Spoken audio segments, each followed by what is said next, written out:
que eu colocaria aí como uma segunda fase, né, assim, de promoção de um governo autoritário, por um lado, mas também um momento interessante porque em algumas fases, sobretudo na década de 70, ao abrir espaço para discursos parlamentares, a Voz do Brasil acabava também possibilitando um certo discurso divergente, uma forma também da oposição, à época coordenada pelo MDB, encontrar uma janela para que seus discursos alcançassem uma população mais ampla.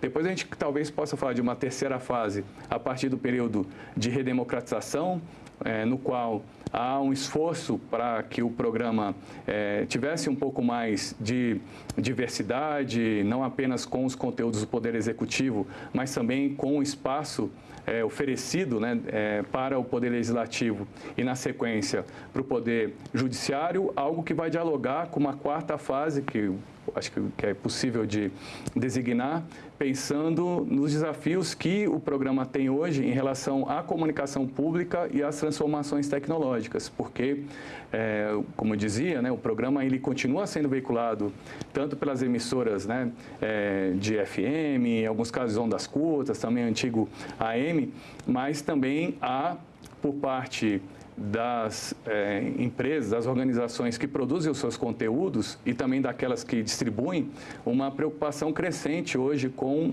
o formato digital nos sistemas de produção, distribuição e acesso ao rádio, o que significa também verificar como coordenar o Poder Executivo Federal, que é responsável por uma parte significativa do conteúdo da Voz do Brasil, com o Poder Legislativo e com o Poder Judiciário, para que o programa alcance um formato digital, me parece, de uma forma um pouquinho mais coordenada, porque até me preparando para vir aqui conversar com você, Hermes, eu encontrei na internet o conteúdo geral do programa, diário, está disponível, mas também há, por parte do Poder Legislativo, a disponibilização do momento que é dedicado ao Senado e à Câmara, por parte do Judiciário, o momento que é dedicado ao Judiciário, e me parece que talvez no momento que o programa faz 90 anos, surge uma possibilidade interessante, tanto de organizar melhor esse material, esse acervo, como de alguma maneira também fazer uma espécie de arqueologia da Voz do Brasil e oferecer para as pessoas, não uma história oficial, né,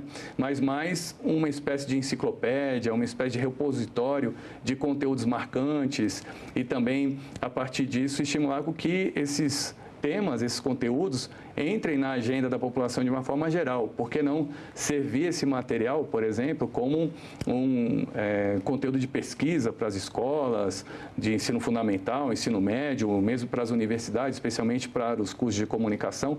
Então, eu vejo também nessa efeméride uma oportunidade muito interessante de análise do que foi feito ao longo dos anos e também de estímulo para um planejamento, uma programação em relação à Voz do Brasil que dialogue ainda mais com a diversidade e os desafios que nós temos e que dialogam e que se relacionam com toda a população brasileira.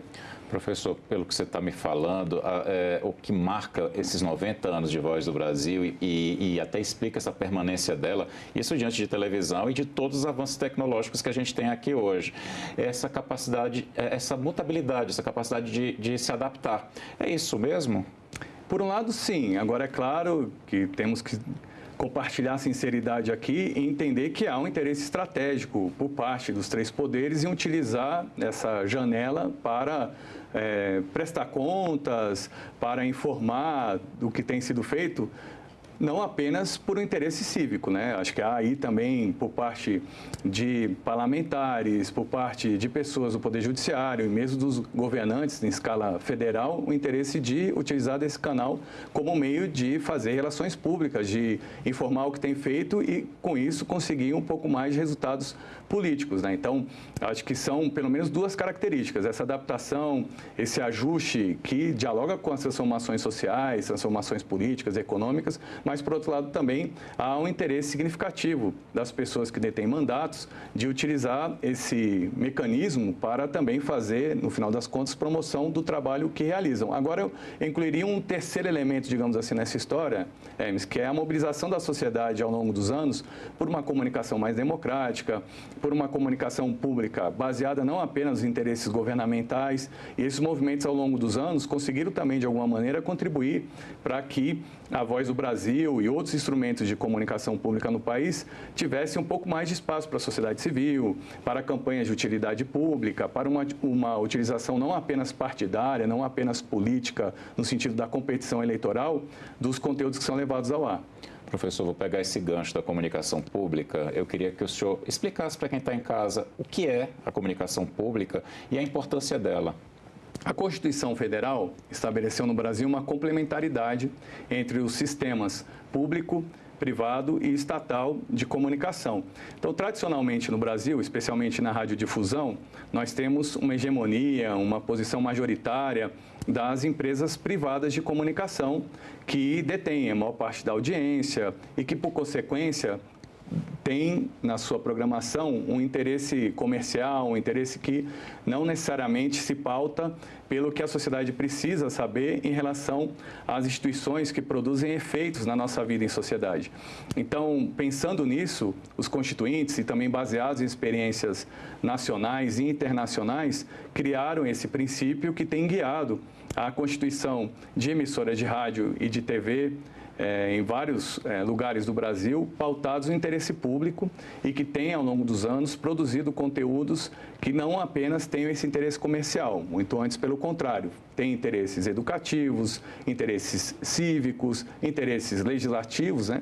A TV Senado acho que é um bom exemplo disso, porque ao fazer o acompanhamento diário do que é discutido aqui no Senado Federal, tem condições de promover acesso à informação e também promover um direito que está estabelecido na nossa Constituição, que é o da liberdade de expressão, algo que dialoga com o nosso direito à comunicação, ou seja, grande parte dos veículos públicos de comunicação não apenas promovem o acesso à informação do que é veiculado, como também criam condições, ou mais condições, para que a sociedade encontre espaços para compartilhar o que pensa, o que deseja, às vezes até algumas contradições em relação à diversidade de pensamento com mais facilidade, ao passo que as emissoras comerciais e as emissoras estatais, no sentido de emissoras mais governamentais, por vezes estão mais amarradas, presas a interesses de quem as detém e também tem na sua grade de programação um compromisso por vezes maior com anunciantes,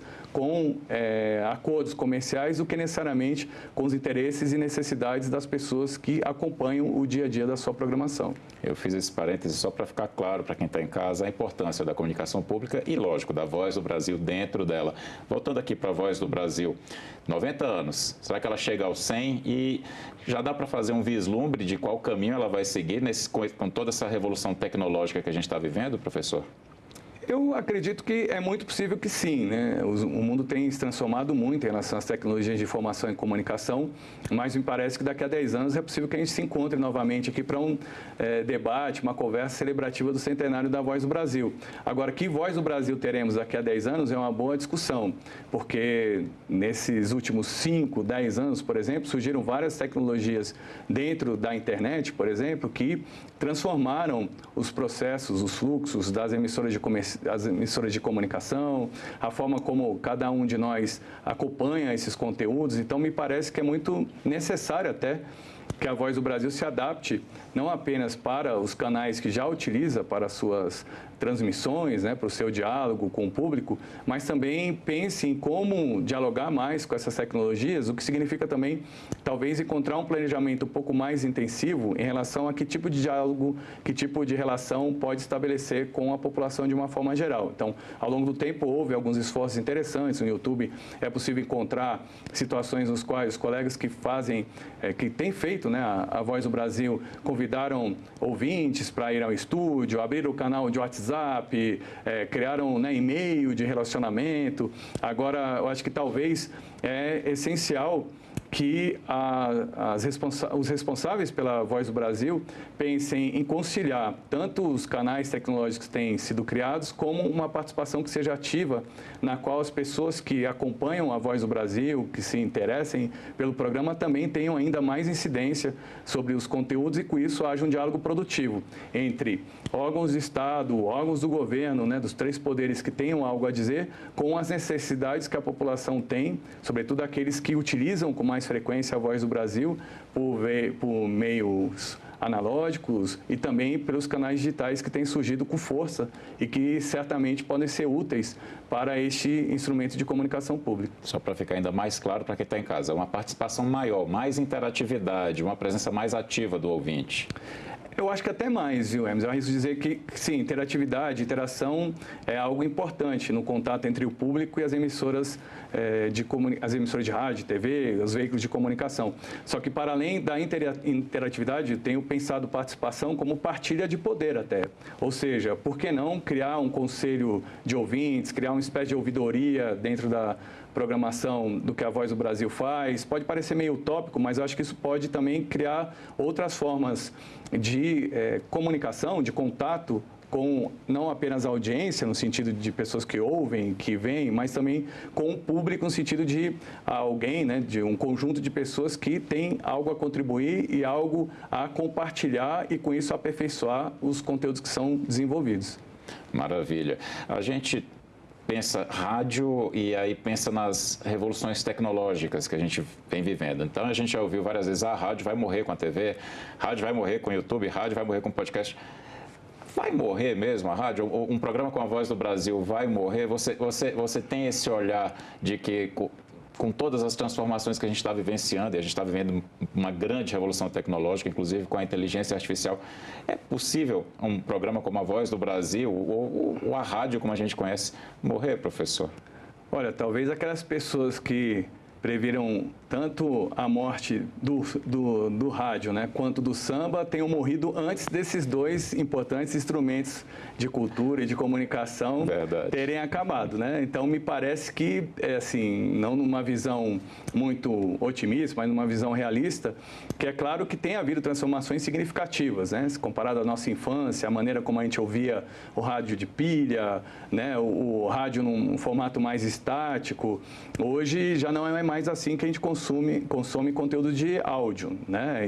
Hoje existem outros equipamentos, como o aparelho celular, que servem, no final das contas, como uma espécie de rádio portátil, se comparado a 30, 40, 50, 90 anos atrás, né? Então, eu acho que se por um lado tem havido transformações significativas, isso não significa a morte dessa forma de produzir, acessar e compartilhar conteúdos, né? Então, eu entendo que uma visão mais realista é aquela que percebe essas transformações, dialoga sobre elas e até tenta entender o que pode ser feito dessas tecnologias com um melhor uso, com uma forma mais adequada, que seja mais útil para o acesso à informação e o nosso exercício do direito à comunicação. Professor Fernando, eu sei que além de pesquisar a comunicação pública, você pesquisa também muito a questão da revolução tecnológica que a gente tem falado aqui bastante, da inteligência artificial. É possível a gente já vislumbrar como vai ser o rádio com a inteligência artificial? Dá para a gente imaginar como vai ser o futuro? E aí, já falando, a Voz do Brasil do futuro com a IA.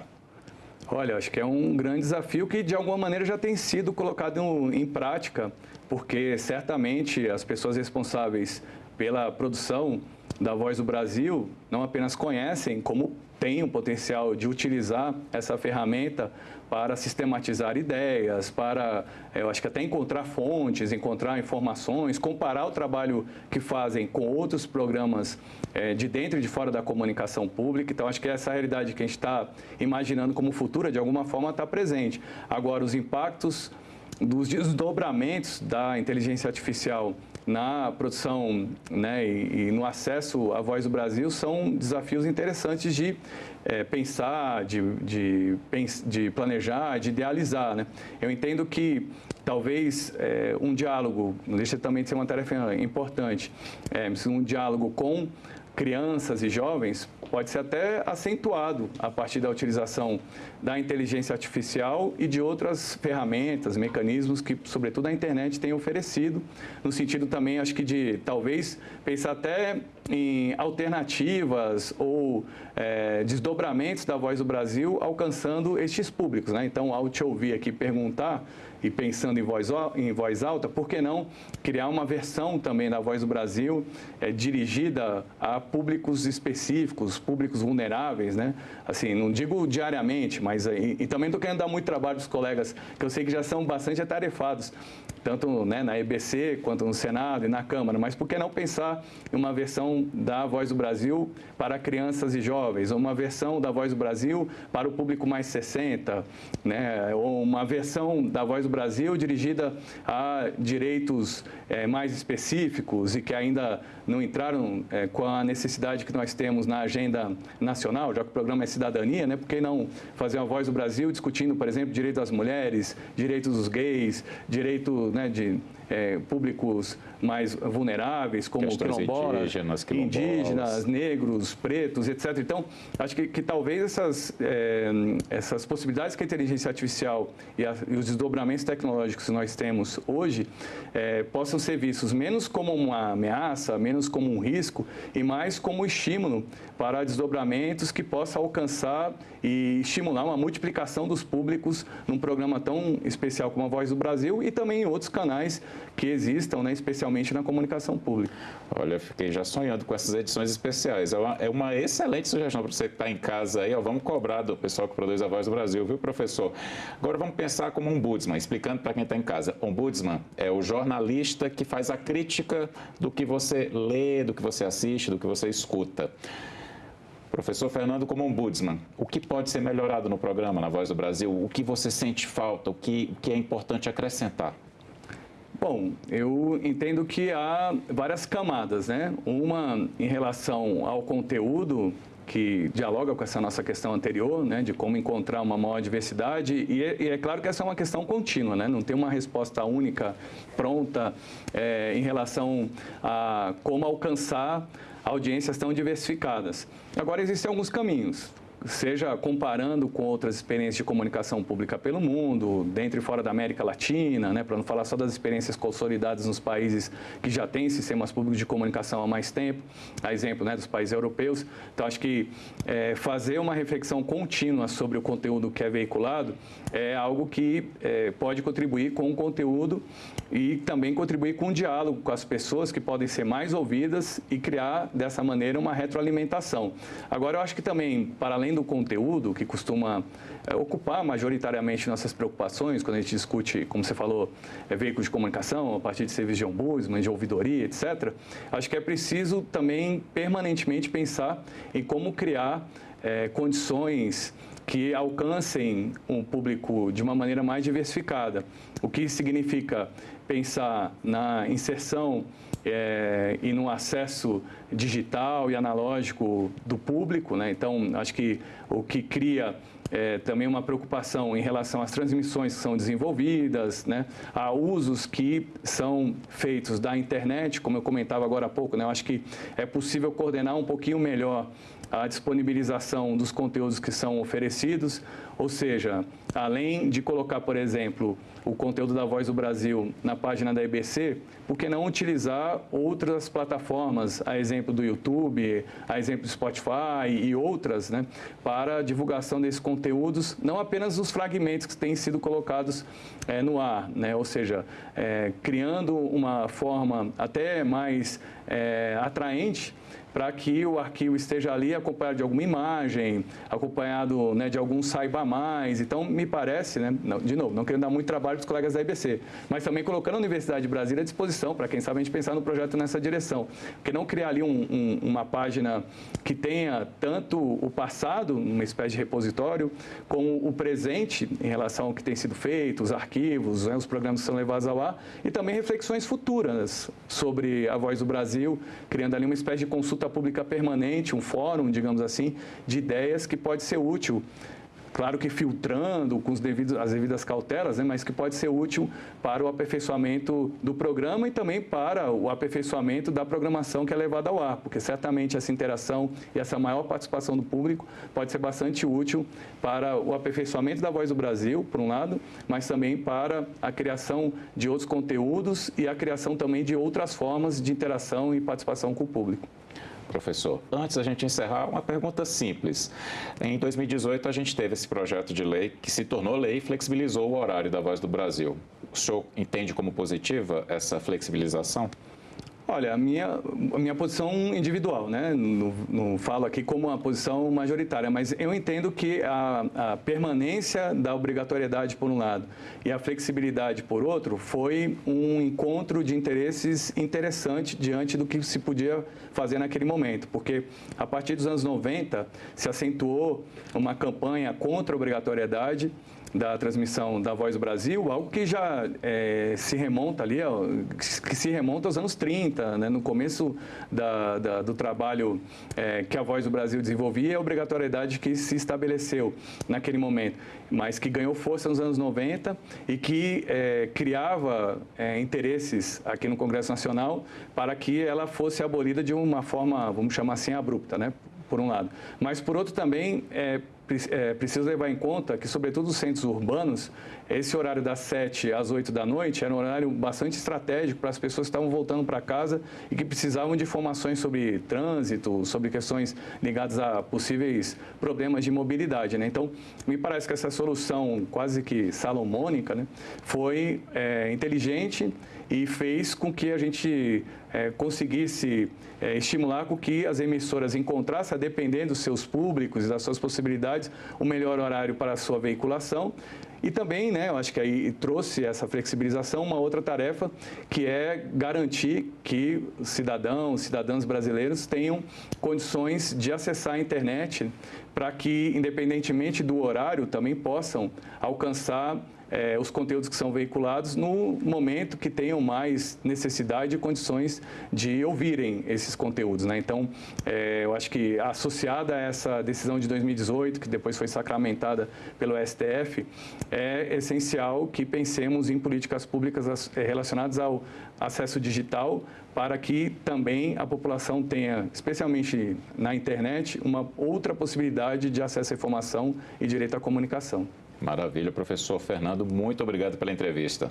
Obrigado a você, mais uma vez, por essa oportunidade. Queria parabenizar a TV Senado pelo trabalho que tem realizado e vou seguir acompanhando Cidadania em casa como telespectador, enviando sugestões também para que vocês melhorem ainda mais esse programa. Por favor, vou cobrar essas sugestões. Obrigado, professor. Esse Cidadania está disponível para você rever e compartilhar no nosso site, senado.leg.br/TV e também no canal da TV Senado no YouTube. Mais uma vez, muito obrigado pela atenção e até o próximo Cidadania.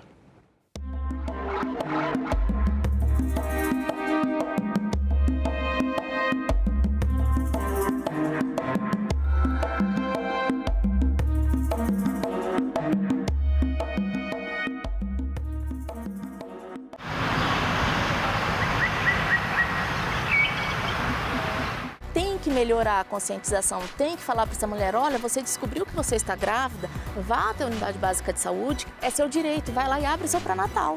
Podemos começar com uma semana, daqui a pouco a gente está com um mês e daqui a pouco a gente está falando o ano todo sobre isso, porque precisamos falar, né? Eu fui muito bem, assim, assistida em relação à informação.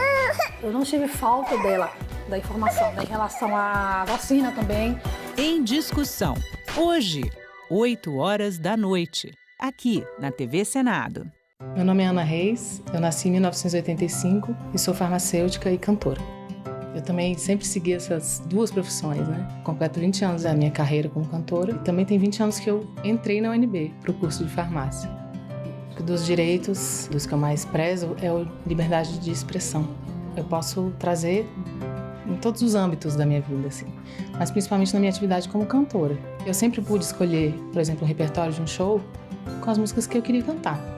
Eu sou mãe do Hugo. O Hugo tem 6 anos hoje. Eu adoro ele pedindo as músicas. Mamãe, põe um Luiz Gonzaga aí pra gente ouvir. Quando ele pede umas músicas assim, eu vejo que eu tô fazendo um bom papel. Porque acho que nossa cidadania, ela não é completa se ela não passar pela arte.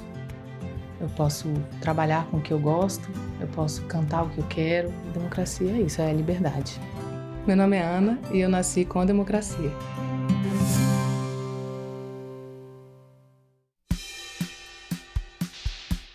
Senadores, eu simplesmente caí em prantos ao ver a imagem das onças queimadas e carbonizadas.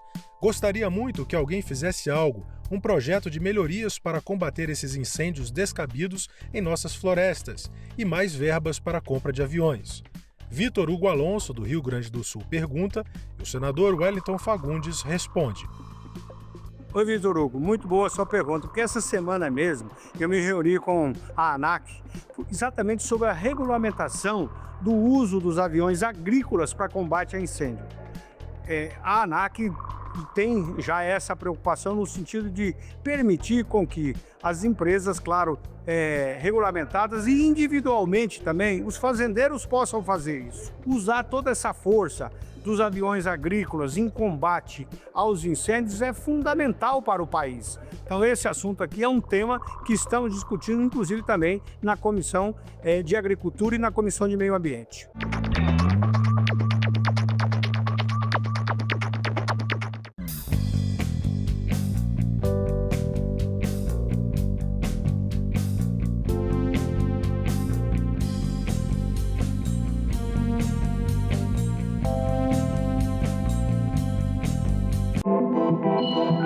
O site do Senado agora mostra projetos de lei em linguagem simplificada. É o Senado Explica, uma ferramenta de inteligência artificial combinada com revisão humana que torna mais fácil entender e acompanhar as leis em debate aqui no Senado. Na página de tramitação das matérias e no portal E-Cidadania, Senado Explica.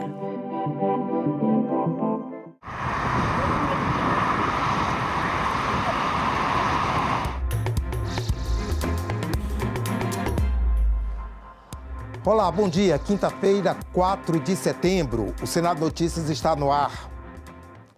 A CPMI do INSS vai tomar hoje o depoimento de Eliane Viegas, diretora de Auditoria de Previdência e Benefícios da Controladoria Geral da União, CGU. Em 2024, a CGU analisou os descontos em aposentadorias e pensões e identificou a necessidade de correção nessas deduções.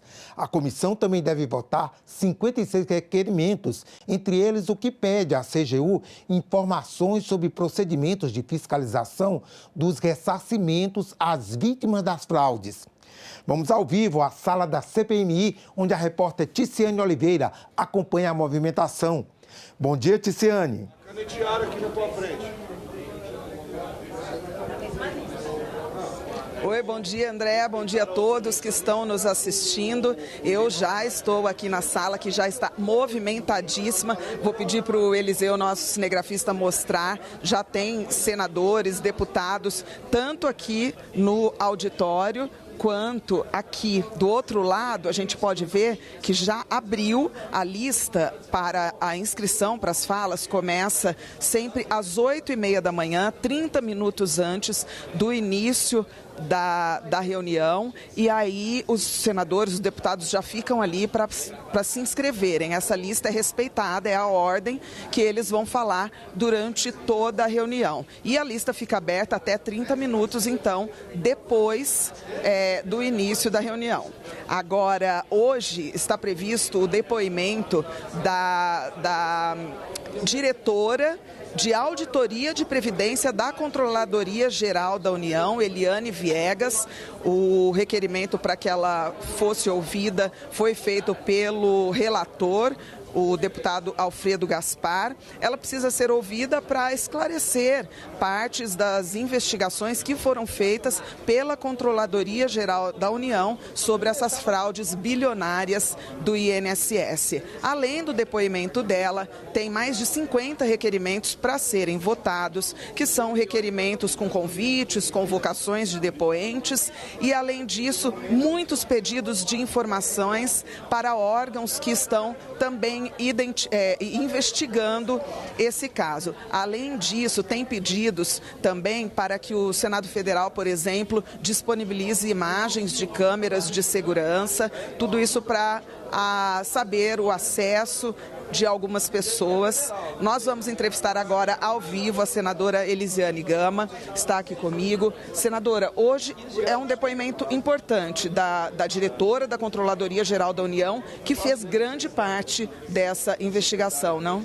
Olha, muito importante, eu acho que a Eliane tem muita informação para passar para a gente, ela está nessa função desde 2019, então isso significa que ela tem um acompanhamento de todos esses anos. A gente sabe que a denúncia que chega a esta comissão, ela não se restringe a apenas um período pequeno, ela perpassa aí pelo menos 4 governos, então eu acho que ela dará uma contribuição de fato muito fundamental para os trabalhos da CPMI, não é? Eu acho que essa fase inicial que nós estamos acompanhando aqui, ela é fundamental para a gente ter embasamentos mais robustos e aí partir nas próximas semanas aí para outros depoimentos talvez mais intensos do ponto de vista de um acompanhamento da sociedade brasileira, mas o depoimento de hoje, na minha opinião, é muito fundamental para a robustez do que precisa ser o relatório final da CPMI. E a senhora, sobre os mais de 50 requerimentos que devem ser votados hoje, algum específico que a senhora considere, queira destacar para os próximos passos dessa investigação? Eu acho que o volume de requerimentos de hoje, que chega aproximadamente a 50 requerimentos, eles são requerimentos importantes. Eu acredito até que a gente poderá fazer um acordo aí, tanto da base do governo quanto da oposição, e tentar fazer uma votação em bloco, talvez até por unanimidade. Eu acredito que quase que a totalidade dos 50 requerimentos. A gente tem adotado uma postura que eu acho que é importante do ponto de vista da construção de sempre acordo. Acordo é fundamental para dar fluidez aos trabalhos da CPMI e eu acredito que hoje não haverá aí grandes debates do ponto de vista do conteúdo de fato dos requerimentos aqui em votação. Bem, eu agradeço então a sua participação, um bom trabalho para a senhora durante a realização desta reunião. Nós continuamos aqui ao vivo e nesse momento eu vou convidar o senador Isalci Lucas para participar ao vivo com a gente. Senador, bom dia. Bom dia. O senhor é um dos primeiros sempre a chegar aqui à sala da reunião. A expectativa para esse depoimento de hoje é um depoimento muito importante, né? Tendo em vista que a Controladoria Geral da União investiga profundamente esse caso, né? A primeira coisa que você tem que avaliar é se a CGU é uma instituição de Estado ou de governo. Tudo indica que a CGU hoje está adotando como uma instituição de governo, porque são tantas irregularidades que foram apontadas na CONTAG, no Sindinap, tantos alertas do Tribunal de Contas da União, no relatório de auditoria, e nada foi feito. Muito pelo contrário, as ações propostas pela AGU excluíram realmente a CONTAG e o Sindinap. Então há um processo muito seletivo. Eu espero que ela possa esclarecer isso, para que a gente tenha, pelo menos, cobrar que a instituição seja de Estado e que não fique lá para defender os interesses das instituições ou desse grupo, dessa organização criminosa que assaltou o INSS. Da mesma forma foi o DPU. O DPU, na prática, está defendendo mais as instituições do que propriamente o aposentado. Então, tem que ver se ela é filiada a algum partido político, se tem algum vínculo político, porque realmente tudo indica que não houve realmente o devido cuidado da CGU com relação a esse roubo do INSS. O senhor citou aí a Defensoria Pública da União, que foi um depoimento da semana passada, né? Como o senhor avalia o andamento até agora? Nós estamos ainda no início da CPMI, mas até hoje, como o senhor avalia o andamento dos trabalhos? Olha, a DPU, por exemplo, assinou um acordo junto com o Supremo, com o INSS, para restituir os aposentados e pensionistas, mas condicionando, proibindo que eles pudessem entrar na justiça, que é um direito deles, até porque eles têm direito de receber em dobro. Então, quer dizer, em vez da DPU defender os interesses dos aposentados, está defendendo os interesses das instituições. bem, então. Eu agradeço a sua participação. Vamos continuar acompanhando aqui os trabalhos da CPMI. Muito bom dia para o senhor.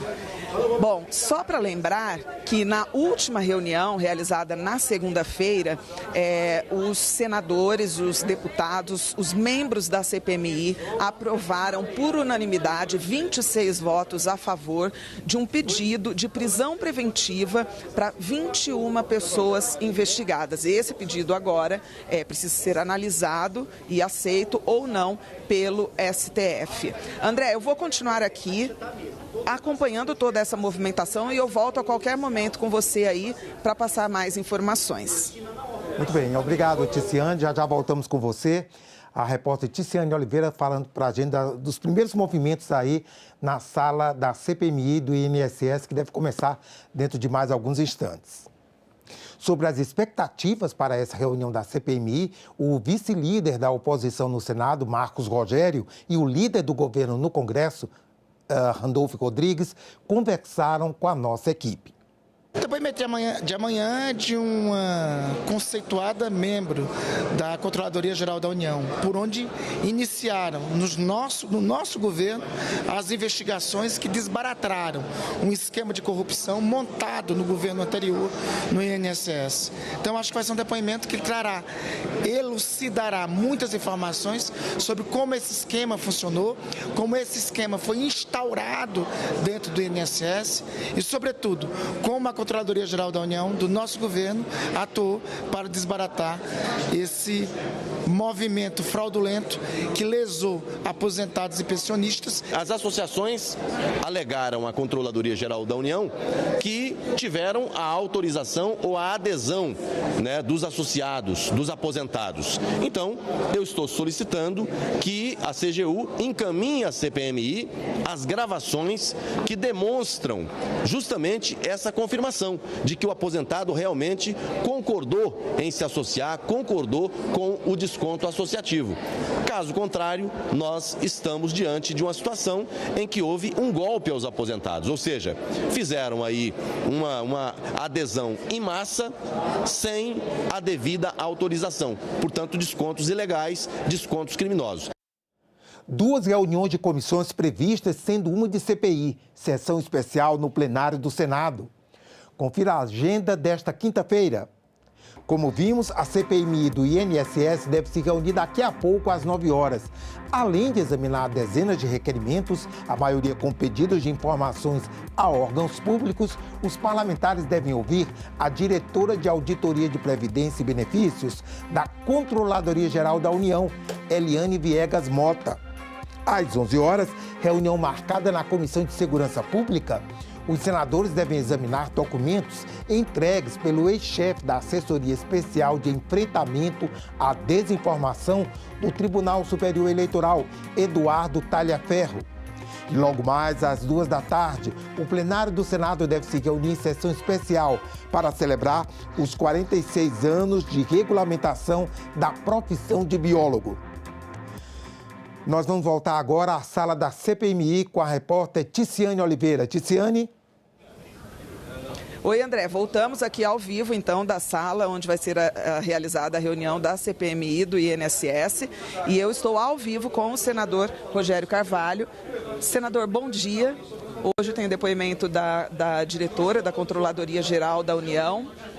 Quais são as principais dúvidas? Qual o caminho que deve seguir esse depoimento de hoje? Bom, a gente espera que ela mostre para todos os membros da CPI, para quem estiver assistindo o debate da CPI hoje, a importância dessa operação. Ela foi deflagrada já neste governo, no governo do presidente Lula, com o objetivo de identificar e apurar denúncias que vinham acontecendo sem nenhum tipo de apuração. Então, no governo do presidente Lula, essas denúncias começaram a ser apuradas e identificou um esquema fraudulento de descontos não autorizados dos aposentados, o que mostra que havia algo muito errado, desonesto, sendo sendo conduzido junto aos descontos das aposentadorias do INSS. Então, foi feita a apuração, foi feita a abertura de inquérito contra os responsáveis e o governo, até este momento, já devolveu mais de 80% do recurso descontado indevidamente por um compromisso com os aposentados. Mas cabe ainda a punição daqueles envolvidos nesse esquema fraudulento contra aposentados e pensionistas. Mas é importante dizer que a CGU no governo do presidente Lula foi quem apurou, foi quem investigou e foi quem identificou responsáveis e foi quem encaminhou à polícia, ao Ministério Público, para que efetivamente essas pessoas possam ser punidas pelos crimes que cometeram. Senador, são mais de 50 requerimentos, né, hoje para serem analisados. O senhor teve acesso a eles? Acha que isso vai ser uma coisa mais de acordo entre o governo e a oposição aí na análise desses requerimentos? Ou há previsão de alguns embates, de debates no caso? Acho que a maioria são de interesse de toda a comissão. Os que não são é porque tem alguma conotação mais de cunho político, de interesse partidário, que eu acho que não deveria prevalecer num momento como este, que o interesse é identificar e punir aqueles que desviaram recursos dos aposentados. Tirando isso, acho que a maior parte dos requerimentos são consensuais. Bem, então, obrigada pela sua participação, bom dia, bom trabalho. Voltamos ao estúdio, André. Valeu, Ticiane. E podemos voltar com ela a qualquer momento. Os senadores aprovaram nesta quarta-feira, em plenário, 3 acordos internacionais. O primeiro, entre Brasil e Turquia, prevê a cooperação na indústria de defesa. O segundo acordo, com o Chile, é um protocolo para evitar a dupla tributação e prevenir a evasão fiscal. O último acordo, com a Índia, trata da cooperação e facilitação de investimentos entre os dois países. A Comissão de Fiscalização e Controle vai investigar possíveis irregularidades na gestão dos Correios. A proposta foi aprovada na reunião realizada nesta quarta-feira. De acordo com a proposta apresentada pela senadora Damares Alves e relatada pelo senador Flávio Bolsonaro, a investigação seria feita pela comissão com o apoio do Tribunal de Contas da União, o TCU. A intenção, segundo a autora, é investigar denúncias recentes de má gestão, desvio de recursos, interferência político-partidária, fraudes operacionais e descumprimento de normas legais e contábeis na administração da Empresa Brasileira de Correios e Telégrafos. A Constituição atribui ao Congresso o dever de fiscalizar os atos da administração pública direta e indireta. São gravíssimas as denúncias apontadas. Todo o planejamento para coleta de informações oitiva de pessoas importantes dentro da instituição dos Correios, a oitiva de servidores e até possíveis visitas em loco, eu acredito que vão consubstanciar, presidente Irã, um relatório que seja fidedigno a toda suspeita que recai sobre os desvios bilionários e aos crimes cometidos contra as diversas pessoas dentro da própria instituição dos Correios. O senador Rogério Carvalho reclamou que a proposta foi aprovada de forma apressada, sem espaço para discussão. O que nós vimos aqui hoje foi uma manobra para poder aprovar de forma assodada, porque não é assodada porque teve 1, 2, 3 reuniões, é porque não deu espaço para o contraditório na hora do debate da votação final. O senhor falou, o senhor abriu, fechou, dentro de 7 minutos... certo? O senhor colocou em votação a questão mais importante da pauta. O que eu vou fazer, senhor presidente, é encaminhar para a presidência do Senado, certo? As questões relacionadas ao descumprimento do regimento interno do Senado Federal sobre a extrapolação das competências desta comissão para que a gente possa colocar a investigação, a proposta de fiscalização dentro do que rege o regulamento do Senado. Eu queria deixar bem claro a Vossa Excelência que eu cerceio direito de ninguém, muito menos de Vossa Excelência. O senhor chegou atrasado na reunião, só isso. Então não há que se discutir. Eu não posso abrir a discussão para quem não está aqui. Vamos voltar à sala da CPMI do INSS com a repórter Ticiane Oliveira. Ticiane. Oi, André. Nós voltamos agora ao vivo para informar que a depoente, a senhora Eliane Viegas, chegou ao Senado Federal. Ela está agora ali na sala reservada, ao lado da sala onde vai ser a CPMI. Eliane Viegas, que é diretora de auditoria da Previdência na Controladoria Geral da União. Ela vai prestar depoimento em instantes e o depoimento dela é muito aguardado, é esperado, porque as informações do requerimento de convocação da depoente dizem que a Controladoria Geral da União fez a auditoria e em julho do ano passado, nessa primeira auditoria, informou ao INSS que havia irregularidades, que havia ali a informação, a constatação de uma adesão muito grande do aumento de número de pessoas contribuindo, de contribuição com as associações. 20 dias depois, teve uma reiteração, uma afirmação de que esse número tinha aumentado exponencialmente. Então, espera-se que esse depoimento esclareça tudo isso, como foi esse processo de investigação da Controladoria Geral da União e também essa relação, essas informações que foram passadas ao INSS, se alguma providência foi tomada ou não. Então, a gente aguarda esse depoimento. Eu continuo aqui, volto assim que tiver novas informações. André. Ok, Ticiane, obrigado. A Comissão de Fiscalização e Controle também aprovou um projeto que obriga os planos de saúde a comunicar ao consumidor, de modo individualizado, o descredenciamento ou substituição de prestador de serviço de saúde. A lei dos planos de saúde permite que a operadora substitua um prestador de serviço por outro prestador equivalente. E os consumidores devem ser comunicados com 30 dias de antecedência. No caso específico da substituição de hospitais, a comunicação deve ser feita também à Agência Nacional de Saúde, a ANS. O texto aprovado pela comissão quer garantir que o consumidor não seja pego de surpresa. Ele estabelece que o aviso de descredenciamento de hospital ou outro prestador de serviço deve ser feito por meio do canal de comunicação indicado pelo consumidor e que permita que ele possa comprovar o recebimento. Caso o consumidor indique a melhor forma de receber a comunicação eletrônica de maneira individualizada, a obrigação do fornecedor permanecerá incólume e ele terá que adotar um meio de comunicação à sua escolha que permita comprovar o recebimento da mensagem pelo consumidor.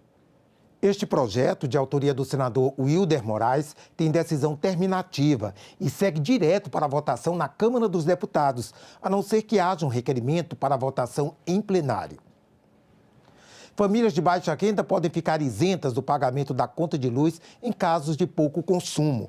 É o que prevê o relatório aprovado na comissão mista que analisa a medida provisória que altera legislações do setor elétrico no país.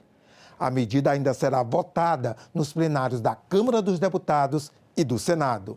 O relatório aprovado reformula a tarifa social de energia elétrica, com isenção total de pagamento da conta de luz para famílias de baixa renda, que consumam até 80 kWh por mês. Atualmente, a tarifa social concede descontos entre 10% e 65% para consumo mensal de até 220 kWh. O texto aprovado também isenta as famílias inscritas no Cadastro Único, com renda entre meio e um salário mínimo, da conta de desenvolvimento energético, a CDE, se consumirem até 120 kWh mensais. A CDE é um valor cobrado todos os meses na conta de energia elétrica e que ajuda a financiar o setor. Eu gostaria sim que a 1300 tratasse de muitos outros temas. E a gente ia debater aqui, talvez, dias para poder chegar ou não chegar na redação que a gente gostaria ou que achasse a mais apropriada.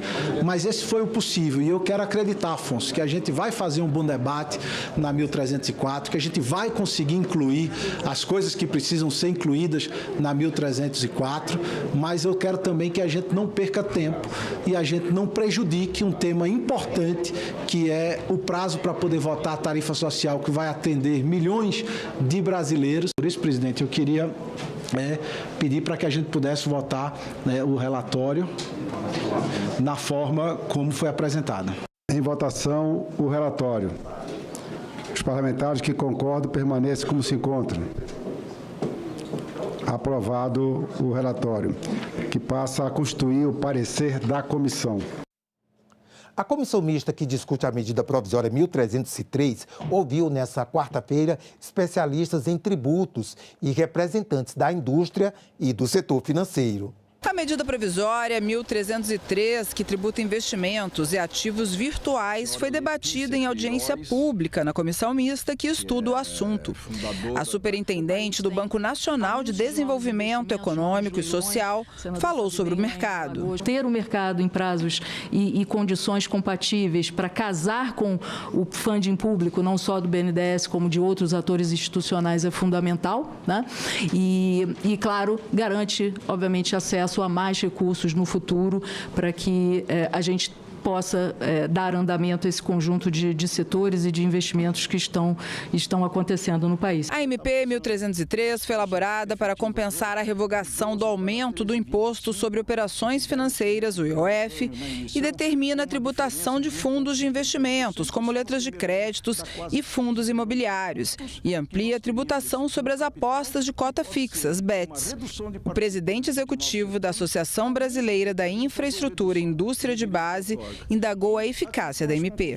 É um choque negativo num ciclo virtuoso da infraestrutura com consequências negativas sobre a competitividade da nossa economia, redução da arrecadação líquida de tributos. Então, o que está na medida provisória não é verdadeiro. Nós colocamos um exército para discutir. Não digam que isso é para substituir a questão do IOF, que não é verdadeiro. É só calcular. Temos redução do funding para infraestrutura, a LCD e debêntures incentivadas e a debênture de infraestrutura. Debênture incentivada afeta a remuneração dos tomadores, LCD afeta a capacidade de geração de captação dos bancos de fomento, debêntures de infraestrutura afeta a captação junto a investidores institucionais. Pelo amor de Deus, geramos 10 anos trabalhando nisso e com o incentivo do próprio governo para a infraestrutura, para que isso fosse aprovado recentemente, e agora se tira isso numa penada, sem uma discussão com o setor de atividade. A representante da Queiroz Maluf Reis Advogados questionou a regulação proposta no texto. É por isso que eu lanço aqui a questão, como equipe econômica tão competente, se não há realmente nenhum outro modo de regular o volume desses títulos que não seja esse mecanismo que acaba um financiamento importante de um setor tão relevante para a nossa economia, que destrói um mercado de capitais que estava se formando, concentra no BNDES o financiamento e, portanto, demanda mais recursos do Tesouro, recursos que estavam sendo aportados pelo mercado de capitais. Então, será que não encontramos uma outra via, não só para o passado, deputado, mas também para o futuro? São 8 horas e 56 minutos, a gente prossegue com o jornal, mas antes disso vamos dar uma olhada lá na sala da CPMI do INSS, previsto para começar dentro de mais alguns instantes. Hoje, para ouvir a diretora de auditoria, Eliane Viegas, da Controladoria Geral da União, e também votar requerimentos de pedidos de informação. Nós vimos há pouco a nossa repórter, Ciane Oliveira, ali aguardando o início da comissão e também, volta e meia, entrevistando alguém. Nós temos aí 19 deputados e senadores que já marcaram presença,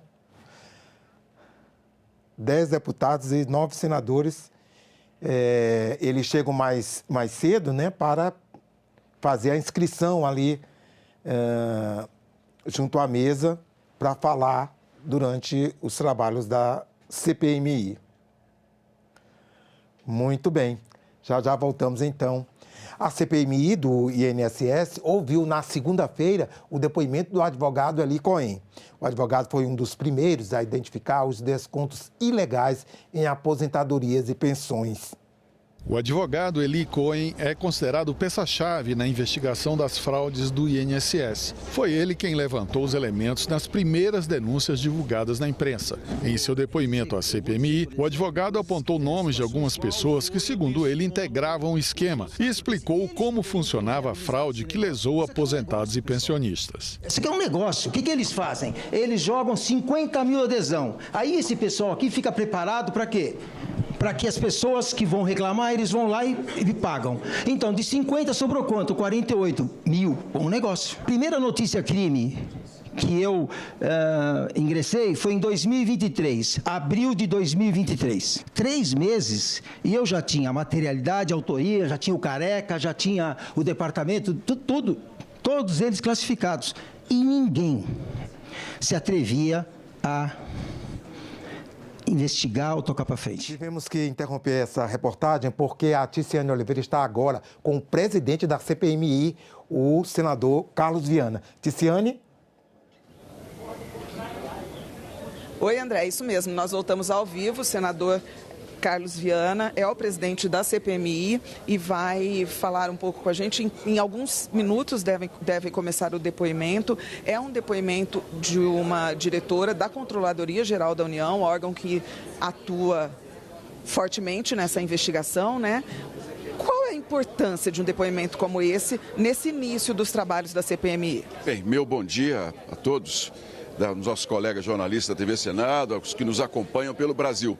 A Controladoria Geral da União fez um grande trabalho, atrasado, mas fez. Que foi ela quem conseguiu, como órgão fiscalizador e controlador, suspender todos os descontos depois de décadas em que os aposentados foram lesados sem que ninguém fizesse praticamente nada.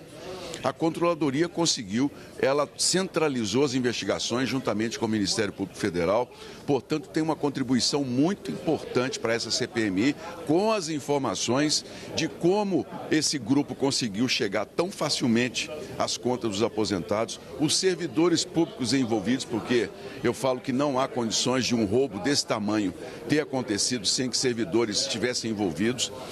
Esses todos os nomes daqueles que participaram do esquema e, naturalmente, as investigações junto com a Polícia Federal. Eu tenho muita tranquilidade de que a CGU, a representante, vai nos dar muito mais informações do que nos deu a Defensoria Pública, cujo depoimento, a meu ver, foi uma grande decepção. A Defensoria, que também deveria estar na linha de frente do combate à corrupção, defendendo os mais pobres, mandou para cá uma pessoa que participou, mas não quis colaborar corretamente, na minha visão. Poderia ter nos colaborado com muito mais informações precisas, no mínimo despreparada, para poder estar aqui conosco. A CGU hoje, a nossa expectativa é de que a gente possa ter do órgão uma colaboração total. O senhor citou aí, então, o depoimento da Defensoria Pública da União. Tiveram outros depoimentos já. Como o senhor avalia esse início, esse andamento dos trabalhos da CPMI? Estamos indo muito bem. Apesar de todos os esforços que esses grupos têm feito para que a gente não avance, não há como esconder um escândalo desse tamanho. Ainda que nós disséssemos, olha, vamos tentar, não tem como, porque é uma vergonha tão grande essa impunidade e esse roubo, que as provas por si só, elas já falam. Primeiro, a imprensa fez um papel muito importante ao denunciar todo o esquema. Então, não há como você fugir do que já está divulgado. Segundo, a Polícia Federal tem um inquérito que nós temos em mãos muito completo, muito detalhado, que é o chamado inquérito mãe, que já foi publicizado. E através dele outros inquéritos foram abertos. Ali nós temos o esquema todo ele detalhado, num organograma de nomes, ações, valores que foram surrupiados dos aposentados. Mas a CPMI já deu o primeiro passo, que é pedir a prisão preventiva de 21 envolvidos. Porque, pasmem, mesmo depois de 20 anos de roubos, mesmo com toda essa gente desfilando de Porsche, de carro importado em Brasília, em festas milionárias, casamentos milionários, resorts milionários, essa gente tinha total certeza da impunidade, de que não aconteceria nada com eles com o dinheiro dos mais pobres. Então nós já pedimos à Justiça a prisão dos 21 que são os principais envolvidos no esquema da Polícia Federal. E não vamos desistir. Se mais nomes surgirem envolvidos e que se locupletaram, que a palavra certa é essa, nós vamos encaminhar à Justiça um pedido de prisão. Senador, o senhor falou desse pedido de prisão preventiva de 21 envolvidos, né? Como é que está isso? Esse pedido ele precisa ser analisado pelo STF? Já veio algum retorno? Como está essa situação? A CPMI só tem poder de prisão quando acontecem fatos dentro da CPMI. Uma pessoa que mentiu deliberadamente, não quer colaborar, a CPMI tem esse poder. Agora, a restrição de liberdade fora os eventos da CPMI só pode ser feito pelo Judiciário. Então, o que nós fizemos? Nós fizemos um requerimento, um pedido ao ministro André Mendonça para que ele decrete a prisão dessas pessoas. O material está sendo todo embasado pela Advocacia do Senado e será encaminhado ao Supremo Tribunal Federal o mais rapidamente possível, porque não se trata simplesmente de um pedido simples, não é? Há um processo judicial que tem que ser feito com todo o embasamento jurídico e ele depois analisado pelo ministro. Assim, então, houve a aprovação, só para ficar claro para os nossos telespectadores, houve a aprovação dos pedidos aqui por unanimidade, os 26 membros presentes concordaram com esses pedidos de prisão. E agora isso está sendo documentado, argumentado pelo Senado, ainda não foi encaminhado ao STF. Não, a notícia que eu tenho é que está sendo finalizado pela Advocacia do Senado. É bom a gente usar a TV Senado para a gente conversar com as pessoas de que o nosso desejo de uma resposta é muito rápido, assim, a gente quer que as coisas aconteçam muito rapidamente. Porque é um absurdo tão grande que a gente quer ver as pessoas na cadeia. Mas isso não acontece dessa maneira quando o assunto é processo judicial. Quem tem um processo da justiça, os aposentados, sabem do que eu estou falando. Tem toda uma série de procedimentos, tem que ter tempo, defesa, acusação. Infelizmente é lento, mas é assim que funciona, né? Porque eu falo sempre, que eu ensinei meus filhos e ensino meus netos. Tem um mundo que a gente quer viver e o mundo que a gente vive. A gente tem que estar sempre com os pés no chão do mundo que a gente vive para saber passo a passo o que a gente vai fazer para avançar. Então hoje o mundo que a gente vive é o seguinte, a gente tem que respeitar as regras. Se a gente não respeitá-las, o que vai acontecer? Lá na frente o nosso trabalho todo pode ser perdido. Então a gente tem que vir construindo tudo dentro da legalidade, passo a passo. Demora, eu sei, mas a gente vai chegar lá. O relatório, eu tenho muita confiança, vai ser um relatório que vai dar respostas ao povo brasileiro. Hoje são mais de 50 requerimentos, além do depoimento, que devem ser analisados, né? Há uma previsão de uma votação consensual desses requerimentos? O senhor prevê algum tipo de debate? Olha, nós temos quase 1.500 requerimentos já catalogados, muitos repetidos. Nós temos um acordo aqui em que pedidos de informações serão votados em bloco. Então, isso já está definido. Hoje, por exemplo, nessa quinta-feira, nós vamos votar em bloco requerimentos de informação. Agora, os requerimentos de convocação ou convite de nomes, quebras de sigilo telefônico fiscal, esses terão que ser votados individualmente, porque nós temos uma disputa política, que é natural do parlamento, muito intensa dentro da CPMI. E cada lado quer manter a sua posição e o seu discurso. Então a gente faz o seguinte, primeiro a gente avança no que é possível, depois a gente parte para as discussões. Então hoje eu vou colocar em votação somente os requerimentos que já nós temos consenso sobre eles para a gente poder avançar. Tá bem, então eu agradeço muito a sua participação, os esclarecimentos aos nossos telespectadores, desejo uma boa presidência para o senhor nessa reunião. Nós vamos continuar aqui acompanhando, como eu já informei, a depoente já está aqui, Eliane Viegas, que é diretora de auditoria da Previdência na Controladoria Geral da União. André. Obrigado, Ticiane. E nós voltamos agora com a reportagem que a gente estava exibindo sobre a reunião de segunda-feira que ouviu o advogado Eli Cohen na CPMI. O advogado Eli Cohen é considerado peça-chave na investigação das fraudes do INSS. Foi ele quem levantou os elementos nas primeiras denúncias divulgadas na imprensa. Em seu depoimento à CPMI, o advogado apontou nomes de algumas pessoas que, segundo ele, integravam o esquema e explicou como funcionava a fraude que lesou aposentados e pensionistas. Isso aqui é um negócio. O que eles fazem? Eles jogam 50 mil adesão. Aí esse pessoal aqui fica preparado para quê? para que as pessoas que vão reclamar, eles vão lá e pagam. Então, de 50 sobrou quanto? 48 mil. Bom negócio. Primeira notícia crime que eu ingressei foi em 2023, abril de 2023. 3 meses e eu já tinha a materialidade, a autoria, já tinha o Careca, já tinha o departamento, tudo, todos eles classificados. E ninguém se atrevia a investigar ou tocar para frente. Essa investigação do senhor, ela, segundo o que está demonstrado, ela chegou a operadores financeiros tipo Careca do INSS, o tal do Antônio Carlos Camilo. O senhor já esteve em algum momento com Antônio Carlos Camilo? Nunca. O senhor sabe quais políticos a nível nacional, no Congresso Nacional, dão suporte a Antônio Carlos Camilo? Provas nenhuma. O senhor conhece algum senador, algum deputado que recebeu mesada de Antônio Carlos Camilo? Não. Teve conhecimento se Careca do INS distribuía brindes, benfeitorias ou vantagens? Não. Esse crime não poderia ter sido realizado se você não tivesse o presidente do INSS no seu bolso, todo o departamento de benefícios do INSS e, na minha opinião, que eu tenho certeza que os senhores vão chegar lá, eu ia pedir o ministro da Previdência. O senhor sabe que quando o senhor está dando depoimento e é feita uma pergunta dessa forma direta, calar a verdade também é delito. Portanto, o senhor está aqui escudado pelo dever jurídico de falar o que sabe sem cometer nenhum tipo de delito. Volto a lhe perguntar, baseado em tudo que o senhor ouviu, que o senhor tomou conhecimento, que o senhor leu ou que apurou, o senhor está com o escudo da proteção legal de testemunha. O senhor ouviu falar se algum presidente do INSS ou se algum ministro da Previdência, pouco importa de qual governo, estamos investigando um período de 2015 a 2025.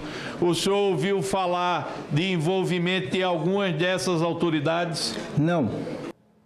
São 9h10. Vamos ver como está a sala da CPMI do INSS. A reunião prevista para começar agora às 9 horas e estamos aguardando o início da reunião. Tanto o presidente, o vice-presidente, eu não estou vendo o relator. O relator ainda não chegou, então talvez esteja atrasando aí o início da reunião. Mas muitos senadores e deputados já estão presentes, também a imprensa acompanhando aí, e outros assessores, né? Acompanhando aí, esperando o início da comissão.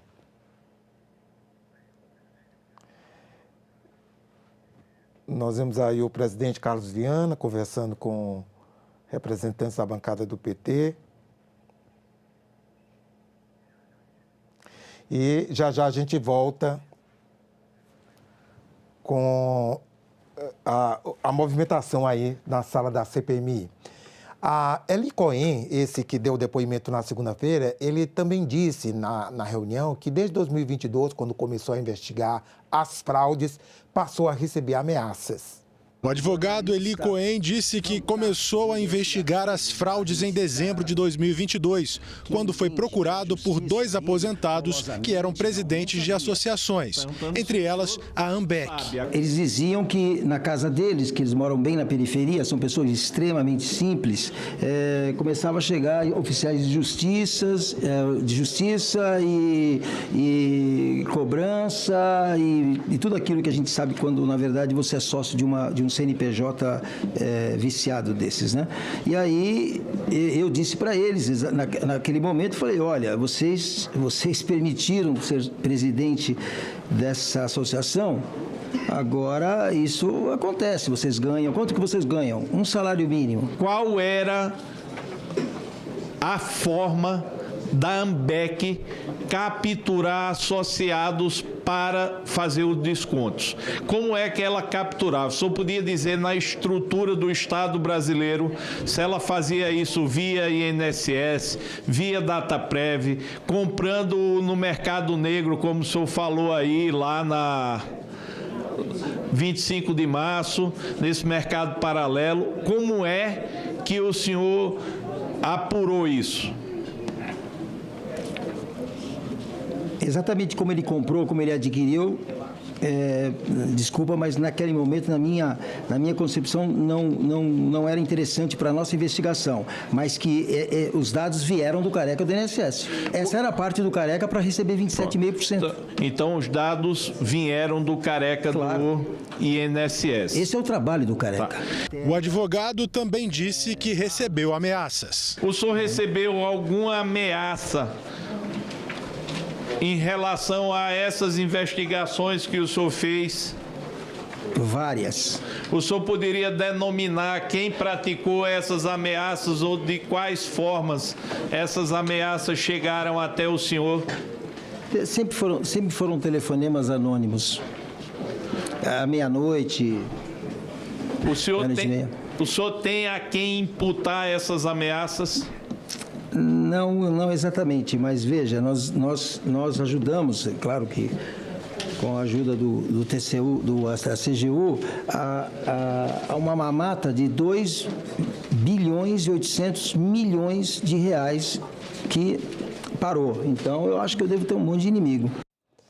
Durante o depoimento do advogado, ao tomar conhecimento do esquema fraudulento, a CPMI do INSS decidiu pedir ao STF a prisão preventiva de 21 investigados. Esta presidência está colocando em pauta um requerimento extra-pauta para a prisão preventiva, como solicitado com o relator. E nós vamos votar hoje, a votação será nominal e os senhores poderão votar sim ou não. Presidente. Com a palavra, o relator. Presidente, só uma questão aqui pela ordem.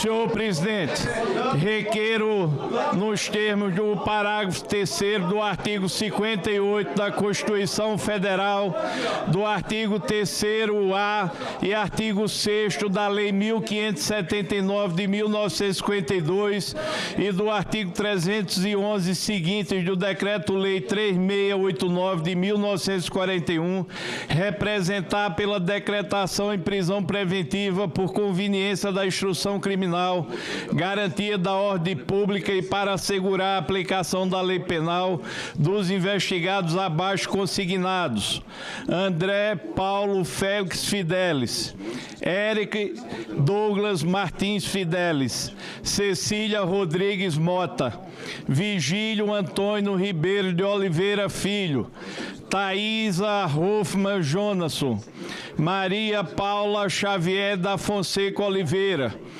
Alexandre Guimarães. Cortamos aí essa reportagem, porque vamos voltar agora à sala da CPMI do INSS. Ticiane? Oi, André, nós voltamos aqui para falar ao vivo, que já está lotada a sala. A gente pode mostrar que o relator, o deputado Alfredo Gaspar, já está ali posicionado. O presidente da CPMI também, o senador Carlos Viana, todos posicionados, prestes a iniciar aqui a reunião que vai ouvir a diretora de Auditoria de Previdência da Controladoria Geral da União, a senhora Eliane Viegas. Há uma expectativa para esse depoimento, porque a Controladoria Geral da União, em julho do ano passado, fez notificações, depois de realizar auditorias, fez notificações ao INSS sobre esses descontos irregulares, sobre o aumento no número de adesão de aposentados e pensionistas, colaborando com essas associações, mas aqui há a expectativa de ouvi-la para entender se houve alguma providência do INSS INSS, se não houve, como continuaram essas investigações da Controladoria. A gente vê, então, essa movimentação, senadores, deputados ali nos bastidores também conversando e tomando aí as principais decisões sobre a votação dos mais de 50 requerimentos. Segundo o presidente, a expectativa é que os requerimentos sejam aprovados com facilidade. Por quê? Segundo ele, tudo que for para debate, tudo que tiver debate, ele não vai colocar ainda em votação. A expectativa é colocar em votação apenas aqueles requerimentos que há um consenso, que já foram discutidos e que tanto os membros da CPMI, da parte do governo, quanto da oposição, já tenham entrado num acordo e queiram aprovar. Os requerimentos de hoje são basicamente pedidos de informações para vários órgãos de investigação, também para o INSS, tem pedido de liberação de imagens de câmeras de segurança do Senado Federal para constatar a entrada e saída de algumas pessoas, como por exemplo do Careca do INSS, como ficou conhecido. E agora a gente está dando uma rodada aqui pela sala para mostrar que os deputados e senadores já estão posicionados. O presidente agora toca aqui o sinal para iniciar a reunião e nós vamos acompanhar agora ao vivo essa reunião na TV Senado.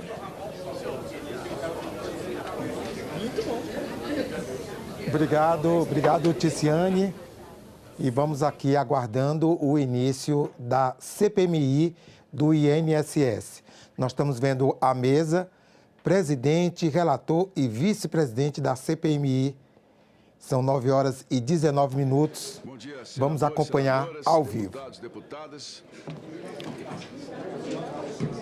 Havendo número regimental, declaro aberta a 5ª reunião da Comissão Parlamentar Mista de Inquérito do INSS 2025, que se realiza nesta data, 4 de setembro de 2025.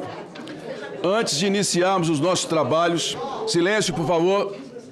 Antes de iniciarmos os nossos trabalhos, submeto à deliberação do plenário a dispensa da leitura e a aprovação da ata da 4ª reunião, realizada em 1/9 de 2025. Aqueles que aprovam, permaneçam como se encontram. A ata está aprovada e será publicada no Diário do Senado Federal. Senhores, eu vou colocar aqui uma regra para a ordem de oradores, porque nós estamos enfrentando um problema. Os que chegam mais cedo fazem uma lista paralela e muitos saem, deixam aqui os nomes. Outros chegam depois e se inscrevem na lista oficial da Secretaria e não concordam com o lugar que já está colocado. Então, eu determino o seguinte: a partir da próxima segunda-feira, às 15h30, a lista oficial será aberta no computador da Secretaria. Então, os senhores parlamentares que chegarem a partir de 15h30, hoje nós vamos respeitar a ordem de chegada, já mandei para não criarmos confusão. Mas, a partir de segunda-feira, os senhores vão chegar, não haverá mais lista paralela aqui em cima da mesa, como está sendo entregue, para que a gente possa dar igualdade a todos, direito a todos, principalmente os que chegam mais cedo. A Secretaria vai centralizar, o parlamentar vai chegar, colocar o nome e essa lista estará disponível para que todos possam acompanhar durante os nossos trabalhos. Conforme o artigo 2º, parágrafo 1º... Presidente, é pela ordem ou questão de ordem, Excelência? Presidente. Eu assinei apenas a lista oficial. Eu gostaria de saber qual é a minha posição, porque... É exatamente por causa disso, deputado Orlando Silva. Eu sabia que havia lista paralela, nem me interessa por tal. Pois é. Essa é a questão, porque há muitos nomes repetidos, mas nós temos ali 4 ou 5, mas eu mandei fazer pela ordem de chegada dos parlamentares. Os que chegaram mais cedo, né, vão ter o seu lugar mais cedo. Mas a partir de segunda-feira, nós vamos ter a lista oficial ali no computador. Senhor presidente. Não há penalização aqui, deputado Orlando Silva. Se o senhor ficar em 7º, 8º ou 9º, é uma questão apenas de 20 minutos. A ordem de chegada... Presidente, pela ordem. Presidente, pela ordem. Pois não, deputado Marerinja. Eu queria pedir para o senhor aditar essa decisão que o senhor tomou. Pois não. Aditar a decisão também que as pessoas que chegarem aqui, que cheguem os deputados, que quando a gente chega aqui, de manhã eu cheguei cedo, todas as posições estão tomadas, os assessores chegam, colocam pastas e o deputado não chegou e nem o senador. E a gente está tendo que esperar, as pessoas chegam tarde, estão reclamando de lista, mas colocam o assessor para marcar lugar. Isso está errado. Presidente, pois não, só uma dúvida, por favor. Então, agora vai ter uma única lista que vai estar com a assessoria da comissão. Exatamente. E eles vão marcar a lista de acordo com a chegada de cada parlamentar quando ele chega. Isso. Correto? O parlamentar chegou, se inscreveu, meia hora antes, a lista está aberta. Então, começa meia hora antes. Isso. E aí os parlamentares que chegam antes faz filinha ali e acabou. É então, isso. eu vou repetir. Na segunda-feira, às 15h30, a lista será aberta. Os parlamentares que chegarem ou já estiverem na sala poderão se inscrever automaticamente com a secretaria. A lista será encerrada 1 hora após o início da sessão. Senhor presidente, só um adendo. Pois não, senhor. Só um adendo. Eu pediria a Vossa Excelência que enlarguecesse o prazo para 15 horas. Por quê? 1 hora antes, 1 hora depois. Porque depois são 64 parlamentares. Imagine que venha uma sessão de alguém que tenha maior visibilidade ou necessidade. Você vai ficar com a fila aqui de 60 parlamentares. Então, se o senhor der 1 hora antes, para quem quiser estar interessado, chega aqui 3 horas da tarde, a partir de 3 horas da tarde, dá o nome aqui, vai cuidar das suas coisas e volta às 4 da tarde. Não vejo problema algum, senão. Determina a secretaria que disponibilize a lista. Por favor, prestem atenção, senhores. Determina a secretaria que disponibilize a lista automática, a nossa lista ali online. Não teremos mais lista de papel sobre a mesa aqui dessa presidência. 1 hora antes a abertura, 1 hora depois da sessão, o encerramento dos oradores. E peço a gentileza de que aqueles que não conseguiram se inscrever no prazo, desde já pedir desculpas para que a gente não inclua ninguém separadamente depois, para a gente dar sequência. Presidente, Pois não, deputado. Presidente, em alguns estados está havendo uma dificuldade de voo muito grande na segunda-feira. Pois não. O senhor acha que era possível a gente discutir a possível mudança de data da segunda para terça? Não, Excelência. Eu, como presidente, mantenho a segunda-feira, porque nas terças-feiras nós temos os plenários. E pela regra do Senado, quando a sessão começa, todas as outras sessões têm que ser encerradas. Então nós não podemos dar continuidade na CPMI se a sessão do Senado for aberta. Aí nós vamos ter que parar na metade dos depoimentos. Resultado, os que conseguiram falar antes vão ser privilegiados em relação aos que não. Então, segunda-feira, nós temos um espaço todo de televisão para nós, nas quintas-feiras, a transmissão ao vivo e o tempo que nós precisamos. Não, eu pensei, inclusive, a gente colocar até nas quartas, mas desisti da ideia pela quantidade de horas que nós estamos ficando aqui. Conforme... Pois não. No mesmo sentido do deputado Medeiros. Só um instante. No mesmo sentido do deputado Medeiros, eu acho que Vossa Excelência pode, inclusive, confirmar com a assessoria da CPMI, ao que me parece, um impedimento é para deliberação. Para a oitiva, ela pode seguir normalmente mesmo com a ordem do dia. Então, eu queria rogar aí nos termos da solicitação do pedido do colega Medeiros, que talvez tivéssemos, inclusive... Obviamente, eu quero remeter isso para a reflexão sua, da direção da CPMI, porque em virtude até da circunstância que coloca aqui o deputado Medeiros, sobre as dificuldades de voo na segunda-feira, nós poderíamos ter na terça-feira um quórum mais adequado para a participação. Então, peço essa consulta. Senhores, vamos ouvir o parlamentar.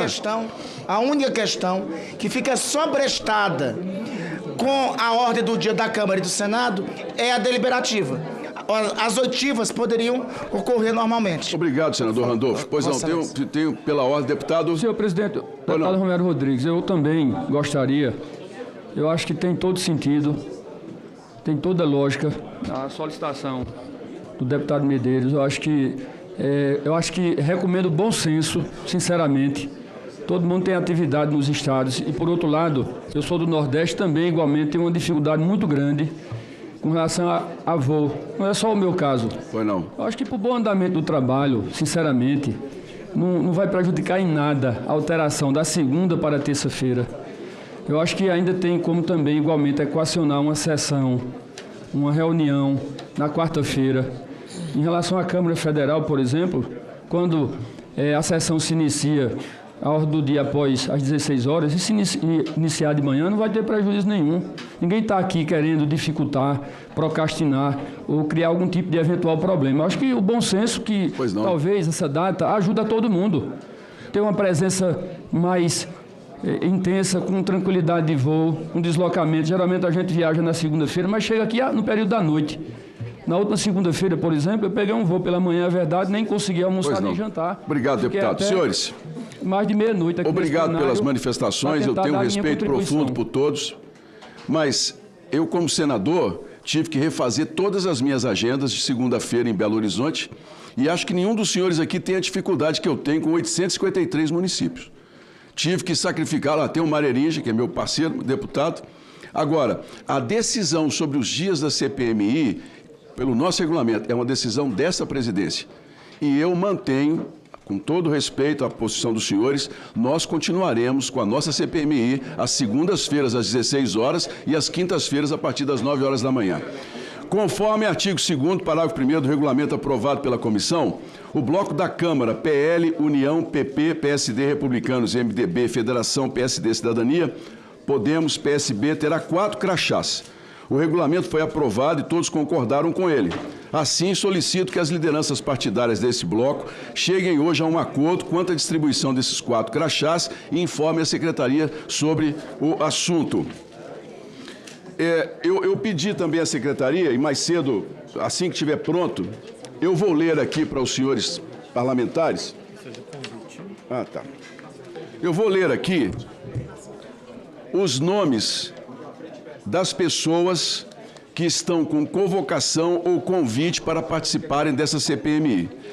Não é requerimento para votação hoje, eu só estou colocando os nomes para que os senhores acompanhem e nas próximas sessões nós colocaremos em votação os convites e os novos nomes a serem convocados ou convidados para a CPMI. É pela ordem ou questão de ordem, Excelência? Pela ordem, até para o encaminhamento dos trabalhos. Nós fizemos, eu acho que no primeiro dia aqui de votação, uma votação em que, um acordo, aliás, com a oposição e com o governo, em que convencionamos entre nós que os 40 presidentes de associações já estavam convocados. São 40 depoentes. Mais presidentes de INSS, acho que são 8 ou 10. Superintendentes, benefícios. Mais os diretores de benefícios, superintendentes. Mais os ministros. Então, esse pessoal aí dá quantos depoentes já? Eu vou ler aqui, por isso que eu vou ler, inclusive, para que todos saibam claramente os nomes que tem aqui, para a gente, inclusive, parar, que são muitas repetições. Não, esses aqui são os que estão para serem votados ainda. Eu vou ler para que todos acompanhem e possam saber exatamente, com previsibilidade, o que está sendo colocado para a CPMI. O presidente pode informar quais já estão convocados? Quantos já estão convocados? Não, esses são os que têm requerimentos para a convocação. Não, perfeito. E quantos nós já aprovamos convocação? Eu não tenho o número exato, mas vou pedir à secretaria que levante quanto nós já convocamos. E convidamos também, será disponibilizado para todos os parlamentares. Eu vou ler para que os senhores tenham noção do que tem aqui, as datas de requerimentos a serem aprovados. Eu vou disponibilizar com antecedência, à medida que o relator for desenvolvendo os trabalhos. Não vou colocar em votação requerimentos que não estejam diretamente ligados ao momento em que o relator tem das investigações. Então, vamos lá. Nomes convocados em requerimento que ainda não estão votados. Aristides Veras dos Santos, Danilo Bernd Trento, Maurício Camisotti, que já está aprovado aqui. Também, então eles vão ter que mudar aqui. Então os senhores vão ter que... Então, por favor, eu vou ler a lista quando os senhores tirarem os nomes duplicados daqui, por gentileza. Vamos à nossa parte deliberativa. A presente reunião é destinada à deliberação de matérias e requerimentos apresentados à comissão. Os itens... Requerimento 338, deputado Beto Pereira. Requerimento 1044, deputado Romero Rodrigues.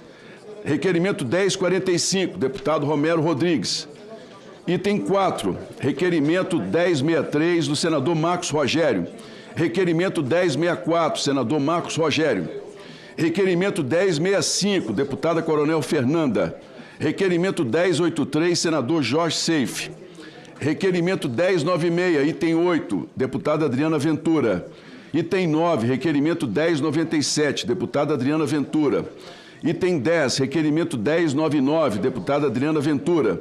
Item 11, requerimento 1106, deputado Duarte Júnior. Item 12, requerimento 1108 de 2025, senador Marcos Rogério. Item 13, requerimento 1109, senador Marcos Rogério. Item 14, requerimento 1116, senador Marcos Rogério. Item 15, requerimento 1153, deputada Coronel Fernanda. Item 16, requerimento 1182, deputado delegado Fábio Costa. Item 18, requerimento 1255, deputado Duarte Júnior. Item 19, requerimento 1271, deputado Paulo Pimenta. Item 20, requerimento 1274, deputado Duarte Júnior. Item 21, requerimento 1294, deputado Fernando Rodolfo. Item 22, requerimento 1308, deputado Rogério Correia. Item 23, requerimento 1334, deputado Paulo Pimenta. Requerimento 1335, deputado Paulo Pimenta, é o item 24. Item 25, requerimento 1345, deputada Adriana Ventura. Item 26, requerimento 1346, deputada Adriana Ventura. Item 27, requerimento 1349, deputada Adriana Ventura. Item 28, requerimento 1353, deputada Adriana Ventura. Item 29, é o requerimento 1354, da senadora Damares Alves. Item 30, requerimento 1358, do senador Marcos Rogério. Item 31, requerimento 1359, do senador Marcos Rogério. Item 32, requerimento 1360, do senador Marcos Rogério. Item 33, requerimento 1362, do senador Marcos Rogério. Item 34, requerimento 1369, do senador Magno Malta. Item 35, requerimento 1374, do deputado Lucas Redecker. Item 36, requerimento 1400, senador Randolfo Rodrigues. Item 37, requerimento 276, senador Isalci Lucas. Item 38, requerimento 277, senador Isalci Lucas. Item 39, requerimento 439, deputado Zé Trovão. Item 40, requerimento 984, deputado Zé Trovão. Requerimento 986 é o item 41, deputado Zé Trovão. Item 42, requerimento 989, do senador Magno Malta. Item 43, requerimento 991, deputado Zé Trovão. Item 44, requerimento 993, deputado Zé Trovão. Item 45, requerimento 994, deputado Zé Trovão. Item 46, requerimento 1014, deputado Zé Trovão. Item 47, requerimento 1015, deputado Zé Trovão. Item 48, requerimento 1024, deputado Zé Trovão. Item 49, requerimento 1037, do deputado Zé Trovão. Item 50, requerimento 1098, da deputada Adriana Ventura. Item 51, requerimento 1341, do deputado Duarte Júnior. Requerimento 1365, do deputado Marcel Van Hatten. Item 53, requerimento 1366, do deputado Marcel Van Hatten. Item 54, requerimento 1367, do deputado Marcel Van Hatten. Item 55, requerimento 1471, senador Carlos Viana. Item 56, requerimento 1363, deputado Marcel Van Hatten. Todos os requerimentos listados, divulgados com antecipação e dentro do acordo, que são requerimentos de informações. O único que não é um requerimento que fiz de uma senhora aposentada que procurou esta comissão e gostaria de trazer aqui o depoimento dela sobre os prejuízos que ela sofreu nesses últimos anos, que está incluso aqui. É um convite que eu fiz a essa aposentada. Muito bem. Presidente, pela ordem. Pois não, senador, deputado Paulo Pimenta. Eu também me inscrevo, presidente. Presidente,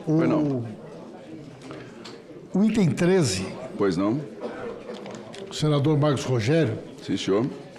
Ele diz respeito a uma modalidade de fraude, que é a utilização de documentos, informações sobre pessoas que já morreram para receber benefícios previdenciários. Sim.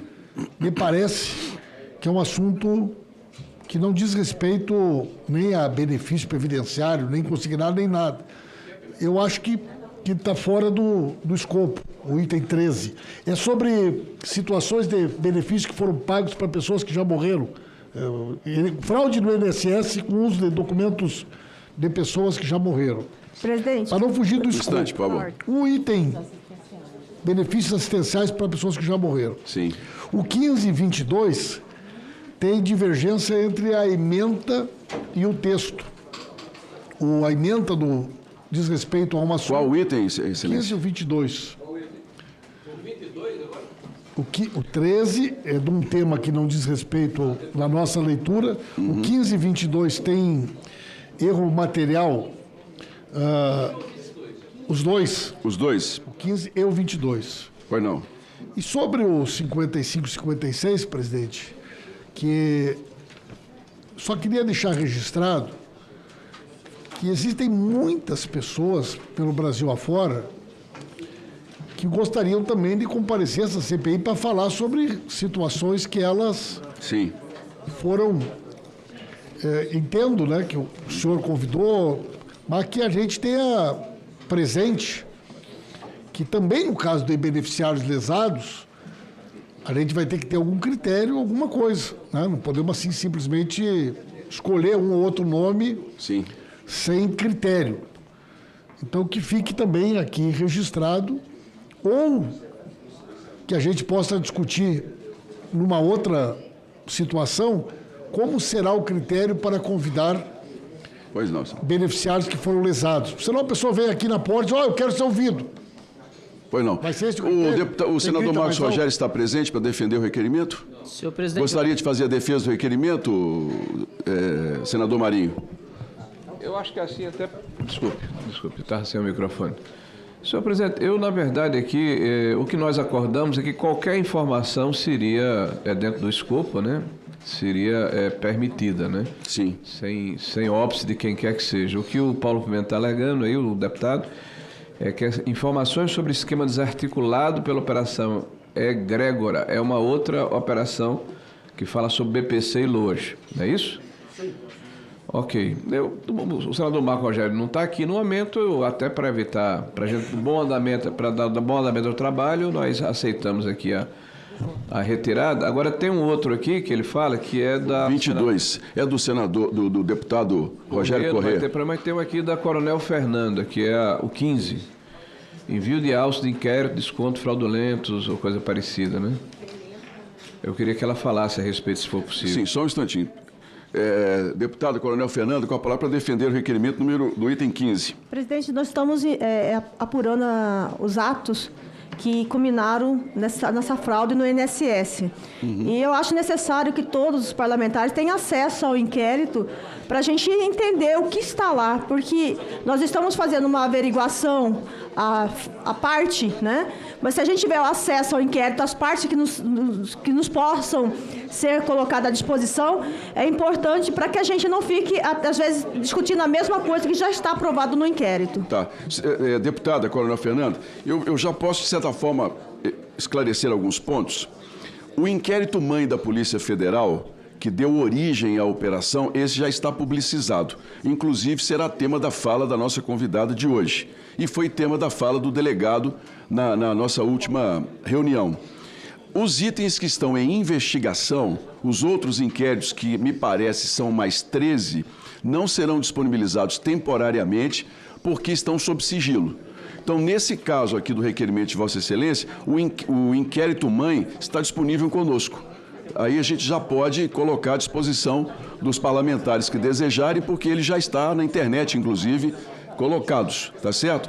Então, ao deputado Paulo Pimenta, não vejo problema algum que a gente vote o requerimento dela, uma vez que os que estão em sigilo não serão disponibilizados em resposta. Presidente, aproveitando, presidente, o ensejo, nós protocolamos agora pela manhã um pedido justamente para levantar o sigilo da reunião com o delegado, porque me parece evidente, depois ainda mais do habeas corpus, que as informações prestadas não tinham nada de sigilosas ou secretas, e até pelo bom andamento dos trabalhos e para dar devida transparência, sugeriria que se fosse pautado esse requerimento também para levantar esse sigilo. O requerimento será pautado na próxima sessão, como nós temos sempre acertado. Estará disponível para avaliação de todos os parlamentares. Presidente. Eu retiro...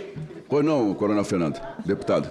Eu não sei se era essa a intenção do senador Paulo Rogério.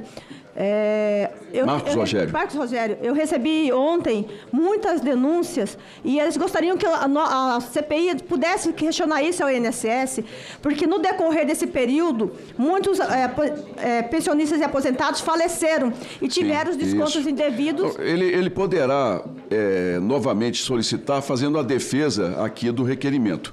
Isso eu vou retirar de pauta, mas poderá retornar para a defesa. Pois não.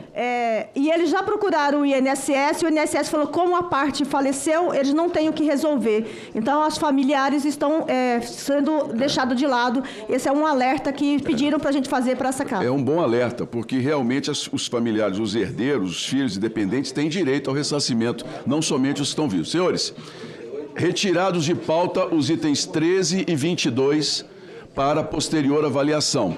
Os demais itens, os parlamentares que concordam, senadores... Tem um item ainda, presidente. Pois não. É o item... Senador Rogério Marinho. É o item 18.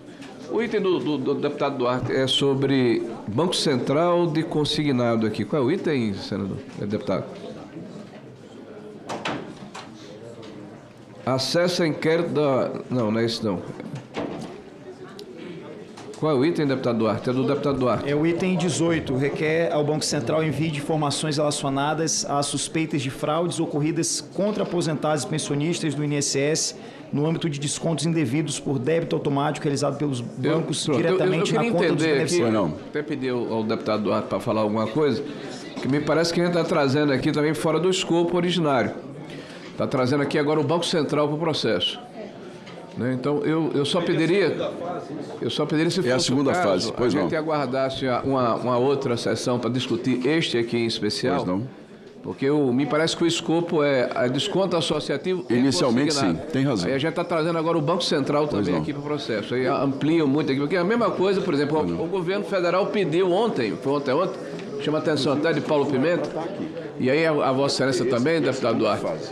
Ontem, a Polícia Federal pediu, o governo pediu à Polícia Federal para investigar a questão da questão do seguro defeso.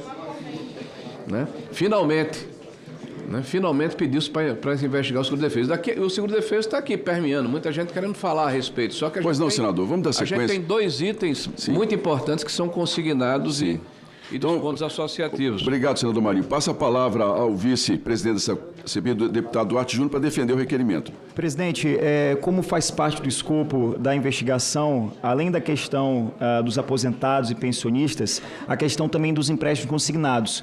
E é muito importante destacar isso porque estão querendo também ampliar. Eu sou um dos que tem interesse de investigar questões relacionadas ao BPC, questões relacionadas à colônia de pescadores, mas o escopo dessa CPMI ela se dirige tão somente, Vossa Excelência, nós tratamos sobre essa questão ontem, tão somente aos empréstimos consignados e também a questão dos aposentados e pensionistas. Então, somente essas duas situações. Aqui o pedido, ele avança no que diz respeito aos empréstimos consignados, mas faz parte do escopo, na segunda fase da CPMI, e como a gente quer não só pedir as informações, mas ler essas informações, estudar essas informações para poder avançar nas investigações, é importante previamente a gente ter acesso a elas. Por isso que, apesar de ser uma informação relacionada à segunda etapa da CPMI, eu apresento esse requerimento para que a gente possa ter logo acesso a elas, porque, como disse, aqui ratifico, não basta pedir as informações se a gente não lê. Então, precisa de tempo, precisa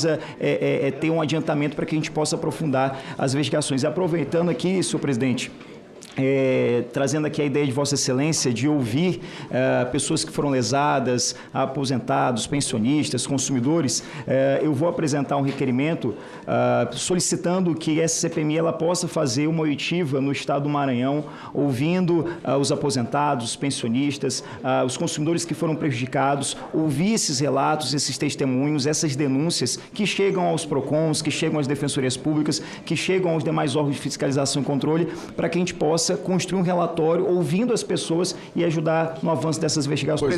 Presidente, pela ordem.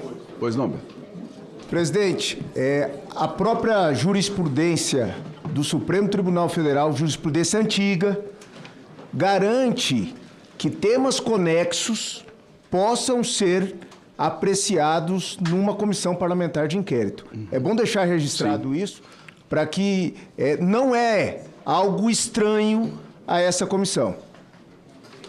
Excelência, o tema dos descontos consignados é parte dessa CPMI, está dentro do nosso escopo.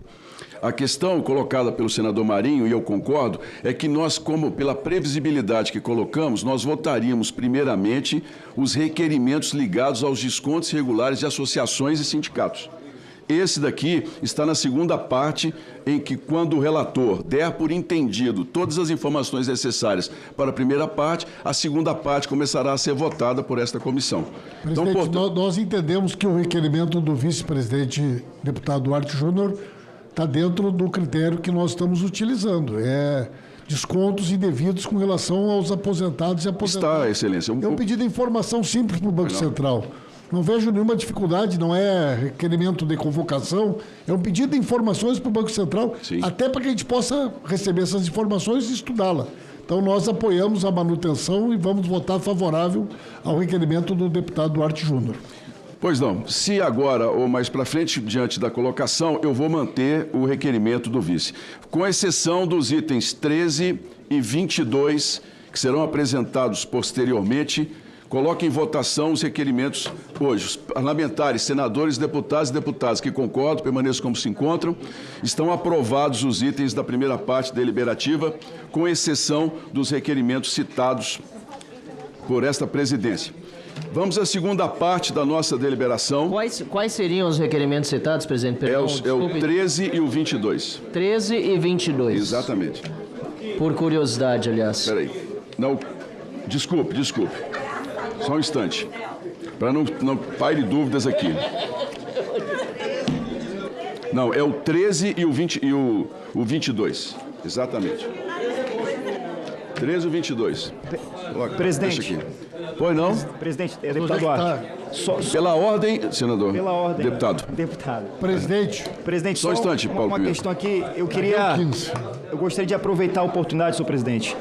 Nós aprovamos aqui o item 51, que é uma questão que durante essa semana gerou muita polêmica na imprensa, quanto à negativa por parte do Senado de nos permitir acesso às informações sobre o acesso do careca do INSS, o Antônio Carlos Camilo Antunes, a essa casa.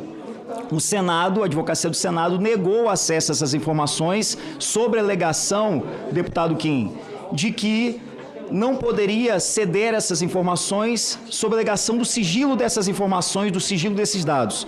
Nós apresentamos esse requerimento pedindo informações pormenorizadas do que o careca do INSS veio fazer no Senado, quem ele visitou, em qual gabinete ele foi, não com base na Lei de Acesso à Informação, mas com base no artigo 40, inciso 10 da Constituição Federal, que diz que essa casa, ainda mais essa CPMI, que tem poder de polícia, obrigado, de investigar, deputado. de fiscalizar. Por gentileza, então, por senhores. isso que eu agradeço a Vossa Excelência por pautar esse requerimento um e a todos por aprovarem o nosso pedido. Eu vou pedir às vossas Excelências uma gentileza para a gente ter andamento na segunda. Eu levantei uma questão. Só um instantinho, por favor, deputado Paulo Pimenta. Só um instante.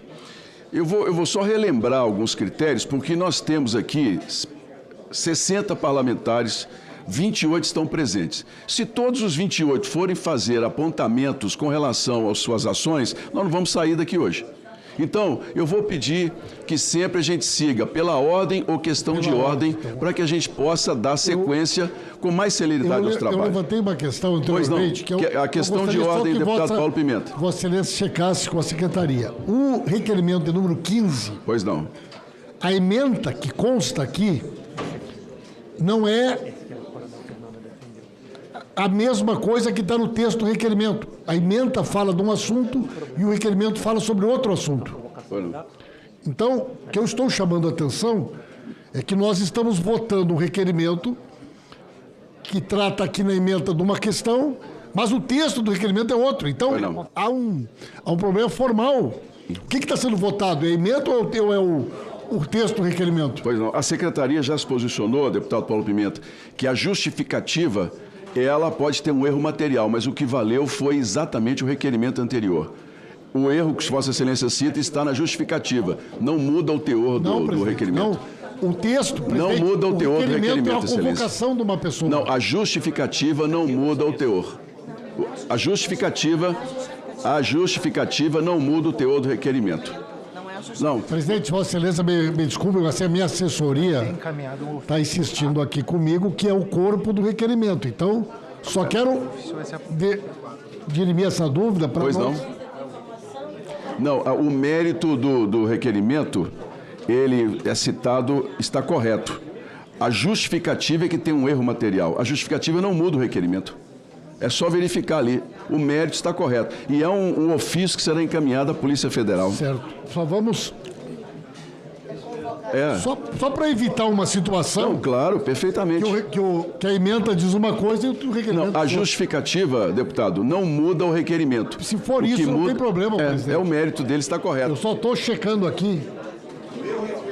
Presidente, vamos acordar e votar os requerimentos. Não, os requerimentos já estão votados. Já estão aprovados. Já estão aprovados.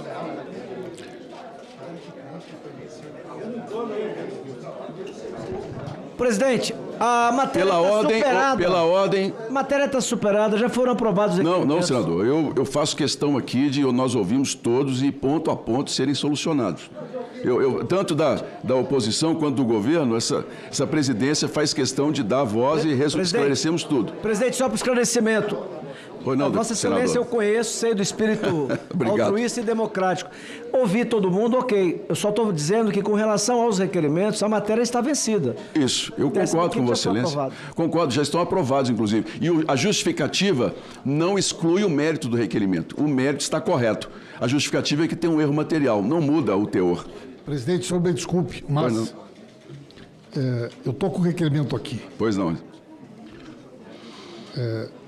A ementa diz, pedido de informação. O requerimento, não a justificativa, no requerimento, há um pedido de depoimento de uma pessoa. Sim. Então, nós estamos tratando de dois assuntos diferentes. Pois não, deputado. Então, há um descompasso entre a ementa e o requerimento.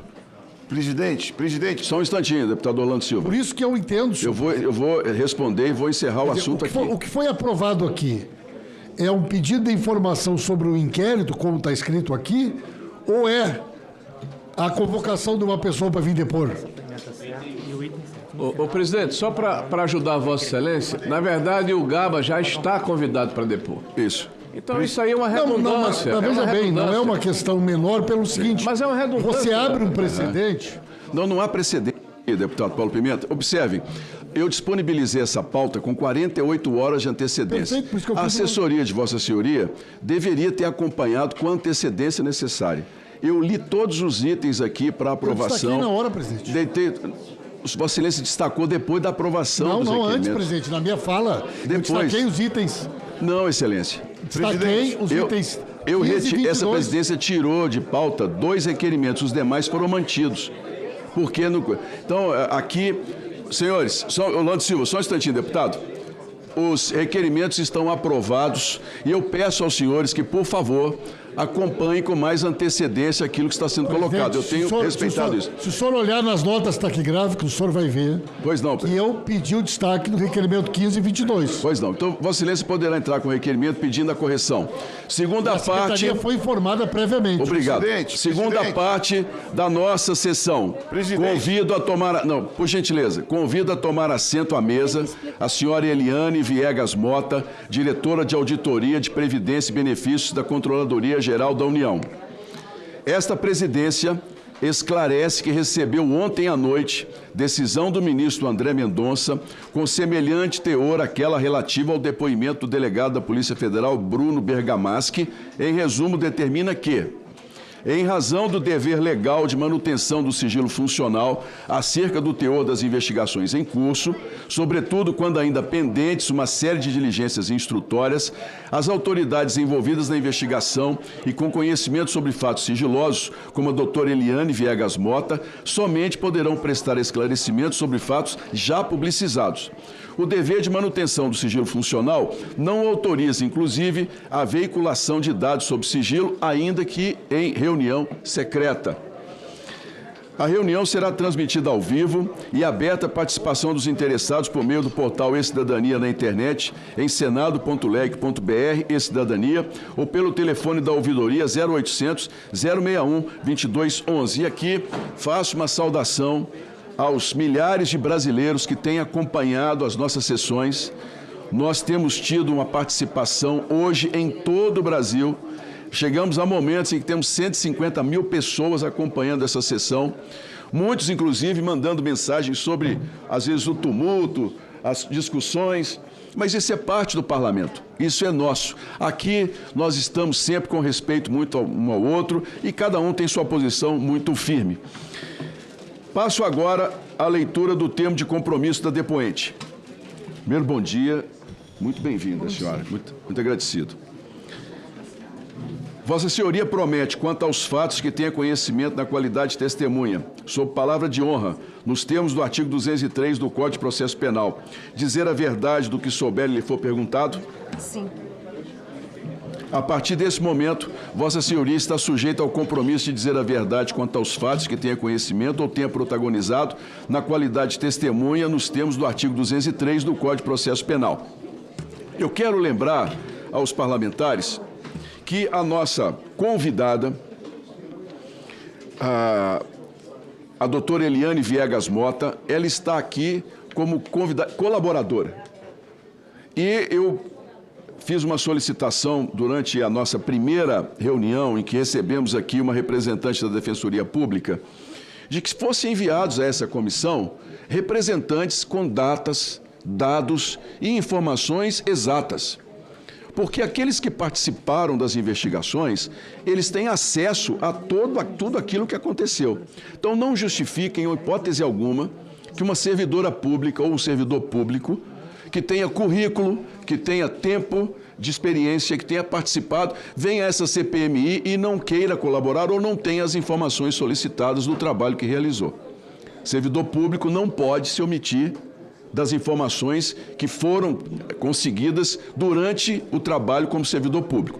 Claro, com exceção daquelas investigações que ainda estão secretas e que estão sendo mantidas por decisão do ministro André Mendonça e não serão alvo aqui. Se forem de inquirimento, a nossa procuradora poderá dizer claramente que não pode responder por questão de sigilo. Mas as informações publicizadas, as do inquérito da Polícia Federal, as que ela participou e que inclusive constam do inquérito, essas informações têm que ser trazidas aqui com data e exatidão a essa CPMI. É uma questão legal de respeito a este poder e a essa sessão.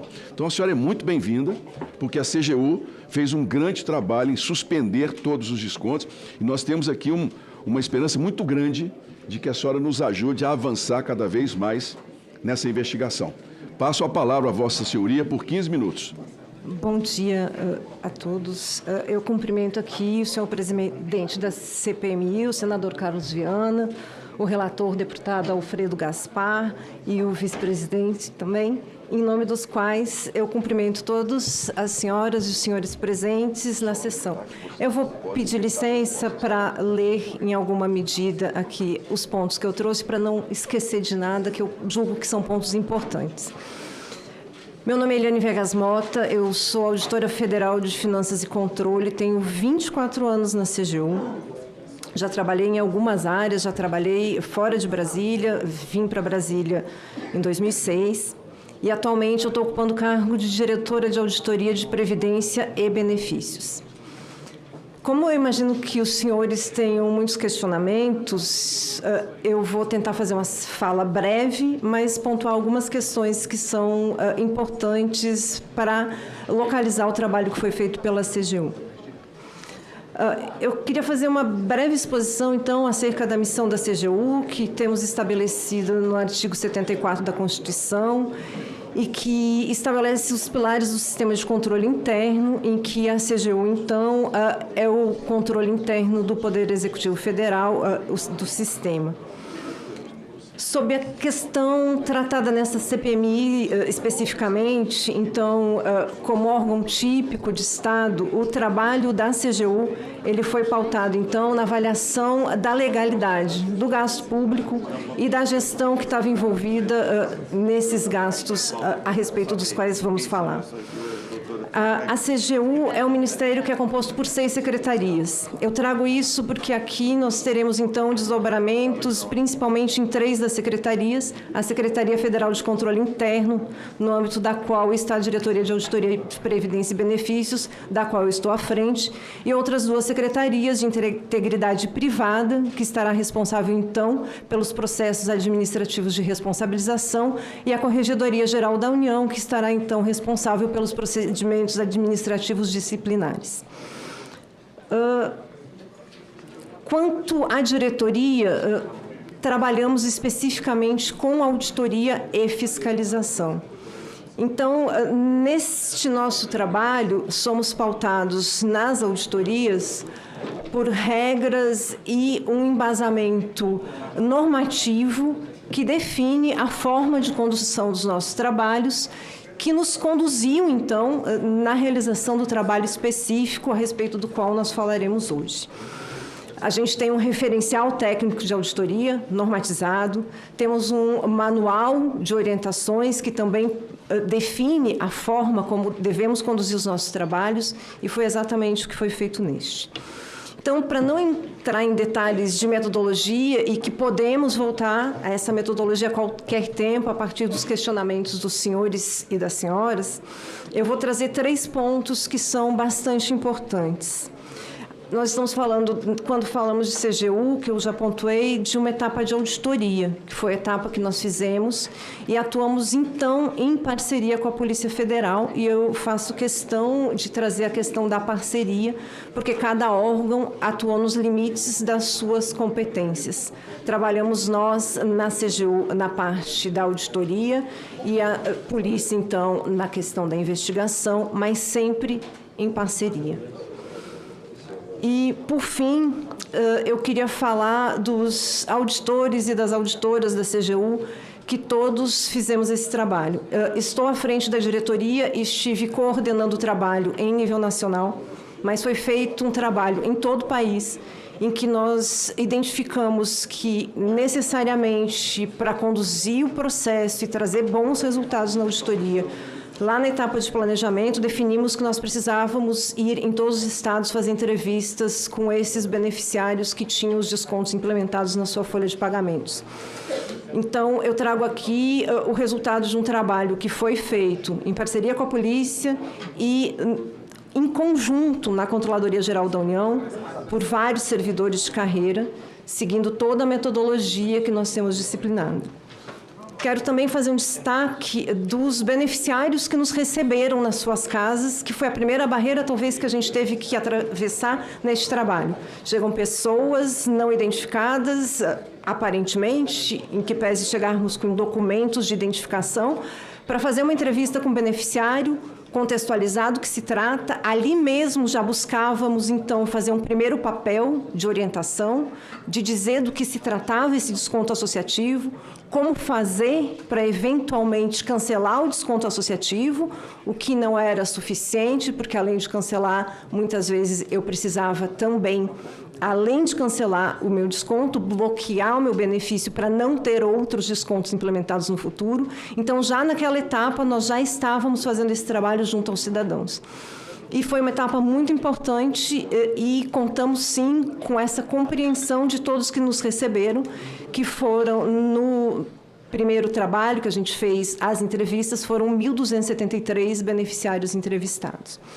O trabalho em si, ele está dividido em 3 relatórios especificamente e 73. Os 3 relatórios, eles estão estruturados da seguinte forma. O primeiro deles trata das entrevistas que foram feitas com os beneficiários. O segundo deles trata das visitas e avaliações que fizemos da capacidade operacional das entidades. E o terceiro fala especificamente dos controles internos do INSS. Então, sobre esses 3 relatórios, que são aquilo que foi produzido na CGU em termos de auditoria consta desses relatórios. Posso trazer os detalhes que recordo, os que tenho nos documentos que já trouxe aqui, mas eventualmente alguma informação que não esteja ou na minha memória ou nesses documentos existindo, nós prontamente podemos encaminhar essa CPMI, assim como já temos uma equipe lá separando vários documentos para atender já os requerimentos que foram feitos. Agradeço e estou à disposição para todos os questionamentos. Muito obrigado à senhora Eliane Viegas Mota pela apresentação, diretora de Auditoria da Previdência e Benefícios da CGU. Quero agradecer ao Elvis de São Paulo, mandou aqui a pergunta que está sendo passada também ao relator. A senhora Maria de São Paulo também, muito obrigado pela participação, pelo E-Cidadania do Senado. Pelo regulamento, o relator é quem começa os trabalhos as perguntas sem tempo definido. Com a palavra, o deputado Alfredo Gaspar. Bom dia, presidente. Bom dia a todos os presentes. Eu gostaria de iniciar, presidente, saudando a depoente e parabenizando a CGU pelo belo trabalho realizado. Saudar também as advogadas da União que estão ao lado da depoente. Tenho certeza que a depoente não precisará, mas precisando estará bem assistida.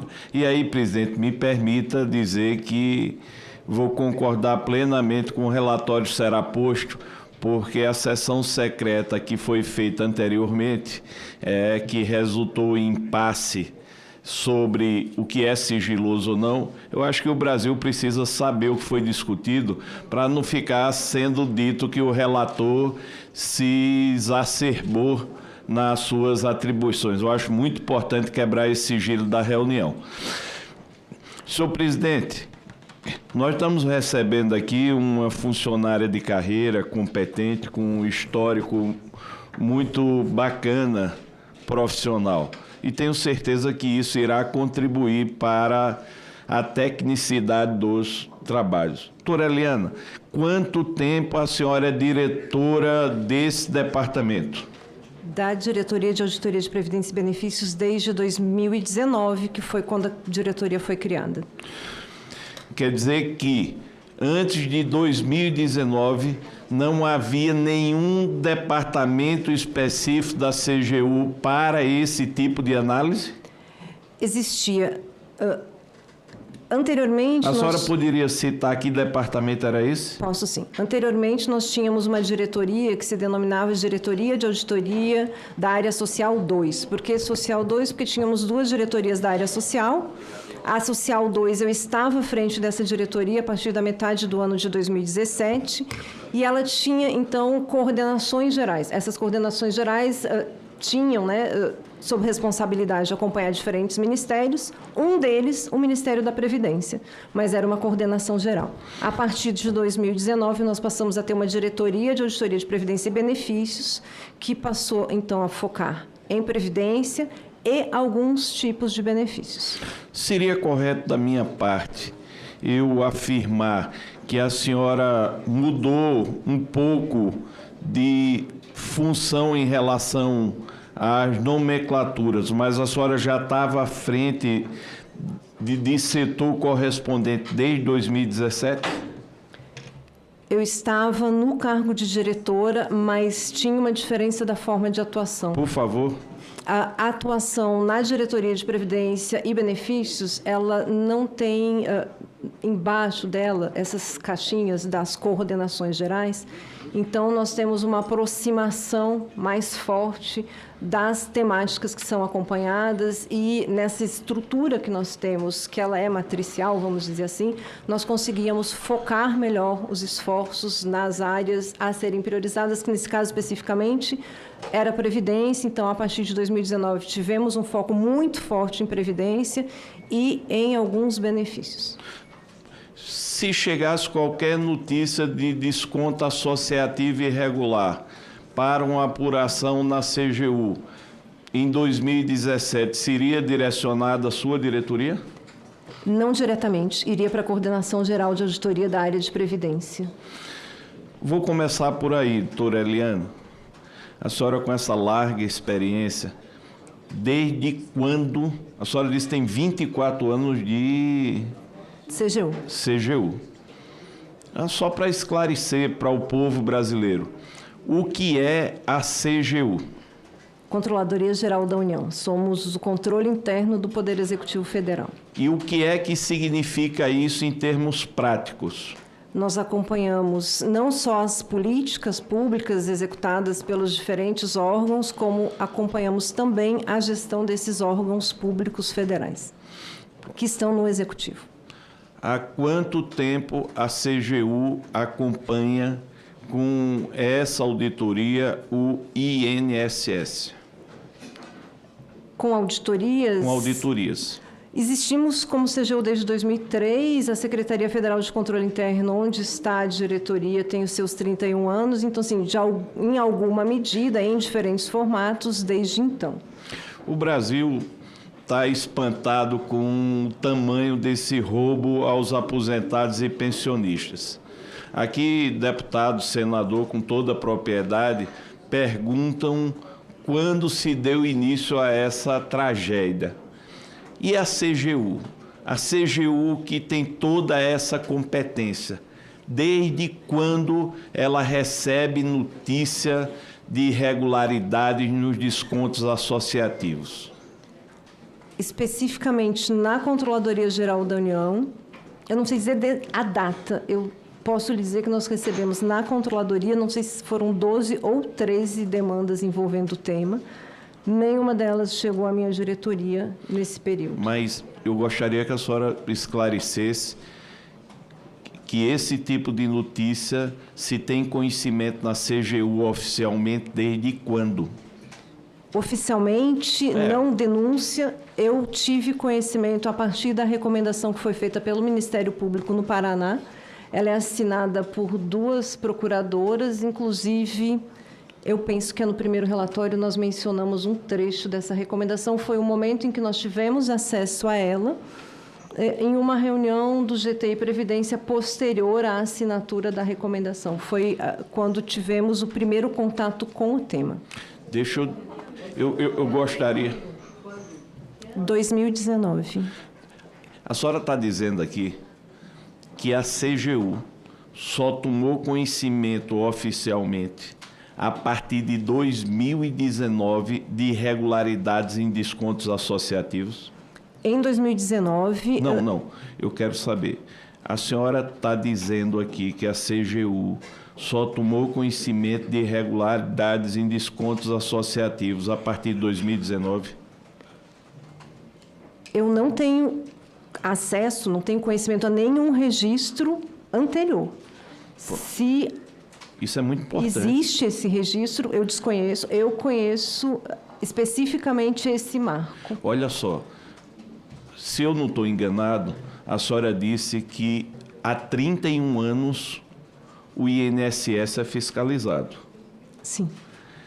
Quer dizer que nós passamos mais de 2 décadas pagando a CGU para a CGU fiscalizar o INSS, e só se detectou em 2019 irregularidades de descontos associativos?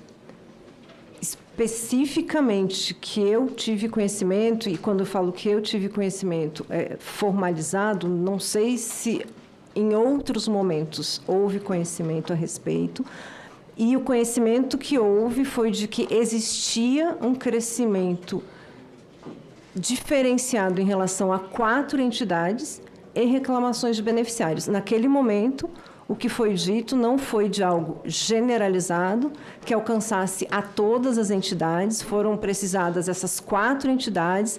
Em relação a essas 4 entidades, houve uma recomendação do Ministério Público ao INSS.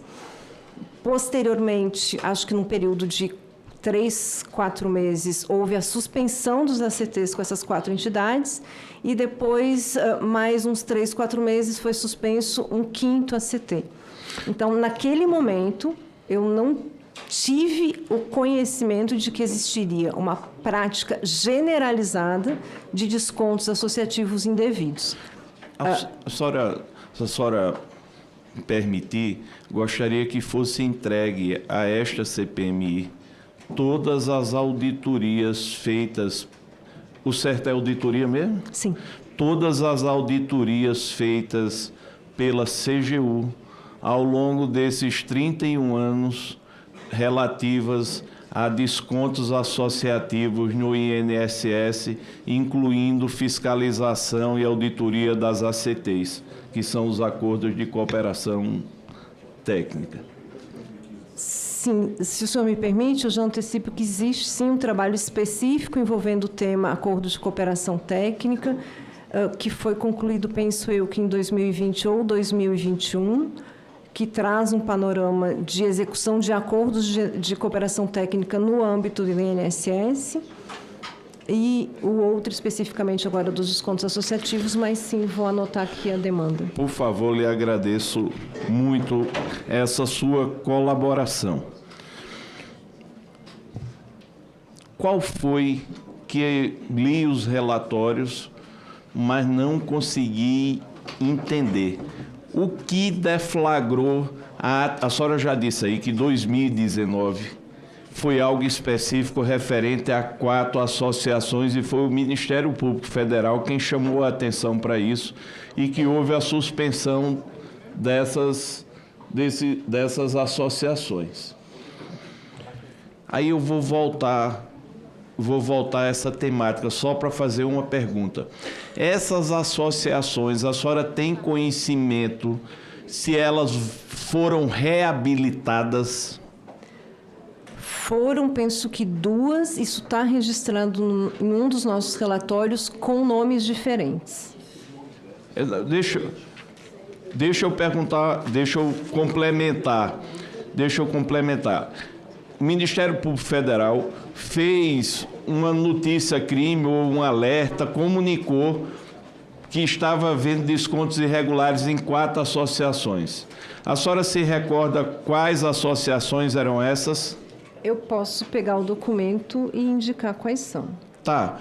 Depois a senhora puder, a senhora faz isso. Eu pergunto, e para mim isso tem um valor muito grande.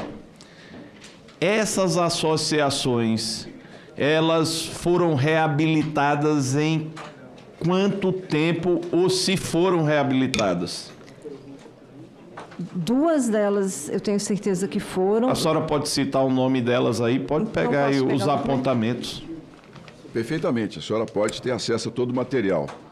Lembrando ao plenário, apenas para esclarecer, normalmente se tem direito a um advogado, mas vieram as 2 advogadas da União, permitir a presença, elas estão orientadas de que não podem orientar as respostas da nossa convidada, testemunha. Apenas permanecem aqui para discernir questões jurídicas.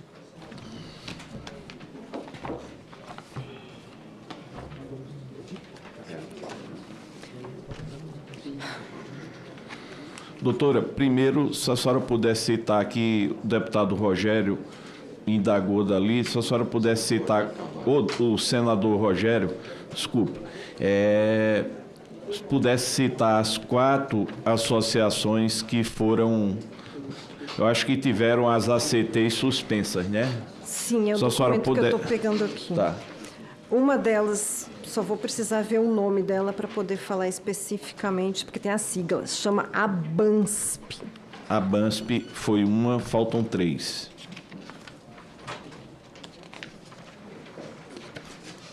Centrap. 2. ASBAP. 3. ANAPS, com 2 P's. Muito obrigado. Me diga, MPF fez a comunicação, elas tiveram os ACTs, os acordos de cooperação suspensos, os descontos associativos detectadas irregularidades cessaram. Eu estou querendo saber se houve reabilitação dessas associações que comprovadamente lesaram os aposentados e pensionistas. 2 delas, sim. Quais são as 2? Vou localizar aqui no relatório também, isso está no relatório. São 2 entidades e elas mudaram de nome, não que isso Se a senhora puder dizer quais são as duas, quais foram as duas e os nomes que adotaram. E quando, doutora, se possível? Senhor relator.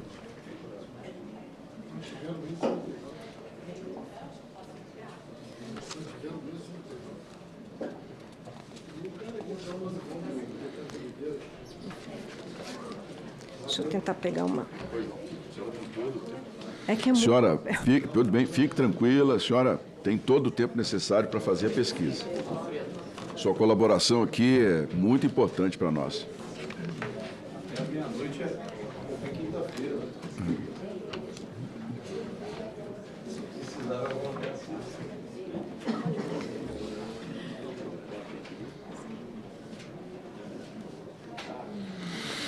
A Abraps é que era a ANAPS, ela transformou-se na Abraps. ANAPS. Com 2 P's virou Abraps com 2 P's também. Tá. Trocou só uma letra, Abraps. De Alfa Novembro, de AN, virou Alfa Bravo, AB, Abraps. A outra eu vou ter que procurar no relatório. Trocou o nome para ficar mais bonito o roubo. Manteve o CNPJ. Manteve o CNPJ. Aí depois que a senhora localizar a outra, gostaria de saber os anos que elas fizeram de novo. Pode. Você localizou? A ANAPS era a Abraps, teve a rescisão no dia 30 de julho. De quando? De 2019, desculpa.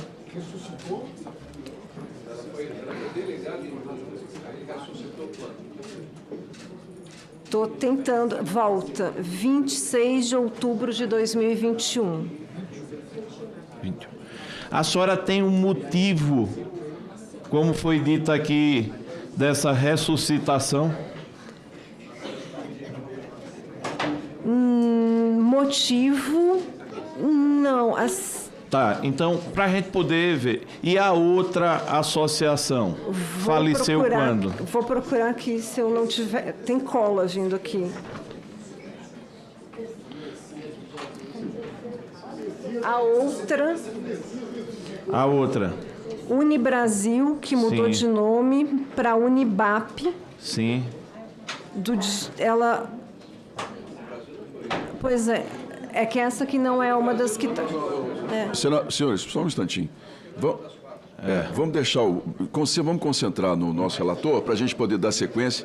Posteriormente, cada um terá o seu tempo para poder fazer as perguntas. Se nós viermos com muitos questionamentos, ela pode acabar se confundindo aqui. Mas só para... Eu consigo controlar. Tá. Mas a nossa convidada... Mas só para esclarecer... Temos que fazer a ressuscitação do que morreu, não de uma que estava viva. Eu posso procurar e lhe repassar depois. Tá, mas a senhora falou o ano 2021 do milagre de uma. Eu gostaria de saber no milagre da outra qual foi o ano. Então eu vou procurar. Qual foi a outra aí?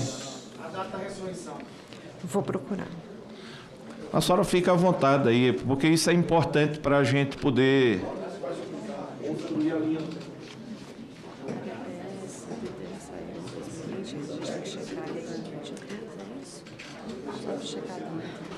Só para esclarecer, doutora, a senhora está procurando qual associação?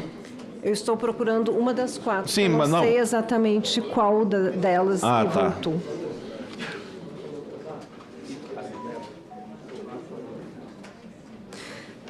Que eu tenho no relatório, na página 18, tem o seguinte: nesse contexto, importa ressaltar o caso das entidades Associação Nacional de Defesa dos Direitos dos Aposentados e Pensionistas, ANDAP, e Associação de Amparo Social ao Aposentado e Pensionista, ASAP, cujas nomenclaturas anteriores, quais sejam, a associação... Mas isso aqui é outra coisa, desculpa. Essa é outra coisa.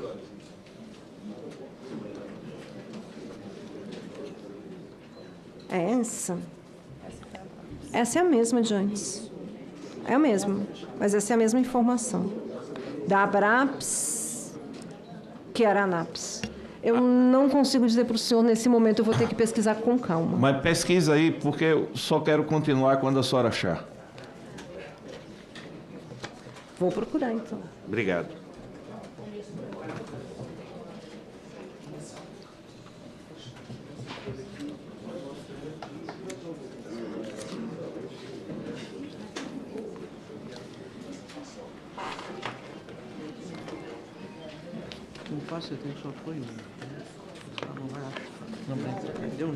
Vou aproveitar aqui para comunicar ao plenário que essa presidência vai se ausentar a partir das 11h30. Eu recebi hoje pela manhã a notícia do falecimento de uma pessoa muito amiga, muito próxima e da qual eu não posso deixar de apoiar a família num momento tão difícil. Então, o vice Duarte Júnior assumirá a partir das 11h30, já foi comunicado ao líder do governo e ao líder da oposição. E quero aproveitar, enquanto isso, saudar um ex-prefeito da cidade de Patis, em Minas Gerais, que carinhosamente ele chamava de Apariz de Minas, Valmir Gomes de Sá, um grande conselheiro, uma pessoa com quem aprendi muito e que, infelizmente, essa madrugada sofreu um infarto. Não houve tempo para socorro, estava numa área rural perto na cidade, na fazenda onde vivia com a família, e acordamos com a notícia que nos chocou e me chocou profundamente pela perda assim tão repentina. Então, desde já comunicando aos senhores que nós teremos essa alteração. Um outro ponto que eu gostaria de questionar o plenário, para já deixar acertado para que o deputado Duarte possa dar sequência, a ideia hoje, tendo a nossa experiência anterior, é fazermos um intervalo de 1 hora para almoço. O plenário concorda que façamos esse intervalo de 1 hora, líder do governo? A presidência não quer estabelecer logo o horário? Vamos, eu quero saber se concorda com 1 hora, ok. Então nós faremos esse intervalo de 1 às 2 da tarde. Ok? Tá, estamos combinados? Em termos de convidados, na segunda-feira da semana que vem, está convidado e aceitou o convite o ex-ministro Lupe. Na quinta-feira, nós convidamos o ex-ministro Zé Carlos. Ele, pelo meio do advogado, confirmou a presença dia 22 de setembro. Eu pedi a intimação dos senhores, do chamado Careca e do senhor Camisotti, para que os dois possam se manifestar sobre vir na próxima quinta-feira a esta comissão. Tá? Nós já temos a definição. Tanto que houve uma dificuldade da Secretaria em manter contato com os advogados e eu autorizei ontem a Polícia Legislativa a fazer a intimação pessoalmente nos endereços dos dois convocados a essa comissão. Então, segunda-feira está confirmado e quinta, possivelmente, a pedido do relator, já ouviremos um dos dois principais apontados aqui no esquema do INSS. Doutora, me permita aqui ser mais assertivo para a gente poder não ficar sem uma definição. A senhora falou que foram suspensos a associação ABANSP.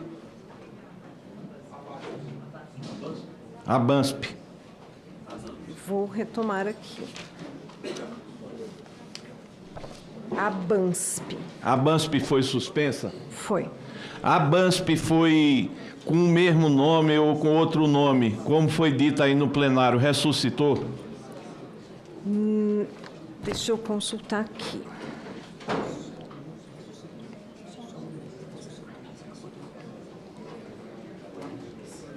Então, deixa eu fazer uma pergunta.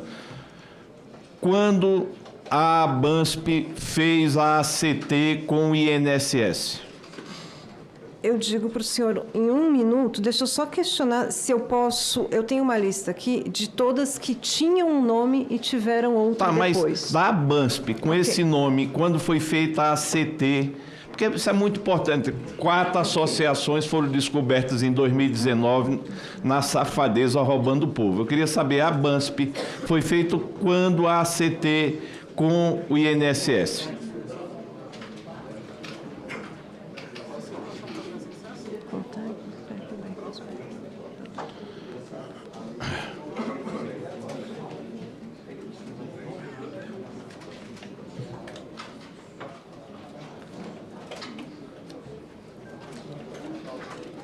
Eu penso que ela não retomou, porque na lista que eu tenho... Não, mas eu não estou falando agora mais nem de retomada. Eu estou falando quando foi a origem da ACT, da ABANSP com o INSS. Sim.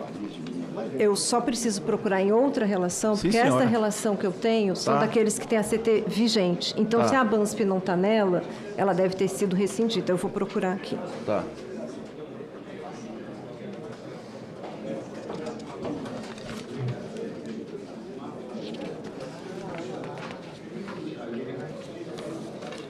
A ABANSP. Ele foi encerrado no dia 30 de julho de 2019. Encerrado, mas e nasceu a ACT quando? Eu não tenho esse registro aqui, mas eu posso procurar depois.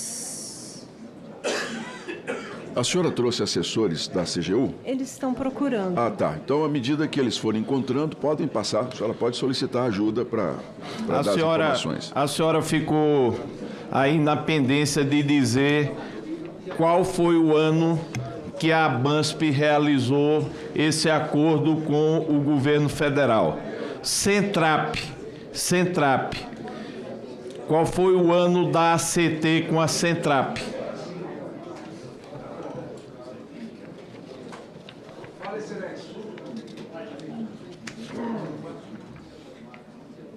Centrap, eu vou ter, neste momento, os anos de encerramento. Mas de encerramento a gente já sabe. Eu queria saber. A senhora não tem o ano da ACT da Centrap, não? Eu tenho aqui o número do processo do ACT, que dá uma ideia do ano. Ótimo. Qual é? E tenho o processo de rescisão também. Qual foi o ano da Centrap da ACT que foi pedido? O ano do processo é 2015. Pronto, 2015, aí, nós estamos falando justamente do marco temporal que delimitamos, 2015. Em 2019 foi detectada a safadeza, foi suspensa. ASBAP nasceu quando aí, processualmente falando? Posso só dar um passo atrás para falar o mesmo ano da ABANSP? A ABANSP, por favor. Ano 2016. Olha só, já está ajudando bem. 2016 a ABANSP, Centrap 2015, ASBAP nasceu quando? O processo tem o ano de 2014. 2014, certo.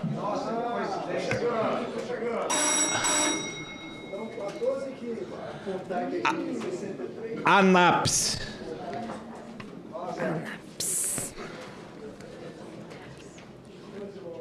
A ANAPS. Sim. Eu tenho aqui só da ABRAPS, que foi a posterior à ANAPS. Sim, não tem o ACT da ANAPS, não? O processo? Não sei se eu tenho, vou procurar. Arquivo.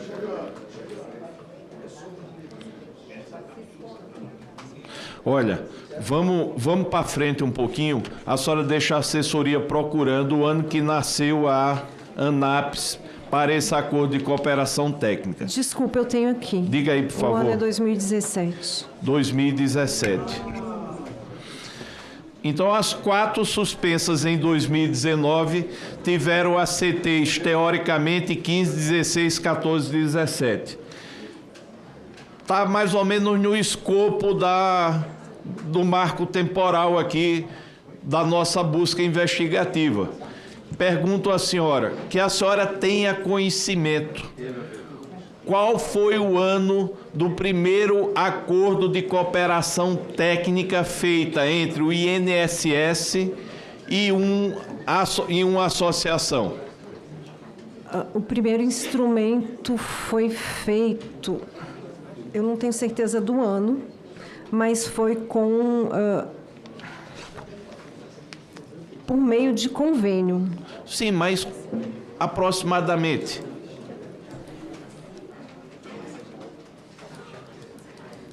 Eu não tenho certeza. Eu acho que foi 1994, mas eu não tenho certeza. Tá. A senhora está dando uma linha temporal aqui, ninguém vai pegar a senhora exatamente, mas a senhora acha que foi na década de 90? Penso que sim. Penso que sim. A senhora recorda qual foi a primeira entidade a realizar esse acordo de cooperação técnica com o governo federal? A primeira entidade, o primeiro instrumento que foi firmado para descontos foi com a CONTAG. A CONTAG, até hoje, mantém a CT ativa com o governo federal? Sim. Eu li uma parte do relatório, eu achei muito interessante. Hoje a senhora sabe qual é a entidade, proporcionalmente falando, que realiza mais desconto associativo no país? Sim, nós temos as informações. Qual é essa entidade? Especificamente em relação a valores? Em relação a número de associados, consequentemente valores. A CONTAG. A CONTAG. Quantas vezes a CGU... Eu estou indo para o marco temporal da entidade que mais realiza desconto associativo.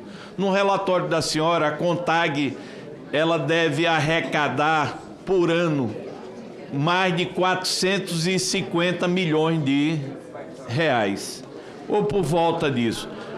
Vamos falar da CONTAG. Quantas vezes a CGU fez procedimento de fiscalização e auditoria da ACT da CONTAG durante esse grande lapso temporal? Em relação especificamente a trabalhos envolvendo acordos de cooperação técnica do INSS, eu não tenho conhecimento. Muito bem. Acordo de cooperação técnica envolve transferência de dinheiro? Envolve transferência de dinheiro em que termos? Entre a entidade e o órgão, não. Entre a entidade e o órgão, não. Isso, em algum momento, foi dito pela CGU ou pelo INSS, já que o dinheiro era roubado do próprio aposentado, do pensionista, não interessava a fiscalização? Eu não compreendi a pergunta. A pergunta é, em algum momento, os órgãos de fiscalização, a exemplo da CGU, tinham um entendimento, já que era um acordo de cooperação técnica, e o dinheiro saía do aposentado para a entidade, e isso não interessava, era interesse privado, não interessava a fiscalização do Estado Federal? Não, em nenhum momento. Em nenhum momento. A CGU nunca se imiscuiu de fiscalizar, não é isso? Nunca. Muito bem. E com todas essas décadas de desconto por meio de um ACT, a senhora poderia repassar para esta CPMI a fiscalização feita na entidade que mais descontava recursos de aposentado e pensionista por mais de 30 anos? Especificamente em relação ao acordo de cooperação técnica, eu desconheço que tenha sido feito algum trabalho envolvendo esse tema e entidades antes deste. Eu pergunto, a senhora consegue estimar, já o real já existia, a senhora consegue estimar ao longo desses mais de 30 anos de acordo de cooperação técnica, quanto essa entidade, e eu estou citando ela pelo marco de recursos, quanto essa entidade arrecadou de aposentados e pensionistas em descontos associativos? Nós temos os valores. Por favor, me diga especificamente para a gente não alongar muito, para a gente fazer esse marco da entidade que mais arrecadou e que não tem um relatório de fiscalização da CGU em relação a ela. Quanto ela arrecadou durante o tempo de vigência de ACT? Eu tenho as informações disponíveis a partir de 2016, que são as informações da maciça folha de pagamentos do INSS que nós temos disponíveis na CGU. Então olha só o que a senhora está dizendo. Essas informações antes de 2016, que representam mais de 20 anos de desconto, a CGU as tem e a senhora não tem, ou a CGU não as tem? A CGU não tem disponível as informações da maciça anteriores a 2016. Tá, olha só. Eu ia até perguntar à senhora, o que é que significa, pelo amor de Deus, maciça? A folha de pagamentos do INSS. Pronto. Então, essa folha de pagamento do INSS, a senhora vai ter como responder a esta CPMI quanto foi descontado em favor da CONTAG pelos aposentados e pensionistas até o ano 2016, da ACT de 94 até 2016. A senhora pode não ter aqui, mas a senhora vai conseguir enviar para a gente quanto foi descontado? Nós podemos enviar a partir de uma apuração que seja feita no âmbito do INSS, que tem acesso a essas informações. Quer dizer que a CGU não tem essa informação hoje? No âmbito da CGU, disponível na CGU, não. Ótimo. Agora vamos falar 25 anos depois, ou perto disso, vamos falar de 2016 a 2025. Quanto a CONTAG arrecadou dos aposentados e pensionistas? Aí a senhora pode dar o valor global.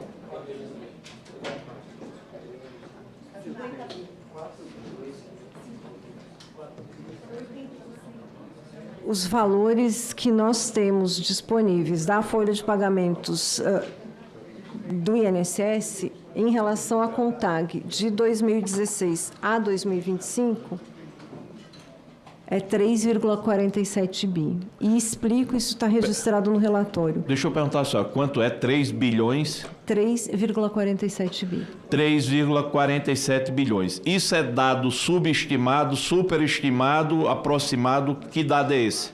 É dado exato? Não. É dado da folha de pagamentos do INSS de 2016 a 2025 até o mês de março, me parece, eu tenho que conferir. Tá. E as informações que estão disponíveis deste número, elas têm uma subestimativa, isso está registrado no relatório. Subestimativa de quantos por cento? Aproximado. Posso fazer o cálculo se eu tiver a mesma informação a partir do CIAF, que é o Sistema de Administração Financeira do Governo Federal. Certo. Eu consigo ter o valor que foi efetivamente transferido. Não, mas eu queria saber, a senhora citou o valor de quase 3 bilhões de reais e 500 milhões de reais, num período de menos de 10 anos. Eu queria saber se esse cálculo é super ou subestimado. A senhora falou subestimado. Sim. Subestimado em aproximadamente quanto? Foi o que eu acabei de calcular aqui. O valor seria em torno de 3,6 bi. 3,6 bilhões.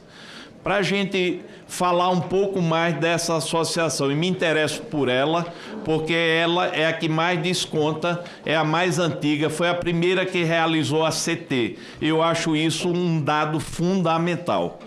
Eu pergunto à senhora, num relatório da CGU, foi feita entrevistas, visitas, foram feitas várias visitas para ver capacidade operacional, para ver a particularidade territorial. Eu queria falar sobre a CONTAG. A senhora sabe dizer quantos associados hoje a CONTAG tem por meio de acordo de cooperação vigente? Eu tenho a informação de janeiro deste ano. Tá ótimo. Porque a gente teria que apurar mês a mês. Tá bom, mas diga aí, por favor. 1 1.227.423. Ou seja, 1.200.000 e mais de 200 mil brasileiros estão associados à CONTAG, não é isso? Sim. Pronto. É aí que eu quero chegar. Vocês fizeram a inspeção na CONTAG? Foi feita uma visita. Ótimo. Pergunta à senhora, nessa inspeção na CONTAG, vocês fizeram uma amostra de quantos associados? Nós fizemos uma amostra de entrevistas. É essa mesma. Essa amostra, ela inclui 6 pessoas. 6 pessoas. Olha só, vocês estão dizendo que de 1.200.000 e poucos mil associados, para ver se essa associação, que é a maior de todas em desconto, vocês entrevistaram 6 pessoas. Sim. Vocês perguntaram a essas 6 pessoas se elas tinham autorizado o desconto associativo? Sim. Das 6 pessoas, quantas afirmaram ter autorizado o desconto associativo? Uma. Isso representa uma irregularidade de desconto associativo no percentual de quanto? Eu vou ter que ver, não consigo fazer o cálculo, mas posso ver no relatório. Deve ter um erro, deve ser 6 mil pessoas. Não. O senhor sabe bem que são 6 pessoas. 6? São 6. Não, mas aí no seu tempo. Não, o senhor sabe bem. No seu tempo o senhor fala, agora na minha fala não. De 6 pessoas que foi o corte, de 6, a senhora está dizendo que 5 negam. Agora vamos para o principal. Qual foi o último ano que foi concedido um acordo de cooperação técnica com a CONTAG?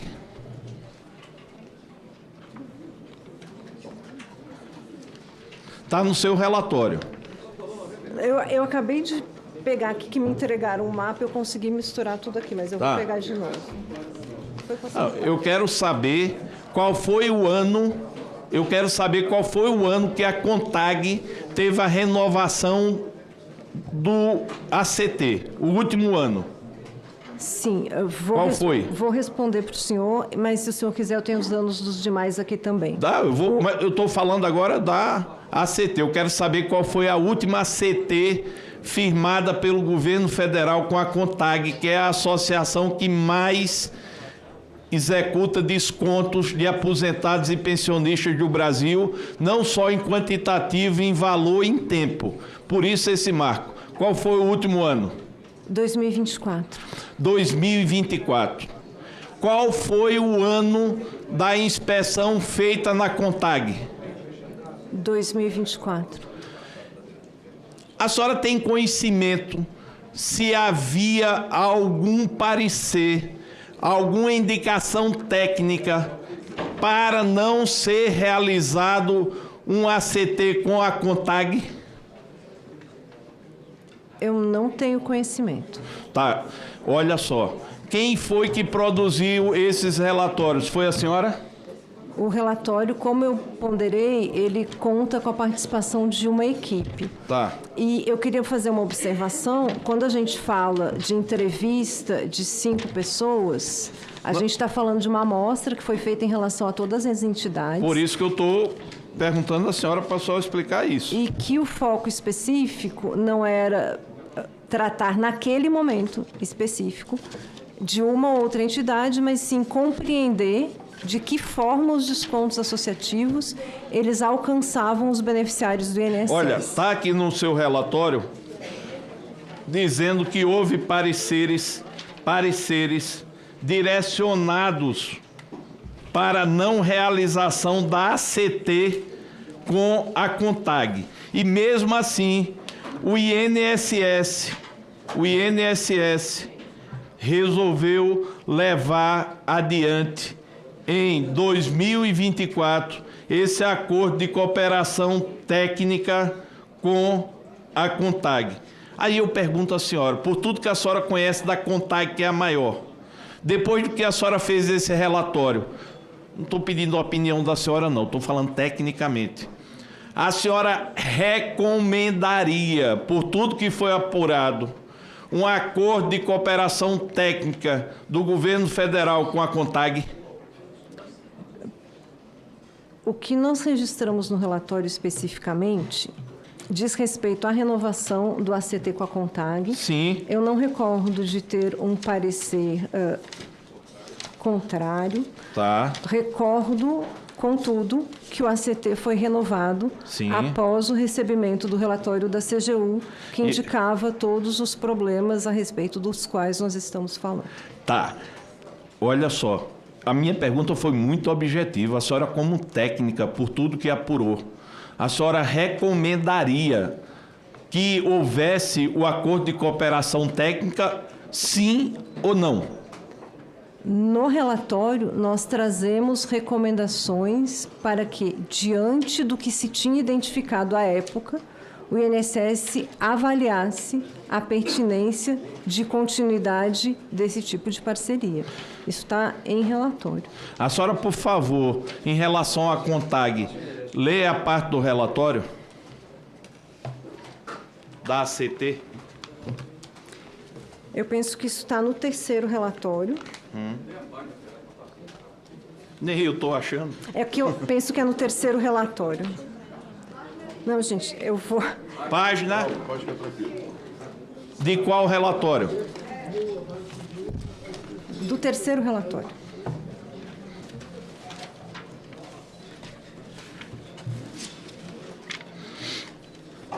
Vou ler para a senhora o que é que a senhora participou disso aqui. Página 22? Página 23. Página 23. A senhora pode ler o parágrafo 1, 2, 3, 4, 5. É relevante. Eu queria que a senhora dissesse se isso aqui foi colocado por vocês. É relevante destacar que alertas apresentados pela Procuradoria Federal Especializada junto ao INSS, em especial aqueles que relatam a existência de diversas ações judiciais para reparação de danos materiais por parte da União, não parecem ter sido considerados, haja vista que não implicaram em alteração perceptível de fluxos e de procedimentos relacionados à formalização e ao acompanhamento dos ACTs firmados pelo INSS para a operacionalização de descontos de mensalidade associativa em folha de pagamento. Nesse contexto, destaca-se a renovação de ACT da CONTAG em 27 de agosto de 2024, cujo parecer dos procuradores federais que opinam pela não formalização do referido pacto é reformado por despacho do Procurador-Geral do INSS, que entende ser razoável a assinatura, por se tratar de entidade que possui ACT há praticamente 30 anos. A senhora espera só um pouquinho. A senhora está dizendo aí que havia procuradores federais concursados recomendando que não assinasse a ACT e que o procurador-geral do INSS passou por cima disso e disse basicamente o seguinte: como já está há 30 anos, não vamos interromper, é isso aqui o sentido da coisa?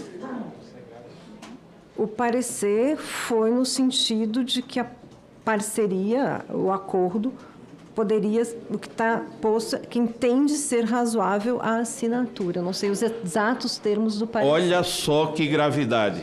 O procurador-geral do INSS disse assim: como já está roubando há 30 anos, deixa mais.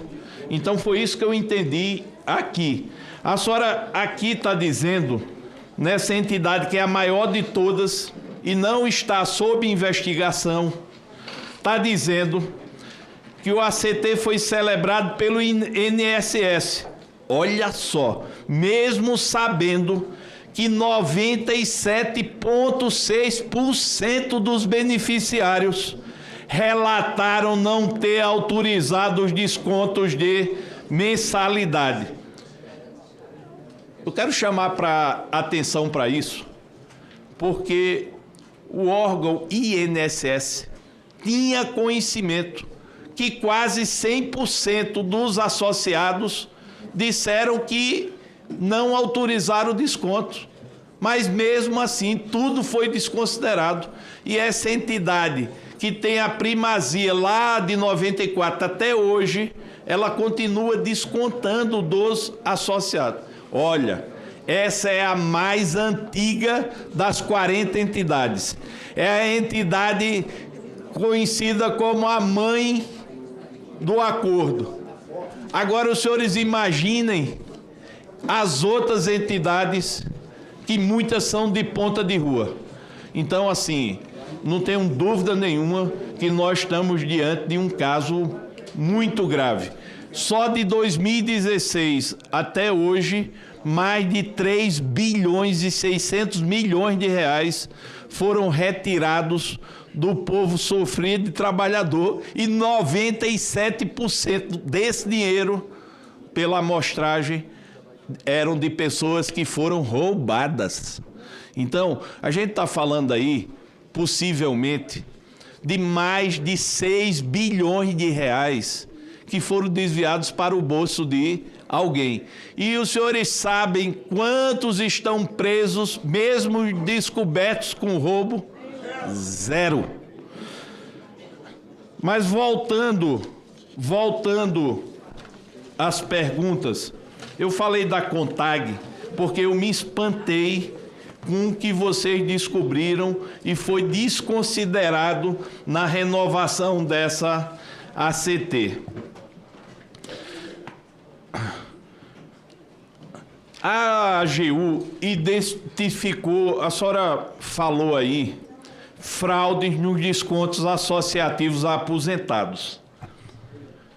A senhora pode me dizer o que é que levou a CGU a se imiscuir de forma sistêmica nessas associações? Quem foi que provocou a AGU e em que ano foi essa provocação? A senhora me disse que a AGU é uma controladoria interna do governo federal, não é isso? Controle a CGU, desculpa. A CGU. Sim. Quem foi? Foi a CGU. Diz, poxa, está saindo reportagem, eu vou me meter nisso aqui. O Ministério Público Federal, em 2019, a senhora disse que foi uma coisa localizada. Eu quero saber quem foi que deflagrou o processo de fiscalização da AGU. Qual foi? Foi um ofício de quem? Qual foi a autoridade? Qual foi o fato? Qual foi o fator dessa motivação? Vou fazer uma contextualização muito breve para ser muito precisa na resposta. Aquela diretoria que foi formada em 2019, naquele formato que nós falamos anteriormente, precisou fazer um mapeamento muito amplo do que tínhamos em Previdência. Fizemos esse mapeamento, basicamente no ano de 2019, 2021 tivemos pandemia, tivemos algumas questões bastante contundentes para tratar. 2019, vocês já começaram a fazer o mapeamento disso? Fizemos um mapeamento do INSS como um todo e identificamos os principais problemas. Era isso que eu queria saber. Dentre os principais problemas, vocês detectaram que estava havendo fraude nos descontos associativos? Nós identificamos como um tema necessário de abordagem as consignações na folha de pagamentos do INSS, que também alcança os descontos associativos. Olha só, quer dizer que em 2019 vocês viram essa temática como sensível? Esta, entre outras. Entre outras. O que foi feito na CGU? Quando vocês detectaram isso em 2019, vocês fizeram alguma comunicação oficial? E se fizeram, essa comunicação foi direcionada a quem? Nós não estamos tratando especificamente de identificar o desconto associativo como algo crítico. A pergunta é simples. Em 2019, com a irregularidade dos descontos associativos, dentre outras temáticas, em 2019, vocês direcionaram a comunicação a quem? Eu preciso só contextualizar, porque eu não estou falando da questão dos descontos associativos. Pronto, então eu posso perguntar de forma inversa. Em 2019, vocês fizeram alguma comunicação sobre desconto associativo irregular a alguma autoridade da República? Não, como eu ponderei... Ótimo. 2020. especificamente sobre descontos associativos. O primeiro trabalho que foi feito pela CGU a senhora, por foi favor, este. a senhora, por favor, eu quero saber ano a ano, que eu quero saber com quem está a responsabilidade. 2019, a senhora já disse que não foi feito. A CGU fez essa comunicação em 2020 para alguma autoridade da República? Não. 2021, foi feita alguma comunicação para alguma autoridade da República? Especificamente... sobre desconto associativo. Sim, mas eu preciso contextualizar. Não, depois a senhora... Eu estou fazendo uma pergunta objetiva. Eu quero saber se em 2021 foi feito alguma comunicação da CGU para alguma autoridade da República sobre irregularidade de desconto associativo. Se nós pegarmos as atas do GTI Previdência, nós temos sim manifestação, não só da CGU, mas do Ministério Público, da Defensoria Pública da União, por isso que eu estou falando especificamente. Eu preciso pegar ano a ano. Eu preciso saber, eu estou perguntando da CGU. A CGU sim tem assento no GTI Previdência. Não. Se manifestava. Não, eu sou... Presidente, ela não está tendo direito de responder. Ela vai responder. A minha pergunta é objetiva. Não. O senhor relator, pela ordem, a pergunta e ela depois vai responder. Presidente, a palavra está com o relator. Presidente. Relator, só um instante. Pela ordem, o deputado Paulo Pimenta. Presidente, da mesma forma que o relator tem direito de perguntar, a depoente tem direito de responder. O que não pode é fazer uma pergunta e no momento que a senhora vai começar a responder, começa a gritar em cima dela. A minha pergunta é objetiva. Relator, só um instante. Deixa eu terminar. Estou falando com o presidente. Então não é... Peraí, presidente. Presidente, vamos... Não, só um instante, relator. Ele disse calma-bete com quem? Presidente, que é isso? Calma-bete com quem? Calma-bete qual é o seu problema? Por favor. Seu problema o senhor deveria se acalmar. Senhores, por gentileza. Se comportar como relator. Senhores, por gentileza. Se acalmar. Nunca tive Orlando.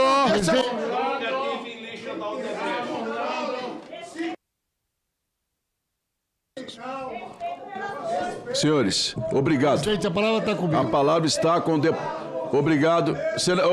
O deputado Coronel Crisóstomo. Presidente. Deputado Coronel Crisóstomo, por gentileza. Presidente, pela ordem, presidente. A palavra continua com o deputado Paulo Pimenta. Presidente. Senhores, por favor. Por favor, presidente. Excelência, o deputado Paulo Pimenta, é preciso que todos colaborem, dos dois lados. Presidente. Por favor. Presidente. Senador Bittar, por gentileza. Senador Bittar, por gentileza.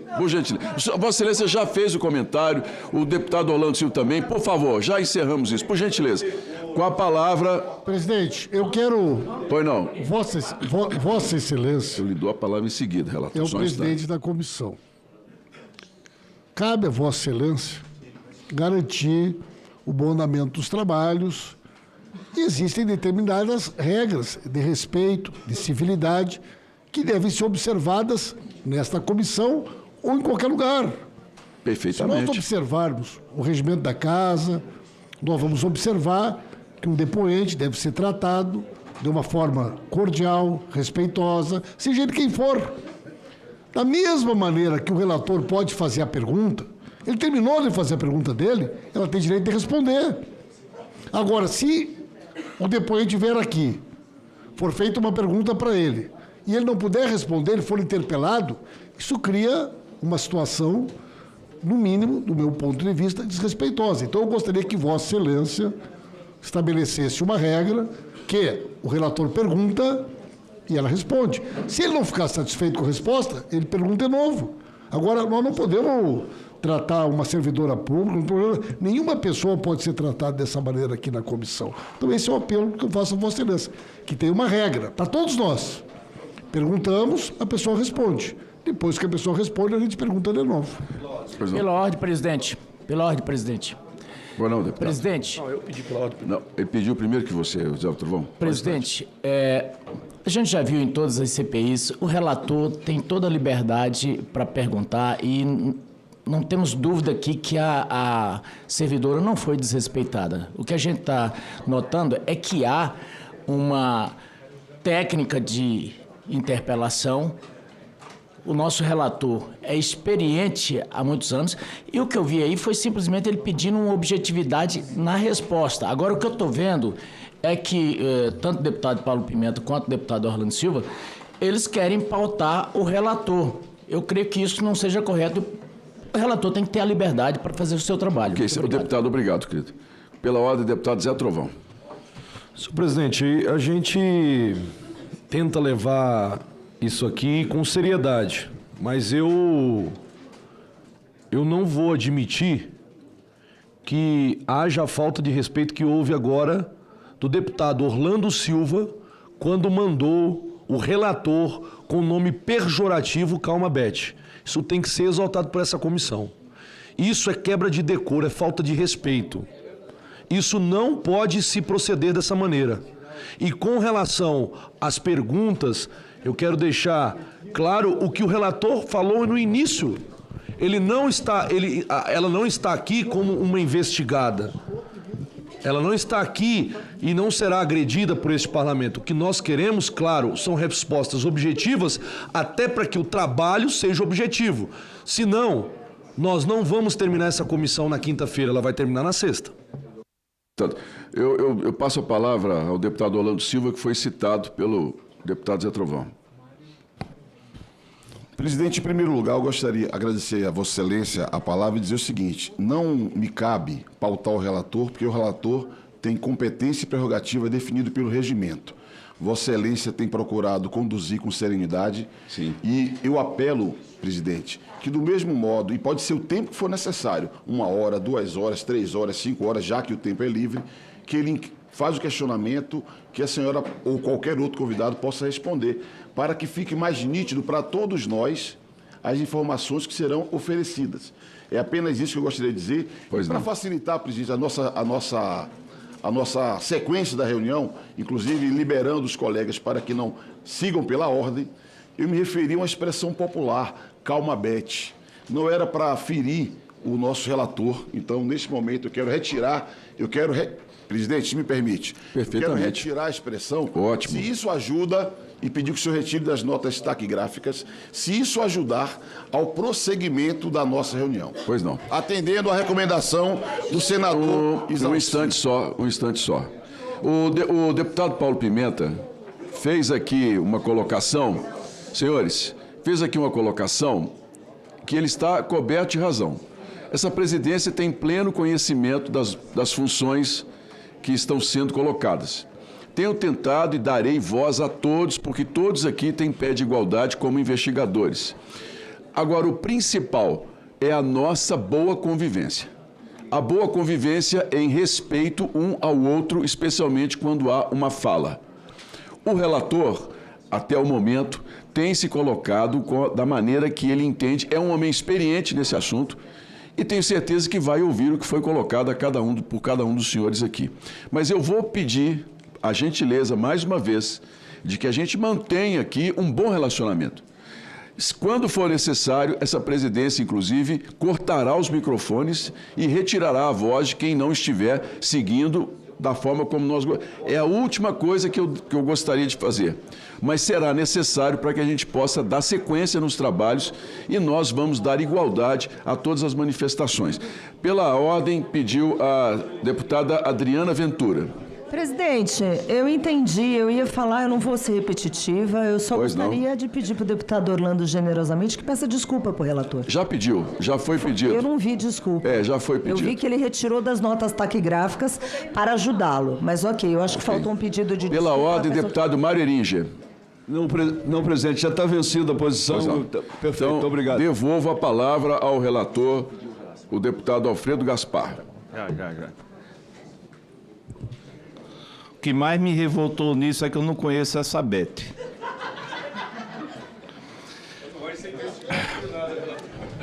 É uma música da Blitz. Vou mandar para o WhatsApp a música para o senhor.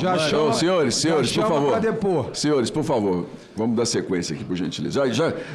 O relator se sente satisfeito pela retirada do comentário? Aqui o ambiente está o melhor possível. Ótimo. Isso aqui é um ambiente caseiro. Ele citou a Blitz ali, eu não lembro. Eu sou da geração Skank, então eu não conheço essa. Olha, Mas foi bom os conselhos que recebi, porque eu serei muito mais objetivo. Senhora doutora Eliane, da lavra da CGU, sendo bem objetivo, para a senhora, depois a senhora explica, porque a senhora teve o tempo de fala, agora é o meu tempo de pergunta. Eu gostaria de resposta objetiva. Da lavra da CGU, em 2021, saiu algum ofício direcionada a alguma autoridade para a adoção de providências sobre desconto irregular? Não. Pô, da lavra da CGU, saiu alguma comunicação de desconto irregular para alguma autoridade no ano de 2022? Não. Ótimo. Da lavra. Não, é porque a gente vai vivendo e aprendendo. É pouca experiência, eu estou ouvindo. Do ano de 2023, a CGU comunicou a alguma autoridade da República que tomasse providências sobre descontos irregulares? Não.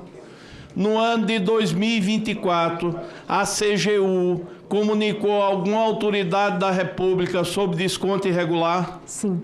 Comunicou. Tá vendo, minha gente? É uma coisa simples. O relator vai se aperfeiçoando de acordo com o professor Paulo Pimenta foi na mosca. Obrigado. Agora precisa saber professor de quem, viu? Eu fiquei orgulhoso da indicação. Mas, voltando ao assunto, do ano de 2024, em que mês e a quem a CGU comunicou questão de desconto irregular? Especificamente, comunicação foi a partir do trabalho de auditoria, que teve planejamento iniciado em março, externo à CGU em março, interno à CGU anteriormente. Foram uma série de comunicações, acredito que a primeira delas tenha sido feita ao presidente do INSS. A senhora, só, o pessoal disse que eu interrompo, é para não perder o raciocínio, que eu tenho memória curta. Quando o presidente do INSS recebeu comunicação dessas irregularidades? Das irregularidades postas em relatório ou nota de auditoria, que foi o que aconteceu, foi em julho, porque primeiro foi feito todo o planejamento do trabalho, a execução do trabalho, o resultado registrado e levado ao conhecimento do presidente do INSS. Eu lhe agradeço muito. Julho de que ano? Julho de 2024. Então, seria correto eu afirmar no relatório que terei que fazer que a primeira comunicação oficial da CGU a um presidente do INSS ocorreu sobre descontos irregulares em julho de 2024? Como resultado de auditoria, sim, comunicação a respeito do trabalho e todos os questionamentos relacionados ao longo do exercício de 2024. Pronto. Então, uma vez comunicado ao presidente do INSS, a senhora sabe ou recorda quem era o presidente do INSS nessa oportunidade? Foi o presidente que foi afastado na operação. A senhora me diz o nome dessa pessoa? O senhor Alessandro Stefanuto. Essa operação de afastamento do presidente ocorreu em que ano? Em 2025. Em que mês de 2025? Por ocasião da operação em abril de 2025. Olha só, o presidente do INSS, ele foi comunicado das irregularidades em junho de 2024. Julho de 2024. Pela CGU. Não, mas estamos aqui tratando da CGU. E ele continuou na presidência do INSS? Sim, ele foi afastado por ocasião da operação em 2025. Quem determinou o afastamento do presidente do INSS? Houve um afastamento judicial por ocasião da operação. Me diga uma coisa. O governo federal tem como núcleo principal de controle interno, de fiscalização, a CGU. A CGU detectou uma irregularidade desse tamanho. O ministro da Previdência foi comunicado do que estava acontecendo? Eu não posso afirmar que o ministro tenha sido comunicado, mas houve a expedição de uma comunicação de forma concomitante. A quem? Ao Ministério da Previdência. Pronto. Por ocasião da finalização do trabalho, primeiro comunicamos o INSS, posteriormente ao Ministério da Previdência. Eu posso perguntar à senhora se essa comunicação incluía esses relatórios que estão comigo aqui? Foram feitas, neste primeiro momento, 2 comunicações. Primeiro, do encaminhamento da nota de auditoria, que é um documento que ele ainda não é um relatório finalizado, ele é um relatório ainda num formato prévio ao relatório final, e foi comunicado também em relação ao relatório preliminar que foi enviado no final do mês de julho ao INSS. E foi enviado isso também ao Ministério da Previdência? Foi encaminhado ao Ministério da Previdência. Direcionado a quem? A Assessoria Especial de Controle Interno. Doutora, eu quero dizer para a senhora, reafirmar o meu respeito à CGU e ao grande trabalho, à competência da CGU. A forma como eu pergunto, falo, não é desrespeitando a senhora em momento algum. A senhora é uma técnica respeitada, decente e que orgulha o Brasil. Queria eu que o Brasil tivesse tanto funcionário assim como a senhora. É só questão mesmo didática, não tirei o cacuete ainda de promotor, eu gosto de perguntar assim, não quero atrapalhar as suas respostas. Mas me diga uma coisa, depois que vocês comunicaram isso aí, em algum momento a senhora pessoalmente esteve com esse presidente do INSS? Voltando rapidamente no rito da auditoria, quando nós encaminhamos um relatório preliminar, porque nós encaminhamos a nota de auditoria, posteriormente o relatório preliminar no final de julho, foi feita uma reunião que é praxe na auditoria, que se chama reunião de busca conjunta de soluções, que é quando nós discutimos o teor do relatório e as recomendações que estão propostas para endereçar os problemas que estão nele registrados. Mas essa reunião, eu desconhecia isso, essa reunião é com quem? Foi com quem? Neste caso especificamente, foi feita com o presidente do INSS em função da relevância e da criticidade. Eu pergunto, nessa oportunidade, além dos funcionários da CGU, encarregados aí de todas essas análises, quem estava presente nessa reunião por parte do Ministério da Previdência e do INSS? Eu não consigo lembrar de todas as pessoas, isso está registrado em ata, eu vou ter que pegar a ata para ver. Então eu vou perguntar à senhora 2 nomes. André Fidelis estava? Eu não recordo. Stefanuto estava? Sim. Quando vocês fizeram essa reunião não era uma busca de solução conjunta? Sim. Como foi a postura do presidente do INSS com as sugestões propostas pelos senhores? Nós, na oportunidade, discutimos o relatório e, em alguma medida, houve questionamento a respeito da forma que foram feitas as entrevistas e da necessidade, então, de se apropriar dessas informações, mas naquele momento foi sinalizado que algumas providências seriam adotadas. A senhora poderia relatar quais as providências que o presidente do INSS, no ano de 2024, a estar presente nesta reunião, se comprometeu a adotar? Ele disse que faria uma análise das informações que nós tínhamos apresentado e avaliaria a viabilidade de fazer o que estávamos propondo. Eu posso perguntar à senhora, de forma prática, quantas ACTs o presidente do INSS, ao tomar conhecimento das irregularidades, suspendeu naquele momento? Não foram suspensos os ACTs naquele momento. Quer dizer que os descontos associativos, após vocês levarem todos esses dados técnicos ao presidente do INSS, continuaram esses descontos associativos Até quando? Os descontos foram realizados até o mês de abril, por ocasião... Abril de que ano? Abril de 2025, e foram suspensos após a operação sem desconto e o valor respectivo, né, de abril, que já estava em folha, ele foi posteriormente restituído aos beneficiários.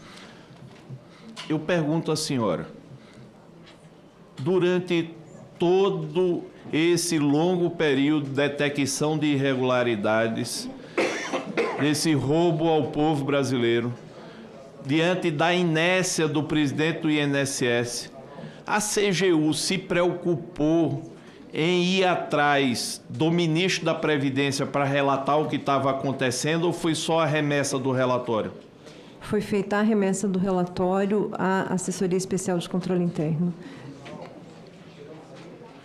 E vocês não mantiveram nenhum contato? Eu não mantive nenhum contato. Quem era o chefe da AGU, da CGU naquele momento? Nosso ministro. Como é o nome dele? Vinícius Carvalho. Hein? Vinícius Carvalho. O ministro Vinícius, a senhora tem conhecimento se ele foi informado de tudo que estava acontecendo em relação a isso no ano 2024? Eu não tenho conhecimento se ele foi informado em relação a isso, mas sim sabia do trabalho que estávamos realizando. A senhora tem conhecimento se o ministro fez essa comunicação ao presidente da República? Não tenho conhecimento. A senhora tem conhecimento se o ministro fez essa comunicação ao doutor Carlos Lupe, ministro da Previdência? Não tenho conhecimento. Qual é o papel da AGU diante... Eu não sei porque a AGU é porque as doutoras estão aqui.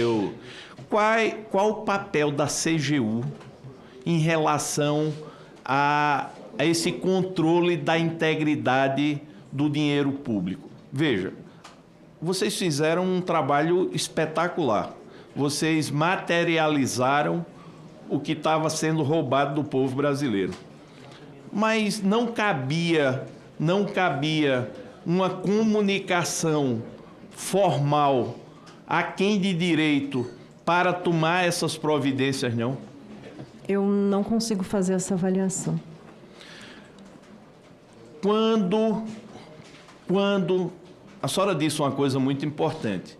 A senhora disse que fez todo o planejamento, depois a investigação, em 2024 houve as comunicações. Quando a Polícia Federal foi comunicada pela CGU sobre esses descontos irregulares? A comunicação que foi feita à Polícia Federal foi ainda no âmbito das auditorias, quando se identificou o percentual de beneficiários que indicavam que não reconheciam os descontos, isso em abril de 2024. Então, a Polícia Federal tomou conhecimento desse caso em abril de 2024, pela CGU, né? Sim. Começamos as interlocuções das equipes técnicas em abril de 2024. 2024. A senhora poderia dizer um histórico, ninguém melhor do que a senhora. A senhora poderia dizer um histórico de 2015 a 2025, ano a ano, quanto foram os descontos associativos, ano a ano? Aí pergunta a senhora, começando em 2015, quantos foram os descontos associativos em 2015? Desculpa, valor ou... Valor. Estamos falando de ordem de grandeza. Valores de descontos de todas as entidades. Todas. 2015. Peraí. 2015. Posso trazer números arredondados? Não, a senhora diz aproximado. 387 milhões. 387 em que ano?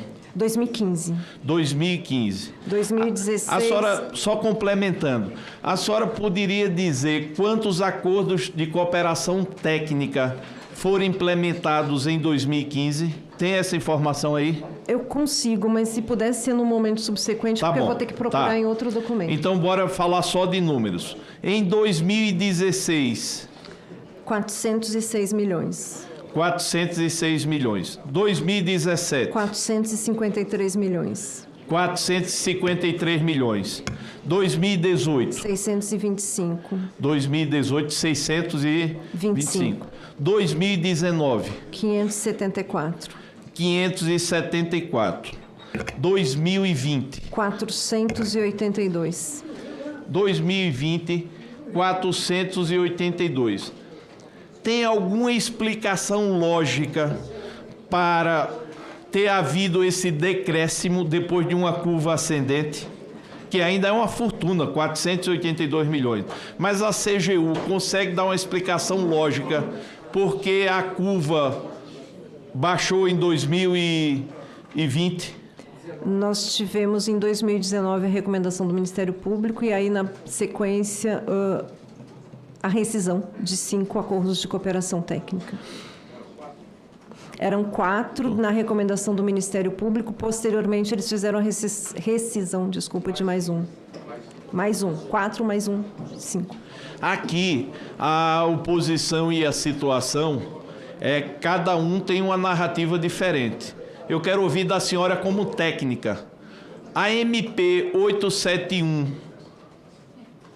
a análise técnica da senhora, ela teve algum impacto nisso aí? Relator, só um instantinho. A doutora Eliane, se em algum momento a senhora desejar parar, a senhora pode solicitar um intervalo, ok? Ok, obrigada. Eu vou, como dito ao plenário, eu vou me ausentar, vou pedir ao Duarte Júnior que assuma a presidência. Peço à secretaria que mantenha nas notas taquigráficas a minha ausência para comparecimento ao enterro do senhor Valmir Moraes de Sá, ex-prefeito da cidade de Patis, ex-presidente do consórcio intermunicipal dos municípios mineiros da área da Sudene. Deputado Duarte Júnior, por gentileza. Muito obrigado. Tchau, presidente. Abraço.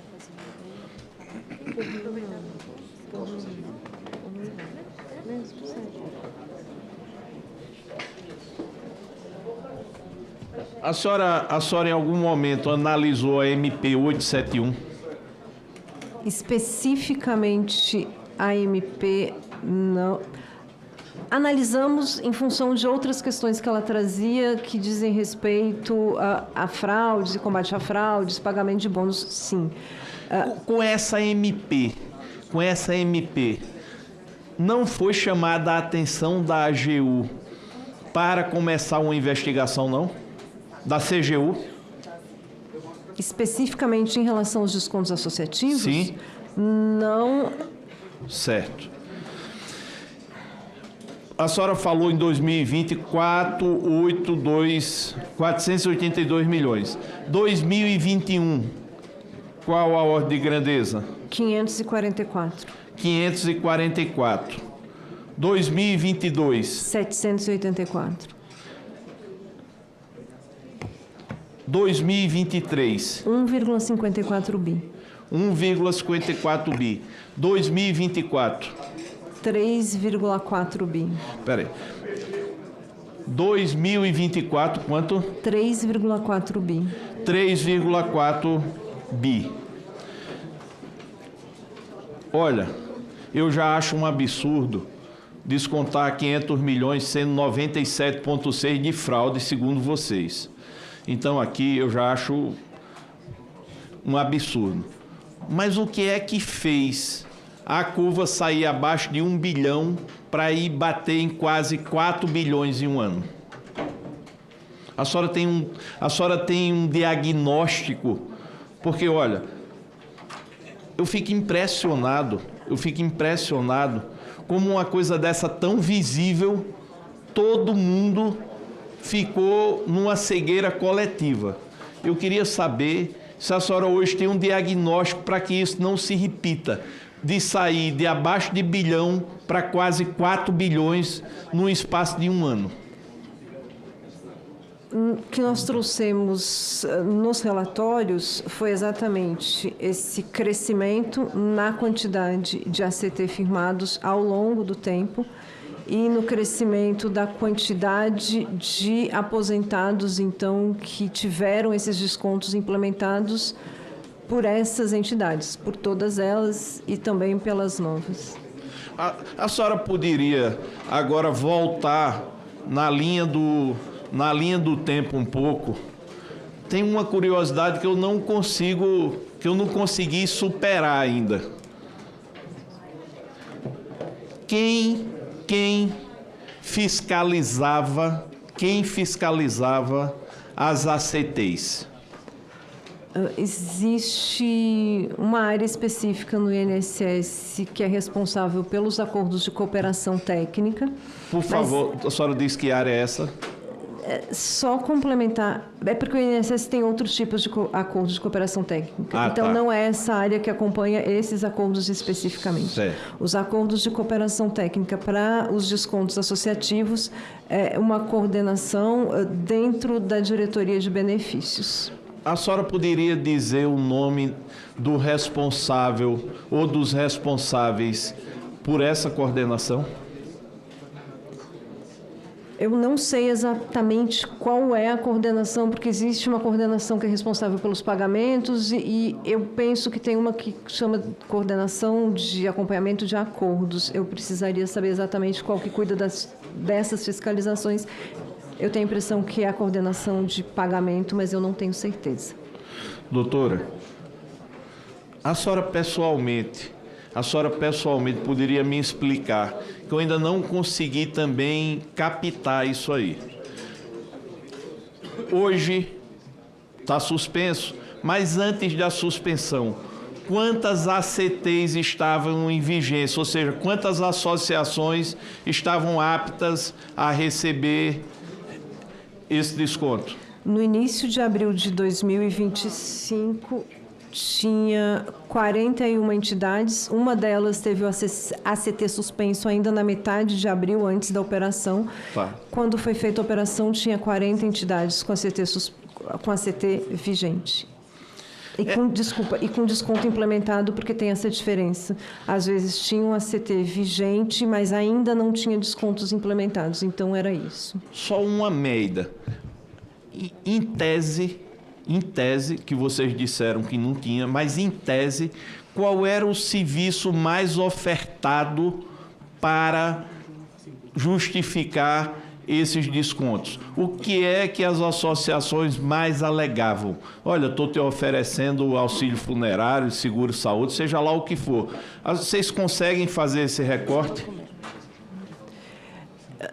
Eu não consigo precisar, porque nós não tivemos acesso a essa informação nesse formato.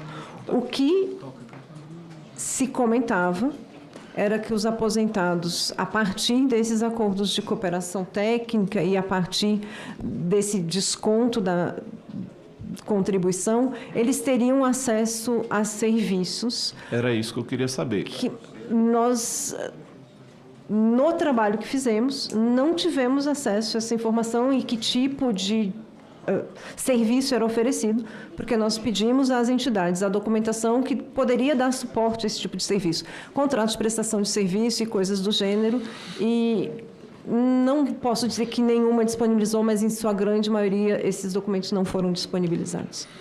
Voltando um pouco, eu fiquei impressionado. Quando vocês estavam fazendo essa inspeção, teve alguma entidade que se negou a fornecer documento dizendo que vocês não tinham atribuição para fiscalização? Teve. Quantas entidades afirmaram que vocês não tinham atribuição para fiscalização? E quais foram elas?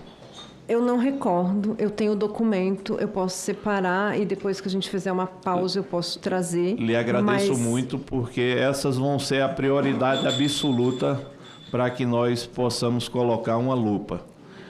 Nós fizemos tratativas com o INSS, inclusive, para ter acesso às informações e não tivemos. Aí uma pergunta que também me traz muita curiosidade para colocar... Hein? Desculpa. Nós, quando fomos às entidades, pedimos acesso a documentos, sejam documentos da própria entidade ou os documentos que autorizariam os descontos. Algumas entidades... Algumas entidades não disponibilizaram nenhuma coisa nem outra, disseram que nós não tínhamos competência. A nossa providência foi oficial à INSS, que era quem elas reconheciam que tinham competência para fazer isso, pedindo que eles intercedessem, então, para que nós tivéssemos acesso às documentações. Oi? Olha, e houve a intercessão do INSS para a CGU recepcionar esses documentos faltosos? Nós não tivemos acesso aos documentos. Eu não posso dizer que não houve, porque em algumas situações, tardiamente, nós identificamos que existiam alguns pedidos, mas eles foram extemporâneos e não chegaram a resposta até nós. Uma curiosidade também. Existiu o caso num país da associação só ter sede, por exemplo, em um estado da federação, e a maioria dos associados ser de outro estado da federação que não tinha serviço disponibilizado? Sim. Foram muitos casos? Algumas. Eu também tenho essa informação aqui no meio desses papéis e posso pegar também. Mas algumas em que nós tínhamos a sede em um município e a maior parte dos beneficiários em outros municípios, em outros estados. A senhora saberia informar se houve comunicação da CGU ao INSS solicitando providências ou sugestões e o INSS não respondeu e se manteve omisso?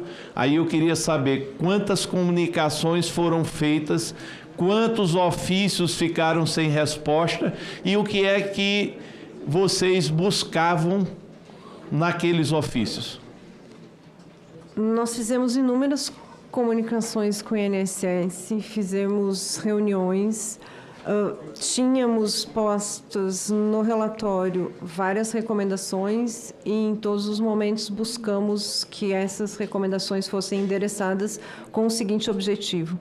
Tínhamos um trabalho com a polícia cuidando da investigação, que se identificou que seria o caso de se ter uma investigação, mas perseguimos na via administrativa, cuidando de buscar algum bloqueio, algum freio, alguma medida no âmbito administrativo que pudesse, naquele momento, no mínimo, estancar esses descontos que estavam acontecendo, sem perder de vista as outras medidas que estavam sendo adotadas em conjunto com a polícia. Então, vou ser mais objetivo. O INSS se manteve, em algumas situações necessárias, silente ou omisso diante do que a CGU tinha pedido? Sim. A senhora poderia dizer quem era o presidente do INSS no momento dessas comunicações? Foi o presidente que foi afastado por ocasião da operação. Nome? Alessandro Stefanuto. Olha, a senhora me falou que a ABSP foi suspensa em novembro de 2019, o que acarretou a rescisão do ACT em 10 de fevereiro de 2020, certo? Aí a senhora me falou que a ABSP foi ressuscitada em 2021. Eu só queria confirmar se foi isso que a senhora disse. Eu preciso confirmar... Não, porque isso é muito importante para mim, porque quando o pessoal disse ressuscita, morre, não sei o quê, é importante a gente ter as datas precisas. Então, a BSP, ela foi... Eu tinha pedido à minha assessoria, ela teve a rescisão em 10 de fevereiro de 2020, após aquela provocação do Ministério Público Federal. Depois a senhora disse que ela ressuscitou, já com o nome de AAPEM. Eu preciso que a senhora me diga exatamente quando foi esse milagre. Eu não consigo dizer isso nesse momento. Mas a senhora, naquele momento, a senhora falou exatamente a data. A senhora citou o ano de 2021. E aqui, a minha assessoria pegou na publicação que ela ressuscitou em 17 de julho de 2023, arrecadando mais de 230 milhões. Aí eu, como a assessoria me disse isso, vai estar no relatório, eu precisava que a senhora pedisse à sua assessoria e a senhora respondesse aqui enquanto a gente está, se a senhora se confundiu no ano de 2021 ou se eu é que estou equivocado. Eu penso que eu falei de uma entidade, eu não recordo de ter falado da APEM. Posso ter falado, mas não recordo. Eu recordo de ter falado da outra entidade, que essa era 2021. Tinha um papel aqui que eles me passaram. Eu não recordo de ter falado da APEM. A senhora esclarece isso mais à frente, depois do intervalo aí, tá? Tá ótimo. Tá, eu acho que aí... Tá. Tá. A senhora pode dizer em relação a uma pergunta que todo mundo faz. O que é que precisa para hoje um associado de uma entidade cancelar um empréstimo consignado fraudulento? A senhora poderia dizer?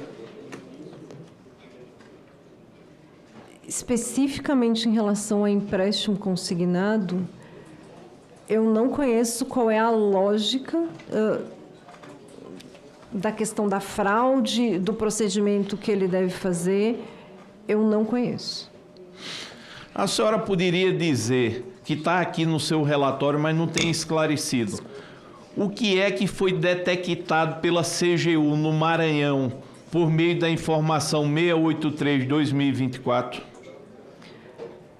Essa informação ela foi produzida no âmbito do inquérito e ela tinha por objetivo consolidar o resultado do trabalho piloto que nós fizemos em um determinado município e trazer também o resultado das visitas que nós fizemos às entidades no primeiro momento, que eram 29 entidades que tinham a CT vigente em março de 2024, quando nós iniciamos a definição das visitas que faríamos. Então, dessas 29, nós visitamos no primeiro momento 8, essas 8 foram visitadas e elas constam dessa informação juntamente com alguns levantamentos e o resultado do piloto que foi feito e foi encaminhado à polícia no início da investigação.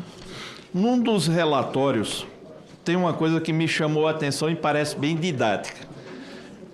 Há um mecanismo, eu não sei se a partir de 2020, 2022, que para ter o desconto, deveria ter a autorização do suposto beneficiário.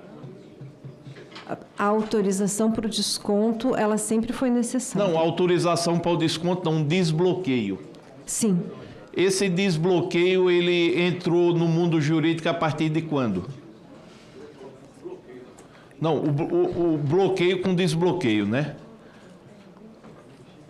O bloqueio, acho que foi a partir de 2020 que os benefícios, eles nasciam bloqueados. Eu tenho que consultar, eu não sei exatamente qual é a data, mas... Por que eu estou perguntando isso? Numa linha histórica de 2015 a 2025, houve algo que me chamou muita atenção, que foi a adesão em bloco. E vocês fizeram um relatório dizendo, pela quantidade de adesões em bloco, ano a ano, dependendo do ano, precisaria haver tantas horas de trabalho, tantos funcionários, coisa que o INSS jamais teria capacidade operacional. Em 2015, e ao longo dos anos, vieram duas linhas paralelas. Uma linha pedindo o descredenciamento do desconto do beneficiário, vamos supor, com 5 mil pedidos, e outra linha paralela pedindo a inserção do desconto. de repente, essas linhas se separam de uma forma absurda. Qual era a média no ano de 2019, 2020, 2021, 2022 até 2025? Qual era a média de pedidos de credenciamento que o próprio beneficiário lá da Previdência, ele pedia para descontar? E qual era a média nessa linha? Qual era a média de reclamações dizendo que estava tendo desconto indevido? Aí eu queria fazer uma linha de tempo a partir de 2019. A senhora entendeu? Eu acho... Vou ver se eu entendi. Nós queremos falar dos descontos implementados comparando com as reclamações dos beneficiários de que querem que exclua os descontos. É isso? Exatamente. Isso tem um gráfico no relatório, só preciso achar. Você me ajuda, Patrícia? Eu não sei se está no primeiro, no segundo ou no terceiro. Eu acho que está no primeiro ou no segundo. Eu acho que é no segundo.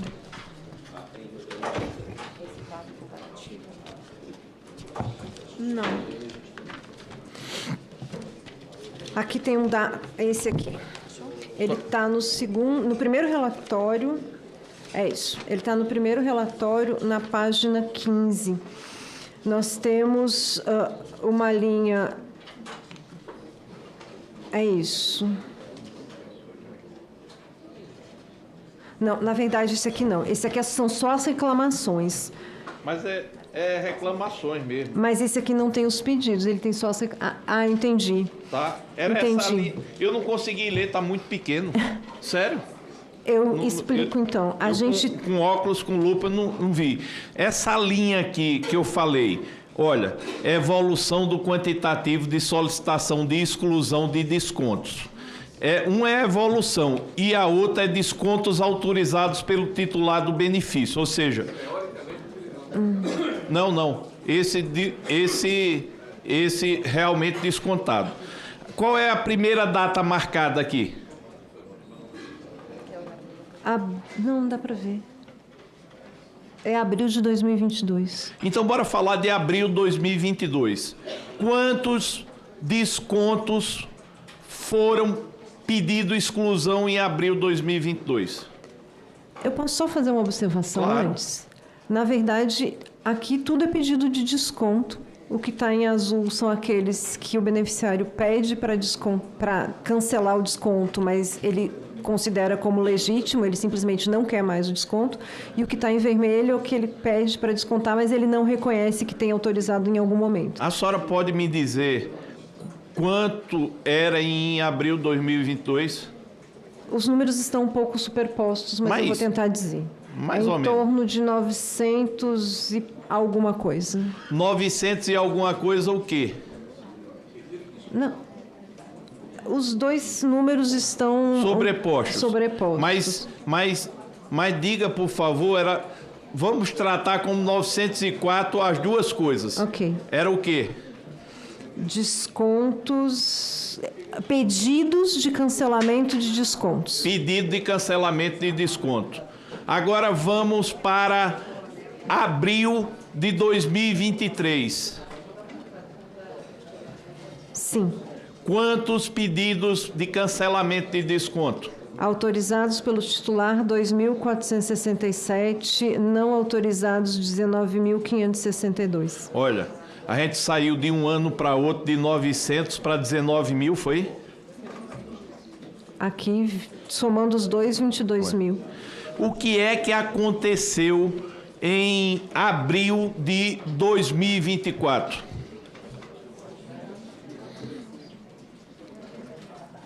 Temos 192.519 pedidos não reconhecidos e 6.568 pedidos de cancelamento, mas com desconto reconhecido.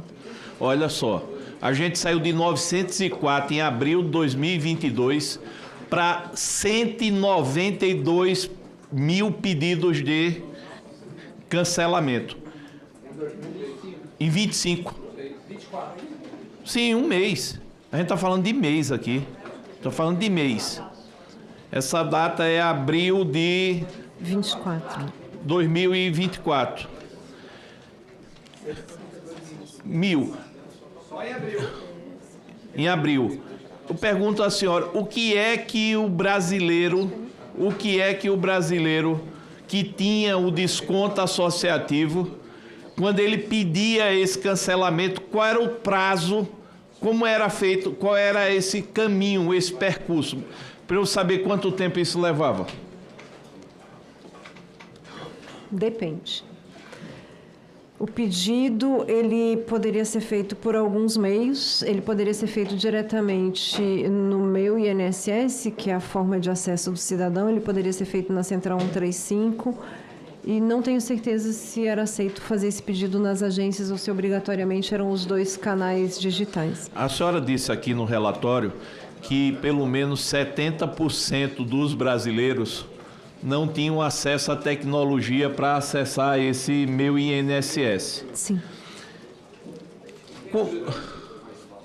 Tem não.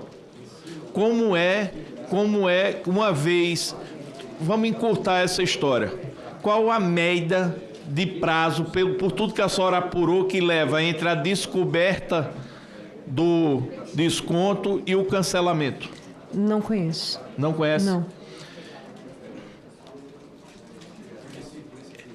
A senhora poderia me dizer, com base nisso, quem efetivamente fiscalizava as autorizações que as entidades enviavam já para descontar no DataPrev? Não havia nenhum tipo de acompanhamento. Quer dizer que se eu fundasse uma entidade, se eu preenchesse aqueles requisitos básicos e eu apresentasse uma lista de desconto, eu comprasse dados aí, como disseram aqui na Santa Efigênia, e apresentasse uma lista, essa lista iria ser entregue o DataPrev para o desconto se tivesse só a CT e ninguém fiscalizava isso? Em relação especificamente aos nomes que estão na lista, isso. A documentação suporte, não. Existiam algumas validações feitas sistêmicas no âmbito da DataPrev, trilhas de auditoria de sistema. Isso é muito importante, eu não sabia disso. Vamos pedir a DataPrev para mostrar essas auditorias sem passar pelo INSS, né? São trilhas que foram definidas, eu acredito que tenha sido em acordo entre o INSS e a DataPrev, mas em alguma nota de rodapé dos relatórios, eu não recordo qual deles, nós inclusive dizemos quais são as trilhas de auditoria, tipo beneficiário com óbito, beneficiário que já tem um desconto, só pode ter um, se tiver o pedido para o segundo não tem. Eu não recordo, mas é algo um pouco mais do que 10 trilhas.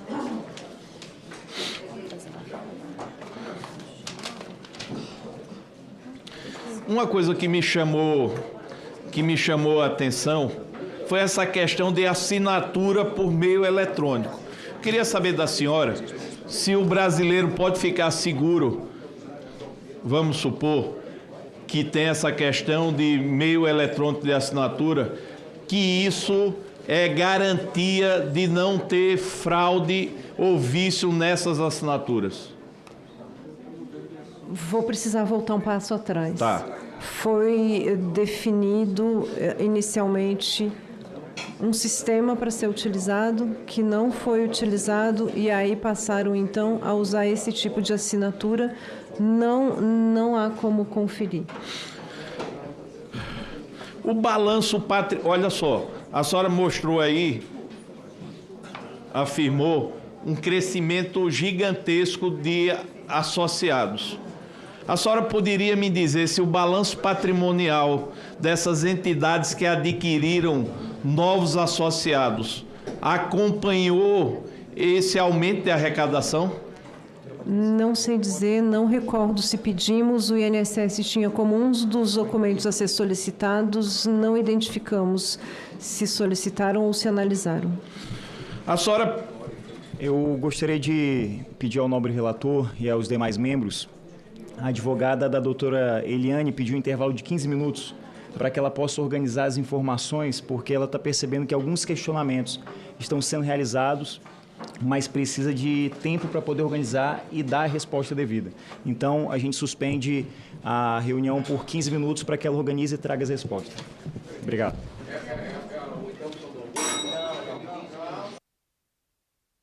Não, apenas 15 minutos de intervalo para que ela organize os documentos para responder os questionamentos. Porque tem algumas informações que ela não está conseguindo responder e o interessante para a gente é ter acesso a essas respostas. Então, só um intervalo de 15 minutos.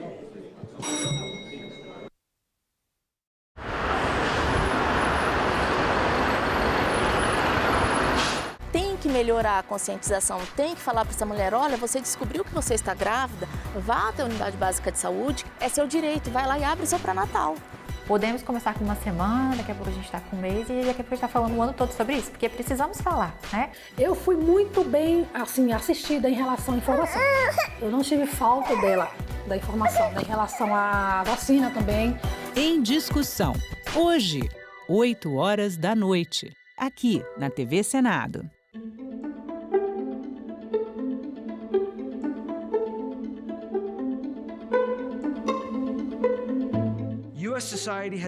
A sociedade americana não tem memória coletiva de autoritarismo. A gente nunca perdeu a nossa democracia. A gente não tem experiência com autoritarismo. A maioria dos americanos, até pessoas educadas, a nossa elite, a maioria dos americanos não entendem a ameaça que nós estamos enfrentando agora. Eles ainda acreditam que autoritarismo não pode acontecer nos Estados Unidos de jeito nenhum. E eu espero que a gente possa ter, de um lado, um aprofundamento sobre isso, do que é o significado dessa situação, mas também que nos traga um pouco de esperança de que a democracia, inclusive a democracia americana, não está morrendo.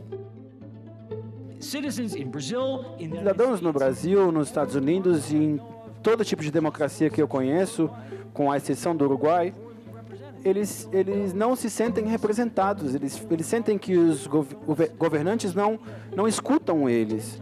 E as mídias sociais tornaram esse problema 10 vezes maior. Então, nós vamos ter que pensar como redesenhar instituições para fazer os votantes se sentirem mais representados. Eu não sou muito bom em fazer isso, mas essa é a tarefa que está à nossa frente. Assim que a gente vai sobreviver a longo prazo. Regimes autoritários, por mais que ameacem a estabilidade democrática, eles não podem perdurar para sempre. E que a democracia é a maior conquista civilizacional.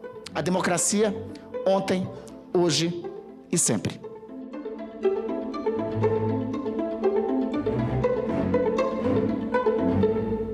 Tem muitas mulheres que acham que a violência é só um soco, um puxão de cabelo, não. Ela se mostra de várias formas.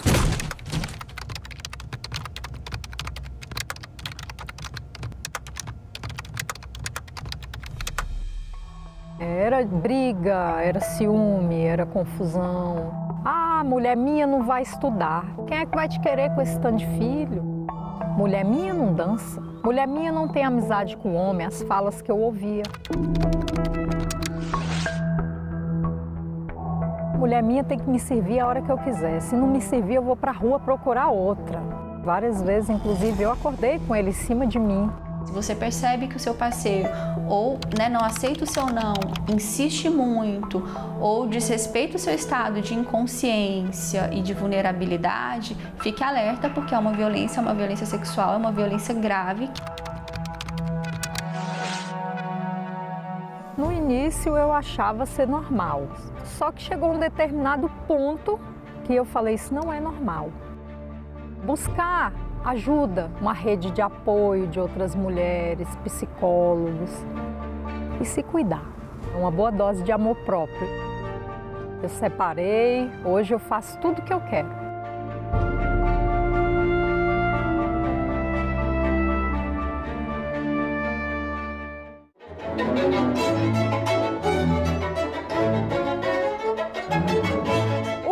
fado é a música popular de Portugal, assim como o samba aqui no Brasil.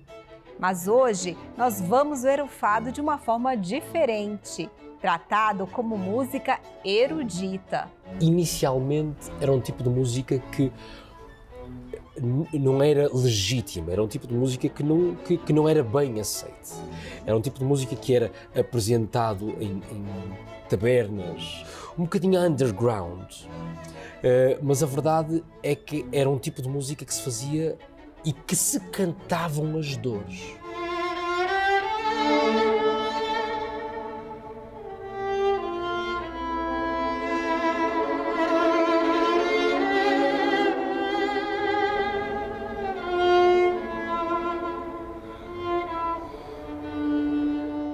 Vai votar?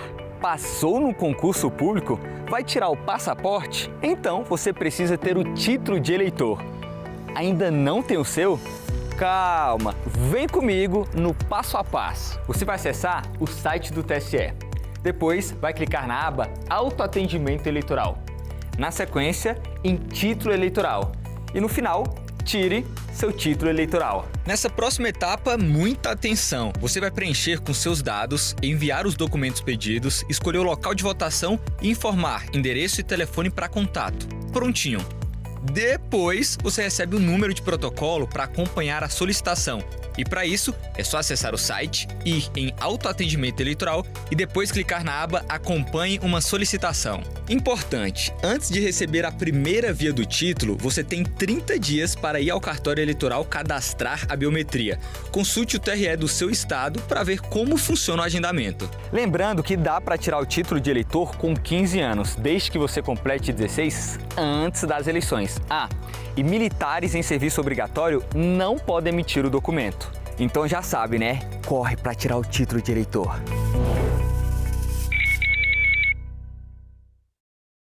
Agora é lei. A reforma tributária promete simplificar o pagamento de impostos no Brasil. A nova lei detalha reduções e isenções de tributos, além de regras para a devolução de impostos para famílias de baixa renda. O mecanismo de devolução deverá valer para contas de energia, água, saneamento, gás e telefonia, e as mudanças serão implementadas de forma gradativa. O Senado votou, agora é lei. A inteligência artificial pode ser usada para tratamentos terapêuticos? Quais os riscos dessa prática? E como colocar limites? A médica psiquiatra Vanessa Fávaro e o psicólogo do Conselho Federal de Psicologia, Leonardo Martins, respondem a essas e outras perguntas ao vivo. TV Senado Live, nesta sexta, 9h da manhã.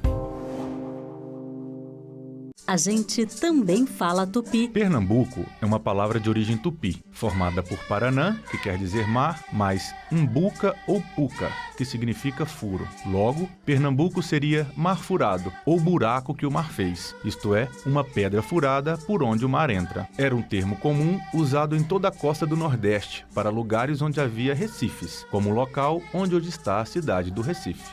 A gente também fala tupi.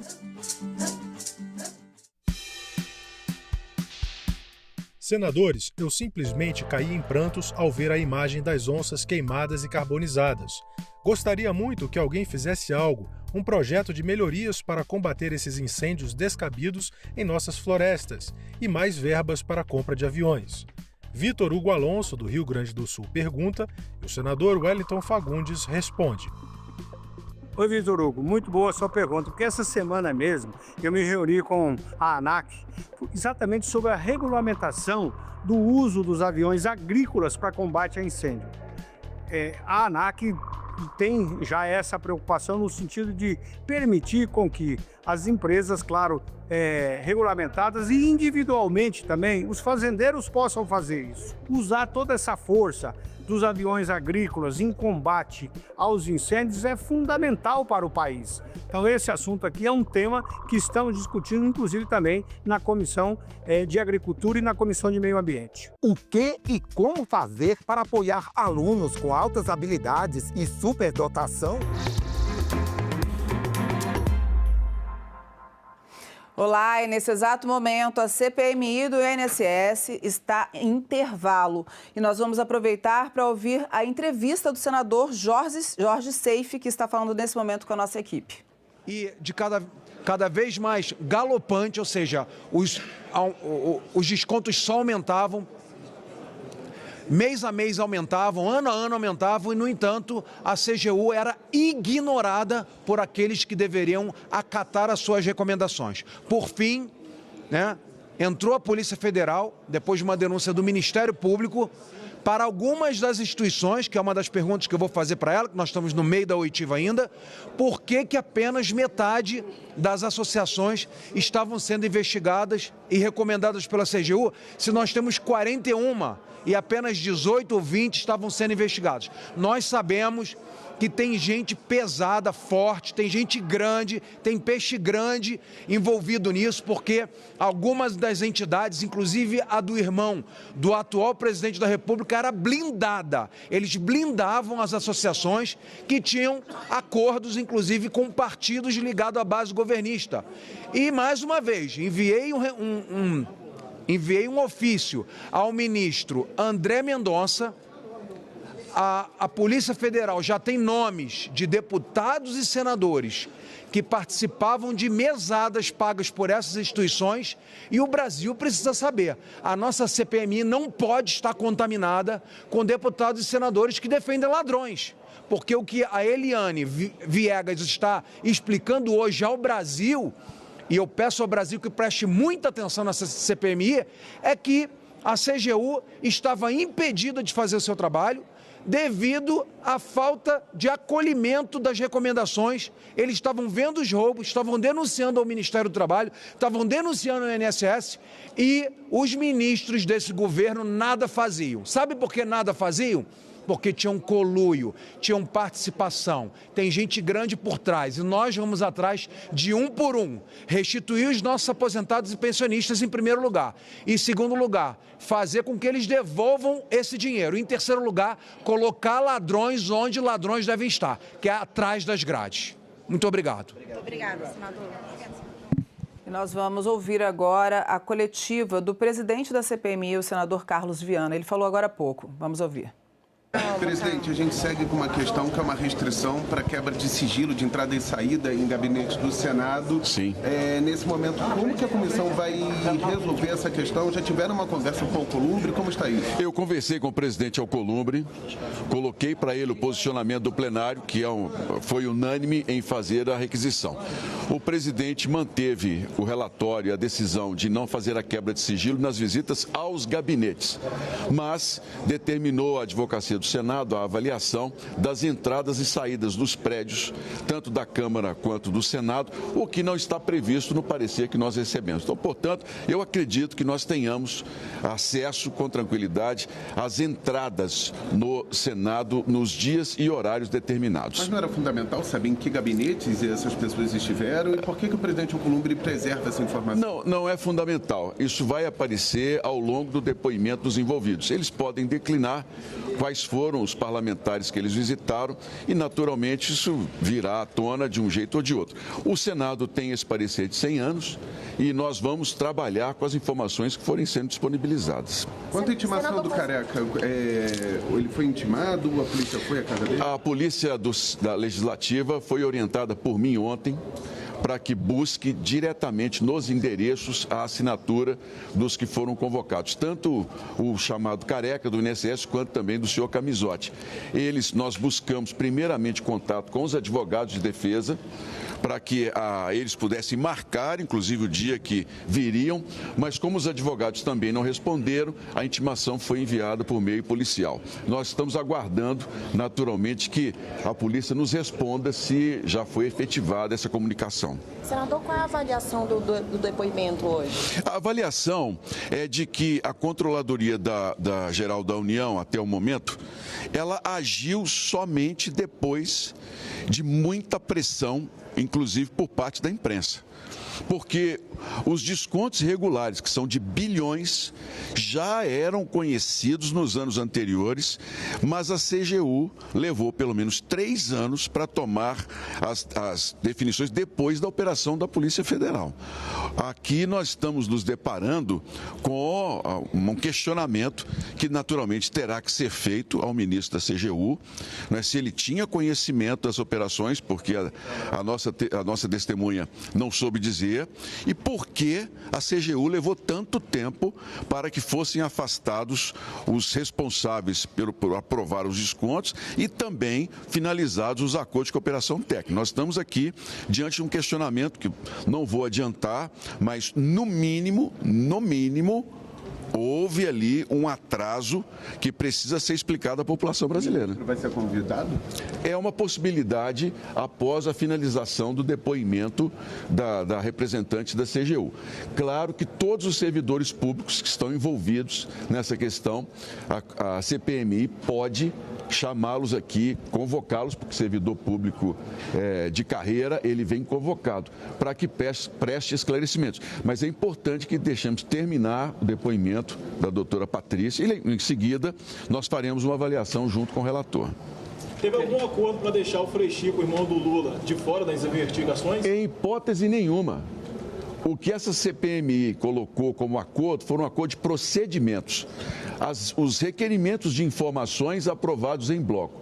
Os requerimentos por nome de quebra de sigilo fiscal votados separadamente, porque assim foi determinado pelos dois lados.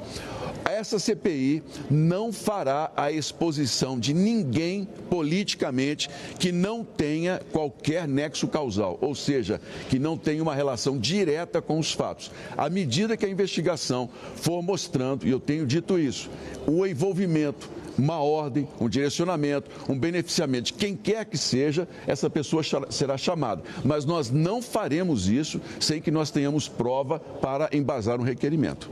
Presidente, como é que está a previsão de depoimentos de ex-ministros? Lupe na segunda? Na segunda-feira, o ex-ministro Lupe. No dia 11, o ex-ministro Antônio, né? José Oliveira, me perdoe. Então, no dia 11, o ex-ministro José Oliveira também está confirmado. E nós estamos buscando, na sequência, os dois principais envolvidos, que são o senhor Careca e o senhor Camizotti, para que eles compareçam mais rapidamente à CPMI. O senhor tem alguma informação sobre o Frei Chico, se ele está no Brasil ou está fora? Não tenho informação porque não cabe à CPMI, né, buscar o paradeiro de qualquer pessoa que não esteja sendo convocada. Muito obrigada. Obrigado a vocês. Então, só para reforçar, a reunião ainda não acabou, ela foi suspensa e a gente está acompanhando a reunião da CPMI e do INSS, que daqui a pouquinho está de volta. Enquanto isso, a gente vai falar agora sobre o VT. A auditora da Controladoria Geral da União detalhou o valor dos descontos realizados por acordo de cooperação técnica entre entidades e o INSS ao longo dos anos. Mais cedo no depoimento, vamos ver. A senhora falou em 2020 482 milhões. 2021, qual a ordem de grandeza? 544. 544. 2022. 784. 2023. 1,54 bi. 1,54 bi. 2024. 3,4 bi. Espera aí. 2024, quanto? 3,4 bi. 3,4 bi. Olha, eu já acho um absurdo descontar 500 milhões sendo 97,6 de fraude, segundo vocês. Então, aqui eu já acho um absurdo. Mas o que é que fez a curva sair abaixo de 1 bilhão para ir bater em quase 4 bilhões em um ano? A senhora tem um diagnóstico, porque, olha, eu fico impressionado como uma coisa dessa tão visível, todo mundo ficou numa cegueira coletiva. Eu queria saber se a senhora hoje tem um diagnóstico para que isso não se repita, de sair de abaixo de bilhão para quase 4 bilhões num espaço de um ano. que nós trouxemos nos relatórios foi exatamente esse crescimento na quantidade de ACT firmados ao longo do tempo e no crescimento da quantidade de aposentados, então, que tiveram esses descontos implementados por essas entidades, por todas elas e também pelas novas. E agora é 12h15, nós seguimos com a CPMI suspensa. Enquanto isso, a gente vai repassando o que já foi dito até agora. Mais cedo, a auditora disse que o Ministério da Previdência foi comunicado em 2024 sobre o relatório da CGU, que indicava a necessidade de providências para rever os descontos. Seria correto eu afirmar no relatório que terei que fazer que a primeira comunicação oficial da CGU a um presidente do INSS ocorreu sobre descontos irregulares em julho de 2024? Como resultado de auditoria, sim, comunicação a respeito do trabalho e todos os questionamentos relacionados ao longo do exercício de 2024. Pronto. Então, uma vez comunicado ao presidente do INSS, a senhora sabe ou recorda quem era o presidente do INSS nessa oportunidade? Foi o presidente que foi afastado na operação. A senhora me diz o nome dessa pessoa? O senhor Alessandro Stefanuto. Essa operação de afastamento do presidente ocorreu em que ano? Em 2020. A CPMI do INSS, que acabou de voltar à reunião. Acompanhe, daqui a pouco a gente volta com mais informações. O nosso eminente relator para que dê continuidade aos seus questionamentos. Antes, relator, eu devolvo a palavra à Eliane para que ela possa começar respondendo os questionamentos que não foram respondidos com os documentos, elementos que ela acha necessário. Então, só registrando aqui, Silêncio aí, gente. Registrando aqui, então, as entidades que se negaram a entregar documentos, ABSP, APEM. Eu queria pedir aos parlamentares, senadores, assessores, que a gente fizesse silêncio para ouvir a testemunha. E, nesse momento, ela está trazendo informações extremamente importantes de quais foram as associações, as entidades que, oficiadas pela CGU, não responderam às informações, não trouxeram nenhum tipo de resposta aos questionamentos. Então, peço a atenção de todos. Por gentileza, senhora Eliane. Peço que ela repita, por favor. É exatamente o que ela vai fazer, deputado. Presidente, só coloca, por favor, o microfone mais posicionado, que aqui a gente está ouvindo mal. Obrigada. Obrigado, deputada Adriana. Senhora Eliane, por gentileza. Então, as entidades que se negaram a entregar documento.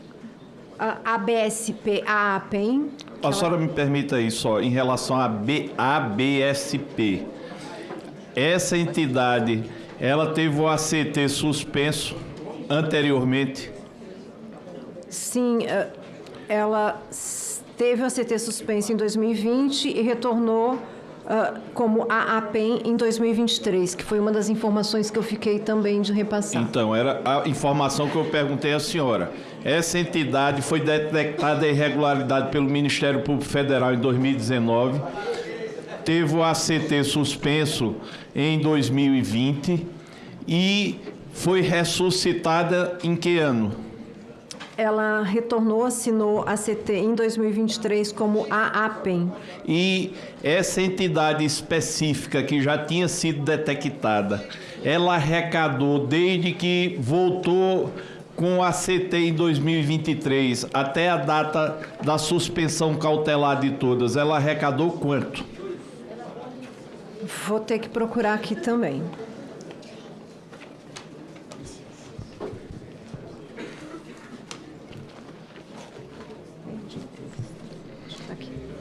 Para que a gente possa alcançar o nosso objetivo, que são as respostas, eu não vejo nenhum tipo de problema que a assessoria da CGU possa colaborar para que a gente possa ter acesso à solução das questões. Se alguém quiser aqui auxiliar a senhora Eliane, para que a gente não tenha que dar um novo intervalo, sinta-se à vontade.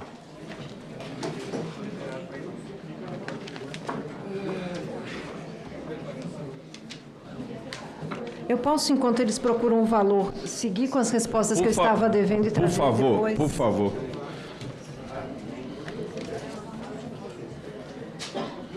Então, as entidades que se negaram a entregar documentos, como eu já falei, a ABSP, a APEM, a outra, a ABCB, que é a Amar Brasil Clube de Benefícios, a ABEMPREV e o Unibap. Como já disse antes, a ABSP saiu em 2020 e retornou em 2023, como a APEM, os colegas aqui estão vendo o valor especificamente. A ANAPS saiu em 2019 e retornou como a ABRAPS em 2021. Essa eu não tinha ouvido falar. E, especificamente, nós tínhamos comentado antes em relação à instituição do bloqueio automático do benefício quando concedido. Foi em Decreto 14.140, do dia 30 de junho de 2020. E depois, o serviço especificamente de desbloqueio, ele foi criado por meio da portaria de IRBEM 1600, do dia 26 de setembro de 2022. A senhora, vamos voltar a essa questão do bloqueio, que eu acho muito importante. Eu tinha pedido à senhora para fazer uma linha de tempo. Mesmo antes do bloqueio, nós tivemos adesão em blocos, que o relatório apontou que era completamente impossível do INSS operacionalizar qualquer fiscalização por exercício. A partir de 2015, quantas entidades tiveram, no exercício 2015, mais de 50 mil adesões em bloco? Eu vou pegar o relatório para poder responder para o senhor. Por favor. Porque, pelo que eu vi, a adesão em bloco é um indício de fraude muito grande, porque não tem qualquer tipo de critério. Adesão coletiva. Eu vou falar do anexo que está no relatório de visitas a entidades. Ele traz aqui discriminado a quantidade de inclusões superiores a 50 mil por competência, a entidade... É isso mesmo. De dezembro de 2016 a agosto de 2024. Não. Ah, sim, tá. E essas informações, elas dizem respeito a inclusões que se pensa como uma das causas que isso pode ser inclusões que são feitas de uma forma massiva de informações. Tá. Aí vamos começar no ano de 2016, então, que a senhora disse que o corte é a partir de 2016. Teve adesão em bloco em 2016? Nós trouxemos no relatório, neste quadro, só aquelas que tiveram a partir de 50 mil. É só de 50 mil que eu estou pedindo. Ok. 2016, especificamente, qual a informação que o senhor quer? Eu quero saber quantas entidades em 2016 conseguiram adesão em bloco de mais de 50 mil. Nós trouxemos a informação especificamente da única que nós identificamos, que foi da CONTAG. Então, CONTAG, em 2016, teve uma adesão em bloco durante o exercício de mais de 50 mil associados. O que vocês identificaram isso aí como um pressuposto de fraude muito forte. 2017, quantas entidades conseguiram adesões de mais de 50 mil associados? Nós temos 3 registros em dezembro de 2017. Pode dizer o nome dessas entidades? Centrap, CONTAG, ANAPS. 2018.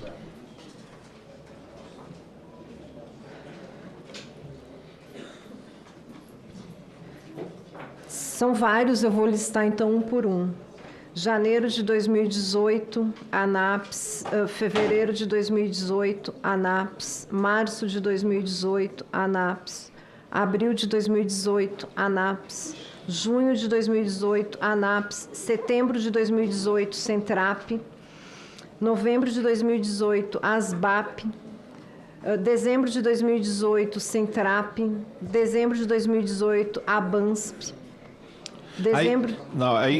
Ainda é dezembro de 2018? Sim. Diga aí, por favor. Dezembro de 2018, CONTAG. Dezembro de 2018, ASBAP. Dezembro de 2018, ANAPS. A senhora poderia contar aí quantas entidades em 2018 obtiveram adesões em bloco de mais de 50 mil? Porque 2016 foi uma, 2017 foram 3. 2018, quantas? 12. 12 entidades. Agora, bora para 2019. Quantas entidades tiveram adesão em bloco em 2019? Tem um registro em dezembro de 2019, CONTAG. 19. CONTAG. Só teve uma que foi a CONTAG, com mais de 50 mil adesões. 2020. Abril de 2020, CONAFER. Quantas teve durante o ano 2020? Apenas esse. 2021. Julho de 2021, CONTAG. Tá. 22. Novembro de 2022, CONAFER. 23. Abril de 2023, APDAP-PREV. Julho de 2023, CBPA. Julho de 2023, CONAFER. Julho de 2023, Sindinap. Julho de 2023, APPS Universo. Julho de 2023, AMBEC. Agosto de 2023, CBPA. Setembro de 2023, AMBEC. Setembro de 2023, CBPA. Outubro de 2023, ABSP. Outubro de 2023, AMBEC. Novembro de 2023, ABSP. Novembro de 2023, AMBEC. Dezembro de 2023, AMBEC. Dezembro de 2023, ABSP. Olha, eu me perdi, eu confesso à senhora. Quantas entidades em 2023 tiveram adesão em bloco de mais de 50 mil associados? 15. 15. 2024. Janeiro de 2024, Masterprev. Janeiro de 2024, ABSP. Janeiro de 2024, CBPA. Janeiro de 2024, AMBEC. Fevereiro de 2024, CEBAP. Março de 2024, CAAP. Março de 2024, Masterprev. Março de 2024, AAPB. Março de 2024, ABCB. Março de 2024, UNSBRAS. Março de 2024, CEBAP. Março de 2024, ABAPEM. Abril de 2024, ABAPEM. Abril de 2024, CEBAP. Abril de 2024, ABRASPREV. Abril de 2024, AAPB. Abril de 2024, UNASPUB. Junho de 2024, AMBEC. Junho de 2024, APPS Universo. Junho de 2024, Sindinap. Junho de 2024, Masterprev. Julho de 2024, ANDAP. Julho de 2024, AASAP. E agosto de 2024, SENAP-ASA. Eu me perdi. Quantas entidades em 2024 tiveram bloco adesão de mais de 50 mil associados? Eu me perdi aqui. É que acabou os dedos. Vou baixar um pouco aqui o microfone da senhora.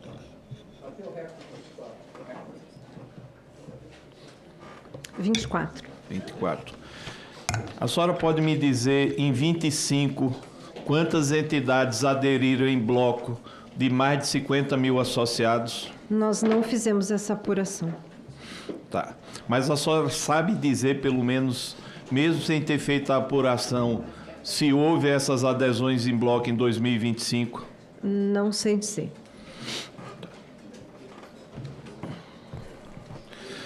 Uma pergunta que também me traz muita curiosidade. Um associado, houve caso de um associado ter múltiplos descontos associativos, um beneficiário do INSS, ter múltiplos descontos associativos? Sim. Assim, a senhora podia me explicar como é que isso era possível? Quer dizer que um beneficiário, ele poderia receber mais de um desconto associativo. Isso foi verificado na prática? Nós identificamos em entrevista que existiam beneficiários que tinham mais de um benefício, e aí, quando tinham mais de um benefício, por vezes, ambos benefícios tinham desconto. A senhora poderia dizer com isso, se é possível, que existia um banco de dados na mão dessas associações que muitas vezes um associado ele recebia esse desconto indevido em um benefício por mais de uma associação? Em um mesmo benefício da implementação efetiva não, mas de um encaminhamento da informação para a implementação, sim.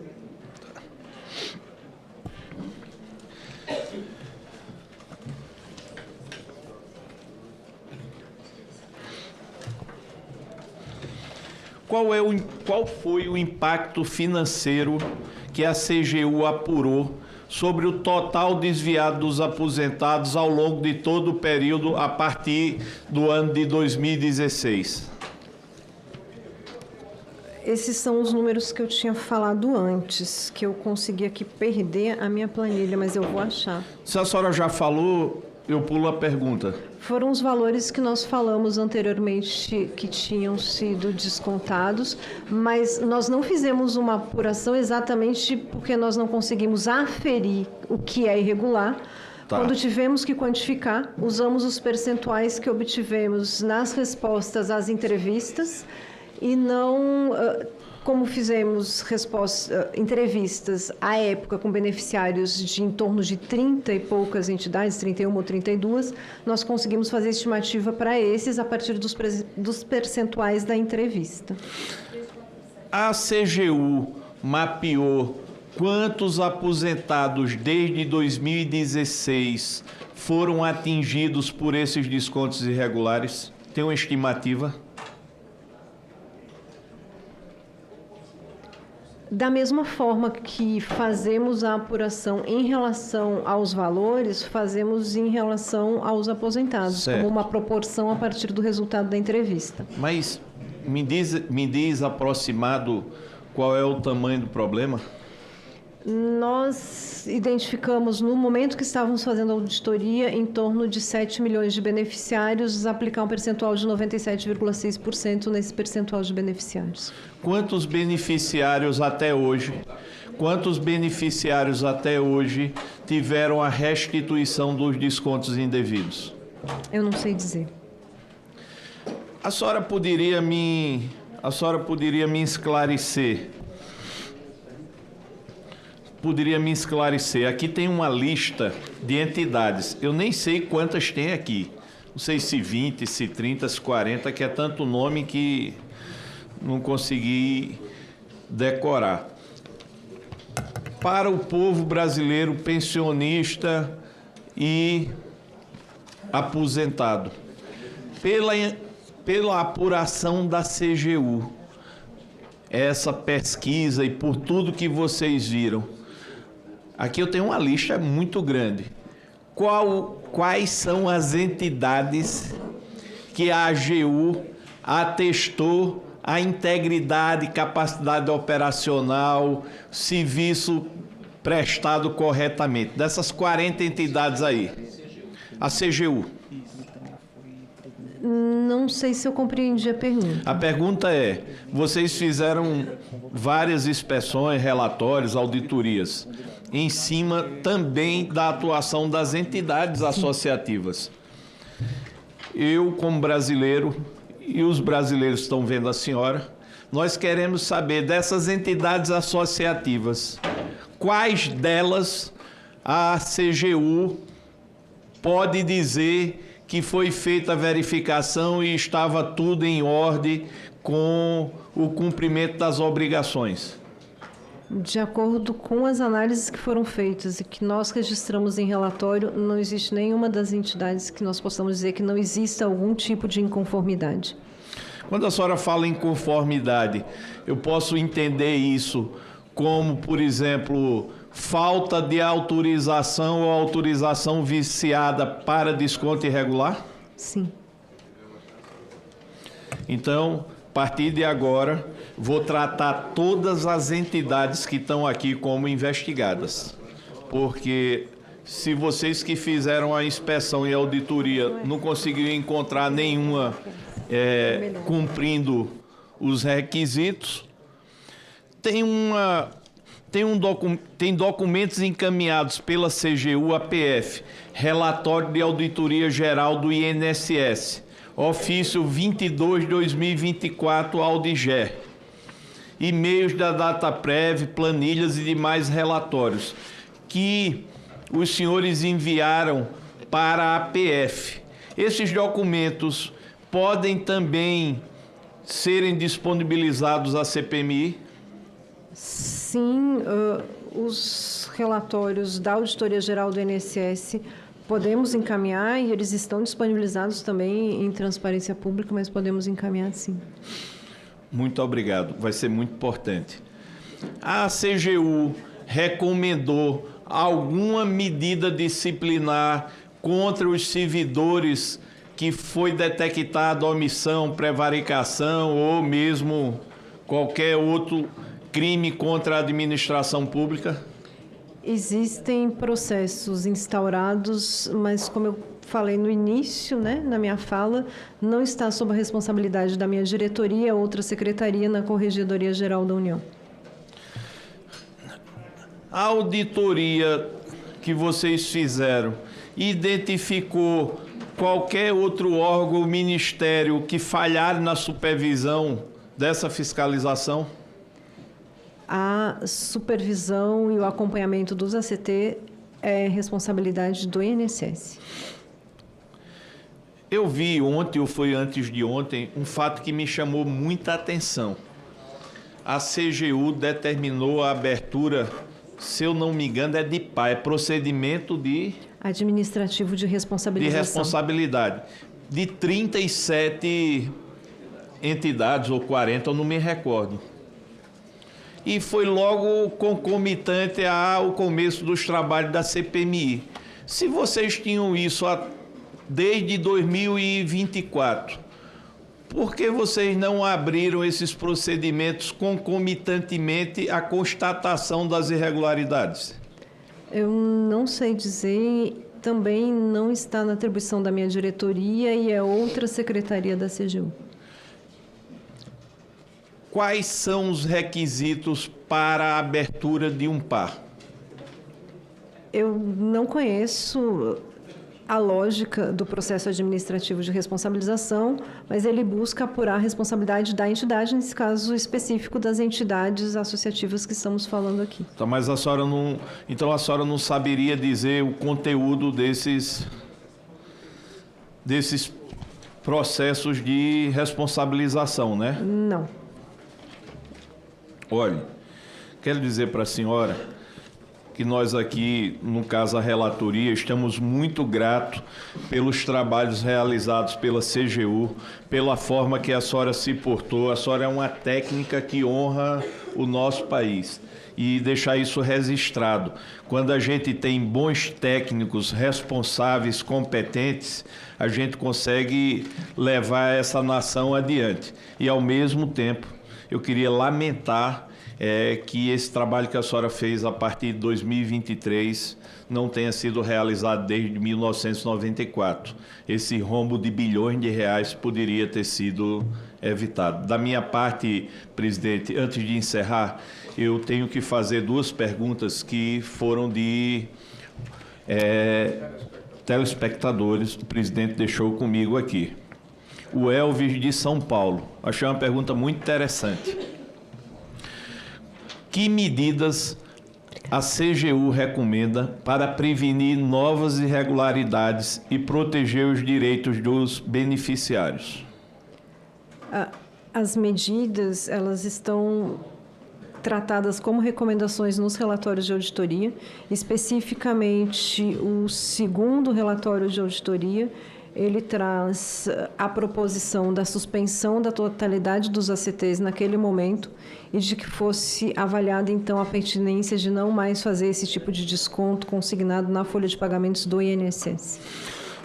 Respondendo ao Elvis, eu vou também falar com o presidente para a gente colocar essas recomendações da CGU de forma pública aí na página da CPMI. Mas queria fazer uma pergunta à senhora. As ACTs estão suspensas por ordem judicial ou por Administrativa. Administrativamente, houve a decisão judicial em relação às entidades que estavam com medidas na operação, mas houve a decisão administrativa na sequência da operação de suspender a totalidade dos ACTs. Essa suspensão, ela pode ser revista com qual critério, a senhora sabe dizer? O senhor diz retomar a execução dos ACTs? A grande preocupação é essa. A avaliação que nós temos dos contatos que temos tido com o INSS a partir da operação é que esses ACTs serão analisados à luz dos ressarcimentos que eles estão fazendo, a partir das informações que estão recebendo, deste terceiro relatório que nós concluímos em agosto e dos resultados dos processos administrativos de responsabilização. Isso quer dizer que assim que passar esse período de apuração, foi o que eu entendi, eu queria que a senhora explicasse, que há a possibilidade, antes de ser aprovada a legislação que ontem foi aprovada na Câmara dos Deputados, antes de estar em vigência, isso quer dizer que pode haver uma continuidade dos descontos associativos? Eu não posso afirmar. Depende das análises que serão feitas a partir das considerações que existem no âmbito do INSS. A legislação aprovada ontem foi que desconto associativo não possa ocorrer.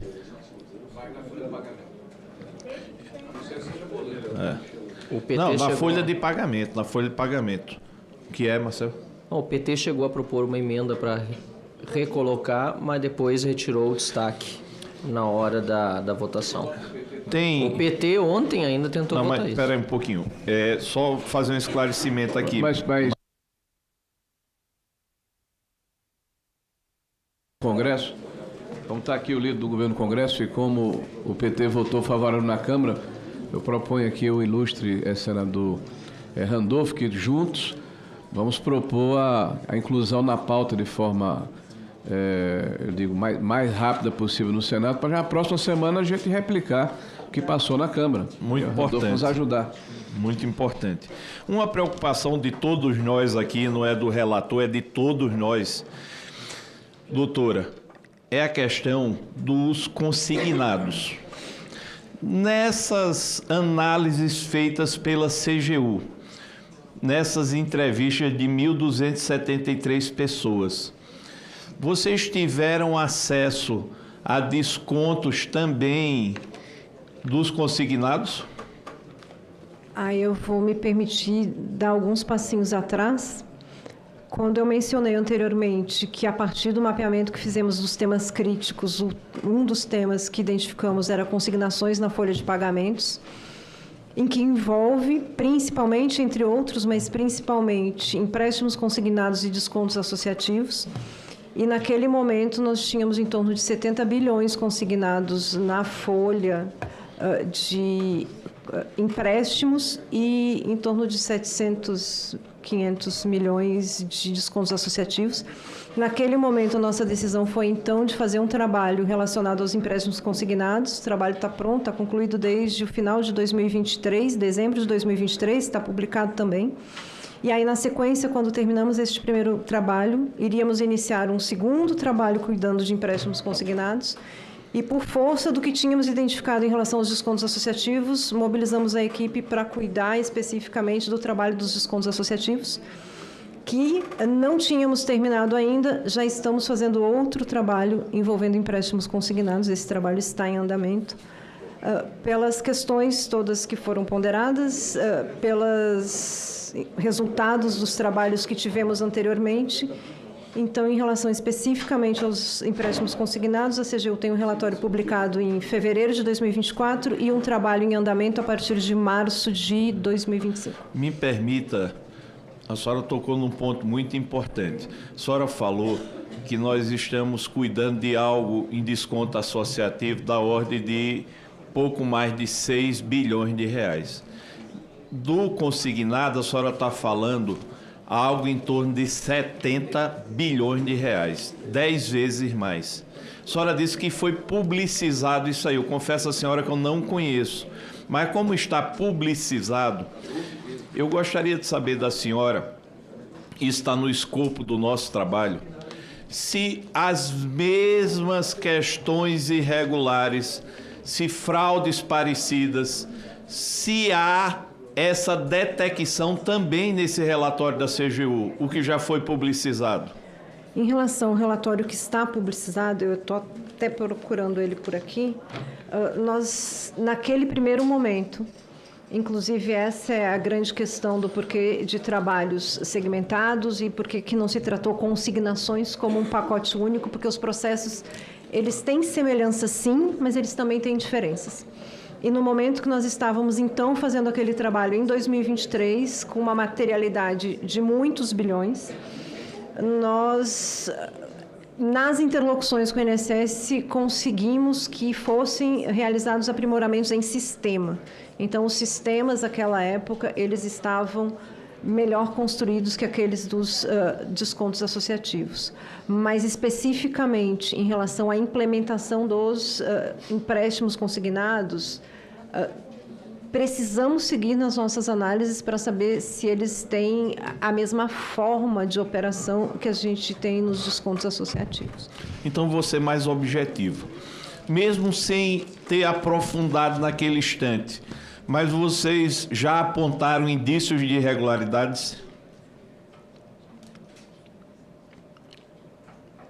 Eu não sei se eu consigo falar de irregularidades, mas sinalizações de problemas, com certeza. Se o senhor me permitir, eu vou ler aqui especificamente em tópicos o que nós identificamos. Por favor. Baixa qualidade das informações registradas no e-consignado. Possíveis averbações de empréstimo pessoal consignados sem o cumprimento dos critérios legais. Inexistência de acompanhamento periódico pelo INSS do cumprimento das normas IACT relativos ao crédito consignado e da qualidade dos serviços prestados pelas instituições consignatárias.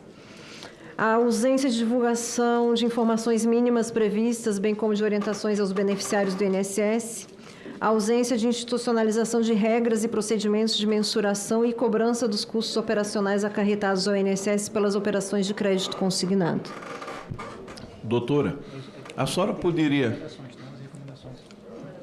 Tá, mas a senhora poderia fazer juntar aqui na Secretaria da CPMI esse relatório publicizado? Podemos. Lhe agradeço muito. Deixa eu perguntar outra coisa à senhora. A senhora saberia dizer quais bancos dominam a questão do consignado em relação a aposentados e pensionistas? Não consigo dizer, em função de a auditoria estar em andamento, e aí eu não tenho tanto detalhe. Doutora, a dona Maria de São Paulo, ela fez um questionamento aqui, perguntando quais ações a CGU recomenda como prioritárias para garantir mais transparência e eficiência na gestão da Previdência. Dona Maria é inteligente, viu?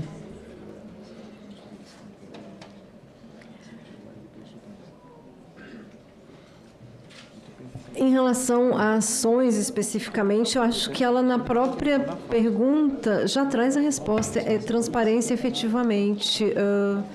Em relação a benefícios implementados, a valores descontados, eu acredito que a transparência, mesmo em relação a filas, existe a recomendação da CGU nesse sentido, de que se dê transparência ao beneficiário em relação ao serviço que o INSS disponibiliza a ele.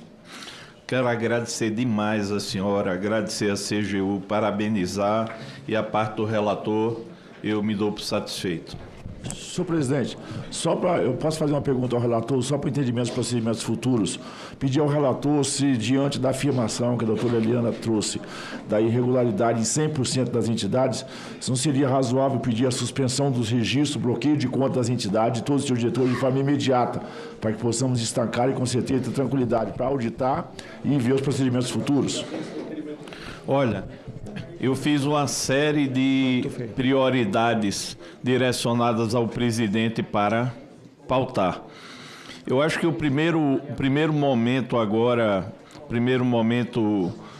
deputado Evaí, é nós quebrarmos o sigilo para sabermos onde o dinheiro se encontra. Porque pode ser que o dinheiro nem esteja mais nas entidades, né? No Brasil já mostrou que tem offshores também fora. Então vamos esperar essa quebra que o colegiado vai decidir na próxima semana para a gente avançar nisso aí. Tá? Obrigado. Antes de passar a palavra para a senadora Damares, eu quero só um complemento aqui ao questionamento do relator, deputado Alfredo, quando ele pergunta sobre os empréstimos consignados. Existem algumas recomendações da CGU no que diz respeito ao empréstimo consignado. Quais são essas recomendações?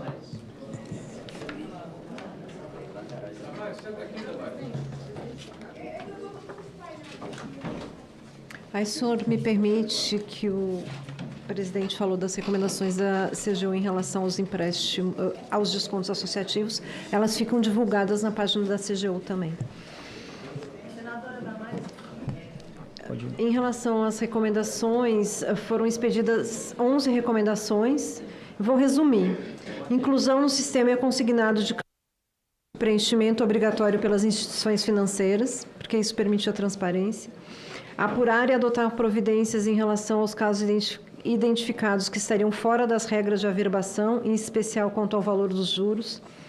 Estabelecimento de rotinas e procedimentos de acompanhamento dos registros do e-consignado e da plataforma consumidor.gov, de forma a monitorar a adequação dos contratos de crédito consignado averbados, os descontos realizados e da qualidade dos serviços prestados pelas instituições financeiras.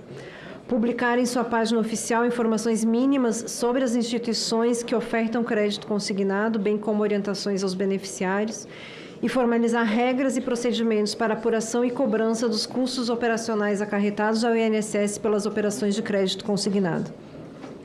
Agradeço e complemento a sugestão do senador Rogério Marinho, quando ele fala do PL 1546 de 2024, que nós aprovamos ontem lá na Câmara, que vai agora para o Senado. Além da questão da proibição dos descontos das associações e entidades, é importante ter o mesmo tratamento para essas instituições financeiras, porque, como já foi visto aqui, o desconto que os bancos fazem no que diz respeito aos empréstimos consignados é 16 vezes maior do que as associações. Então é importante a gente proteger de fato esses consumidores e principalmente esses beneficiários de programas sociais. Presidente, para outro assunto, só para a organização dos nossos trabalhos. Vossa Excelência chamou a senadora Damares como primeira inscrita. Logo em seguida teremos a suspensão para o almoço? Eu queria que pelo menos 3 oradores fizessem a fala, e aí para a gente, após os 3 oradores... O acordo foi feito... 13 horas. Deixa a senadora falar, a gente ouve, só como encaminhamento, para cumprir o que acordamos antes, presidente, ouviremos a senadora Damares, suspendemos para o almoço na 1 hora combinada e depois retomamos. Eu tinha sugerido a senadora Damares e a senadora Lisiane, e aí, mas se vocês acham que deve ser dessa forma, não tem problema. A maioria é quem decide. Presidente, foi acordado suspensão. Senador Damares. Passo a palavra para a senadora Damares para fazer os seus questionamentos, por 10 minutos. Obrigada, presidente, mas é difícil participar de uma CPMI que o relator não dorme, não come, não faz nada a não ser ler documentos, porque o show que esse relator deu hoje, que ele leu e leu tudo, parabéns, relator, mas deixa a gente trabalhar também, tá? Eu quero começar antes, parabenizando a doutora Eliane, mas eu queria me referir a um questionamento do deputado Evaí. Senhores, nós estamos numa CPMI que vai mudar a história do país e a história dos aposentados, com certeza. Mas a gente tem que ter o cuidado também de respeitar um pouco as histórias de algumas associações e algumas instituições. Deixa eu dizer, em 84, eu sou vizinha do relator, ele é de Alagoas, eu sou de Sergipe. Lá em 84, eu estava na militância, cuidando de mulheres do campo. E algumas instituições dessas que estão sendo investigadas chegavam nessas mulheres quando o Estado não chegava. Nós temos que reconhecer que algumas instituições dessas tem uma história de acolhimento, apoio ao trabalhador rural, ao aposentado rural lá na ponta. O que aconteceu é que elas foram aparelhadas por militâncias e, recentemente, elas foram invadidas por bandidos. Nós temos que encontrar os bandidos que usaram a instituição como a CONTAG, por exemplo. Mas a gente precisa reconhecer que elas, no momento, foram muito importantes para os aposentados, especialmente da área rural, e eu preciso fazer justiça. Quem vem da base como eu tenho que fazer justiça a algumas instituições. E eu precisava dizer isso porque se a gente começar a bloquear tudo dessas instituições, as mais antigas especialmente, elas têm projetos na ponta, têm projetos sérios também. A gente vai inviabilizar alguns projetos sérios. Então, que a gente tenha cuidado na hora de pedir os bloqueios de algumas instituições. Essas recentes criadas tão somente para fraudar, não. Mas as mais antigas, elas lá na ponta desenvolvem projetos, ok? Doutora Eliane, eu sou autora do requerimento, uma das autoras do requerimento para lhe trazer. E antes de vir, eu fui pesquisar a sua vida. Então, eu vou lhe dar um conselho à senhora e seus assessores. Corre no site da CGU, porque quando a gente clica no seu currículo, aparece de uma outra Eliane, não o seu.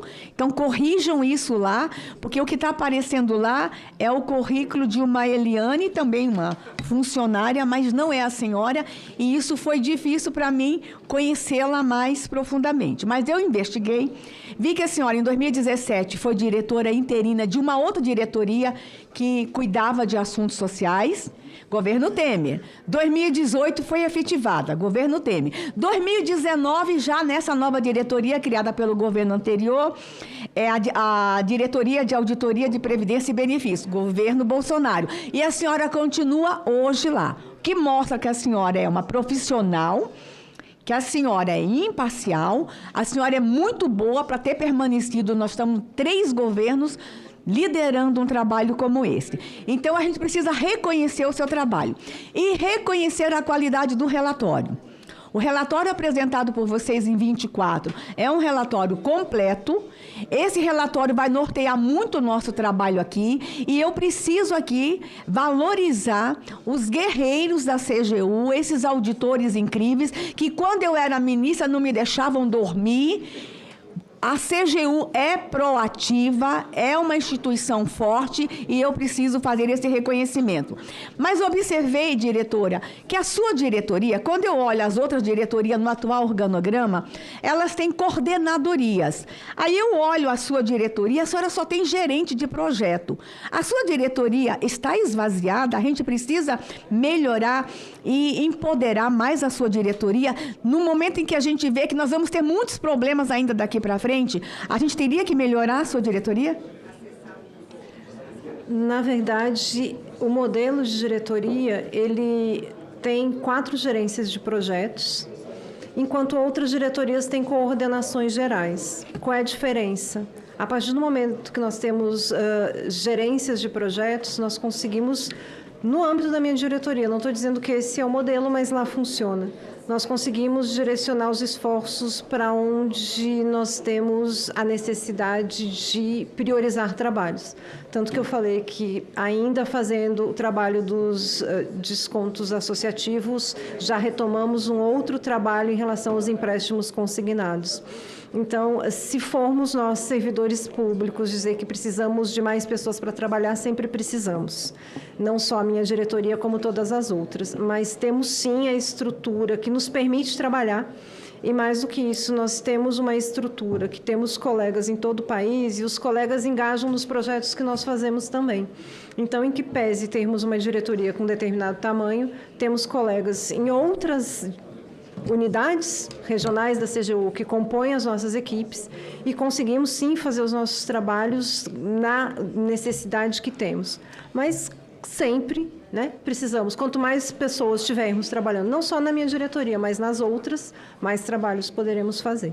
Doutora Eliane, no início de 2023, o ministro Vinícius tentou acabar com a Secretaria Anticorrupção, rebaixando ela a uma diretoria. Depois ele volta atrás. Esse movimento interno atrapalhou seu trabalho em 2023 de fiscalização? Não, de forma nenhuma. Tá. Doutora, todo mundo sabe do meu trabalho com os indígenas. E quando a procuradora esteve aqui, ela ela acabou nos alertando com relação aos descontos na área indígena. Vocês também fizeram uma investigação lá nessa área e eu vi aqui no relatório que vocês disseram que ouviram representantes dos indígenas, uma vez que talvez eles não entendessem as perguntas, o nível de perguntas que a CGU faria aos indígenas que estavam com desconto. Quem eram esses representantes que falaram em nome dos indígenas? Não sei lhe dizer, mas podemos recuperar nos nossos documentos de auditoria quem seriam esses representantes. Porque a nossa preocupação é que é possível que esses representantes estejam com os cartões dos benefícios, sacando benefício, não só fazendo acordo com as associações, mas também sacando os benefícios dos indígenas. Doutora, eu vi que a senhora falou que vocês comunicaram ao INSS assim que a auditoria ficou pronta. E foram várias reuniões. E vocês comunicam ao controle interno do Ministério, ok? Sim. Controle interno é ligado à Secretaria Executiva do Ministério, ok? É assim o organograma de qualquer ministério. Sim. O secretário executivo na época era quem? A senhora lembra do Ministério? Volney, que é o atual ministro? Acredito que sim, mas eu não sei lhe dizer, mas acredito que sim. Por que a minha pergunta? Porque, com certeza, ele foi informado também como secretário executivo. Nós trouxemos o ministro aqui para falar no Congresso Nacional e ele se mostrou muito disposto a resolver todos os problemas. Inclusive, eu entrei com uma ação para que ele não tomasse posse, porque ele era o secretário executivo, com certeza sabia das fraudes, e ele me disse que iria me surpreender. De fato, ele está fazendo um grande trabalho. Mas é possível que a Secretaria Executiva e a coordenação de controle interno tenha sido pressionado para não fazer nada dentro do Ministério e dentro do INSS? Não posso afirmar. Ok. Doutora, mas a gente tem um subprocurador do INSS, doutor Lucas, Fábio Lucas, que tentou desqualificar o relatório de vocês, desqualificar todo o trabalho de vocês. Quais foram os argumentos que ele usou para desqualificar o relatório da CGU? O questionamento que foi feito por ele foi em relação à forma de amostragem. Apenas a forma de amostragem? Que eu recorde, sim, mas o que tivemos na reunião está registrado em ata, mas o que eu recordo, o principal argumento foi a forma de amostragem. Ok, doutora. Então, a gente pode dizer que enquanto a CGU trabalhava tentando encontrar todas as fraudes, o INSS queria desqualificar o trabalho dos auditores. A senhora pode afirmar isso?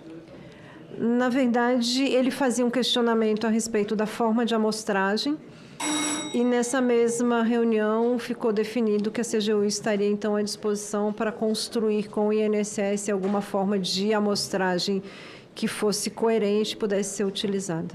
Eu vou fazer a última pergunta, mas é claro que a gente não esgota aqui, eu vou fazer requerimentos de informações também. O relatório ficou pronto em setembro de 2024, mas só foi disponibilizado para todos nós, nós só tivemos acesso em abril de 2025. Por que esse tempo tão grande, doutora? Especificamente, a data que ele traz na capa dele, que é de setembro, é da versão final já diagramada. O relatório, na verdade, a versão preliminar foi encaminhada ao INSS no final de julho, a versão final foi encaminhada ao INSS no final de agosto e a publicação foi feita no dia da operação, porque, como eu falei no começo, trabalhamos em parceria com a polícia e conversamos os técnicos, tanto na CGU quanto na polícia, que se houvesse a divulgação do relatório, poderia existir um prejuízo à investigação. E aí, nesse momento, o relatório foi publicado no dia da operação. Ministro Rui Costa tinha conhecimento de tudo? Não sei. Obrigada. Agradeço e parabenizo a senadora Damares e quero aqui fazer um registro que eu acredito importante, o esforço da senadora Damares, que recebeu um diagnóstico que não é fácil nas últimas semanas. Saiba, repito as mensagens que eu lhe mandei, estamos todos em oração, torcendo pela sua saúde, a sua vida. Tenho certeza que essa é mais uma batalha que Vossa Excelência vai vencer. 1h40 está aqui e 4 minutos está aqui lutando, mesmo sem ter almoçado, nesse estado, então parabéns pela luta. Aviso da presidência. A pedido do senador Carlos Viana, informo que houve um equívoco na fala dele no início dessa reunião em relação à vinda do ministro da Previdência, José Carlos Oliveira, que mudou de nome. Atualmente chama-se Ahmed Mohamed Oliveira Andrade. Ele anunciou que a oitiva seria no dia 22 de setembro, quando, na verdade, a oitiva está agendada para a próxima quinta-feira, dia 11 de setembro. Aproveito a oportunidade também para informar que a vinda do ministro Lupe já ocorre na segunda-feira, dia 8 de setembro. Conforme previamente acordado, essa reunião está suspensa por 60 minutos para o intervalo para o almoço e retornaremos às 14h10.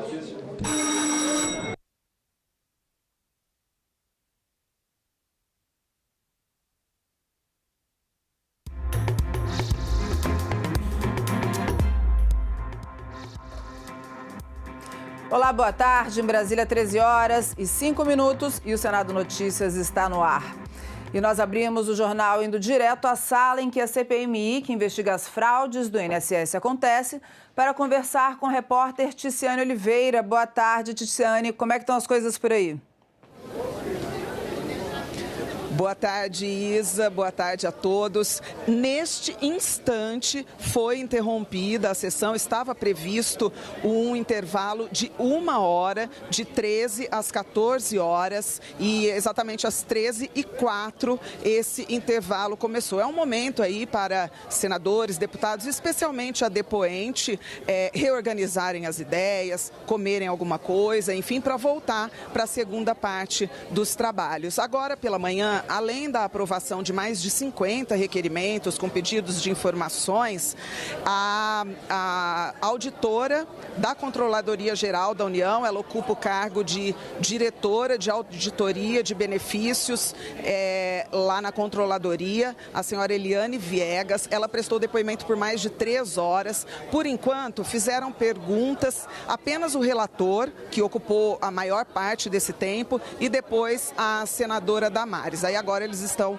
fazendo esse intervalo e a previsão é de que voltem em 1 hora e a partir daí sim, deputados e senadores, os membros da CPI vão continuar a fazer as perguntas por ordem de inscrição. As inscrições foram abertas logo cedo, antes do início da reunião, e aí todos já se inscreveram e vão falar por ordem de inscrição.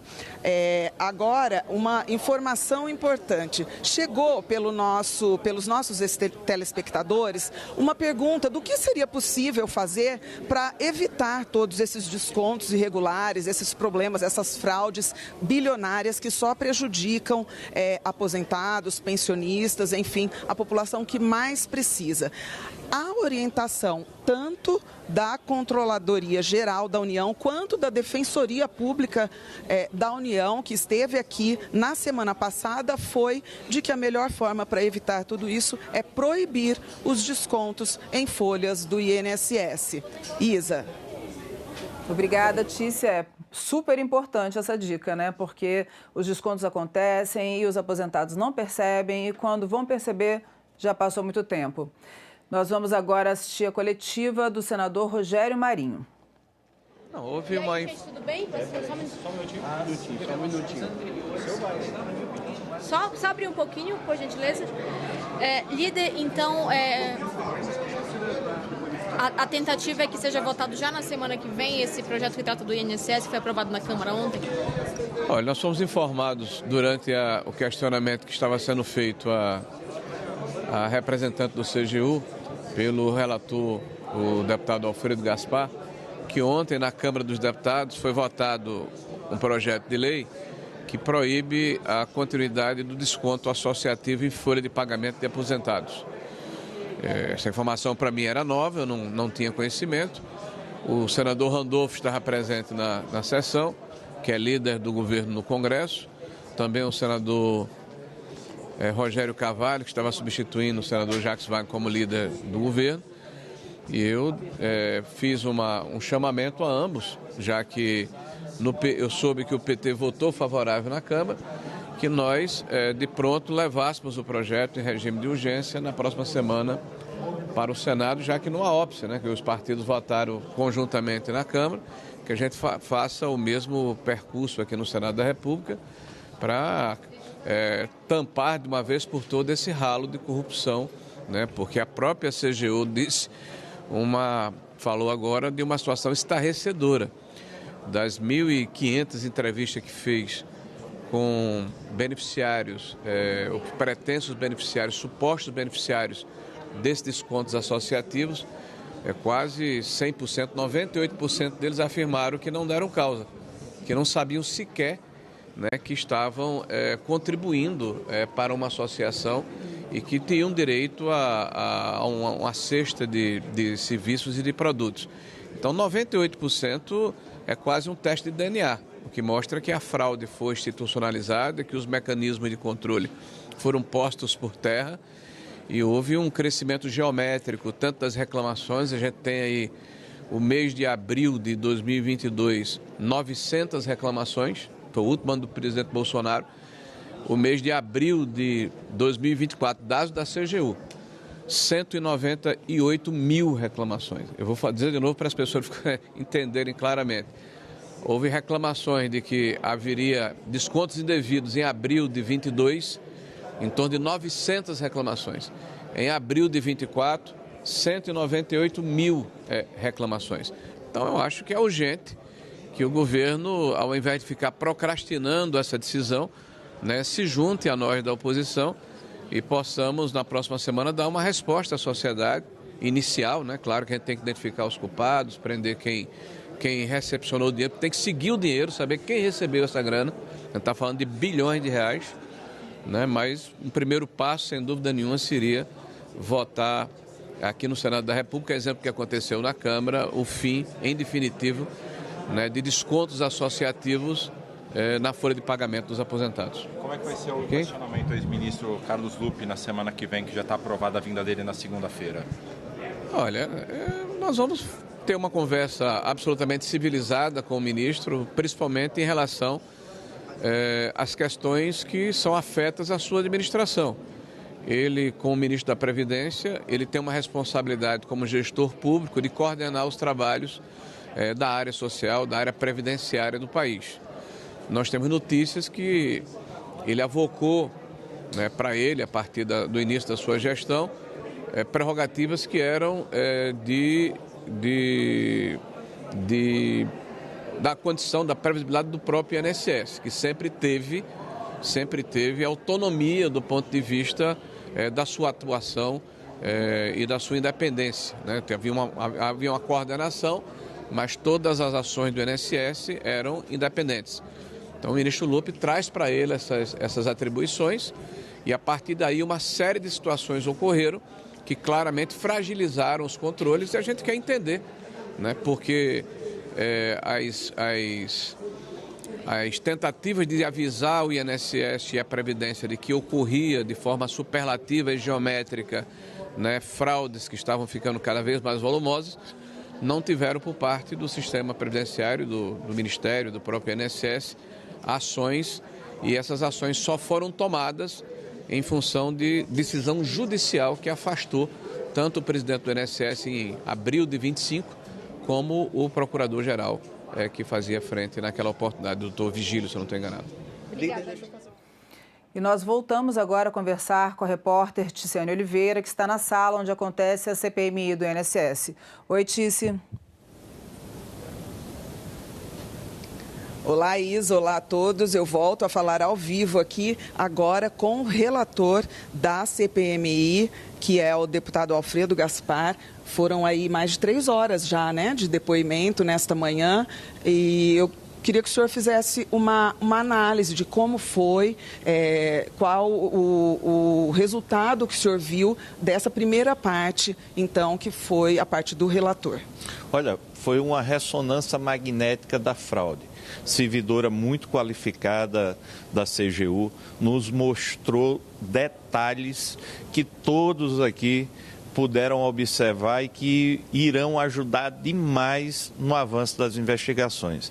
A verdade é que nós temos 2 tópicos muito importantes: descontos associativos, que já está em andamento esse avanço das investigações por volta de 6, 7 bilhões de reais, atingindo por volta de 7 milhões de aposentados, pouco mais de 7 milhões de aposentados. E os consignados, que nós estamos iniciando esse percurso investigativo, que representa o total de aproximadamente 70 bilhões de reais, atingindo a mesma quantidade ou um pouco mais de aposentados. E qual é a nossa perspectiva? É cessar esse roubo ao aposentado e ao pensionista, recompor a perda que eles vêm sofrendo ao longo dessa jornada e tornar o sistema de previdência transparente. Eu fico espantado, e não era um profundo conhecedor da matéria, como o sistema de integridade não existia, de transparência muito menos. O povo brasileiro não pode ter, ano após ano, histórias de corrupção gigantescas como essa. CPMI está fazendo um trabalho técnico sério, aqui a oposição em situação, buscando, no fundo e ao cabo, exatamente a proteção do sistema previdenciário e principalmente dos usuários do sistema previdenciário. Nós poderíamos ter esse dinheiro que foi roubado do povo em favor de quem mais precisa. Agora o contribuinte está sendo obrigado a pagar isso. Então, acho que a CPMI ela trará grandes perspectivas para que fraudes sistêmicas como essa não voltem a se repetir. Deputado, hoje nós recebemos uma pergunta de telespectador, né? E aí que a depoente até respondeu com a mesma orientação da Defensoria Pública da União, de que o adequado para evitar esse tipo de fraude seria aí a proibição desse desconto nas folhas do INSS, né? Além disso, há outras convergências entre os depoimentos até agora. Nós estamos ainda no início das investigações, mas o senhor já consegue fazer um balanço de como tem sido o andamento desse trabalho? Claro, nós hoje temos essa radiografia generalizada em relação aos descontos associativos. Mais de 40 entidades têm acordo de cooperação técnica com o INSS. Resumo, a técnica disse hoje da CGU que não tem uma única entidade dessa que esteja em condições de realizar esses descontos por conta da ausência de prestação de serviços e pela ausência de regularidade nas autorizações de desconto. Isso significa que o modelo está errado.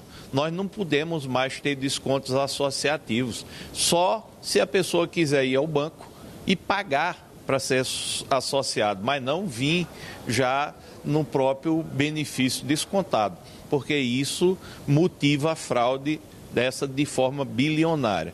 A Câmara ontem aprovou um projeto para acabar esses descontos diretamente nos proventos dos aposentados e pensionistas. O projeto vai para o Senado e eu espero que seja brevemente aprovado. Os próprios senadores aqui presentes disseram que vão fazer gestão nesse sentido. Mas nós temos que levar em consideração que os consignados continuam aí sendo executados e podem ter a mesma sistemática de fraude. E a CPMI vai entrar forte nisso, porque você tem que levar em consideração que entre o associado, o beneficiário do sistema de previdência e as entidades, quem estava sendo protegido, na verdade, eram as entidades. A gente está mudando essa lógica. Vamos levar os holofotes para a proteção dos aposentados e pensionistas. Nesse momento, quem está sendo protegido são os bancos.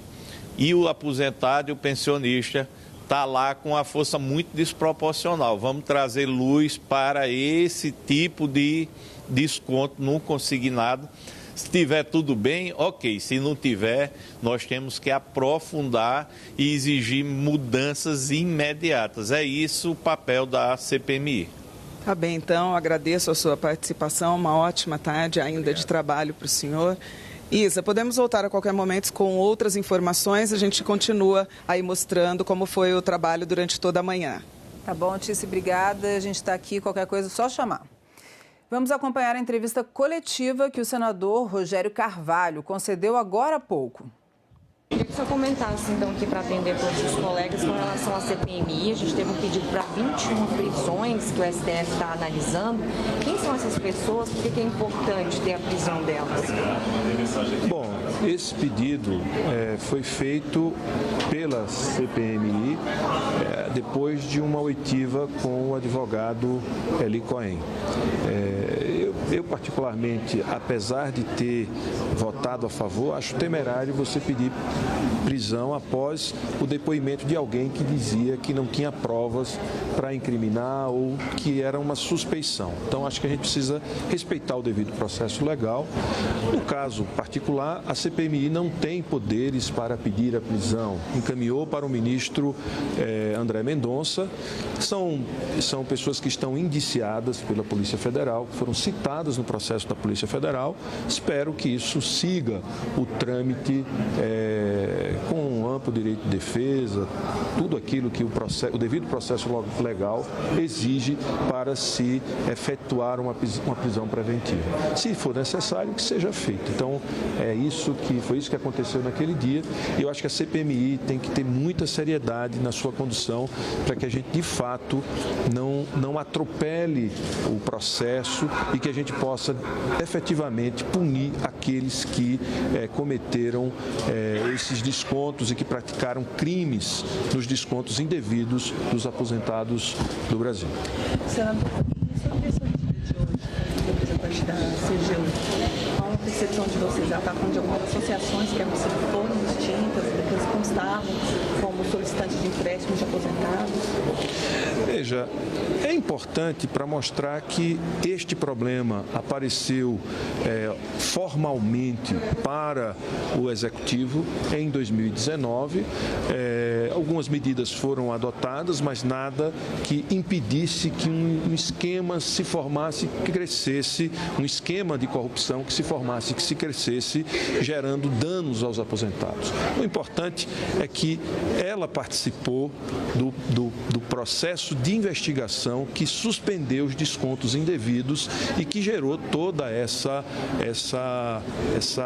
correção e ressarcimento dos aposentados, que o governo do presidente Lula já fez. Mais de 80% dos aposentados já tiveram seus recursos devolvidos e agora apontando para os culpados para que esses possam pagar pelos crimes cometidos. Senador, o vice-presidente Duarte, ele vai levar a comissão para ter uma sessão lá no estado dele, no Maranhão, para ouvir vítimas. Existe uma expectativa de fazer isso também em Sergipe, para que lá nós temos associações que estavam aplicando golpes, né, pessoas envolvidas?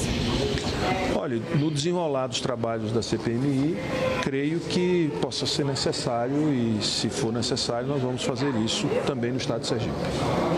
Obrigada. Eu quero perguntar para ele.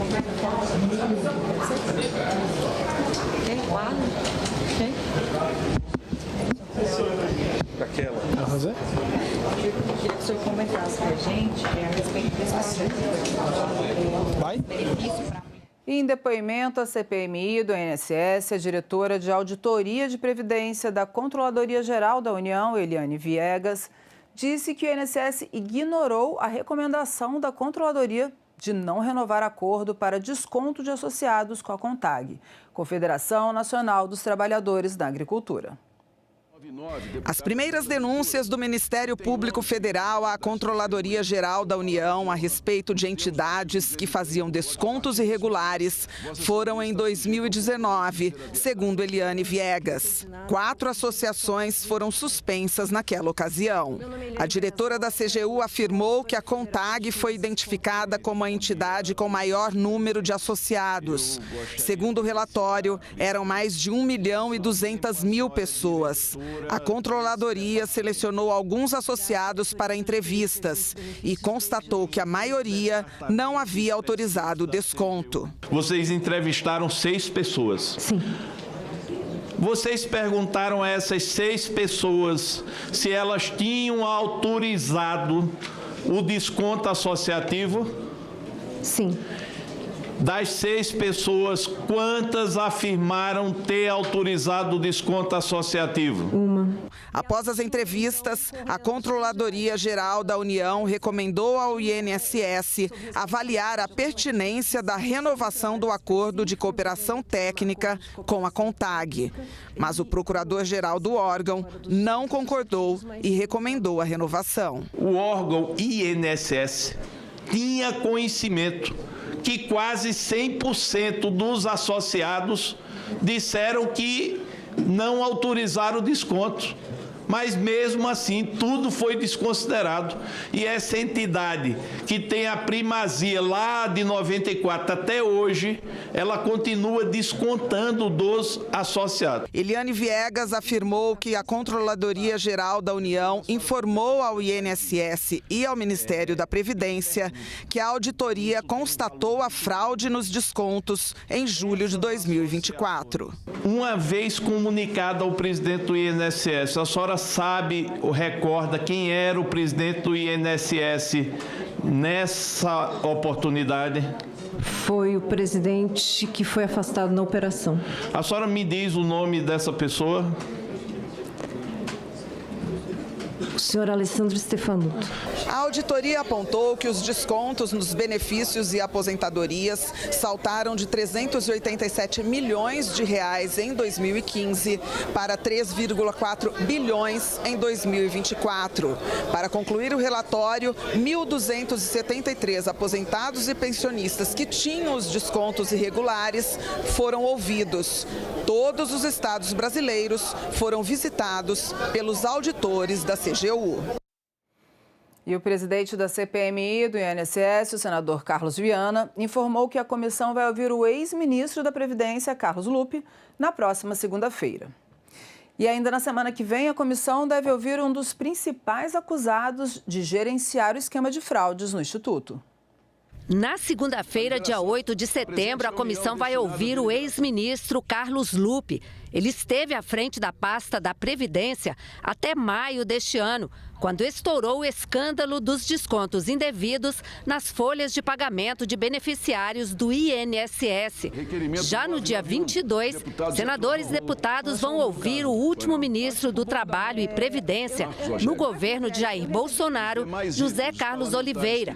A expectativa do presidente da comissão, senador Carlos Viana, é trazer a CPMI na próxima quinta-feira, dia 11, Antônio Carlos Camilo Antunes, conhecido como Careca do INSS, ou o empresário Maurício Camizotti. Segundo as denúncias, Antônio Carlos Camilo Antunes seria um dos principais operadores do esquema.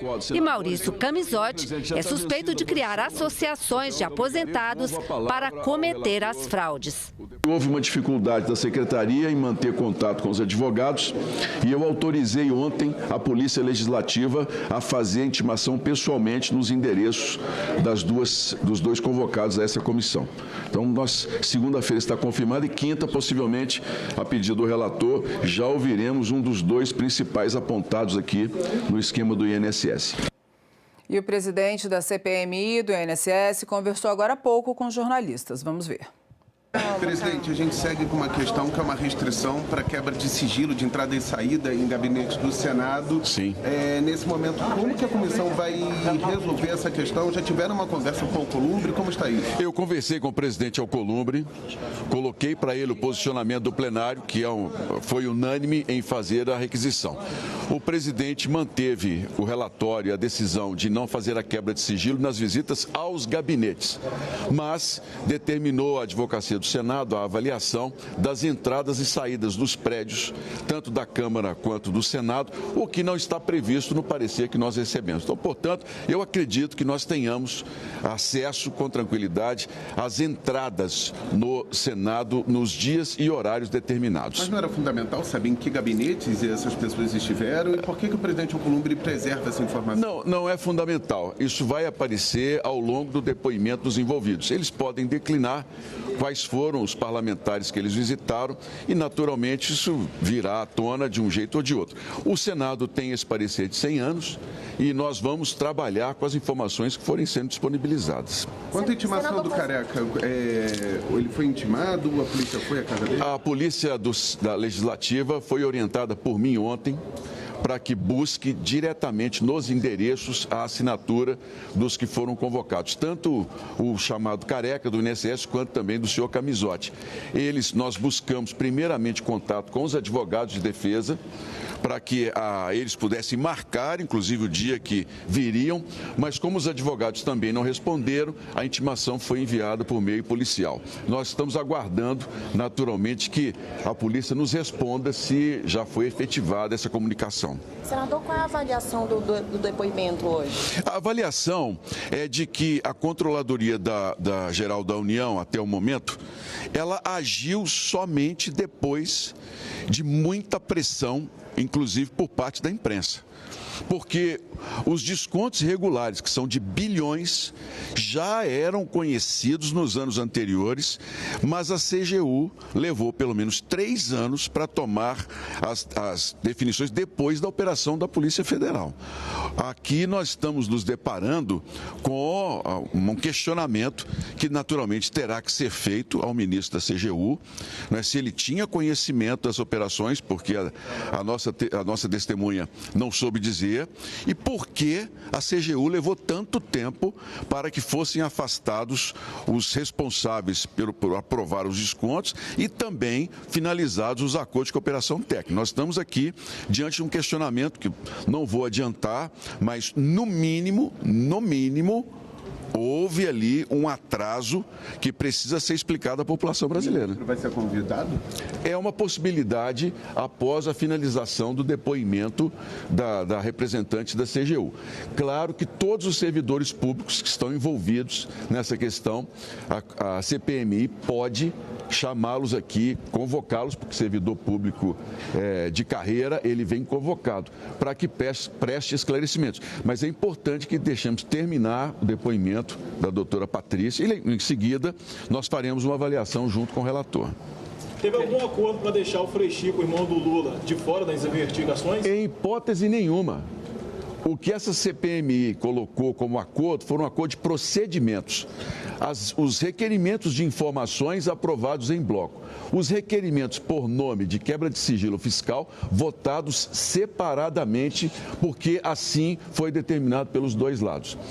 Essa CPI não fará a exposição de ninguém politicamente que não tenha qualquer nexo causal, ou seja, que não tenha uma relação direta com os fatos. À medida que a investigação for mostrando, e eu tenho dito isso, o envolvimento, uma ordem, um direcionamento, um beneficiamento de quem quer que seja, essa pessoa será chamada. Mas nós não faremos isso sem que nós tenhamos prova para embasar um requerimento.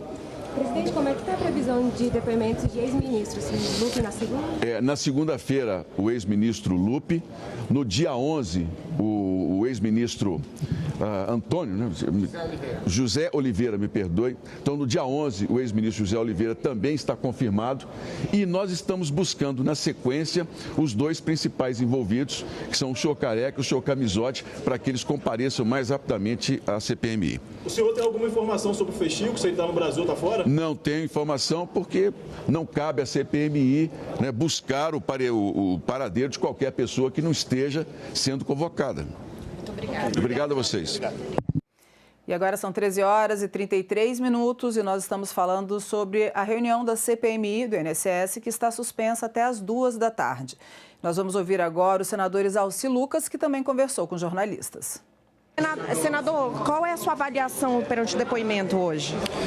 Olha, a Eliane, que é da CGU, demonstrou claramente que há mais de 30 anos há essa roubalheira toda, iniciando o maior deles é a CONTAG, que nem deveria ter o ACT assinado, porque tem parente e a lei proíbe isso, inclusive o Sindinap também da mesma forma. E que na prática, em 2023, foram alertados tudo isso para o INSS, né, demonstrando toda essa roubalheira, e mesmo assim o INSS não tomou nenhuma providência. Somente agora em 2025, com a operação da Polícia Federal, é que todos foram afastados. Então não foi uma iniciativa do governo, foi iniciativa realmente de uma decisão judicial. Portanto, todos sabiam e não fizeram absolutamente nada. E os depoimentos da semana que vem? Nós vamos fazer o depoimento, já está marcado com o ministro, agora na próxima vai ser o ministro Carlos Lupe, depois vem também, já foi solicitado o Careca, né, já a Polícia Legislativa está identificando já para notificá-lo, também alguns servidores do INSS, como também todos os presidentes dessas associações que roubaram os velhinhos aí do INSS.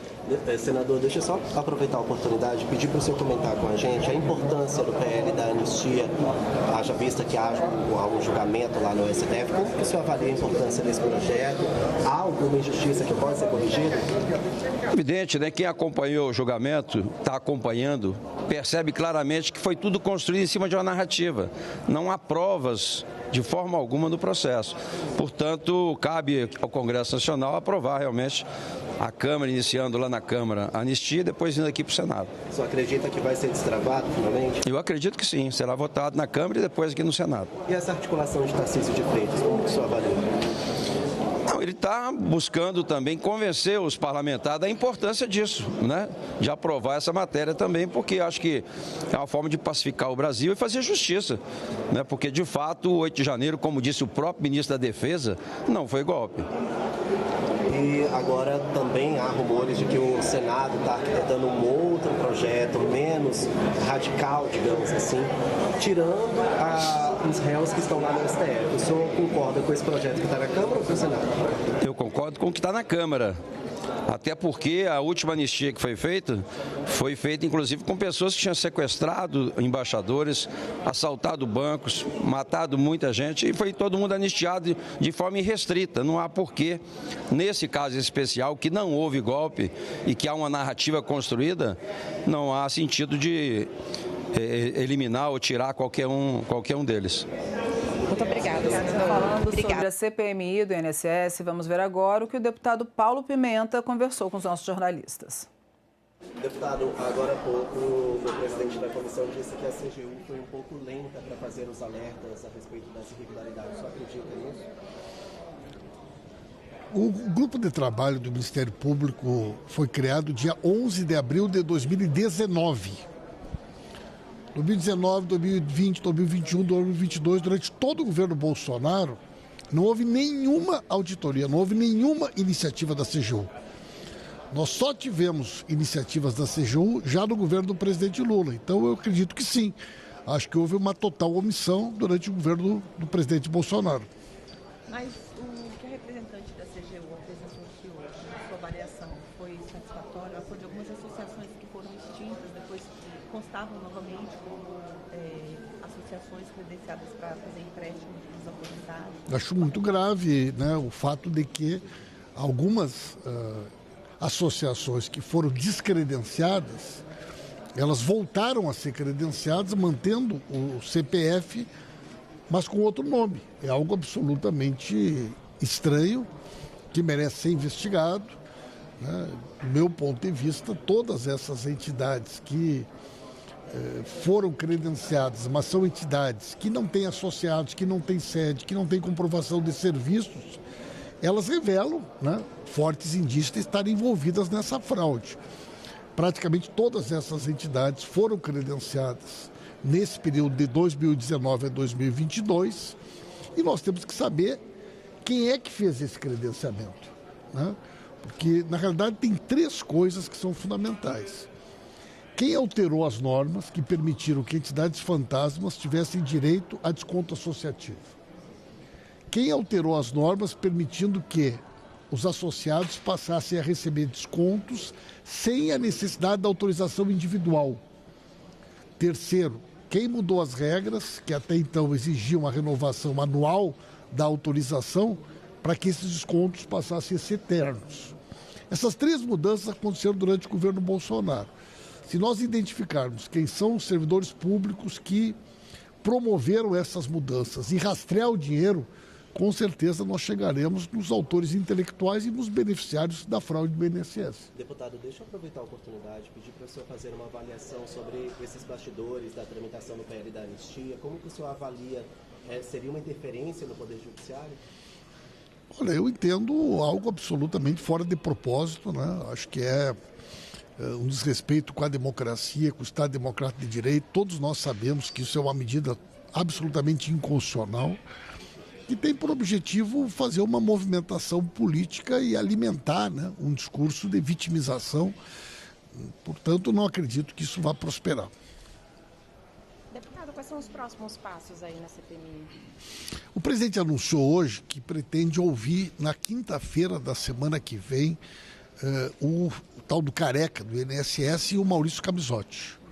Eu acho que era muito importante que nós pudéssemos ter acesso, antes da vinda deles aqui, de qual foram os gabinetes que eles visitaram na Câmara e no Senado. Eu acho absolutamente fora de propósito essa decisão que impede que nós possamos saber que gabinetes foram visitados por essas duas pessoas. Imaginem vocês que nós poderemos ter parlamentares participando da sessão e que tem uma relação de proximidade com eles. Então é muito importante que o Senado mude essa interpretação e a gente possa saber quais são os gabinetes que eram frequentados na Câmara e no Senado pelos principais investigados, pelos principais suspeitos de envolvimento nesses crimes. Muito obrigado.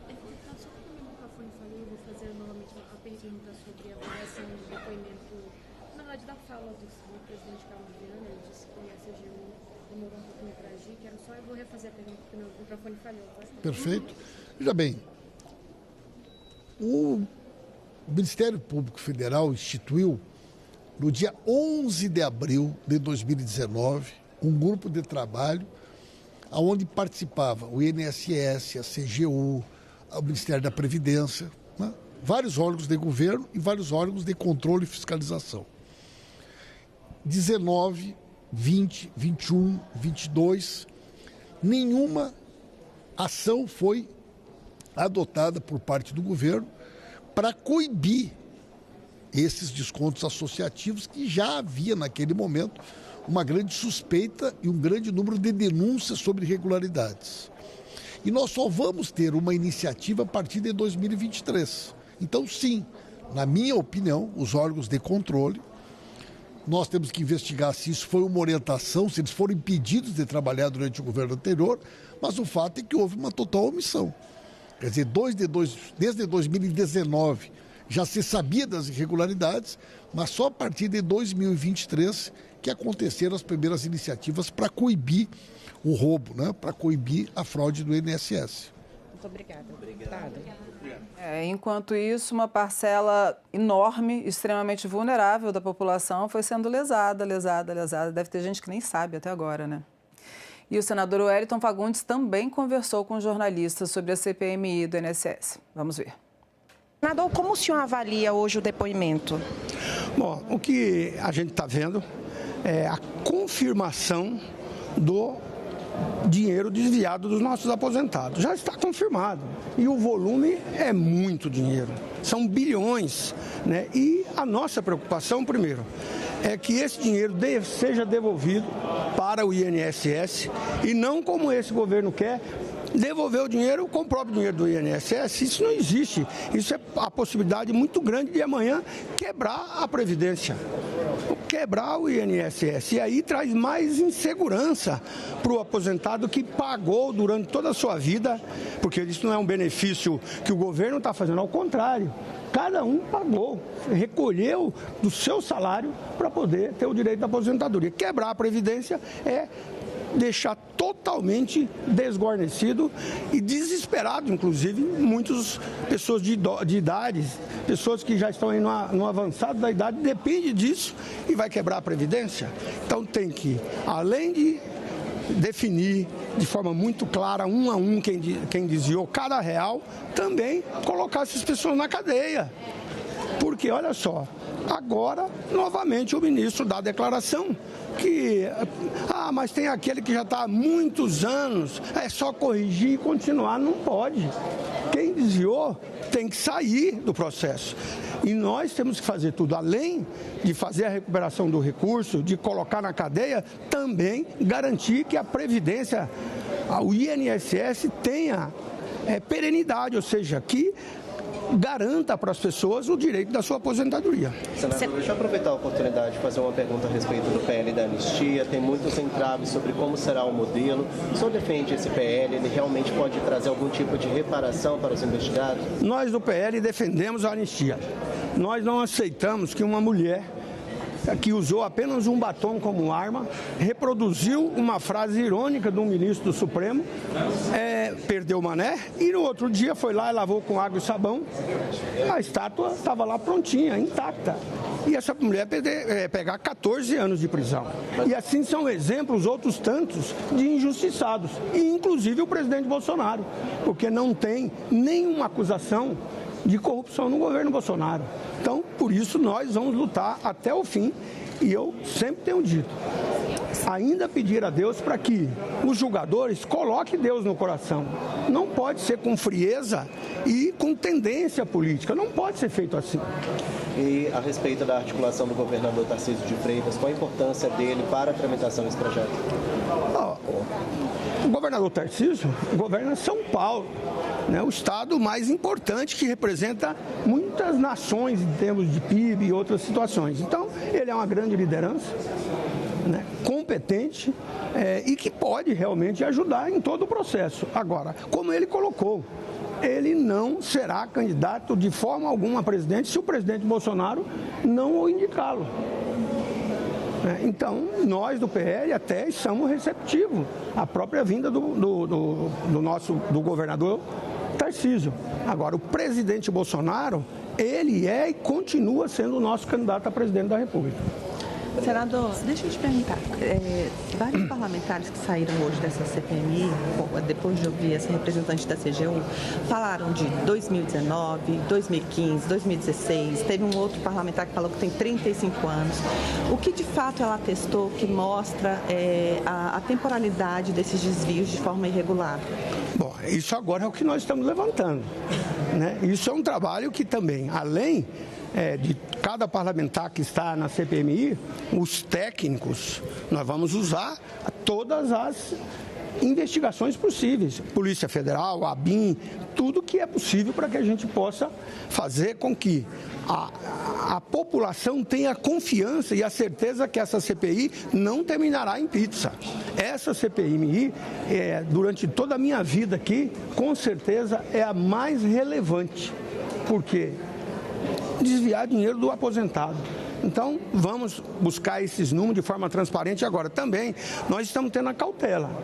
Toda reunião ela é precedida, nós do Bloco Vanguarda, da oposição, de uma reunião antes, como tivemos agora de manhã, né, para discutir a atuação, porque não pode ninguém colocar para a sociedade números que não sejam verdadeiros. É importante que a CPMI tenha credibilidade, que ela não tenha viés político, partidário nem ideológico. Ela tem que ter o viés de cuidar dos nossos aposentados, de proteger os nossos aposentados, de fazer com que o INSS tenha os recursos garantidos que o cidadão pagou, para que todos tenham direito e a tranquilidade da sua aposentadoria até que Deus cuide de cada um.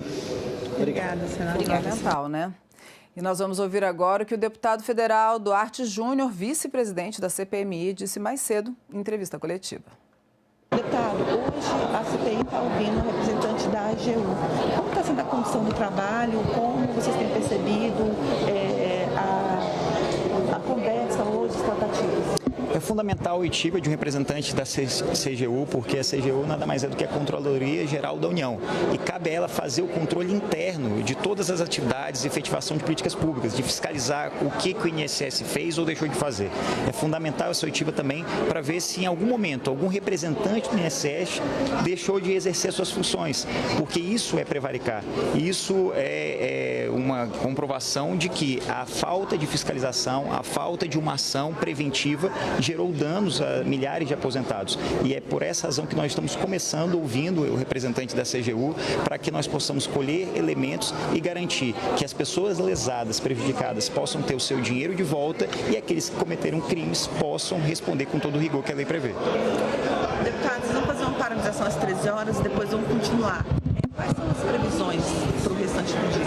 Olha, a previsão, aprovamos dezenas de requerimentos para a solicitação de mais documentos, mais informações, como, por exemplo, um requerimento que eu destaco, é um requerimento em que nós solicitamos informações pormenorizadas, específicas, sobre a visita do careca do INSS aqui no Congresso Nacional.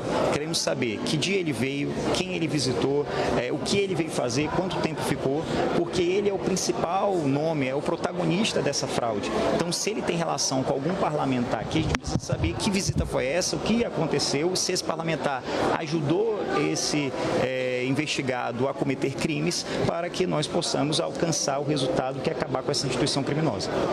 Deputado, das reuniões que já aconteceram até aqui, né? Vocês têm se reunido 2 vezes por semana, nas terças, nas quintas-feiras. Quais têm sido as percepções parlamentares nessa função da CPMI? Tem sido uma dedicação quase que exclusiva às reuniões nas segundas e quintas-feiras, não apenas a reunião, a oitiva, a aprovação de requerimento, mas o estudo desse material. Aprovamos hoje uma solicitação também de informações sobre o Banco Central. Essa informação é para a segunda fase da CPMI, que vai combater os empréstimos consignados, os descontos realizados pelos bancos, pelas instituições financeiras, que prejudicam e geram superendividamento aos consumidores de todo o Brasil. E nós aprovamos já essa informação para ter acesso a esses dados, para que nós possamos estudar. Então, de fato, há uma dedicação conjunta de todos os parlamentares para que a gente possa demonstrar que essa CPMI vai entregar um resultado efetivo, combatendo a corrupção, acabando com essa organização criminosa e garantindo o direito do cidadão brasileiro. Obrigado, pessoal. E a auditora da Controladoria Geral da União, Eliane Viegas, em depoimento à CPMI, detalhou o valor dos descontos realizados por acordo de cooperação técnica entre entidades e o INSS ao longo dos anos. A senhora falou em 2020, 482 milhões. 2021, qual a ordem de grandeza? 544. 544. 2022. 784. 2023. 1,54 bi. 1,54 bi. 2024. 3,4 bi. Espera aí. 2024, quanto? 3,4 bi. 3,4 bi. Olha, eu já acho um absurdo descontar 500 milhões, sendo 97,6 de fraude, segundo vocês. Então, aqui eu já acho um absurdo. Mas o que é que fez a curva sair abaixo de 1 bilhão para ir bater em quase 4 bilhões em um ano? A senhora tem um diagnóstico, porque, olha, eu fico impressionado como uma coisa dessa tão visível, todo mundo ficou numa cegueira coletiva. Eu queria saber se a senhora hoje tem um diagnóstico para que isso não se repita, de sair de abaixo de bilhão para quase 4 bilhões no espaço de um ano. O que nós trouxemos nos relatórios foi exatamente esse crescimento na quantidade de ACT firmados ao longo do tempo e no crescimento da quantidade de aposentados, então, que tiveram esses descontos implementados por essas entidades, por todas elas e também pelas novas. E a auditora disse que o Ministério da Previdência foi comunicado em 2024 sobre o relatório da CGU que indicava a necessidade de providências para rever os descontos. Seria correto eu afirmar no relatório que terei que fazer que a primeira comunicação oficial da CGU a um presidente do INSS ocorreu sobre descontos irregulares em julho de 2024? Como resultado de auditoria, sim, comunicação a respeito do trabalho e todos os questionamentos relacionados ao longo do exercício de 2024. Pronto. Então, Uma vez comunicado ao presidente do INSS, a senhora sabe ou recorda quem era o presidente do INSS nessa oportunidade? Foi o presidente que foi afastado na operação. A senhora me diz o nome dessa pessoa? O senhor Alessandro Stefanuto. Essa operação de afastamento do presidente ocorreu em que ano? Em 2025. Em que mês de 2025? Por ocasião da operação em abril de 2025. Olha só, o presidente do INSS, ele foi comunicado das irregularidades em junho de 2024. Julho de 2024. Pela CGU. Não, mas estamos aqui tratando da CGU. E ele continuou na presidência do INSS? Sim, ele foi afastado por ocasião da operação em 2025. Quem determinou o afastamento do presidente do INSS? Houve um afastamento judicial por ocasião da operação. Me diga uma coisa. O governo federal tem como núcleo principal de controle interno, de fiscalização, a CGU.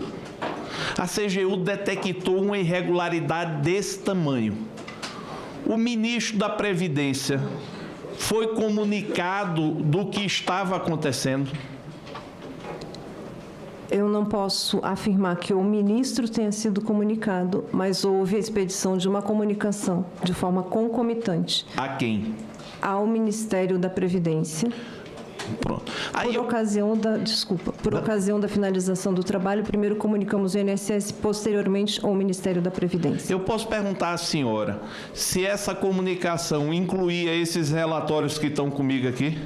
Foram feitas, neste primeiro momento, duas comunicações. Primeiro, do encaminhamento da nota de auditoria, que é um documento que ele ainda não é um relatório finalizado, ele é um relatório ainda num formato prévio ao relatório final, e foi comunicado também em relação ao relatório preliminar que foi enviado no final do mês de julho ao INSS. E foi enviado isso também ao Ministério da Previdência? Foi encaminhado ao Ministério da Previdência. Direcionado a quem? A Assessoria Especial de Controle Interno. E a reunião da CPMI agora, nesse momento, está suspensa, mas ela volta daqui a pouquinho, às 14h10. E o presidente da comissão divulgou que na próxima segunda-feira vai depor o ex-ministro da Previdência, Carlos Lupe. Na segunda-feira da semana que vem, está convidado e aceitou o convite o ex-ministro Lupe. Na quinta-feira, nós convidamos o ex-ministro Zé Carlos. Ele, pelo meio do advogado, confirmou a presença dia 22 de setembro. Eu pedi a intimação dos senhores, do chamado Careca e do senhor Camisotti, para que os dois possam se manifestar sobre vir na próxima quinta-feira a esta comissão. Tá? Nós já temos a definição. Tanto que houve uma dificuldade da Secretaria em manter contato com os advogados e eu autorizei ontem a Polícia Legislativa a fazer a intimação pessoalmente nos endereços dos dois convocados a essa comissão. Então, segunda-feira está confirmado e quinta, possivelmente, a pedido do relator, já ouviremos um dos dois principais apontados aqui no esquema do INSS. E na segunda-feira, a CPMI do INSS ouviu o depoimento do advogado Eli Cohen. O advogado foi um dos primeiros a identificar os descontos ilegais em aposentadorias e pensões. O advogado Eli Cohen é considerado peça-chave na investigação das fraudes do INSS. Foi ele quem levantou os elementos nas primeiras denúncias divulgadas na imprensa. Em seu depoimento à CPMI, o advogado apontou nomes de algumas pessoas que, segundo ele, integravam o esquema e explicou como funcionava a fraude que lesou aposentados e pensionistas. Isso aqui é um negócio. O que eles fazem? Eles jogam 50 mil adesão. Aí esse pessoal aqui fica preparado para quê? Para que as pessoas que vão reclamar, eles vão lá e pagam. Então, de 50 sobrou quanto? 48 mil. Bom negócio. Primeira notícia crime que eu ingressei foi em 2023, abril de 2023. 3 meses e eu já tinha a materialidade, a autoria, já tinha o Careca, já tinha o departamento, tudo, todos eles classificados. E ninguém se atrevia a investigar ou tocar para frente. Essa investigação do senhor, ela, segundo o que está demonstrado, ela chegou a operadores financeiros tipo careca do INSS, o tal do Antônio Carlos Camilo. O senhor já esteve em algum momento com Antônio Carlos Camilo? Nunca. O senhor sabe quais políticos a nível nacional, no Congresso Nacional, dão suporte a Antônio Carlos Camilo? Provas nenhuma. O senhor conhece algum senador, algum deputado que recebeu mesada de Antônio Carlos Camilo? Não. Teve conhecimento se careca do INS distribuía brindes, benfeitorias ou vantagens? Não. Esse crime não poderia ter sido realizado se você não tivesse o presidente do INSS no seu bolso, todo o departamento de benefícios do INSS e, na minha opinião, que eu tenho certeza que os senhores vão chegar lá, aí eu ia pedir o ministro da Previdência. O senhor sabe que quando o senhor está dando depoimento e é feita uma pergunta dessa forma direta, calar a verdade também é delito. Portanto, o senhor está aqui escudado pelo dever jurídico de falar o que sabe sem cometer nenhum tipo de delito. Volto a lhe perguntar, baseado em tudo que o senhor ouviu, que o senhor tomou conhecimento, que o senhor leu ou que apurou, o senhor está com o escudo da proteção legal de testemunha. O senhor ouviu falar se algum presidente do INSS ou se algum ministro da Previdência, pouco importa de qual governo, estamos investigando um período de 2015 a 2025. O senhor ouviu falar de envolvimento de algumas dessas autoridades? Não. Eli Cohen também disse na CPMI que desde 2022, quando começou a investigar as fraudes, passou a receber ameaças. O advogado Eli Cohen disse que começou a investigar as fraudes em dezembro de 2022, quando foi procurado por 2 aposentados que eram presidentes de associações, entre elas a AMBEC. Eles diziam que na casa deles, que eles moram bem na periferia, são pessoas extremamente simples, começava a chegar oficiais de justiça e cobrança e tudo aquilo que a gente sabe quando, na verdade, você é sócio de um CNPJ viciado desses, né?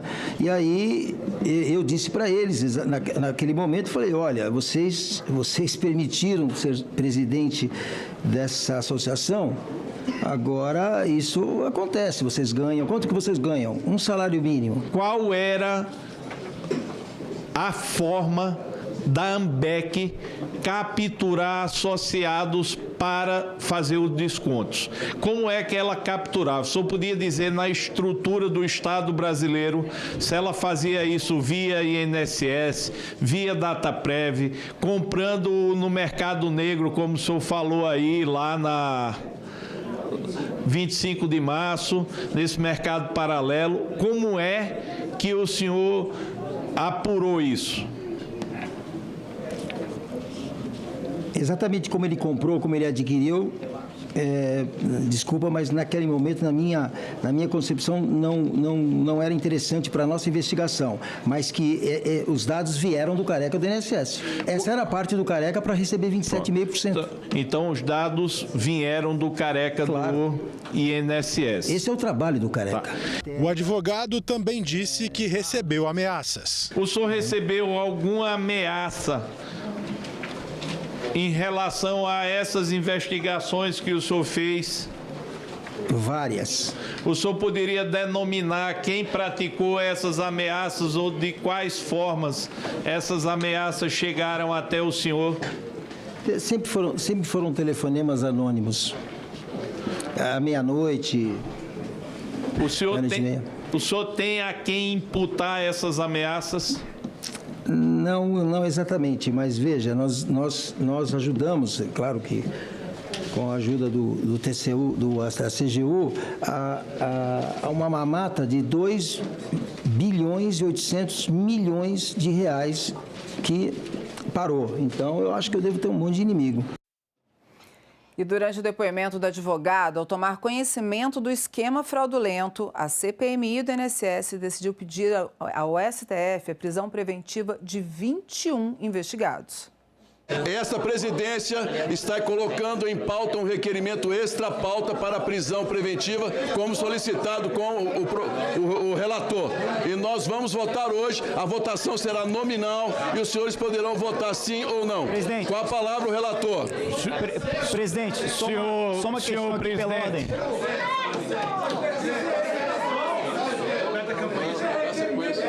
Senhor presidente, requeiro, nos termos do parágrafo 3º do artigo 58 da Constituição Federal, do artigo 3º-A e artigo 6º da Lei 1579 de 1952 e do artigo 311 seguintes do Decreto-Lei 3689 de 1941, representar pela decretação em prisão preventiva por conveniência da instrução criminal, garantia da ordem pública e para assegurar a aplicação da lei penal dos investigados abaixo consignados: André Paulo Félix Fidelis, Eric Douglas Martins Fidelis, Cecília Rodrigues Mota, Vigílio Antônio Ribeiro de Oliveira Filho, Thaisa Hoffmann Jonasson, Maria Paula Xavier da Fonseca Oliveira,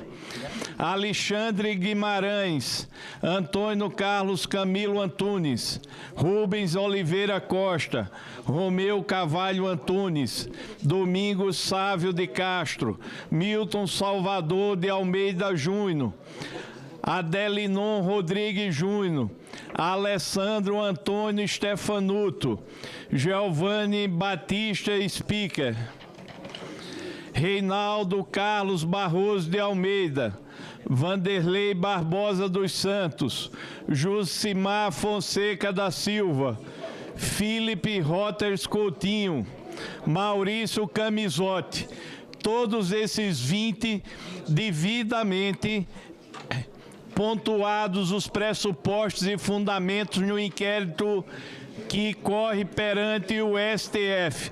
E o 21º, Márcio Alaô de Araújo, citado pelo depoente aqui presente.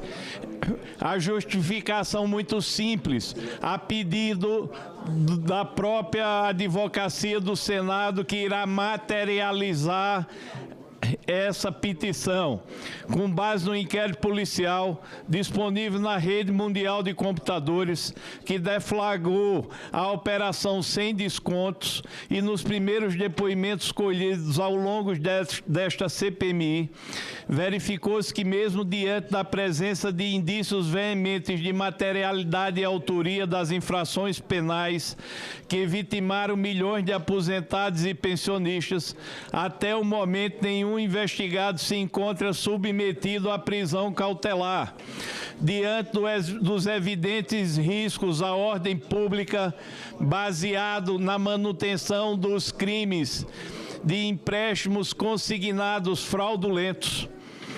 A conveniência da instrução criminal diante da ameaça direcionada à testemunha aqui presente e da aplicação da lei penal por risco concreto de fuga, inclusive de patrimônio de alguns investigados no exterior, como offshores. Solicito a prisão preventiva dos investigados acima consignados, baseado nos pressupostos e fundamentos da prisão preventiva. Esse é o requerimento. Obrigado, relator.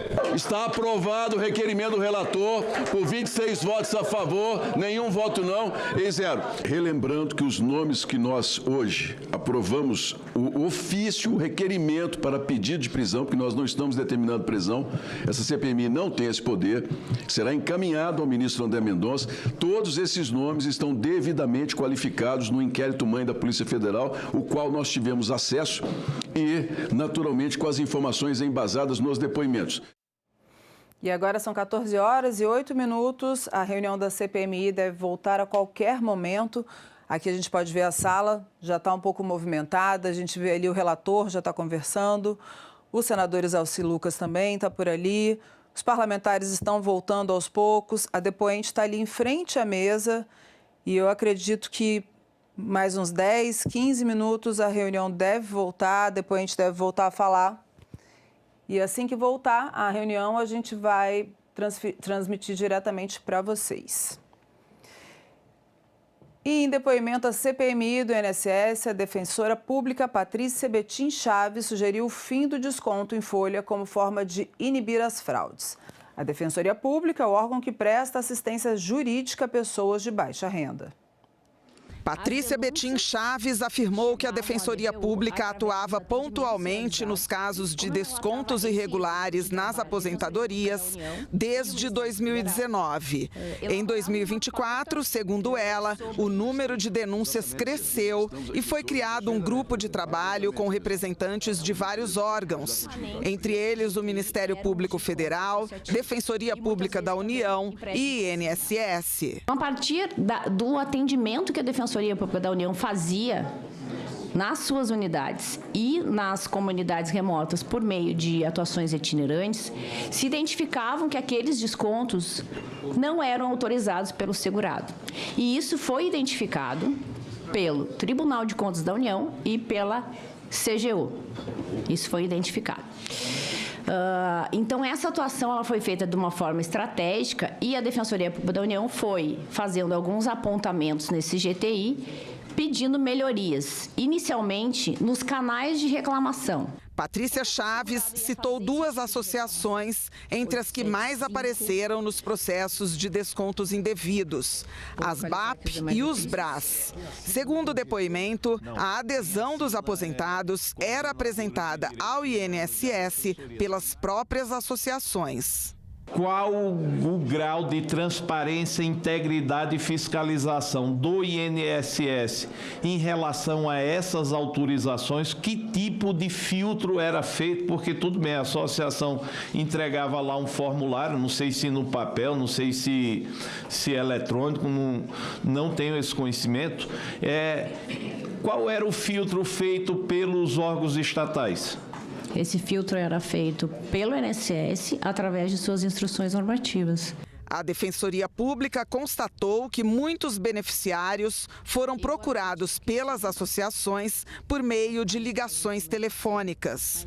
O que se verifica é que muitas vezes são feitas ligações telefônicas ao beneficiário e elas são gravadas.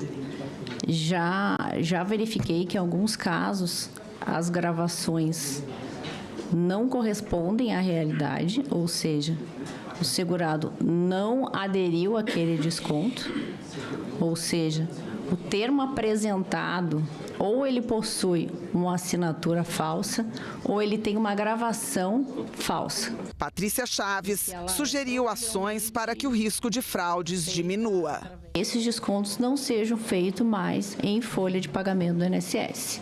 Que eles sejam feitos ou através de boleto, ou enfim, através de outra forma.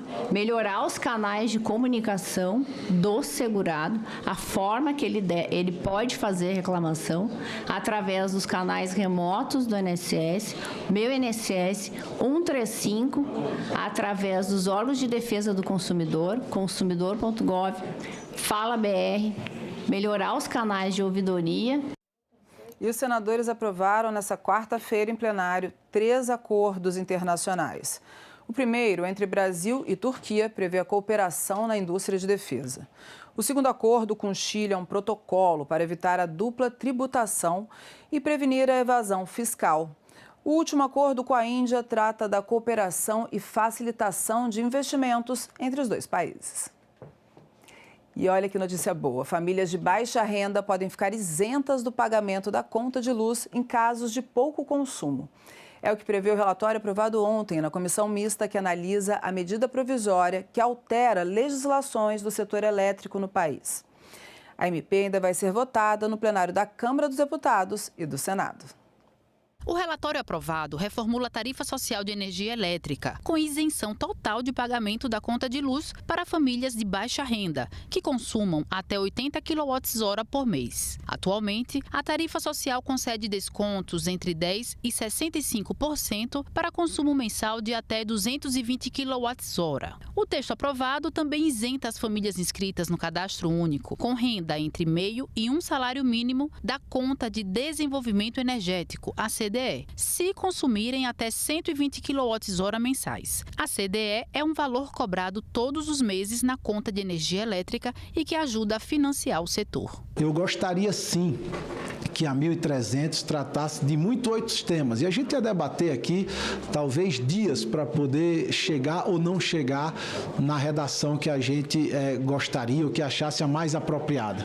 Mas esse foi o possível. E eu quero acreditar, Afonso, que a gente vai fazer um bom debate na 1304, que a gente vai conseguir incluir as coisas que precisam ser incluídas na 1304, mas eu quero também que a gente não perca tempo e a gente não prejudique um tema importante, que é o prazo para poder votar a tarifa social, que vai atender milhões de brasileiros. Por isso, presidente, eu queria pedir para que a gente pudesse votar o relatório na forma como foi apresentado.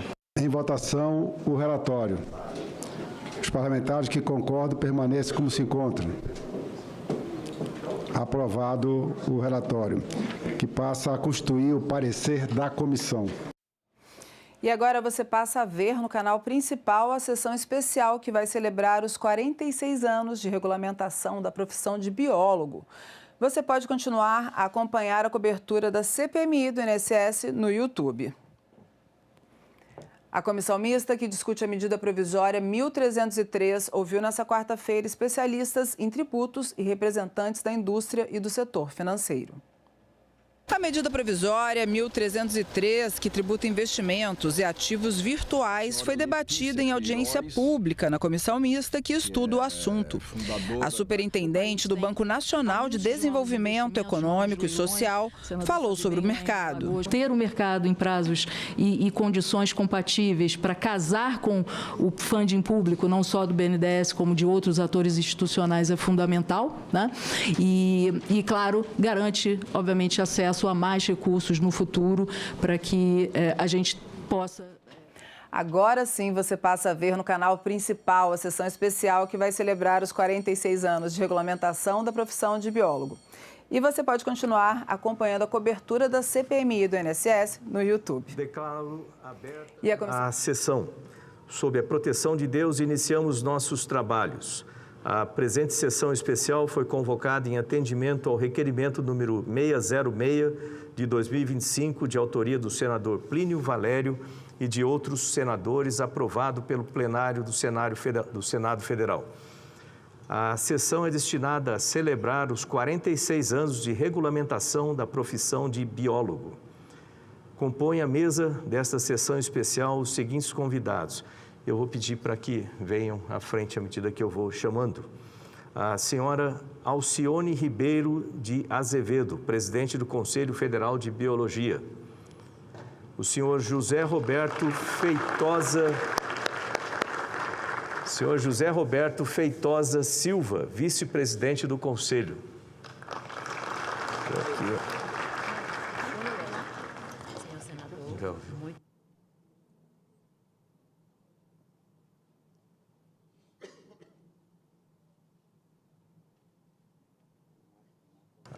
A senhora Vilma Monteiro Celestino, decana do Colégio de Biólogos do Peru.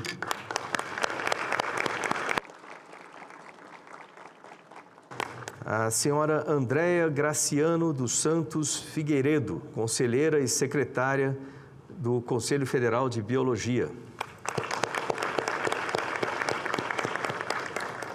O senhor Santiago Valentim de Souza, tesoureiro do Conselho Federal.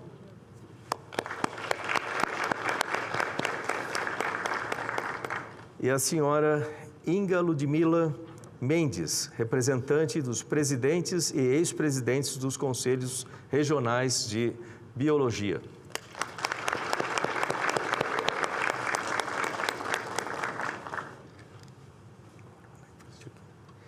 A presidência informa que essa sessão terá também a participação dos seguintes convidados. Senhora Daniela Marreco Cerqueira, diretora da 3ª Diretoria da Agência Nacional de Vigilância Sanitária, da Anvisa.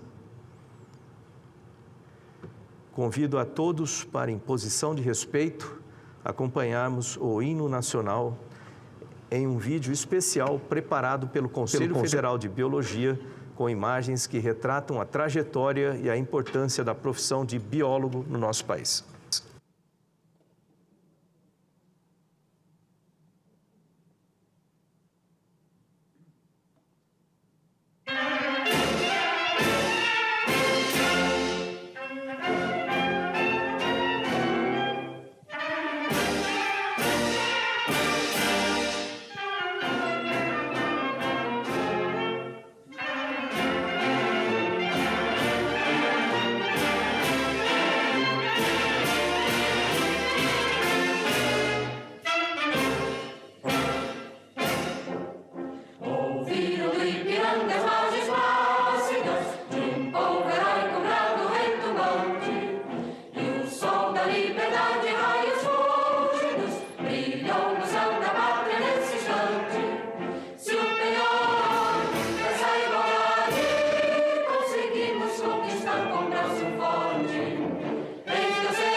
Senhoras e senhores, antes de mais nada, eu gostaria de agradecer a presença de cada um de vocês aqui.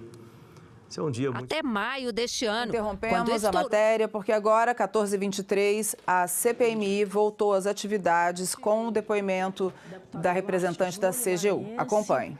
Quero cumprimentar também o relator desta comissão, o deputado Alfredo Gaspar, cumprimentar a nossa convidada, não é, a doutora Eliane Viegas Mota, e já pedindo, doutora Eliane, o nosso tempo é bem diferente do tempo do relator, né, que teve aí, eu acho que umas 3 a 4 horas, de espaço para fazer as suas perguntas. A gente só tem apenas 10 minutos, então eu vou fazer aqui alguns questionamentos e pediria a Vossa Excelência que a gente pudesse ter as respostas rápidas para a gente poder ter um bom aproveitamento desse nosso tempo de 10 minutos. Doutora Eliane, em 2018, esta Casa, o Senado Federal, recebeu uma informação de peritos, não é, do INSS, indicando que havia indícios de irregularidades e de rombo da ordem de 70 milhões de reais com relação à aposentadoria, não é, e outros tipos de procedimento, enfim, consignado, seguro-defeso, enfim. Essa informação ela foi passada naquele momento para o governo de transição do então presidente eleito, Jair Messias Bolsonaro.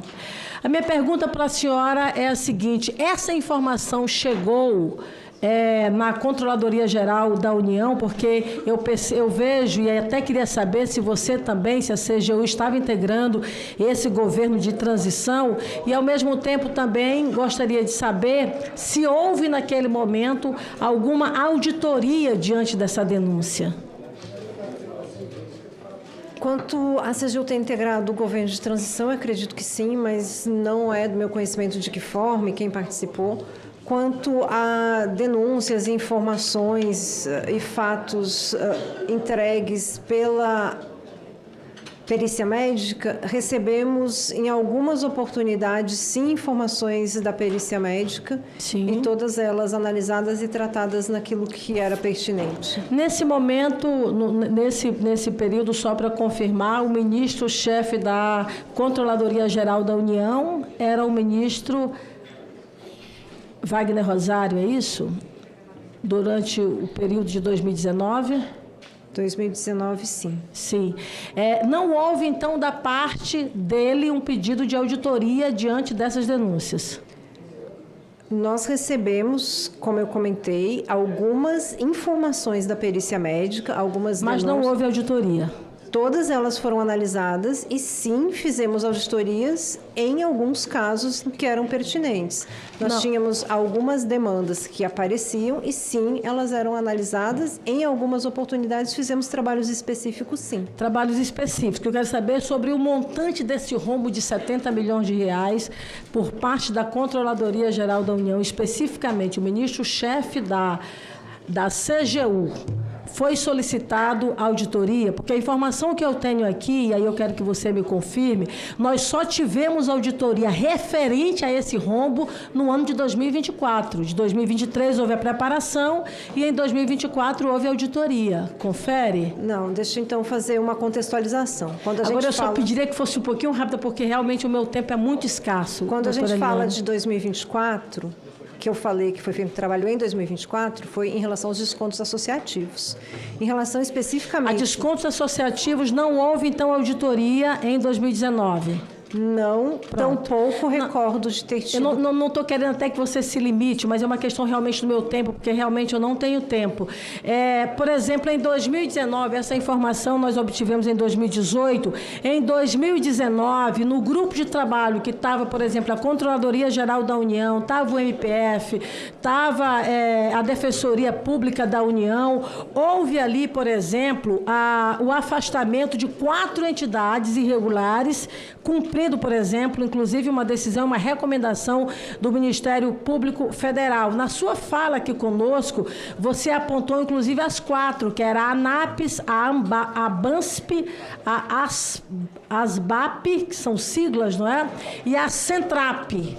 Dessas 4, todas elas foram afastadas por recomendação do Ministério Público Federal, isso em 2019. Mesmo com esse afastamento, também eu tenho a informação de que não houve por parte do ministro-chefe da CGU, o pedido de auditoria por esses descontos associativos. Confere? Quando houve a recomendação do Ministério Público em 2019, a contextualização foi de que existiam denúncias no âmbito do Ministério Público, indicando que tinham 4 entidades com um aumento expressivo dos descontos. Essas 4 entidades, então, tiveram os ACTs rescindidos. Então, o objeto da denúncia era esse, o objeto da recomendação do Ministério Público Federal. O objeto da recomendação era esse. A minha pergunta não é em relação ao Ministério Público Federal, eu quero saber a ação da CGU. Por isso eu faço a pergunta específica. Quer dizer, nós tivemos o caso do afastamento delas por recomendação do MPF, mas não houve uma auditoria específica pelos descontos associativos pela CGU neste período de 2020, quando da recomendação do Ministério Público Federal do afastamento dessas entidades. Mais uma outra pergunta na mesma linha. Por exemplo, em 2021, a instituição ANASP, ela virou a ABRASP, não é? Ou seja, ela não é o mesmo dono, ela é o mesmo CNPJ, ela estava lá definida claramente e apenas houve uma alteração.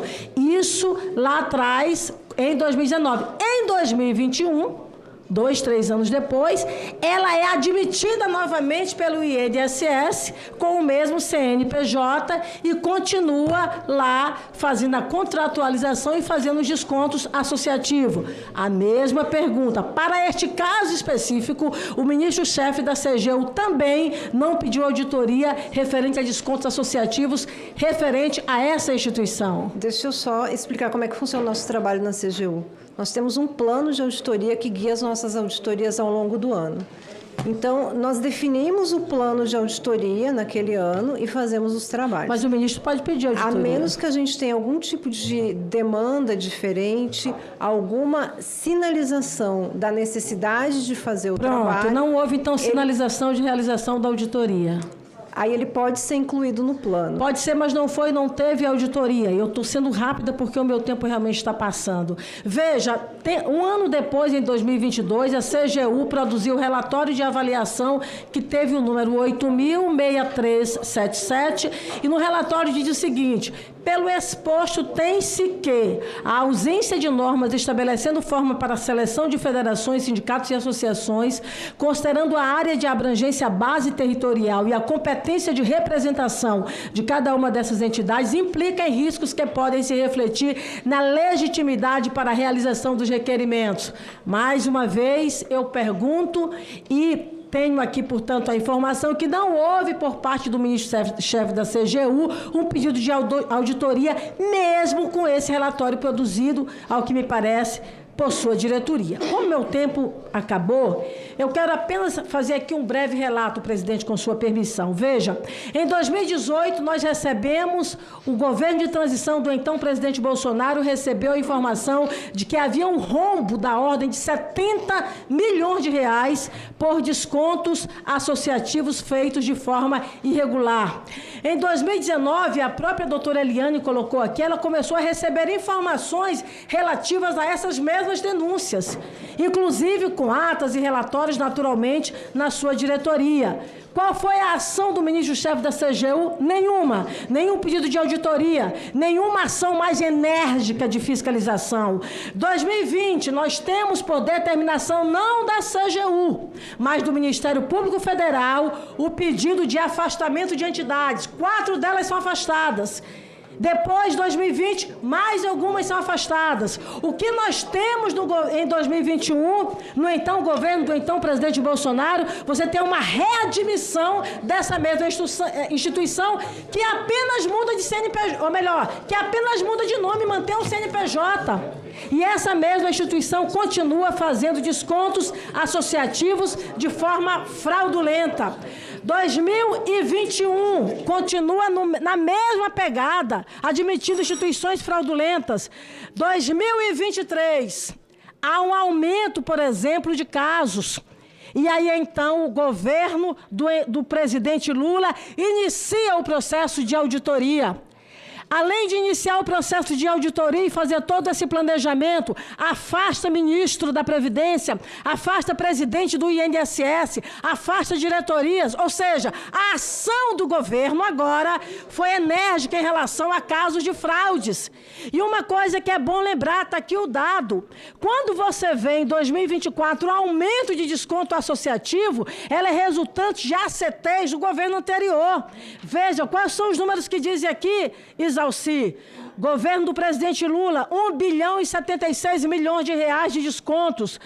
frutos de ACTs do governo do presidente Lula, fruto de ACTs do governo do Temer, 1.458 bilhões de reais, fruto de ACTs oriundas do então presidente Bolsonaro, 2.674 bilhões de reais de descontos associativos. Ou seja, a fraude que foi descoberta neste governo e foi investigada e está sendo investigada com o devido rigor é fruto de ACTs do governo anterior.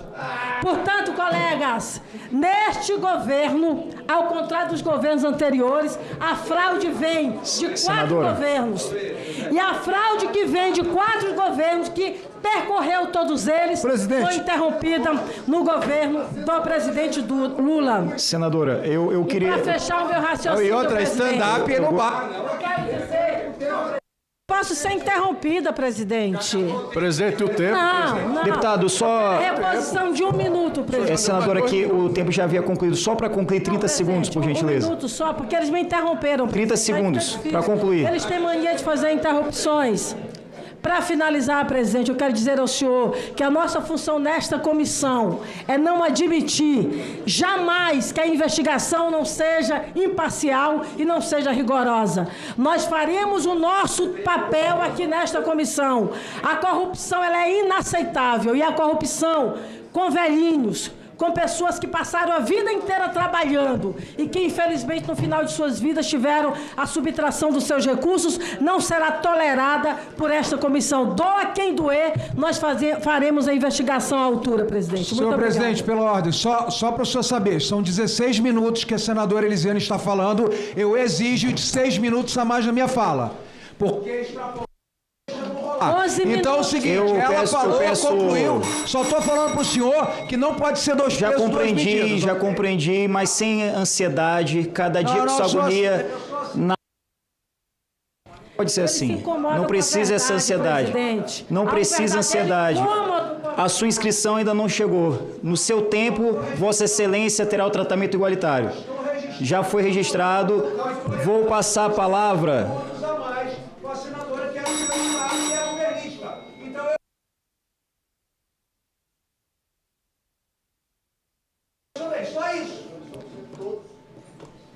Desespero para a verdade, presidente. Podemos continuar? Desespero. Como é que corta o microfone e fala só o meu aqui? Eu quero só o meu. Conta para nós. Conta para nós. Está cortado. Tem que defender ladrão, deve ser difícil mesmo. O deles está cortado? Precisa de mais tempo. Eu quero que corte o microfone deles e só o meu. Infelizmente o sistema aqui do microfone não está funcionando, mas eu queria pedir a Vossas Excelências que mantivessem a calma e deixasse que as coisas ocorressem como está ocorrendo. Eu vou passar a palavra para a senhora Eliane. No momento da fala de vocês, se houver a necessidade de dar 1, 2 minutos para que conclua o raciocínio, não terá problema algum, porque eu sei que, assim como eu, Vossas Excelências precisam fazer os questionamentos e fechar o raciocínio. Não vejo nenhum tipo de problema quanto a isso, sem nenhum tipo de ansiedade. Agora não, senador, por gentileza. Com a palavra, a senhora Eliane, por gentileza. Para ela que... Não, eu cortei, para que ela possa responder. Só um minuto, senador, 1 minuto. Senhora Eliane. Senador, Vossa Excelência, essa questão de ordem já foi levantada. Então peço a Vossa Excelência que escute a senhora Eliane. Vossa Excelência vai falar. Vossa Excelência vai falar. Com a palavra, a senhora Eliane. Gostaria de concluir a palavra? Alguma resposta que ficou faltando? Não, rapidamente. Só dizer que os nossos trabalhos de auditoria, eles sempre têm um plano de auditoria que é anual e que alguma demanda que eventualmente surja, tenhamos uma avaliação de que ela é prioritária em relação às demais que estão programadas, pode existir sim um rearranjo deste planejamento. Com a palavra, senador Isalcir Lucas, por 10 minutos.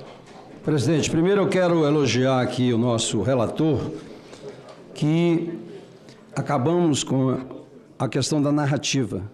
Vossa Excelência está trabalhando muito bem com dados concretos. Só para corrigir, foi colocado aqui na fala anterior que a ressuscitação se foi em 2021, não foi corrigida em 2023 que ela foi corrigida. Presidente, tenho aqui, ó, eu achei que só o careca do INSS é que circulou por aqui, mas não. Tenho aqui uma declaração do presidente da CONTAG. O CONTAG, no dia 4 de junho de 2019, o senhor Aristides Santos, presidente da CONTAG, fez 253 emendas na medida provisória 871, das quais 14 era para retirar completamente o recadastramento e também passar para 5 anos o recadastramento. Essa é a realidade. E ele diz aqui, ó, declaração do presidente, foi uma luta nas ruas e nos gabinetes dos parlamentares que contribuiu para diminuir os efeitos extremamente negativos da medida provisória. Essa fiscalização tem efeito extremamente negativo para quem? Agora sabemos que era negativo para quem queria roubar. Os mesmos que visitaram os gabinetes parlamentares, está aqui, 253 emendas da oposição. Então, começa por aí. Segundo, o que houve com relação, para matar esse assunto definitivamente, o que houve lá na transição foi uma demanda dos peritos, e por sinal, a demanda maior que estava acontecendo no INSS era seguro-defeso e aposentadoria rural. E aí, o presidente, depois de 30 anos, mandou uma medida provisória, essa daqui, que eu fui o presidente da comissão. Então, qual a atitude? Qual o presidente que fez isso para fazer realmente o controle dessas fraudes do seguro-defeso e também do INSS? Jair Messias Bolsonaro. Ponto. Agora, eu pergunto à nossa querida Eliane, que parabenizo pelo trabalho. Eliane, por que a CGU, como órgão técnico de controle, concordou com a ação da AGU, que blindou as entidades mais críticas e com mais evidentes laços políticos com o governo? Ignorar a análise técnica da sua diretoria ou a CGU participou ativamente desta decisão seletiva que protegeu os maiores arrecadadores do esquema, que era a CONTAG e o Sindinap? E por acaso, a Lei 13.019 de 2014, ela é muito clara no artigo 39. Parente até segundo grau não pode ter nenhuma relação ou convênio com nenhuma instituição. Então, tanto a CONTAG quanto o SINAP nem poderiam estar com o acordo de cooperação com o INSS, porque a lei proíbe. E a CGU nunca fez nada com relação a isso? Primeira pergunta. Em relação aos processos de apuração, senador, as instaurações dos procedimentos administrativos de responsabilização, eles estão sob a responsabilidade de outra secretaria, da Secretaria de Integridade Privada. Então, eu desconheço de que forma houve essas tratativas entre a AGU e CGU em função da instauração desses processos administrativos de responsabilização. Especificamente em relação às análises que eram feitas no âmbito do INSS na formalização dos ACTs, no nosso terceiro relatório nós fazemos uma análise amostral, pegamos todos os ACTs vigentes em 2025, em abril, e fizemos para trás uma amostra por ano de 3 ACTs por ano de análise. Vossa senhoria lembra se a CGU chegou a analisar os acordos de cooperação do INSS? A CGU chegou a analisar isso? Porque, de fato, eu estou dizendo aqui, os dois não poderiam sequer ter assinado. Especificamente, estes ACTs, eu tenho a impressão que eles não constam da amostra, porque a amostra que foi feita, ela foi feita de acordo com os ACTs que foram formalizados nos últimos anos e estavam vigentes, e de acordo com materialidade. Ok. A CGU considera que a dispensa de biometria para o sindicato dirigido pelo irmão do presidente Lula, contrariando alertas técnicos e decisão do TCU, foi um ato de improbidade administrativa e de favorecimento pessoal. Que medida a diretoria da CGU tomou para punir os responsáveis do INSS que deliberadamente criaram essa exceção para uma entidade que é mais que politicamente conectada? É o parente do presidente Lula. Especificamente em relação ao procedimento de dispensa de biometria. Estamos falando que, a partir de março de 2024, uma instrução normativa do INSS passa a regulamentar os ACTs e, para a formalização do ACT, faz-se necessária a biometria. E houve, então, uma excepcionalização para a utilização da biometria, ou para a não utilização da biometria, e ela alcançou todas as entidades. Não estamos falando especificamente de uma ou outra, ela acabou alcançando todas as entidades. Sim, houve uma excepcionalização. No âmbito da auditoria, isso foi ponderado à época, porque a excepcionalização foi feita em maio. Consta do relatório de denúncia isso? Ele consta do terceiro relatório. Tá.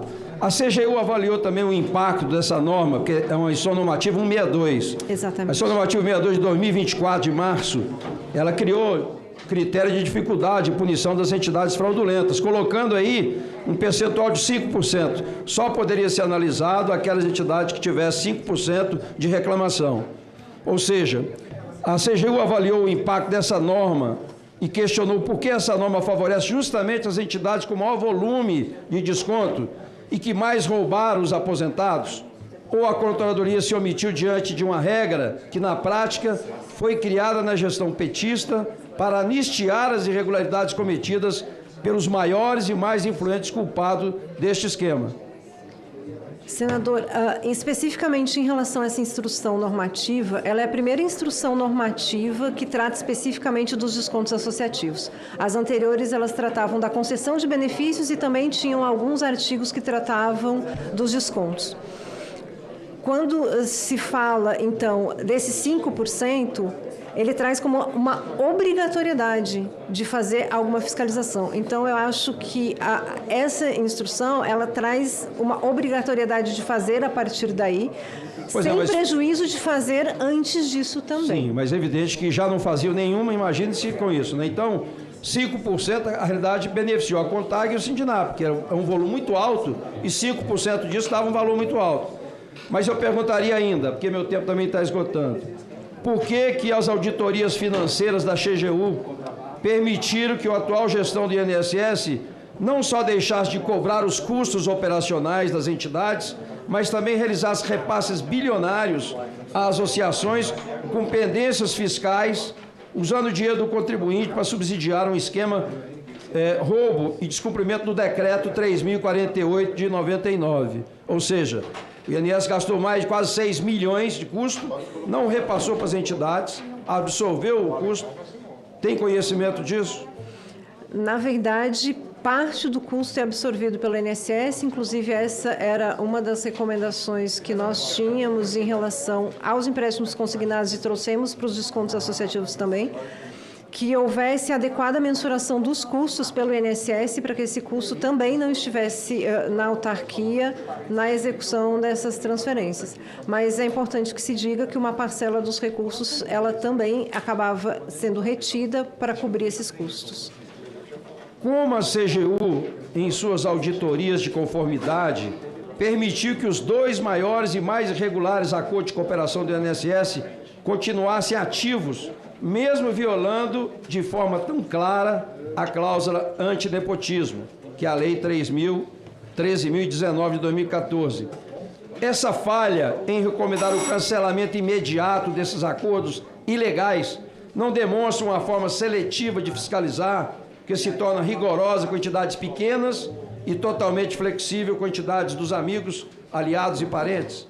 Na verdade, essa auditoria ela foi ampla e pegou todos os acordos de cooperação técnica que estavam vigentes em março de 2024. Vigentes e com descontos, porque existiam acordos vigentes sem descontos, esses naquela oportunidade não foram vistos.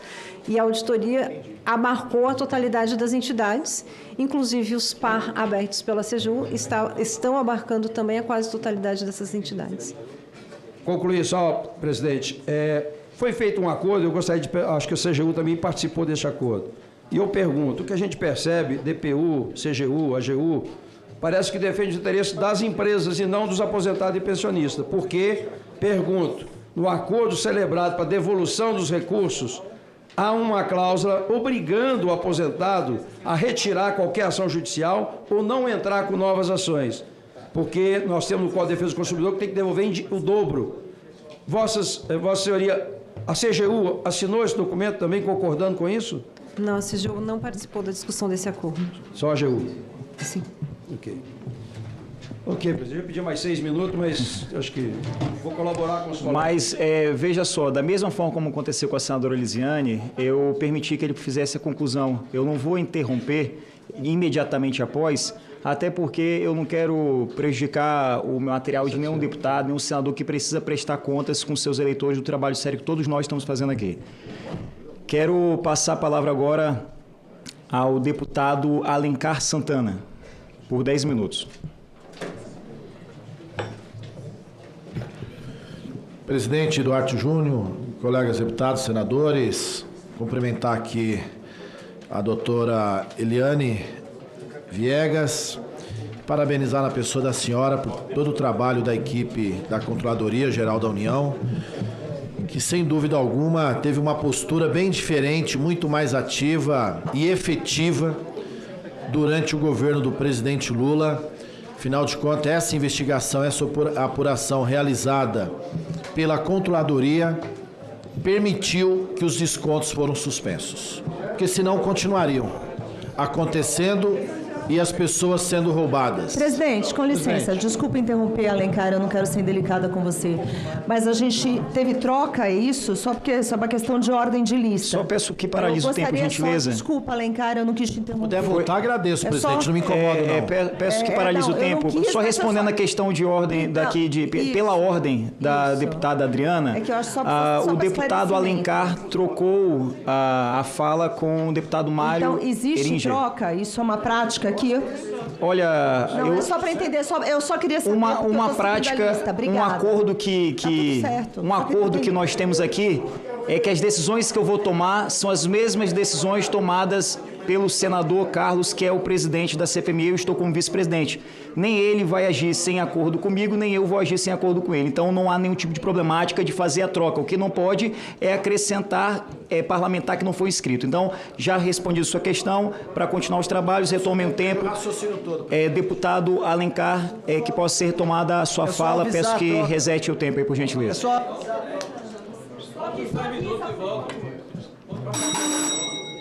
Pode retomar por os 10 minutos, por gentileza. Obrigado, presidente. Então, parabenizar aqui todo o trabalho feito pela Controladoria. Só um momento, 10 minutos, por gentileza, ali, para retomar o tempo de 10 minutos. Pode começar, deputado. Procuradora, parabenizá-la por todo o trabalho da equipe, da Controladoria Geral da União, enfim.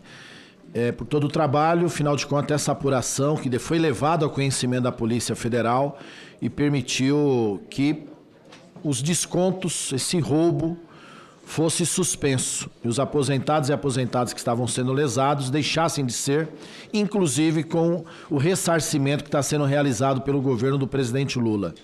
Porque se passaram 4 anos do governo anterior e a gente não viu nenhuma medida efetiva de controle, de suspensão ou de denúncia aos órgãos de controle e à própria Polícia Federal, o Ministério Público, em relação à roubalheira que lá existia, que lá começou, cresceu e que permitiu que entidades laranja entrassem, se conveniassem com o INSS e fizessem o que elas fizeram.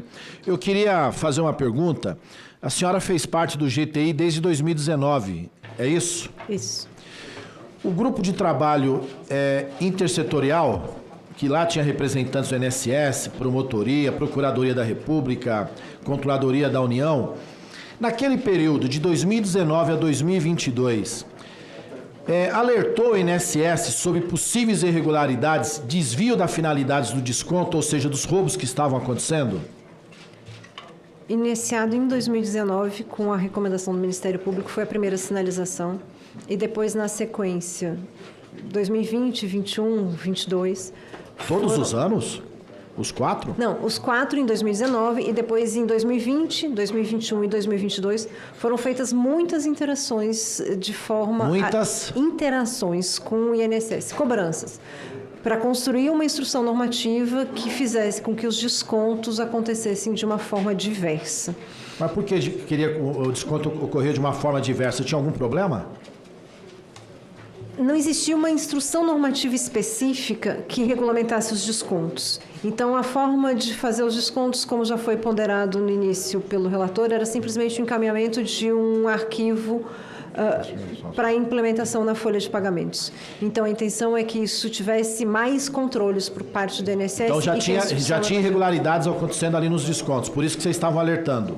Existiam algumas sinalizações de que existiam problemas, mas não do tamanho que se identificou mais recentemente. Sim, mas se identificou porque eles se acumularam ao longo desse tempo, a partir de 2019, inclusive com o crescimento de entidades laranja que fizeram os convênios. Podemos assim dizer? Tivemos um crescimento de entidades e um crescimento de beneficiários. A senhora tomou conhecimento de uma comunicação do PROCON São Paulo, numa reunião que teria participado o então ministro Sérgio Moro, no dia 30 de julho de 2019, o senhor Luciano Tim, que era o secretário nacional de consumidor, e o presidente do INSS, Renato Vieira, onde o PROCON São Paulo lista um número de entidades como a BANSP, Rian Brasil, ASBAP, Sudamérica, Clube de Serviço, Clube Seguros Brasil, Previsul, CEASP, Centrap, Sabem e ANAPS, que essas entidades estariam fazendo descontos e que as reclamações eram várias por parte dos aposentados que não tinham permitido, que estavam sendo lesados, roubados. Tomou conhecimento à época? Não. Tá, olha só, pessoal, aqui tem um documento, importante que todos tenham oportunidade de ver, do PROCON São Paulo, onde noticia a participação do então ministro da Justiça, Sérgio Moro, do presidente do INSS à época, Renato Vieira, e também do Luciano Tim, secretário nacional do consumidor, onde o PROCON São Paulo aqui noticia as irregularidades e as entidades, pedindo a suspensão desses convênios. E as medidas não foram tomadas pelo governo anterior. Isso demonstra a diferença de postura, de cuidado, de zelo por parte da aposentadoria que o aposentado recebe. O governo do presidente Lula, no primeiro momento, tomou conhecimento e a controladoria teve a capacidade e condições de fazer seu trabalho sem interferência e depois repassá-lo à Polícia Federal, que tem a competência de investigar o crime e pedir punições. Então tem uma diferença brutal de comportamento. Outra pergunta. A senhora, auditoria do Tribunal de Contas da União, que é um órgão independente, ministros nomeados por diferentes presidentes ao longo do tempo. Lula lá atrás, Dilma, Temer, ou seja, uma composição eclética. Ele fez auditoria a partir de que mês e ano? A senhora sabe? Eu não sei exatamente a partir de que mês, mas nós estávamos fazendo na CGU um trabalho envolvendo os empréstimos consignados e nesse momento nós tivemos uma interlocução com o TCU para fazer o trabalho. Acredito eu que tenha sido ao longo de 2023, mas não tenho certeza. Então esse trabalho, essa auditoria do Tribunal de Contas em 2023, se era a auditoria, estava vendo o passado, correto? A auditoria não consegue ver o futuro, né? A gente consegue, a partir das análises feitas, identificar por que alguns desvios, alguns comportamentos acontecem. Então, importante ter claro a pessoa que está nos acompanhando, o Tribunal de Contas, não fique incomodado não, eu vou terminar meu tempo, por favor. O Tribunal de Contas fez uma auditoria iniciada em 2023, justamente porque tinha irregularidades, tinha desvios, tinha roubos. E onde ocorreram esses roubos? No período anterior, onde essas entidades entraram, se cadastraram, sem critério. Como pode uma entidade como a Ambec ter três filiados, e ser aceita para fazer um convênio e ampliar o número de beneficiados assim, exponencial? O que isso demonstra? Que algo de irregular estava sendo feito. Ora, eu autorizo uma entidade de 3 filiados, quer dizer, ela não tinha representado, e ela entra no sistema. Isso foi feito justamente na gestão Bolsonaro. Então, esse tipo de conduta, é importante a todos que estão nos acompanhando aqui, a TV Câmara ou a TV Senado, ter conhecimento, foi por isso que cresceu de forma exponencial, não só o número de entidades, mas também o número de descontos. E elas cresceram, é verdade, no período a posteriori. Porque ali elas estavam percebendo que medidas de controle como biometria iriam ser exigidas. E aí elas aproveitaram ainda o modelo anterior sem controle, sem rigidez, e aí elas aumentaram o número de filiados irregulares, porque não eram filiados reais, vamos assim dizer, ninguém assinou, foram manipulados, houve fraude, e aí perpetraram esse número excessivo, que infelizmente essas pessoas, excessivo do valor arrecadado, diferentemente pelo volume de aposentados e beneficiados que tinham com ela. Mas queria fazer uma outra pergunta. A senhora, aí em algum momento, a Controladoria Geral da União percebeu se também na gestão do INSS, por exemplo, houve algum outro tipo de conduta irregular, por exemplo, a contratação da empresa Nexo de segurança, que começou na Superintendência em São Paulo, sob a gestão do Oliveira? Em relação às contratações efetuadas pela empresa Nexus, temos um relatório de auditoria que fala dessas contratações. Houve um processo de apuração no âmbito da Secretaria de Integridade Privada e houve uma punição à empresa. A senhora pode mandar esse relatório à CPI, por favor? Posso sim. E a senhora sabe dizer um pouco das irregularidades, quais foram, aqui para todo mundo ter conhecimento, inclusive quem nos acompanha? Não sei se eu vou recordar, mas tinha questões de sobrepreço e superfaturamento e acordo entre as empresas. Isso eu recordo. Sabe mais ou menos o volume de contrato de dinheiro?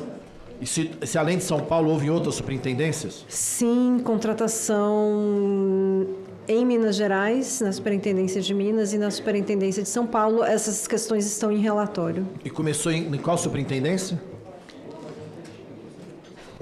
Começou em São Paulo. Na época do quem era o superintendente? Não recordo. Tá ok. Sabe dizer o ano? Que são várias contratações. Uma delas eu tenho a impressão que é de 2019, mas eu não tenho certeza. Tudo começa em 2019, o grande problema. Essa data, eu sei que o pessoal aqui deve ter medo quando vê falar 2019, 2020, 2021, 2022, assusta. Mas fique tranquilo que cada vez mais esses anos e as irregularidades ficarão mais claras para que as pessoas tomem conhecimento dessa roubalheira que permitiu que acontecesse no governo anterior. E se não fosse o presidente Lula, um governo que tem seriedade, compromisso com a verdade, compromisso com os aposentados, o roubo estaria continuando, as pessoas sendo lesadas e a gente não teria conhecimento dessa fraude revelada para todos os brasileiros e brasileiras. Presidente, peço... Para concluir. Peço, mas desse jeito não dá, né, presidente? Então, é importante as pessoas terem muito claro isso, porque é uma diferença brutal de comportamento. E a verdade virá cada vez mais e as pessoas vão saber que foi o governo Bolsonaro que permitiu que esse roubo começasse. Com a palavra, deputado Beto Pereira, por 10 minutos. Presidente, quero aqui cumprimentar Vossa Excelência, o nosso relator, Alfredo Gaspar, dizer que ontem nós demos um passo importante na Câmara dos Deputados, votando o PL 1546, que altera a Lei 8213, cujo relatório do deputado Danilo Fortes trouxe a proibição dos descontos associativos. Agora, cabe ressaltar que, e aqui a gente tem que fazer e destacar com ênfase o que falamos e como agimos, o destaque número 10 apresentado pelo PT, que trazia no seu bojo uma emenda para permitir a continuidade dos descontos. Logo que foi apresentado o destaque, foi retirado o destaque, porque talvez causava vergonha ou espanto. Mas nós precisamos registrar isso, e isso está registrado nos anais da casa. Agora, quero aqui também agradecer a denúncia do jornal Metrópolis, que posteriormente surgiu a investigação, o inquérito policial e o afastamento do ministro, do chefe do INSS, estancando toda a roubalheira. Agora é importante destacar que foi o jornal Metrópolis que tomou a iniciativa que hoje ecoa como se fosse uma iniciativa do próprio governo, e não foi o próprio governo que tomou essa iniciativa. Eliane, eu quero aqui, como os que me antecederam, elogiar o seu currículo. E não é, com certeza, só o seu currículo, mas nós temos nobres e excelentes técnicos na CGU. Quero também enaltecer o seu trabalho, um trabalho muito consistente, muito bem elaborado, que contou, com certeza, com uma equipe aguerrida e que se debruçou sobre o tema, e com muita propriedade e eficiência. Nós, antes aqui do debate, falávamos dos métodos que foram feitos para conquistar as estatísticas e que estão sendo validados agora com as ações do INSS. Agora, eu tenho uma crítica, vou fazer uma contestação a Vossa Excelência sobre a minha ótica do trabalho. O trabalho é incontestável e todos aqui foram nessa linha. Agora, a primeira crítica é quanto ao momento.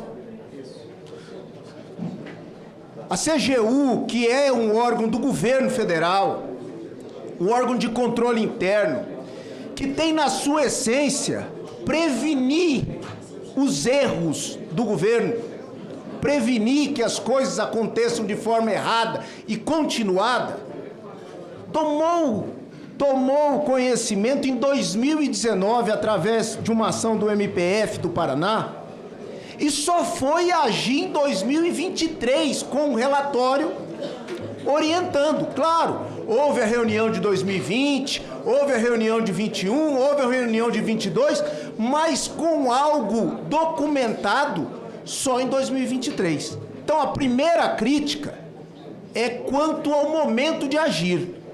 A CGU demorou muito para agir. E essa demora, a demora da CGU, a demora do governo federal, trouxe prejuízos significativos para os aposentados, para os pensionistas e para todos os brasileiros. Se eu tiver errado, você pode me contestar. Segundo, quanto às providências. E aí eu queria ler aqui quais são as atribuições da Controladoria Geral da União. De acordo com o decreto número 11.330 de 23, que rege a Controladoria.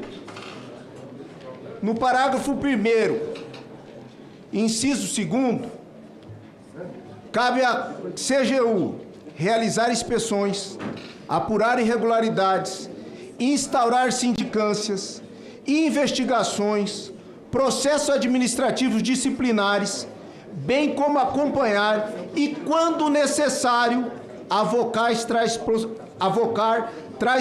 tais procedimentos em cursos em órgãos e entidades da administração pública federal para exames da sua irregularidade ou condição de seus atos, podendo promover a declaração de sua nulidade, propor a adoção de providências ou correções de falhas. No parágrafo 2º, diz: a Controladoria Geral da União encaminhará à Advocacia Geral da União os casos que configurarem improbidade administrativa e aqueles que recomendarem a indisponibilidade de bens, o ressarcimento ao erário e outras providências a cargo, assim, depois, a AGU. Agora, veja bem, a CGU preparou um relatório, um robusto relatório, encaminhou, viu que não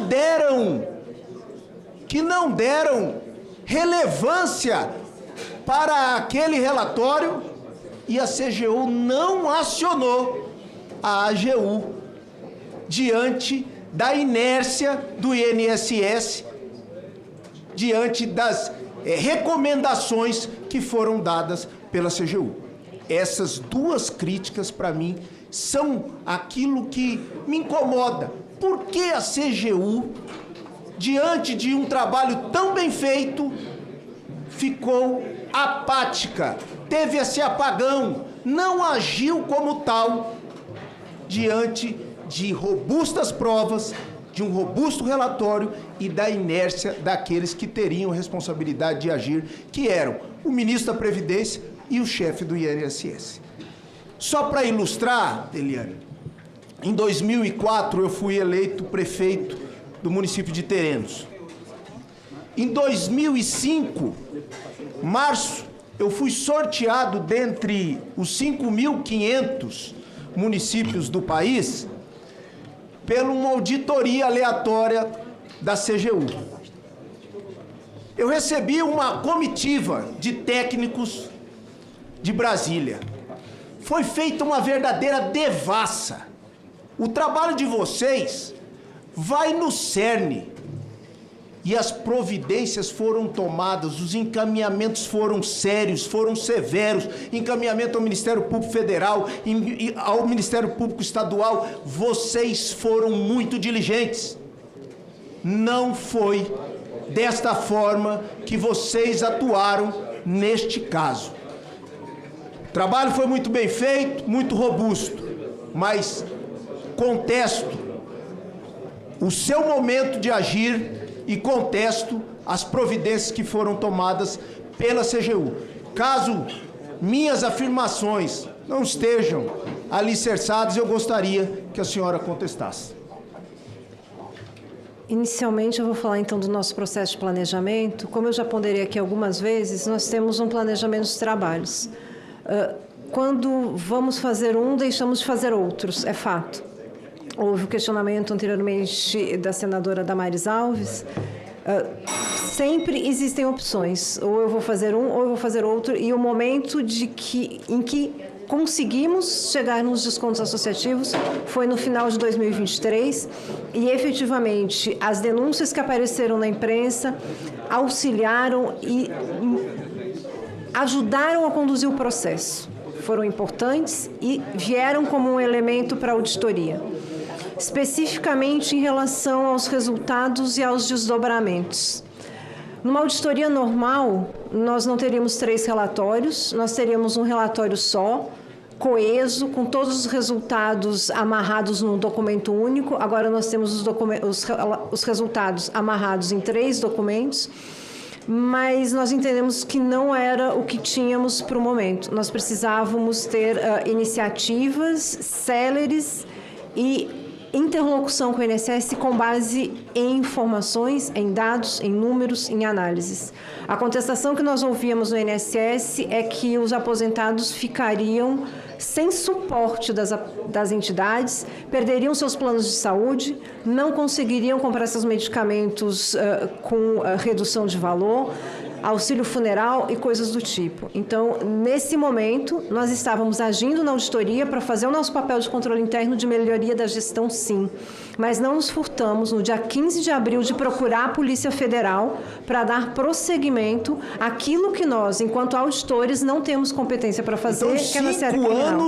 Os 5 anos foi o tempo, não foi um tempo... Deputado Beto, o seu tempo esgotou e, após a sua fala, o tempo ficou totalmente para que ela pudesse fazer resposta. Então, já foi feito aqui a sua tréplica. Alguma coisa mais para acrescentar, senhora Eliane? Sim, que na metade de abril de 2024 nós procuramos a polícia, seguimos fazendo trabalho de auditoria como devemos fazer sempre, buscando a melhoria da gestão. A Polícia Federal, então, cuidando na seara criminal e sim, houve comunicação ao Ministério Público Federal, também de forma reservada, pois existiu uma ação civil pública no estado do Espírito Santo e o nosso relatório, então, subsidiou as ações que estavam sendo adotadas pelo Ministério Público Federal. Deputado delegado Fábio Costa. Presidente, só para... Parece que a CGU foi atropelada pelos fatos. E ela disse algo importante que é preciso consignar o relator. Deputado delegado Fábio Costa, por 10 minutos com a palavra. Obrigado, senhor presidente. Quero inicialmente agradecer, parabenizar pelo trabalho a senhora Eliane, que fez um grande trabalho enfim, na CGU para enfrentar esse grave problema. Eu vou fazer apenas 2 perguntas. Eu acho que os questionamentos foram quase que exauridos, porque o eminente relator conseguiu fazer um trabalho para nos repassar todas as informações que a gente queria extrair do seu depoimento. Então, eu só queria saber, doutora, senhora Eliane, dizer um fato aqui, que em nota a revista Piauí, em junho de 2025, portanto, após a operação sem desconto, que ocorreu em abril de 25, o ex-ministro Carlos Lupe afirmou categoricamente que não foi comunicado acerca das auditorias realizadas tanto pela CGU, pelo TCU e pelo INSS. Então eu pergunto, senhora Eliane, no que diz respeito ao trabalho, às auditorias da CGU, houve uma falha grave em não comunicar ao ministro acerca do trabalho que foi realizado das auditorias da CGU, ou o ministro Carlos Lupe deliberadamente mentiu nessa entrevista? Eu não posso me manifestar a respeito se o ministro conhecia. Mas ele foi comunicado ou não? A Assessoria Especial de Controle Interno do Ministério da Previdência Social foi comunicada. Então ele foi comunicado, a pasta dele foi comunicada? Sim. Então ele sabia. Só um outro questionamento. Após o alerta da CGU, em 3 de julho de 2024, o presidente do INSS, Alessandro Stefanuto, adotou... eu quero saber se... após esse primeiro alerta da CGU, em 3 de julho de 24, se o presidente do INSS, ou então o presidente Alessandro Stefanuto, adotou medidas efetivas para fazer cessar os descontos ilegais dos aposentados e pensionistas, ou ele ignorou o alerta, permitindo que os descontos indevidos continuassem até a operação sem desconto em abril de 24. Nessa data, dia 3 de julho, foi a data que nós encaminhamos a nota de auditoria, que é um documento, como eu ponderei, que ele tem por objetivo especificamente comunicar fatos graves que demandam providências. Nesse período e pós recebimento da nota de auditoria, até o recebimento do relatório preliminar e posteriormente, nós não identificamos que tenham sido adotadas providências pelo INSS, tanto que em abril deste ano tivemos a operação. Ok, obrigado. Obrigado, presidente. Muito obrigado, deputado delegado Fábio Costa. Com a palavra, senador Rogério Carvalho. Senhor presidente, senhor presidente, deputado Duarte Júnior, senhor relator, deputado Alfredo Gaspar, senhora Eliane Vargas, Mota, eu estou com a vista ruim, viu? Em primeiro lugar, eu quero cumprimentar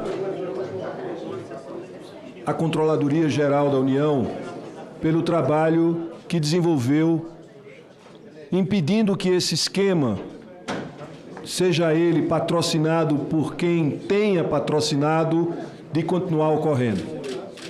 É importante dizer que só em 2023, já sob o comando do Marcos Vinícius, controlador-geral, providências efetivas foram adotadas no sentido de dar um fim a esse crescimento absurdo, a esse processo de concessão ou de descontos sem autorização. Então, fica aqui, claro, à disposição de um órgão que é do governo federal, não é Ministério Público, para quem está ouvindo, não é Ministério Público, não é nenhum órgão que não tenha vinculação com a indicação do chefe do Executivo. Porque quem indicou o ministro da CGU foi o presidente atual. E foi neste governo, com esse presidente, que a investigação ganhou força. Ganhou esse contorno que a gente está vendo aqui. Ganhou o fim dos descontos dos aposentados. E vai ter uma consequência firme em relação a quem facilitou, de quem se beneficiou com esses descontos indevidos. Eu acho que isso é o ponto de partida.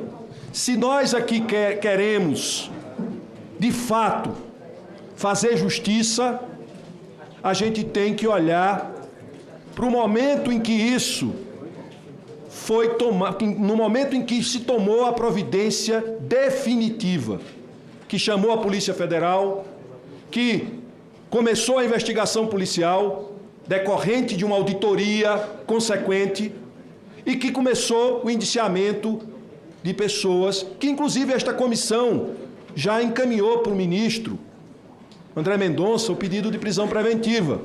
Mas essas pessoas já tinham sido arroladas e identificadas com algum grau de responsabilidade nessa fraude que está sob investigação e que os acusados devem responder pelas suas responsabilidades no delito.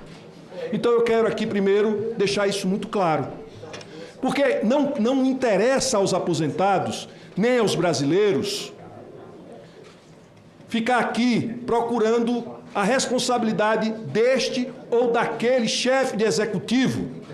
E é o que parece, a intenção em alguns momentos é esta, e não focar no fim de um esquema como este, que agora parece que vai ter fim. Espero que tenha fim. A outra questão importante é sobre os consignados.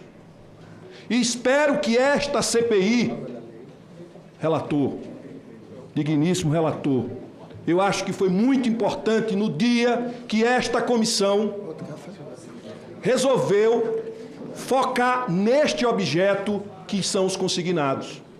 Porque essa questão não estava diretamente vinculada a essa investigação que a CGU fez, esse controle que a CGU fez sobre os descontos das associações. Mas esse é um problema que a gente precisa ir atrás. E não é para acusar o governo anterior do anterior, o outro governo e este governo. É para proteger os aposentados brasileiros. É para proteger aqueles que ganham muito pouco, que é fruto da sua dedicação ao longo de uma existência. E eu acho, senhor relator, senhor presidente, que este compromisso, ele é maior do que as nossas filiações partidárias. E eles têm que se consolidar aqui muito acima das nossas filiações partidárias. Porque quem está aqui tem que ter a responsabilidade de defender o interesse público. E quando um banco mete a mão no dinheiro do aposentado, levando em consideração o grau de desinformação, a pouca habilidade com tecnologia, a incapacidade de ler contrato, e mete a mão no dinheiro do aposentado, ou lhe passa um empréstimo além, com juros mais altos do que o mercado está praticando, isso, na minha opinião, é um crime hediondo, porque está metendo a mão e usando da má-fé absoluta sobre aqueles que passaram uma vida trabalhando. Portanto, eu acho que nós todos aqui temos um compromisso de entregar ao Brasil e aos brasileiros um relatório, senhor relator, que mostre as responsabilidades, doa a quem doer.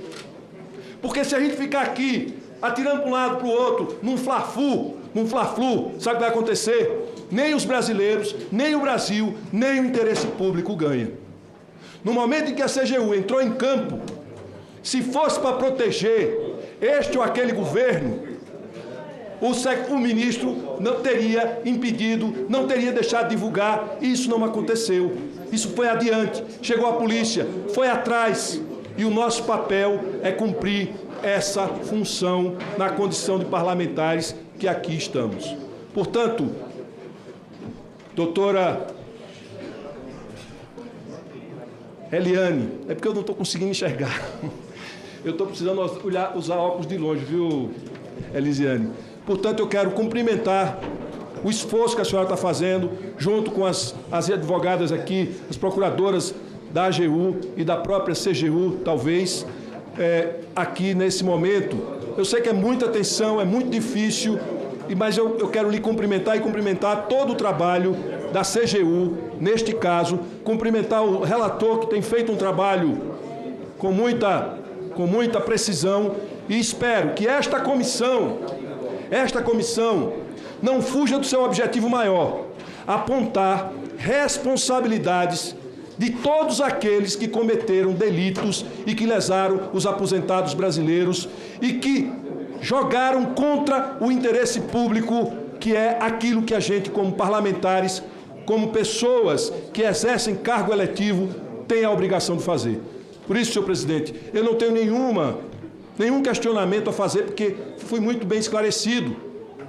O período, o relator permitiu que a gente tivesse clareza de como aconteceu. Começou em 2019 a ter mais casos, explodiu entre 22 e 23, tem uma explosão. A gente sabe que houve vazamento de dados do INSS, certo? Dados do INSS vazaram, muita gente passou a ter acesso a esses dados. A gente sabe que para fazer um esquema desse é preciso ter acesso a banco de dados, e a gente sabe que banco de dados foram vazados. Isso é importante, que esta comissão, senhor relator, e eu vou fazer um requerimento nesse sentido, para a gente apurar o vazamento do banco de dados, que oportunizou essas associações que cometeram essas fraudes e a vinculação com esse banco de dados. Porque só com informação e banco de dados se consegue fazer autorização em bloco, mentirosa, fraudulenta. Se eu não tenho acesso ao banco de dados do aposentado, com detalhe, atualizado, como é que eu vou fazer isso em bloco? 50, 60, 70 mil autorizações em bloco. Como fazer isso? Senão com uma fraude dentro da fraude. Então, nesse sentido, eu quero cumprimentar a todos e dizer que o nosso compromisso aqui é que a gente apresente a verdade para os brasileiros, desqualificando qualquer fla-flu, Vasco versus Flamengo, Corinthians versus Palmeiras, nesse que aqui o time é defender o Brasil e os brasileiros. Muito obrigado. Agradeço e parabenizo a fala do senador Rogério Carvalho e de imediato passo a palavra para o senador Rogério Marinho por 10 minutos. Senhor presidente, senhores senadores, obrigado. Quero começar saudando a nossa convidada, a senhora Eliane. Todos nós já estamos entre nós aqui, então quero saudar a nossa convidada, quero agradecer como servidora pública. Eu sei que é difícil estar aí. Quero agradecer como servidora pública o trabalho que a Vossa Senhoria está fazendo, a sua equipe, as advogadas que vieram junto com a senhora. Dizer que eu encaro a instituição que Vossa Excelência representa aqui como órgão do Estado e não de governo. E a senhora está aqui no momento de uma deflagração ou a conflagração, desculpa, política. A senhora vê que muitos aqui falam em relação a isso, aquele período muito mais em função, né, da questão de quem exerceu o mandato do que propriamente do Estado brasileiro. Então, a CGU, na minha concepção, o órgão do Estado, né, que vai servir ao Estado, independente de quem estiver exercendo a presidência da República. Como é a AGU, como deve ser o Judiciário brasileiro, né, a Receita Federal e outros órgãos correlatos. Eu queria que a senhora me dissesse, e eu queria que a senhora anotasse, não quero nem que a senhora me diga agora. A senhora me dissesse, eu ouvi o depoimento de Vossa Senhoria atentamente e as perguntas do relator. A senhora ingressa na AGU em final de 2004, 2005, não é isso? 2001. 2001. Neste período, a senhora falou que em 2017 foi criada uma instituição, uma estrutura que existia na AGU, tratando de previdência, que foi transformada em 2019 e hoje a senhora é diretora dessa instituição, dessa estrutura. Pelo que eu entendi, em 2017 tinha uma estrutura, a partir de 2017 é isso? Não, sempre tivemos o acompanhamento da área previdenciária, só que a mudança que ocorre... Difusa. Aí aconteceu de 2019 especificamente, é isso? Em 2019 passa-se a ter uma diretoria. Ok, tudo bem. Dito isso, o trabalho que Vossa Excelência se inicia em 22 de abril de 24, parece que essa é a linha do tempo, né? Quando houve várias reuniões anteriores, para a senhora começa o seu trabalho em abril de 24. A gente tem ouvido aqui, eu vi uma afirmação que a senhora fez, claro que é muito documento, muita coisa, de que a IN 162, respondendo até o senador Isalci, ela, por pior que ela tenha sido, foi uma coisa importante, porque trabalhou no sentido de tentar normatizar alguma coisa. Então, só para ajudar o trabalho que Vossa Senhoria continua a fazer, né, dizer o seguinte, que em 2020 nós tivemos uma medida provisória, nós tivemos um decreto 14.410. E esse decreto é feito em função da validação da medida provisória 871. Nesse decreto, 3 itens importantes foram colocados. Primeiro, todos os descontos associativos passam, todos os novos benefícios previdenciários passam a ser bloqueados. Segundo, a diretoria de benefícios da Previdência passa a ter a responsabilidade de avaliar e de validar as propostas de novas consignados e descontos associativos. E eu quero que a senhora observe que antes não existia nenhuma regulamentação a respeito do tema, existia um vácuo. E a questão dos consignados começa em 2003 e a questão do desconto associativo em 1994, com o primeiro grande ACT entre a CONTAG e a Previdência. 2020 é o primeiro momento em que, após a 871 convertida, se tem uma regulamentação a respeito dessa situação. Depois tem 2 INs, que são anteriores a 162. Tem a IN, tem a instrução normativa para os nossos amigos aqui. Tem a instrução normativa antes da 62, que a senhora falou, a 110, de 3 de dezembro de 2020, que foi convertida ou modernizada pela 128, de 28 de março de 2022. Essa 128... ela fala especificamente no artigo 655 e os artigos subsequentes, vários condicionantes para que o desconto possa ser implementado dentro do sistema. Seja apresentado pelas associações, confederações e entidades de aposentados ou pensionistas, termo de filiação, associação e entidade, termo de autorização de desconto, mensalidade associativa e benefício previdenciário, devidamente assinado pelo beneficiário, documento de identificação civil, e tudo isso não ia direto para a DataPrev, tinha que ser validado pelo Departamento de Benefícios da Previdência. Essa IN que Vossa Senhoria citou e que o senador citou, revoga os artigos 654, 655, 656 e 657 da Instrução Normativa, ou seja, abre a porta, em definitivo, para a desregulamentação e permite o que já estava sendo feito de maneira informal em 2023. Então, não é à toa que nós assistimos uma explosão de descontos acima de 50 mil. Em 2018, doutora Eliana, sabe o que aconteceu? Teve um fato que precedeu, que é importante que a gente reflita. Em 2017, os sindicatos no Brasil tinham desconto obrigatório, o imposto sindical obrigatório. Em 2017, eles perderam com a reforma trabalhista. Por isso que houve uma corrida à Previdência. Em 2019, muda o governo, aí só tem um. E, coincidentemente, era a CONTAG. E de uma outra entidade que se reveza em 2020, 2021 e 2022, que são entidades que estão lá há 30 anos, né, e que, de alguma forma, conseguiram esses descontos em bloco. Né, depois a gente tem que avaliar se foi de forma correta. De 23, 24, tem 39 desbloqueios. 39, é um movimento bastante atípico, né? Quando passa o ano de 22, são 39 desbloqueios de lotes acima de 50 mil. Tem uma afirmação que está sendo feita aqui como narrativa, e veja, eu concordo com o que o senador que me antecedeu falou. Isso aqui a gente tem que buscar o dinheiro. Para onde foi essa grana? O caminho do dinheiro. Quem se locupletou com este recurso? Que aqui a gente está tratando de forma, de como essa ação era tratada dentro da Previdência. Alguém fez alguma ação? Alguém tomou alguma medida? Alguém tinha alguma forma de regulamentação? Quem fragilizou esses instrumentos? Mas, no final, quem se locupletou disso?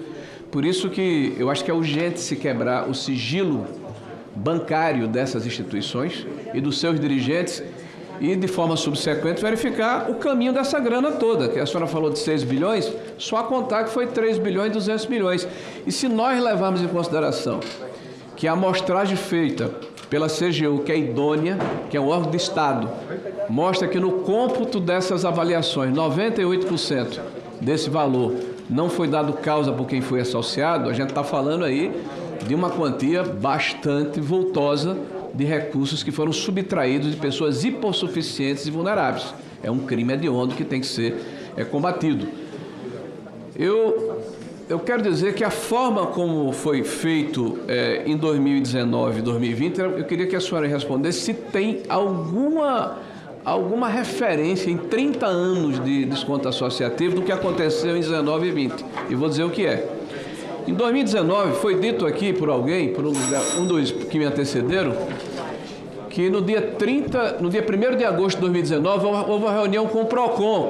Quero chamar a atenção dos senhores, com a presença do então ministro da Justiça, Sérgio Moro, com o presidente do INSS na época, o doutor Renato, que é até um profissional de carreira, um profissional idôneo, e com outras pessoas, onde o PROCON de São Paulo faz um ofício reclamando que existiam entidades que faziam desconto devido, 1º de agosto. Dia 30 de julho, essas entidades tinham sido descredenciadas, um dia antes, desculpe. Então, o nosso governo, naquela época, parece que se antecipou até a reclamação do PROCON. O PROCON manda um ofício para o governo dia 1º de agosto, mas no dia 30 de julho essas entidades já tinham sido descredenciadas. A mesma coisa aconteceu em 2020. Teve mais 4 entidades, doutora. A 7FRJ, o SINTAP, que é ligado à CUT, que é a Confederação Única dos Trabalhadores, a Unibap e a CGTB, e também a CONAFÉ, que foi descredenciada e depois fez um termo de ajuste de conduta mais adiante. Então foram mais 5 entidades descredenciadas em 2020. Então teve 4 em 2019 e teve 5 em 2020. São 9. Aí a pergunta que eu faço à Vossa Senhoria é se você tem notícia, se houve em algum momento da história, algum período em que houve descredenciamento tão forte de entidades em função de provocações ou de descontos irregulares, ao contrário do que aconteceu em 23, 24, parece que o pessoal estava dormindo. Alguém falou aqui que só tem início de 2019. Eu vou ler aqui, matéria de 2010. Contribuição compulsória. Aposentados são descontados sem saber e sindicatos faturam milhões. Globo de 2010, Doutora Geralda Doca, 2010. Eu não sei nem quem era o presidente da época. Mas lá vai. INSS fará pente e fine convênios por suspeita de fraude. Agora já em 2018. Então, 2019 me parece um número cabalístico. Tá? Porque descontos associativos existem desde 1994. Descontos consignados existem desde 2003. Eu não me lembro de um governo que tenha começado a sua administração com a medida provisória 871 de combate às fraudes, com duas situações que deixaram polvorosa a República Sindical. A primeira, validação anual do cadastro, que a senhora provou pela CGU que o cadastro era extremamente frágil. Imagina o terror dessas entidades. Segunda, tirar o poder cartorário da CONTAG através dos sindicatos rurais, que até aquela oportunidade era quem permitia que o cidadão que permitia que o beneficiário fosse ao INSS com a condição de fé pública que era dada ao sindicato. O sindicato é que dizia se ele, como aposentado, podia ou não se aposentar. Se ele estava com 15 anos de atividade rural, se tinha 55 anos no caso de mulher ou 60 de homem. Então, essas ações foram feitas na MP 871. Mas elogiar o trabalho de Vossa Senhoria novamente, muito importante. Obrigada. Senador Rogério Marinho, nós temos no relatório esse que foi fechado agora em agosto, uma análise exatamente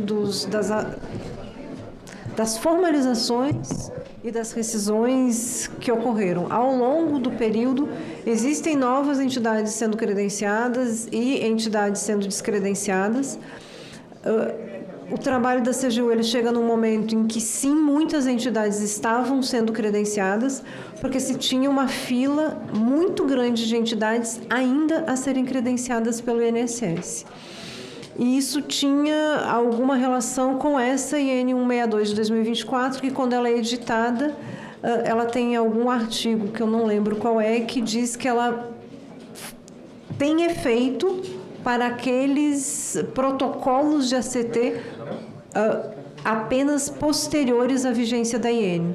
Então, se teve no início, até o início de 2024, uma corrida... Eu peço que a senhora leia de novo a IN, porque, na verdade, ela revoga dispositivos que faziam Eu quero só destacar aqui que a gente precisa só cumprir o prazo de 10 minutos, senão a gente não vai conseguir concluir as oitivas. E eu já prorroguei por 2 vezes o seu tempo, inclusive troquei o meu tempo com Vossa Excelência. Então, eu queria também a reciprocidade da compreensão.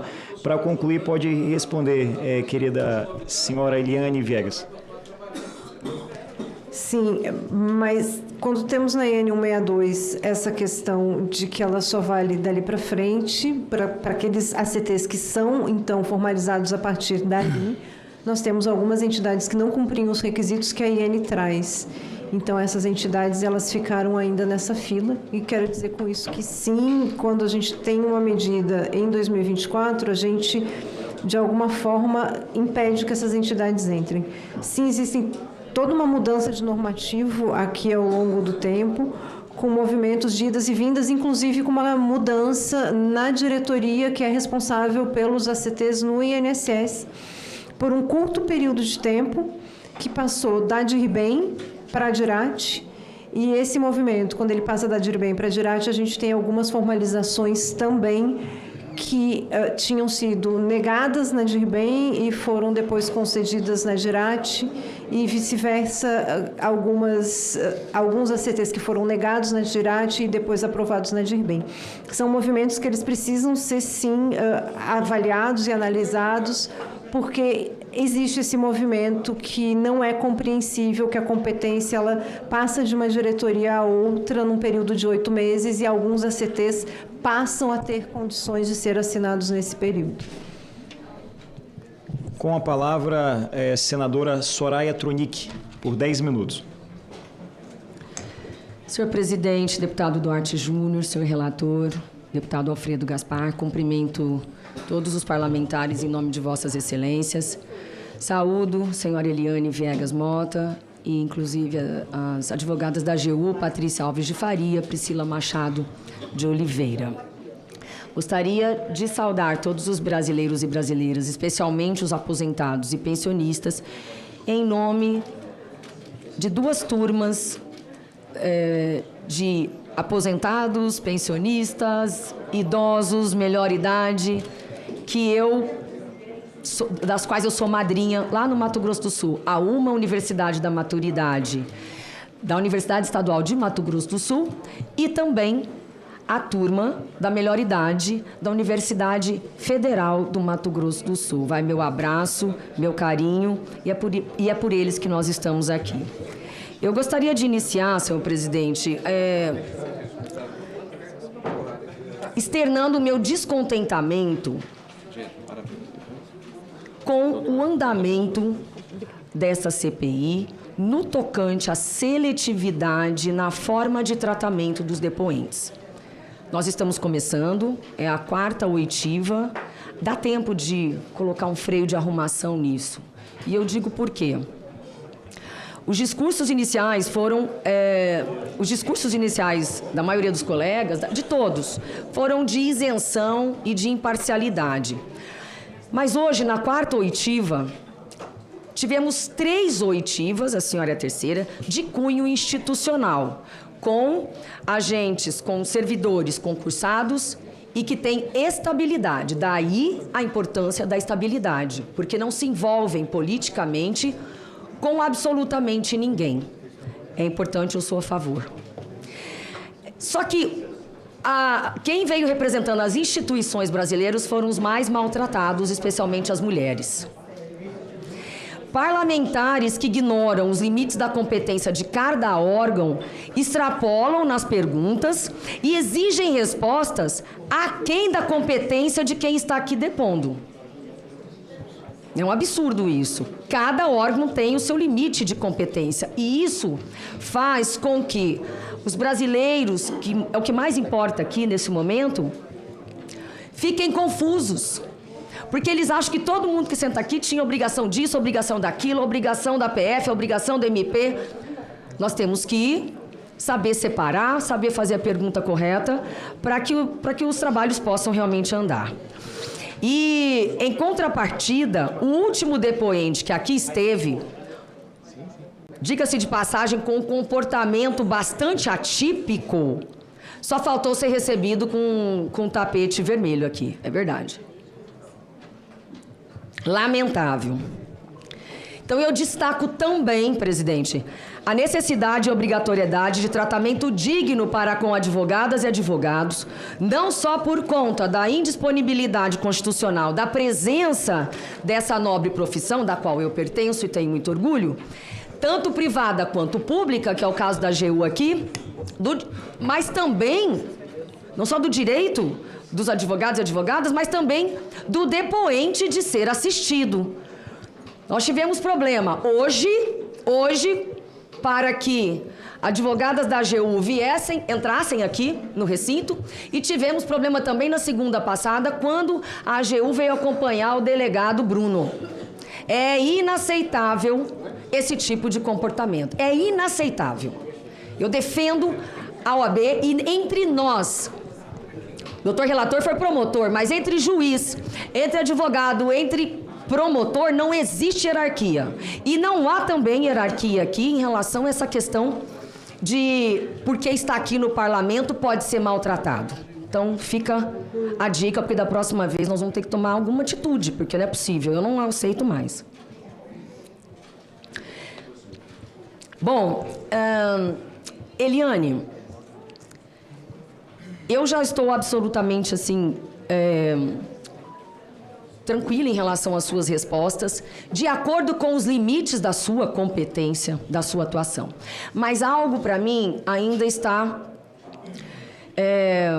estou em dúvida. Gostaria de saber, dentro da CGU, de quem é que parte a demanda para a auditoria, para o tema da auditoria? Quem é que manda no departamento? O chefe do departamento da auditoria, ele acorda, estou com vontade de fiscalizar fulano. Quem é que determina quais serão as próximas auditorias, ou as auditorias que devem estar em curso nesse período? Essa decisão é técnica, ela tem um longo processo de planejamento, inclusive, não consigo garantir que foi nesta semana ou na anterior que nós começamos o planejamento para o próximo ano, porque nessa correria eu não consegui atentar para o período, mas é uma decisão técnica. Então, temos um longo processo normatizado de planejamento. Existe autonomia desse departamento? Ela é técnica, discutimos os técnicos, não só na diretoria, mas conversamos com as nossas unidades regionais para identificar o que temos a fazer e o que é prioritário e fazemos uma proposta. E onde entram os ministros nessa história? Eles sabem do andamento das auditorias? O que ele faz? Ministro Wagner Rosário, ministro Vinícius de Carvalho, onde é que eles entram dentro do trabalho da auditoria da CGU? Eles conhecem os trabalhos que são propostos. Eles participam, tomam conhecimento? Eles tomam conhecimento do planejamento da auditoria. E aí eles podem concordar ou não, eles podem também trazer uma demanda e questionar se seria possível, porque quando um caso está em voga, quando tem-se notícias de que um esquema de fraude está acontecendo, pode o ministro levar até o departamento de auditoria? Sim. Ele pode dar opinião, então? Sim, nós temos um processo de auditoria, que é um planejamento, e temos um plano. Esse plano, damos conhecimento ao ministro, ele é decidido dentro da Secretaria Federal de Controle Interno.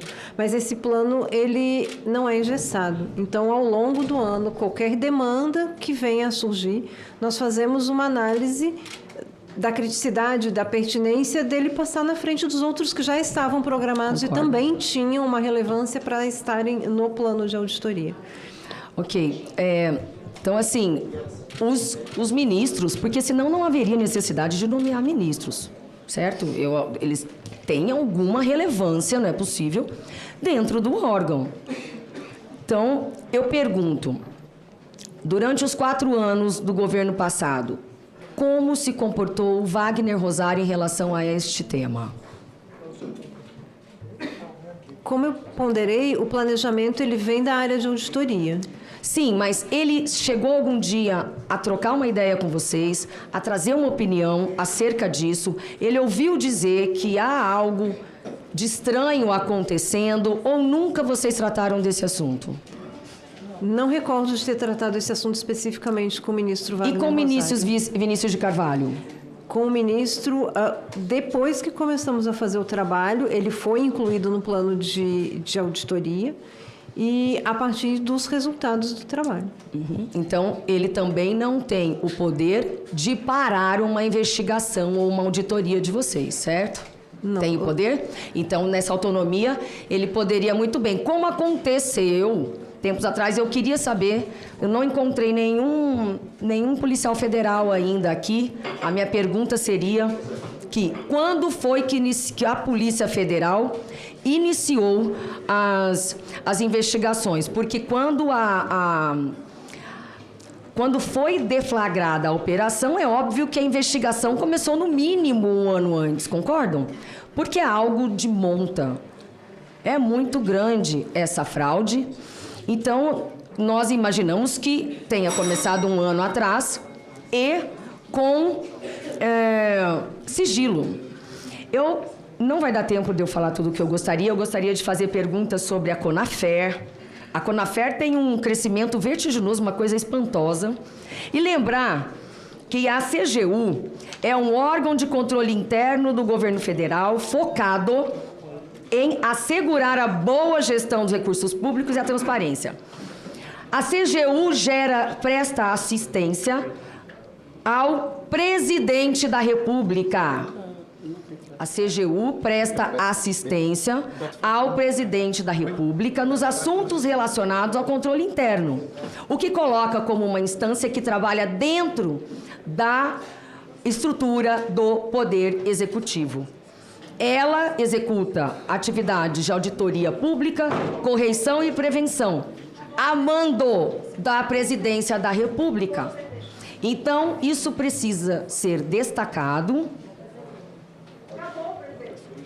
Pois é, mas ele vai me dar mais um minutinho aí, porque teve gente que levou 6, 8. Presidente, eu só gostaria... Eu simplesmente vou ter que cortar o microfone de todo mundo, porque isso aqui não é um colégio. Aqui, infelizmente, Vossa Excelência é testemunha. O senador Rogério Marinho, ele prolongou o tempo dele por mais 1 minuto e meio. Da mesma forma, eu vou dar mais 30 segundos para que ela conclua. Não adianta gritar. Quem tem razão não precisa gritar. Peço que a senhora se recomponha. Com a palavra, mais 30 segundos, senadora Soraya. Não, que regra que é essa? Mais 30 segundos, por gentileza. Para concluir. Posso falar? Pode falar. Posso concluir? É apenas para destacar este gráfico aqui, que mostra o crescimento vertiginoso das criadas durante o governo Bolsonaro e as anteriores. Em alaranjado está do governo Bolsonaro. Então isso aqui é um fato. E eu estou ao lado dos brasileiros. Apenas isso. Agradeço a senadora Soraya Tronic e passo a palavra agora ao deputado Orlando Silva, que fez a troca com o deputado Paulo Pimenta. Presidente, por 10 minutos. Pela Obrigado, ordem. presidente. Só um questionamento, desculpa, Senhor Orlando. presidente, O senhor procedimento relator. para troca, eu quero saber se titular troca com titular troca com suplente. Eu só quero a regra que foi estipulado e se há um procedimento formal de troca ou simplesmente o deputado não está e alguém se autotroca.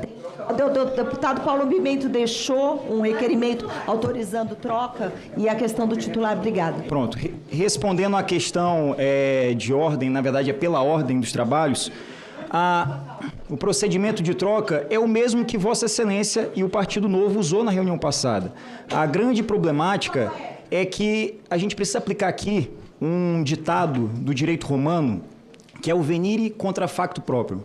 Vir contra o próprio direito. Infelizmente, quando lhe beneficia, lhe executa. Quando lhe prejudica, aí alega ilegalidade. Já foram feitas diversas trocas, inclusive eu dei o meu próprio tempo ao senador Rogério Marinho. Então aqui eu ajo com imparcialidade e seriedade. Então por 10 minutos respondi. Por 10 minutos, deputado Orlando Silva. Senhor presidente, deputado Duarte Júnior, cumprimento, em nome dele, cumprimento os demais parlamentares que participam desse encontro, o senhor relator, a senhora Eliane Viegas Mota, a cumprimento, e as advogadas que a acompanham.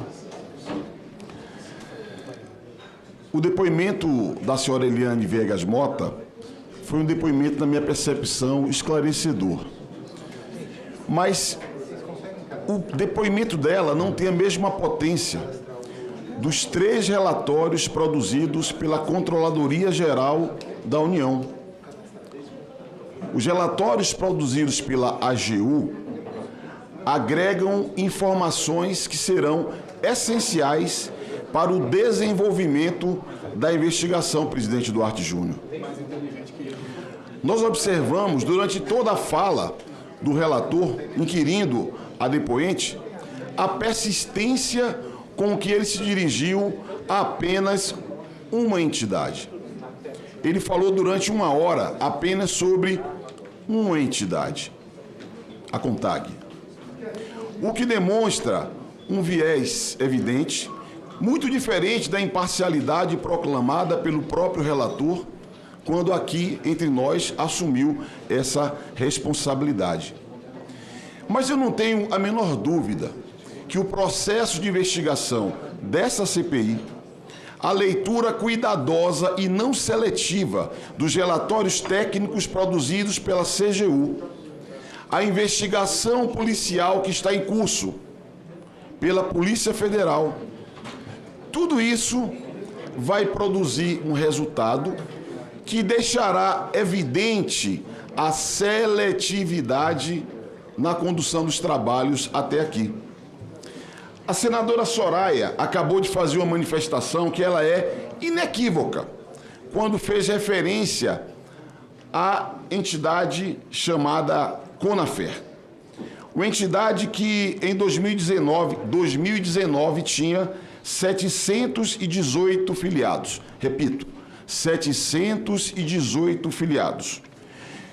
Teve um crescimento exponencial, chegando a 443 mil filiados em apenas 3 anos. Isso aqui é um indício claro de uma fraude estruturada, articulada, construída por uma quadrilha. Quadrilha montada para assaltar aposentados, pensionistas. Uma segunda entidade, a AMBEC, que já foi fartamente denunciada no início dos trabalhos dessa CPI, tem números mais incríveis. Porque a AMBEC saiu de 3 filiados, 3 filiados, com arrecadação anual de R$ 135,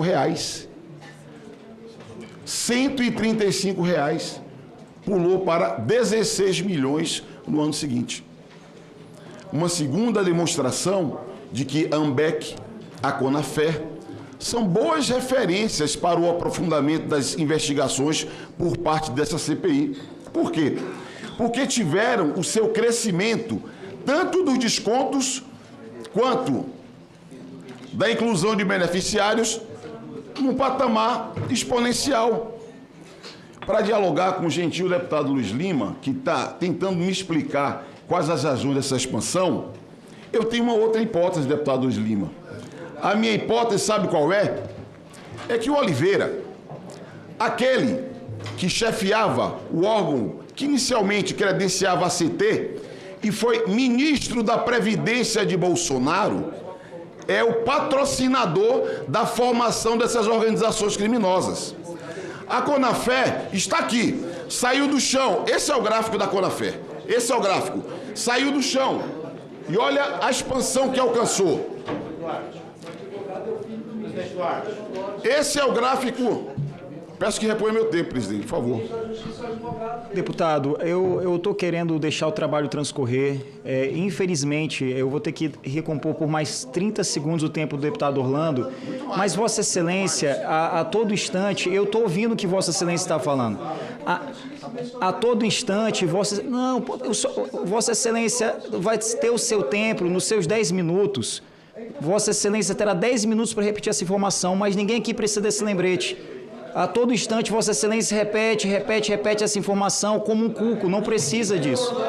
Então, eu peço a Vossa Excelência, por gentileza, que permita que o parlamentar, o deputado Orlando, possa recompor o seu tempo. Eu vou recompor por mais 2 minutos o tempo do parlamentar Orlando. Se houver uma nova interrupção, a cada interrupção eu darei mais 30 segundos. Então, coloque por gentileza. Isso, foi dado mais 2 minutos. Por gentileza, eu peço silêncio com a palavra o parlamentar Orlando, e assim como ele, todos vocês terão o mesmo tratamento no momento das suas falas. Com a palavra, o deputado Orlando, por gentileza. Presidente, a conduta... Presidente, eu peço, por favor, a reconsideração do meu tempo. A conduta nervosa do deputado bolsonarista é típica daquelas pessoas que se inspiram no Abelardo Barbosa, chamado Chacrinha. O Chacrinha falava sempre que não queria explicar, queria confundir.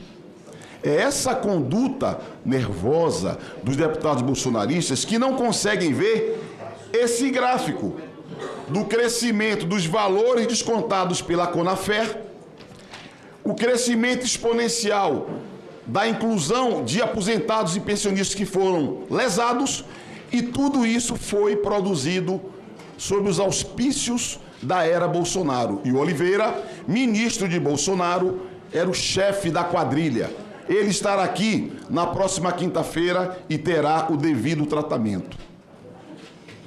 E eu quero, presidente, fazer um registro sobre a CONTAG, tão vilipendiada pelo relator. Curiosamente, e diferente das quadrilhas montadas no período Bolsonaro, que explodiu o número de beneficiários, o número de aposentados, a CONTAG diminuiu o número de filiados vinculados ao seu sistema. Diminuiu em 400 mil participantes. Diferentemente da explosão de valores visto pelas entidades do Oliveira e do governo Bolsonaro, o crescimento de valores da CONTAG foi vegetativo. Não houve, é praticamente uma linha. O que demonstra uma distinção completa.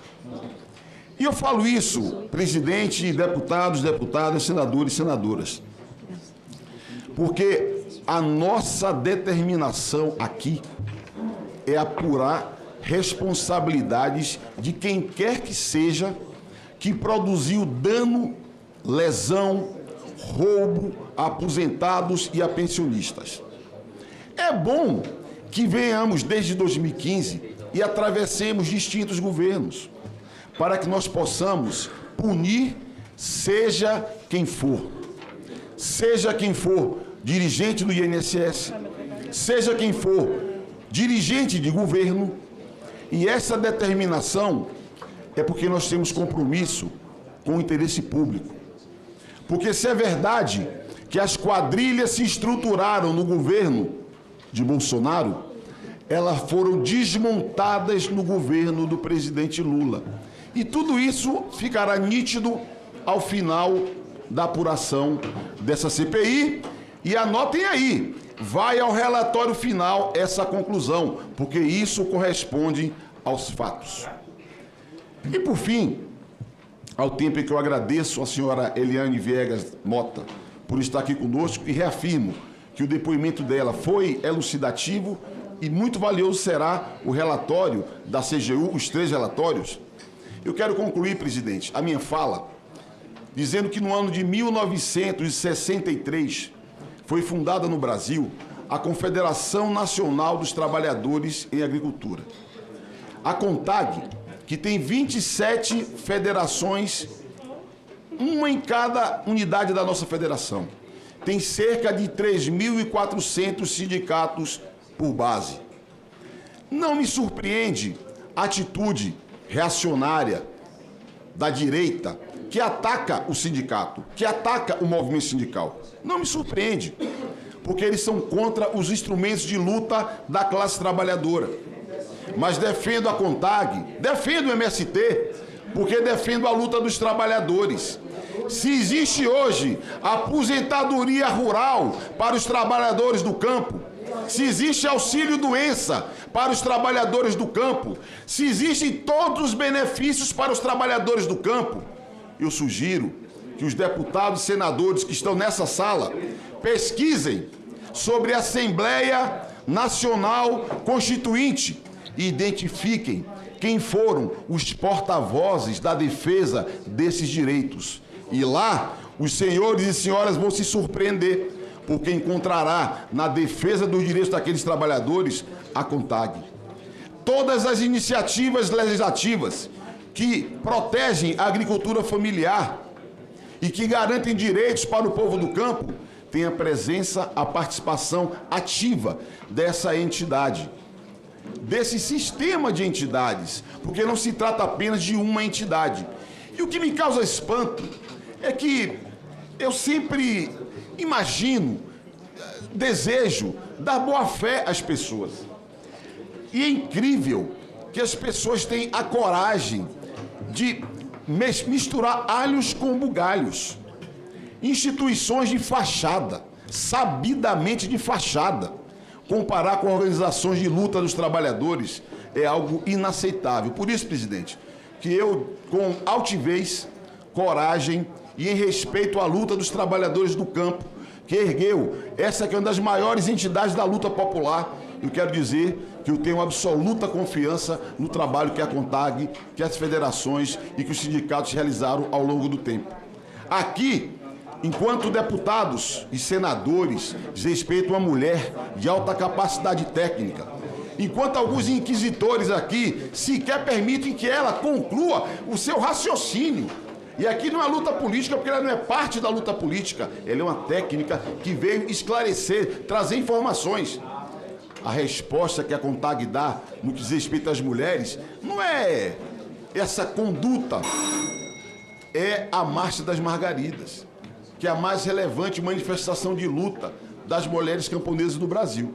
Por isso, presidente, por ter muita convicção no que significa e significará para o nosso povo a CONTAG, eu faço questão de, nesse momento, depois de ver a entidade tão vilipendiada, fazer a sua defesa e concluir com a análise que fiz de todos os relatórios da CGU. Não há dúvida, o governo Bolsonaro estruturou quadrilhas para assaltar aposentados e pensionistas. E, felizmente, o presidente Lula e o nosso governo desbaratou essas quadrilhas. E tudo isso vai aparecer no relatório final dessa CPI.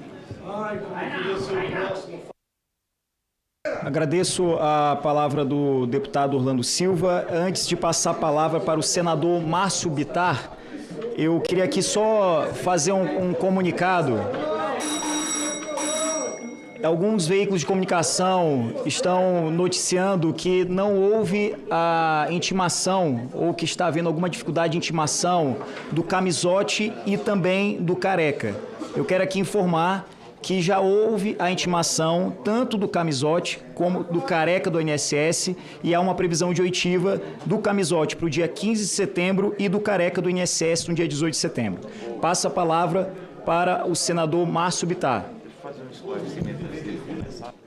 Senhor presidente. Senador, me perdoa, é que o relator está pedindo só um esclarecimento aqui, sem tomar o seu tempo, por gentileza. Presidente, eu estou sendo questionado por alguns parlamentares a respeito do acesso a documentos sigilosos e perguntar à secretaria se já está aberto para cadastramento da senha. Pronto. Tá, então a secretaria está dizendo que já está aberta e é só seguir os passos das orientações para esse acesso. Obrigado, presidente. Obrigado, deputado relator Alfredo Gaspar. Com a palavra, por 10 minutos, senador Márcio Bittar. Presidente Duarte, primeiro quero dizer que se naquele momento da discussão dos 16 minutos eu possa ter alterado a minha voz consigo, me perdoe, talvez seja o calor do momento. Eu só queria dizer que se todo mundo passasse 6 minutos da sua fala, aquele que estiver em 11º acaba sendo prejudicado. Segundo, dizer que me parece um pré-julgamento quando alguém vem defender, por exemplo, uma dessas entidades, como acaba de acontecer agora com o meu antecessor defendendo a CONTAG. Ora, se ficar aprovado no relatório final, aprovado por essa comissão, que a CONTAG, seja amiga de quem for, praticou e ajudou a fraude no INSS, aquele que defendeu a CONTAG vai pedir desculpa ou não? Me parece um pré-julgamento. Em segundo lugar, eu quero dizer que ofensa à nossa convidada, doutora Eliane, desculpe, doutora Eliana, ofensa à nossa convidada ou às nossas convidadas é quando um governo não respeita o trabalho e as indicações que de forma diligente vocês fizeram.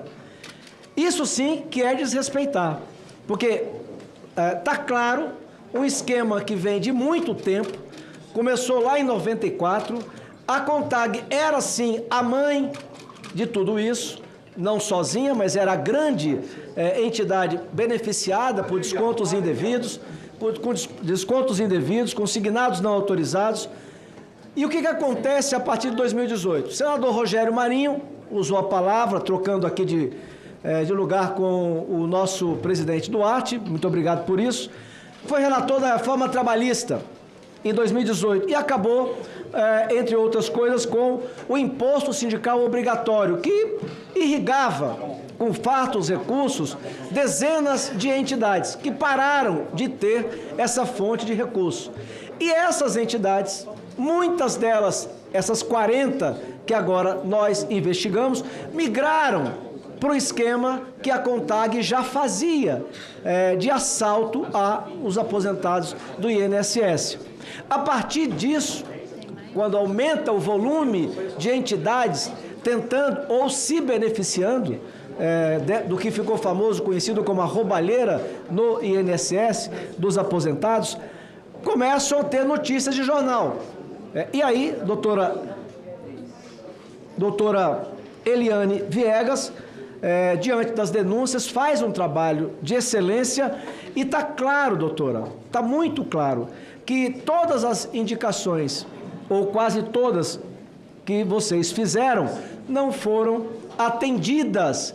E se foi agora, ou ontem, ou amanhã, isso vai ficar claro. Como está claro que no governo anterior do presidente Bolsonaro, quando isso começou a vir à tona, os decretos e as medidas que ele adotou, o governo dele adotou, para combater a fraude, elas não são narrativas, elas são fatos. Como fatos de que explodiram tudo isso, ao invés de serem contidas e diminuídas, a partir da volta ao governo pelo 5º mandato do PT à frente da presidência da República. Como disse o nobre relator Alfredo Gaspar, nós saímos de menos de bi para estourar em bilhões, sabe-se lá onde isso vai chegar. Então, a operação está claro, são entidades que sobrevivem com dinheiro público e muitas delas, quando tiveram o imposto sindical obrigatório anulado, terminado, migraram para esse esquema.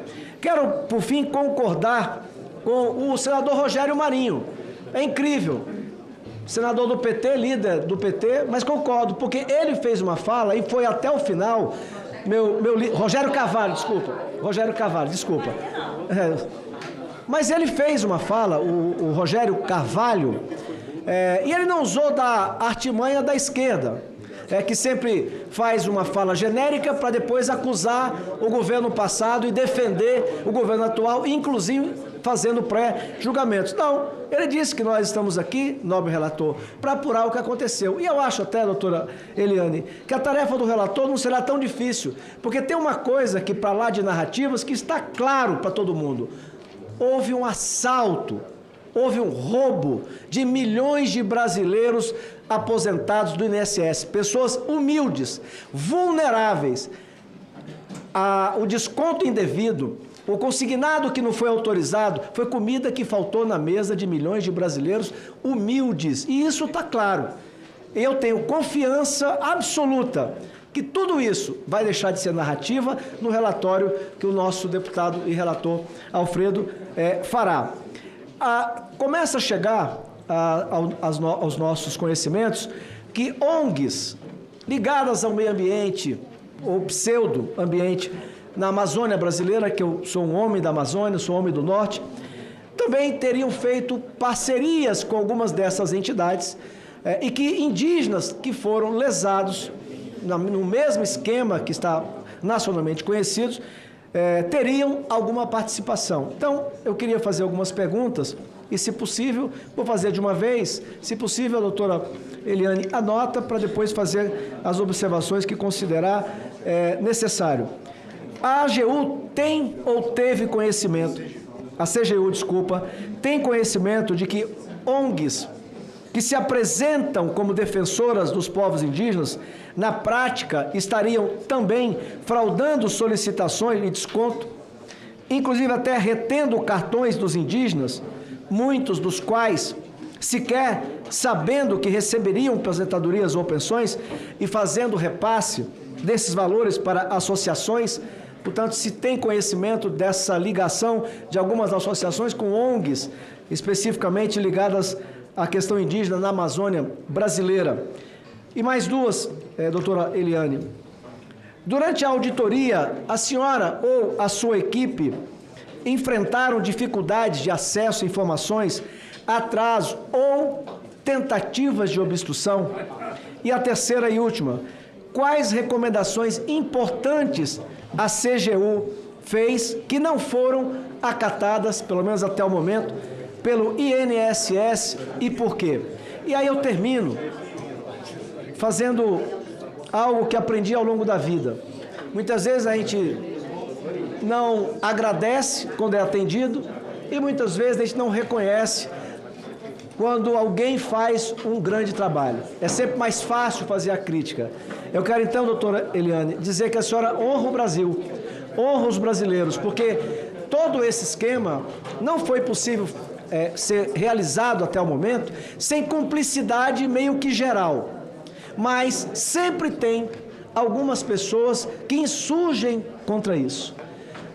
Então o Brasil se sente honrado pelo seu trabalho, com certeza a sua família, as pessoas que lhe conhecem, se sentem honrados pela sua tenacidade, por ter feito um trabalho profissional, sem nenhuma ligação ideológica partidária com quem quer que seja, e o seu trabalho, finalmente, vai ajudar a apontar todas as entidades, quem lucrou com isso, quais são os responsáveis e culpados para que eles possam pagar pelo crime cometido. Eu fui primeiro secretário da Câmara Federal. Naquele momento eu percebi, ao conhecer servidores, que a imagem que muitos têm do serviço público brasileiro não é, e é um pecado generalizar, porque eu conheci funcionários da Câmara Federal que vestiam e vestem a camisa sem horário para trabalhar, muitas vezes levando para casa até fim de semana e trabalhando para poder ajudar a casa a funcionar. Hoje eu vejo de novo funcionários do Estado brasileiro, não é de governo, fazendo o mesmo trabalho com o mesmo empenho. Então eu quero aqui deixar o meu reconhecimento, como brasileiro, a minha gratidão. Vou terminar, senhor presidente. Eu que reclamei do tempo, não posso exceder. E vou terminar no minuto da tolerância de Vossa Excelência. Então eu quero, ao final, deixar aqui a minha gratidão e o meu reconhecimento pelo trabalho que a senhora teve à frente de uma equipe que vai ajudar e está ajudando o Brasil a identificar os fraudadores, os que roubaram, os que se beneficiaram, porque serão punidos. Muito obrigado. Bom, eu vou começar pelo final. Esses servidores da CGU tiveram um mesmo objetivo, acredito que é o objetivo dessa CPMI, que é identificar o beneficiário que estava sendo lesado nesse processo. Então, esse sempre foi o nosso norte. O trabalho não foi fácil, mas ele teve isso como um norte. Especificamente em relação ao conhecimento de ONGs que se apresentam como defensoras dos indígenas e que retêm os cartões, nós não temos conhecimento. Está anotado aqui, a senadora Damares Alves já tinha comentado, está anotado como um ponto de atenção. Em relação à auditoria, dificuldades de acesso à informação, sim, tivemos todo tipo de dificuldade para acesso a todo tipo de informação. Em relação às recomendações importantes, elas ainda existem muitas providências a serem adotadas, mas duas recomendações se impuseram até por conta da operação, que foi a suspensão dos ACTs e aí a restituição aos beneficiários e a não realização de novos descontos. Mas são medidas que vieram somente a partir da operação. Sim. Senador, gostaria de fazer a conclusão? Senhor presidente, só dizer que nós vamos fazer, já tem nas suas mãos, requerimento da senadora Damares para fazermos diligência na Amazônia, para ouvir as lideranças indígenas, para elucidar se tem ou não relação de alguma dessas entidades também com ONGs lesando os indígenas da Amazônia. No mais, dizer que muito obrigado mais uma vez e que fica claro na sua fala final que só foram tomadas atitudes quando a bolha estourou e todo mundo ficou sabendo, a denúncia já era pública. Muito obrigado. Antes de passar a palavra para a deputada Adriana Ventura, eu quero mais uma vez confirmar que, contrário ao que está sendo noticiado, essa casa conseguiu intimar o Antônio Antunes Careca do INSS e o Camisote. E há uma confirmação de que essa tão esperada oitiva, que são personagens importantes para essa CPMI, será Antônio Antunes, o Careca do INSS, no dia 15 de setembro e o Camisote no dia 18 de setembro. Com a palavra, a querida deputada Adriana Ventura. Seja bem-vinda, senhora Eliane. Eu já te cumprimentei hoje, já te agradeci pelo trabalho. Eu vou fazer perguntas muito objetivas, porque, assim, eu prefiro pergunta-resposta, até se pudesse sim e não, até para eu entender, porque tem uma linha cronológica que eu quero montar na minha cabeça. E é especificamente acerca de ter alguns períodos que são muito chaves, seja por conta de reuniões feitas na CGU, ou por causa de envios, ou por causa de ofícios. Então, assim, em novembro, especificamente, no dia 16 de novembro, a senhora mandou um ofício para o delegado Bruno, né? Que, inclusive, ele já veio a essa comissão, já conversou com os parlamentares e ele mesmo disse que esse ofício foi um dos eventos principais para a abertura do inquérito.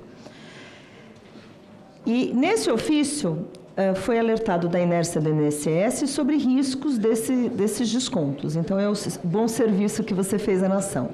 Mas a minha pergunta é assim, eu gostaria de saber, por que a senhora enviou esse ofício, que se eu não estou enganada, é o 17486, diretamente para a Polícia Federal, sem passar pelas chefias hierárquicas da Controladoria Geral da União? A minha pergunta é, esse encaminhamento é comum ser direto? Como que é isso? Ou eu entendi errado? Vou tentar só fazer uma marcação. Eu não sei especificamente que ofício é esse, então eu não consigo delimitar no tempo. É o de novembro de 2024. Foi após uma reunião feita, onde estava o Stefanuto, você, o Jucimar, do INSS, o diretor de benefícios, o Vanderlei, e o Virgílio Oliveira Filho, que era procurador-geral. Foi feita uma reunião, e depois dessa reunião foi enviado um ofício para a Polícia Federal, alertando dessa inércia do INSS. Que eu sei que foi da CGU, eu pensei que fosse da senhora, só estou confirmando. Não. Só para estabelecer por conta de novembro, por isso que nós já tínhamos tratativas anteriores. Nós temos uma área específica na CGU que sempre que iniciamos qualquer contato com a polícia, ele é feito por meio dessa área. E ele foi feito, mas ele foi feito antes.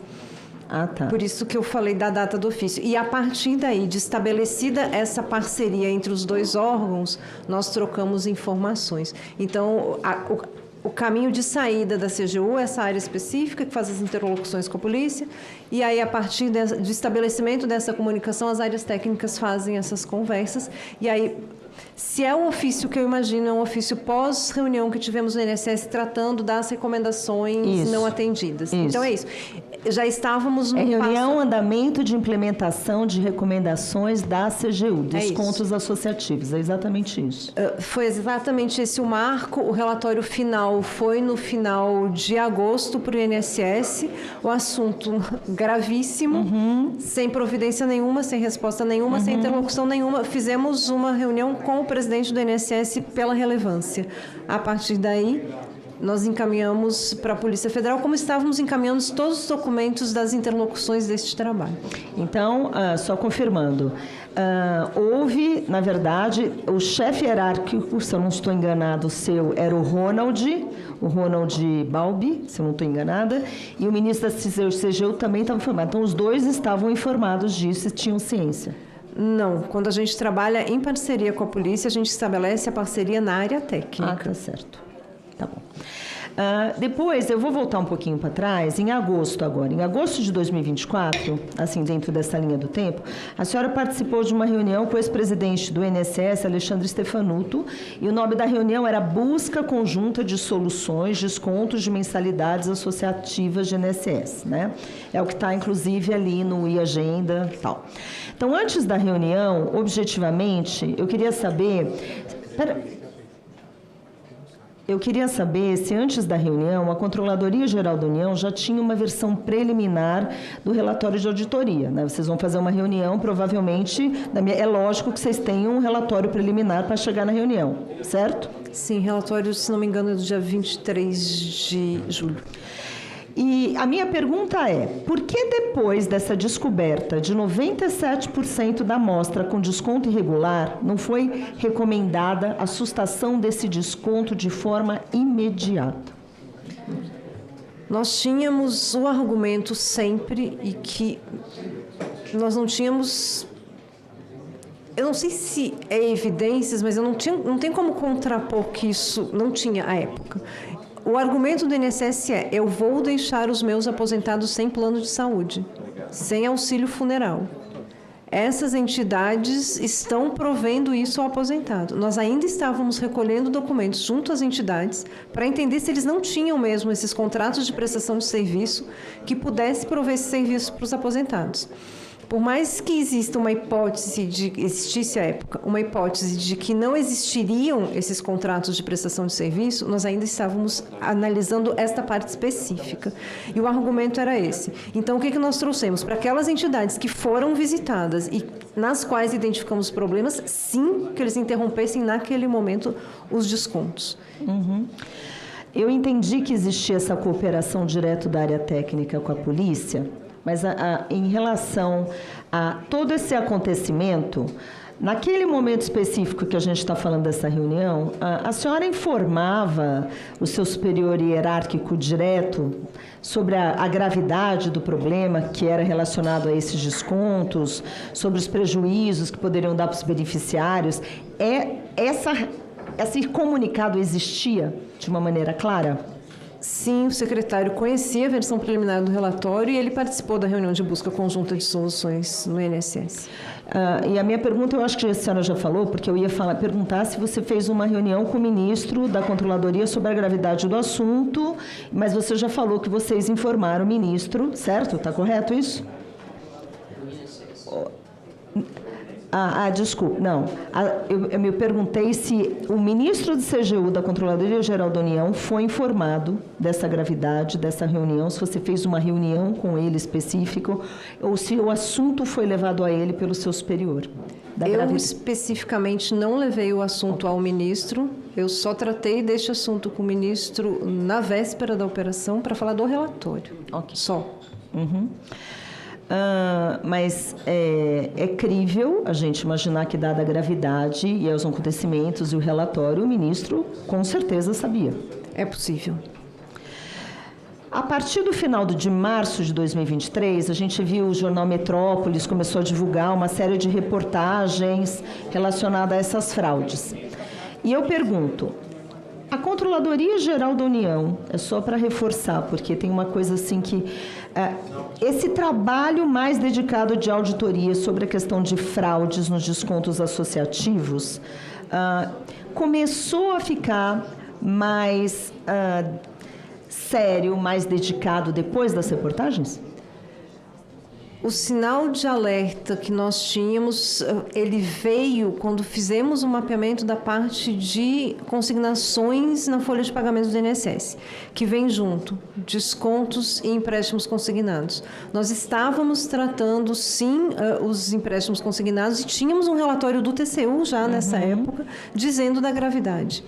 E aí, na sequência, nós iniciamos o trabalho e, sim, utilizamos as informações do Metrópolis. Mas nós, a essa época, já tínhamos um relatório do próprio TCU tratando do assunto. E uma outra pergunta que eu também queria, porque, assim, você comentou que a partir de 2019, a área que a senhora trabalha passou a ter um foco muito mais forte em previdência e tal. Você confirma essa informação? Sim.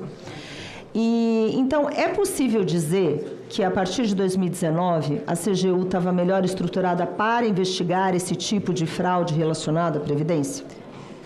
Eu não sei se a palavra é estruturada, mas tinha um foco maior.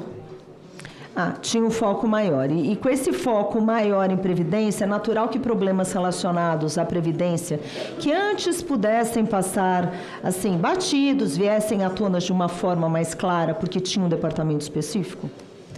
Nós tínhamos uma equipe de trabalho maior, que aí podia, então, se dedicar a mais trabalhos na área de Previdência. Então, eu quero agradecer a sua presença e eu já fiz esse agradecimento, porque é muito bom a gente ver uma servidora que serve ao país com essa clareza, com essa... fazendo o que é correto, pontuando. Então, eu te agradeço bastante pela tua postura. Eu gostaria muito que que realmente essa fosse a postura de todos que servissem a nação. Muito obrigada, tá, Eliane? Agradeço à deputada Adriana Ventura. Passo agora a palavra para o deputado Marcel Van Hatten, por 10 minutos.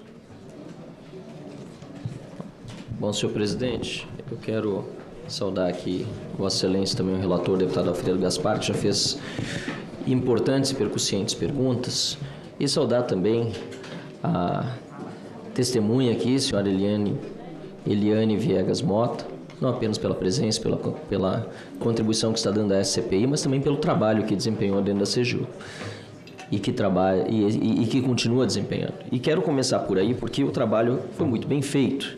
Nós temos dados, nós temos uma série de provas do crime bárbaro, hediondo, que foi cometido contra aposentados. O que nos interessa aqui, doutora Eliane, é chegar aos maiores beneficiários, porque nós sabemos que muitos dos que se beneficiaram nas instâncias inferiores já estão, inclusive, graças ao trabalho da nossa CPI, prisão preventiva solicitada ao Ministério, ao Supremo Tribunal Federal. Mas nós queremos chegar também no âmbito político. Como é que houve esse apagão? E, de certa forma, teve um apagão institucional, sim. O deputado Alfredo Gaspar lamentou com razão que muitas instituições, vendo que este crime e outros ocorrem há anos, não agiram a tempo. Mas também como ocorreu esta suposta omissão ou conivência, cumplicidade e até beneficiamento de pessoas em altos escalões dos governos da nossa República. Então, quero começar aqui apresentando esse gráfico que está no seu trabalho, está no trabalho da CGU, com a evolução do quantitativo de solicitações de exclusão de descontos de mensalidades associativas. Aqui não interessa a narrativa, ter oposição e situação é normal, mas eu quero lembrar que o primeiro dado que a senhora disse foi de abril de 2024 e confere aqui com o número apresentado, foram 945 solicitações de exclusão de descontos de mensalidades associativas de pessoas que não reconheciam aqueles descontos que eram feitos, certo? Sim. 945. Quem era o presidente da República naquele ano em que 945 pessoas solicitaram exclusão de descontos de mensalidades associativas que não reconheciam, doutora Eliane? Isso, janeiro de 2022, isso? Não, abril de 2022. A senhora mesmo trouxe o número. Quem era o presidente da República? Jair Bolsonaro. Jair Bolsonaro. Aí a senhora trouxe outro número de abril de 2024. 19.500... Perdão, abril de 2023. 19.562 pessoas solicitaram exclusão de descontos. Bate exatamente com os números aqui. Eu pergunto à senhora... Quem era o presidente da República em abril de 2023?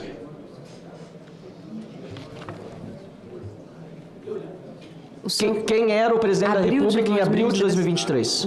Lula. 945 no Bolsonaro, 19.562 no governo Lula. Depois a senhora falou de novo em abril de 2024. E o número aqui é exatamente o mesmo que a senhora mostrou. 192 mil pessoas disseram que não reconheciam os descontos associativos. A senhora respondeu ao relator com esse número, o relator confirmou. Está tudo aqui no relatório. Quem era o presidente da República em abril de 2024, doutora Eliane? Presidente Lula. Lula. 945, menos de 1.000 na época do presidente Bolsonaro. E não estou dizendo que está certo, não, está errado. Qualquer pessoa que não reconhece e está lá o desconto feito, está sendo prejudicado e lesado, não importa quem é o presidente da República. Agora, o estouro apresentado pelo trabalho da CGU demonstra que no governo Lula saltou de 945 pessoas, enquanto 300 reconheciam. Então, para cada uma que reconhecia, 3 não reconheciam. Saltou para 19.000 pessoas, perdão, abril a senhora falou, né? 19.000 pessoas em 2023 que não reconheciam, face a 2.400 pessoas que reconheciam. Isso quer dizer que para cada 8 pessoas que não reconheciam, uma reconhecia, ou seja, saltou a proporção de 1 para 3 para 1 para 8. E depois, em abril de 2024, uma explosão total, descontrole, roubalheira. A senhora disse que era o presidente Lula. 192.519 beneficiários do INSS diziam não reconhecer os descontos, enquanto 6.568 diziam reconhecer. Aliás, relator, eu acho interessante esse dado, porque 6.500 diziam reconhecer, mas lembra que em 2019 eram 300. Eu não tenho dúvida que muitos acabam reconhecendo. Aqui é até uma sugestão minha de investigação. Acaba o reconhecimento para se livrar da situação. Tá, talvez até eu lá autorizei, mas tira isso da minha folha. Mas olha a diferença, 192 mil contra 6.500.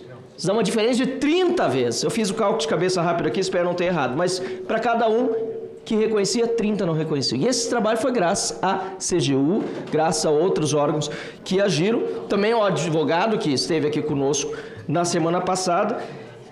E eu queria voltar à pergunta de quando iniciou esse trabalho da CGU, doutora Eliane? Qual foi a data em que vocês começaram esse trabalho? O trabalho específico dos descontos associados. Desse relatório aqui, exatamente, dos descontos associados. Nós iniciamos o planejamento do trabalho no início de 2024, janeiro de 2024. Início de 2024. Em algum momento a senhora disse que a CGU só comunicou o INSS, ou comunicou o INSS, teve todo o trabalho, fez o relatório, apresentou, etc. Comunicou o INSS em julho de 2024, certo? Os resultados do trabalho, sim, mas as interlocuções que vêm sendo feitas ao longo do caminho, elas vão sinalizando os problemas. A gente comunica, por exemplo, encaminhamos ofício ao diretor de benefícios, indicando que as entidades não nos disponibilizavam documentos, pedindo apoio para que eles solicitassem as entidades. Solicitamos fichas de filiação, tanto à entidade quanto autorização de desconto e documento de identificação dos beneficiários, que é a documentação hábil para autorizar os descontos. Não recebemos, comunicamos o diretor de benefícios também. Então, assim, quando se traz o relatório lá em julho, na verdade, no início de julho, se traz a nota de auditoria, que já reflete em grande medida o que vem no relatório depois. Ao longo de todo o percurso, nós temos várias interlocuções. E aí eu queria deixar aqui muito claro uma reunião que teve no dia 8 de maio do GTI Previdência. Foi uma reunião específica para tratar de descontos associativos, por tudo que vínhamos relatando a respeito, inclusive a reunião anterior do GTI, foi onde eu trouxe os resultados que nós já tínhamos, em que 100% dos aposentados entrevistados de diferentes entidades estavam reportando que não tinham descontos implementados. Pois bem. Então, assim, por mais que o relatório traga um resultado preliminar, como relatório no final de julho, as interlocuções vinham sendo feitas ao longo do trabalho com muita contundência. A senhora pode dizer que o ministro Vinícius Carvalho teve conhecimento desse relatório em julho de 2024? Não consigo afirmar. Eu não conversei com ele a respeito desse relatório, eu não consigo afirmar. A senhora não sabe, mas é um relatório assinado pela CGU, ou seja, sai de dentro do órgão que é de responsabilidade do ministro Vinícius Carvalho. Mas essa é a praxe, os documentos de auditoria e de fiscalização são concluídos na área técnica, encaminhados pela área técnica. Mas é público. Depois, em julho de 2024, quando houve essa comunicação ao INSS, tornou público esse relatório. O relatório estava no INSS e no Ministério da Previdência. Quem era o seu coordenador ou seu superior imediato à época? O secretário federal de Controle Interno. Como se chama? Ronald. Ronald? Balbi. Ronald? Balbi. Balbi. E ele soube desse relatório? Ele soube do envio do relatório, ele foi comunicado, ele participou da reunião de busca conjunta. E quem está acima dele?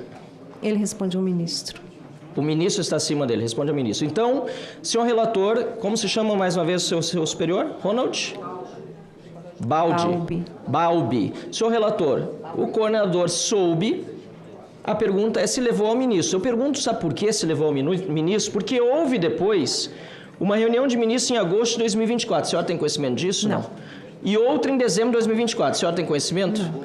Mas o ministro certamente teve conhecimento porque ele não se é convidado como ele precisa participar, e eu imagino que tenha participado. Eu me pergunto, senhor presidente e senhor relator, se chegou ao conhecimento do ministro por meio do seu superior esta informação para que ele compartilhasse com os demais ministros e o próprio presidente da República a roubalheira que estava acontecendo no INSS. Porque a gente precisa chegar lá, relator.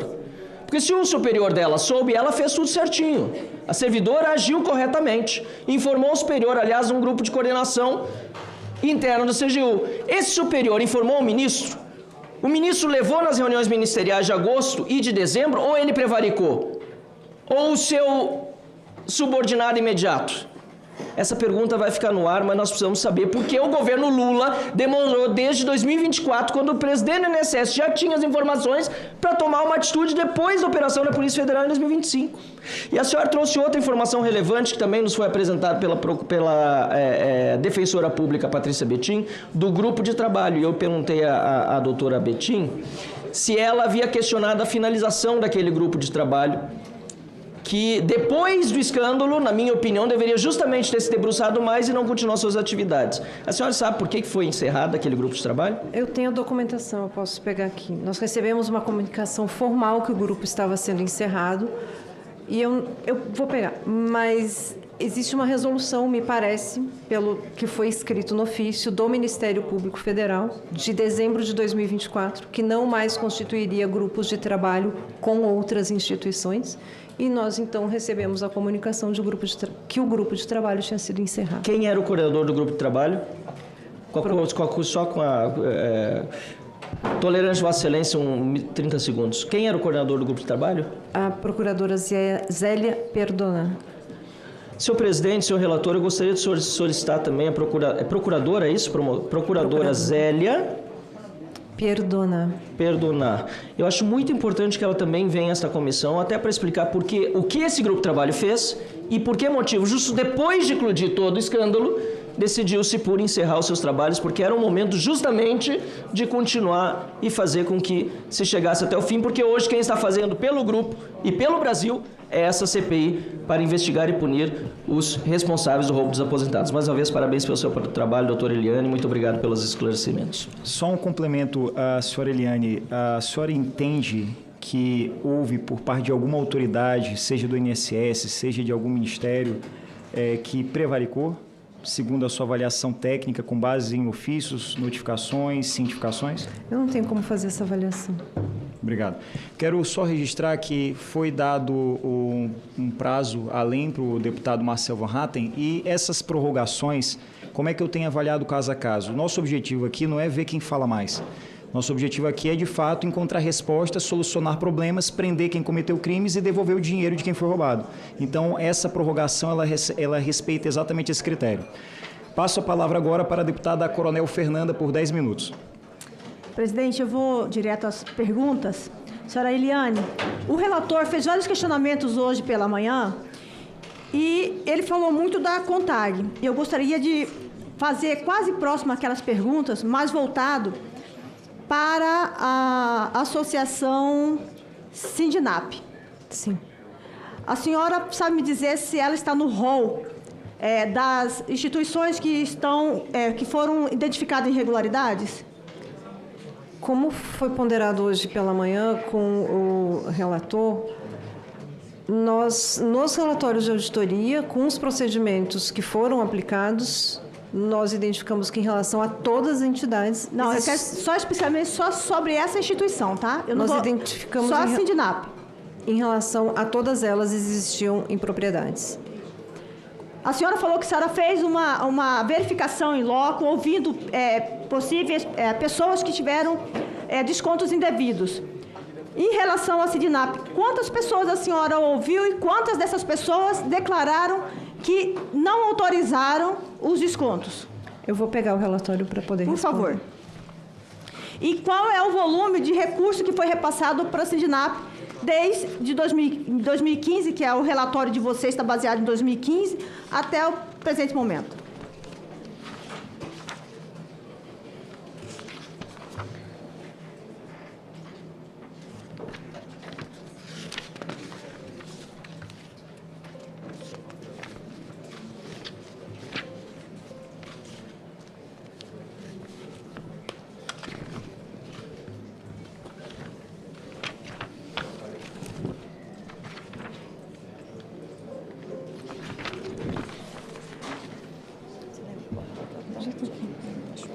Em relação à Sindinap, no relatório, na página 20, quantidade de descontos da amostra 26, quantidade de descontos não autorizados da amostra 20, percentual 76,9%.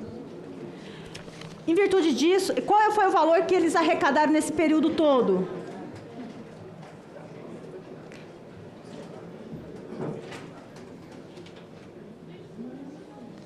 Eu vou pegar aqui em outra planilha, só um instante.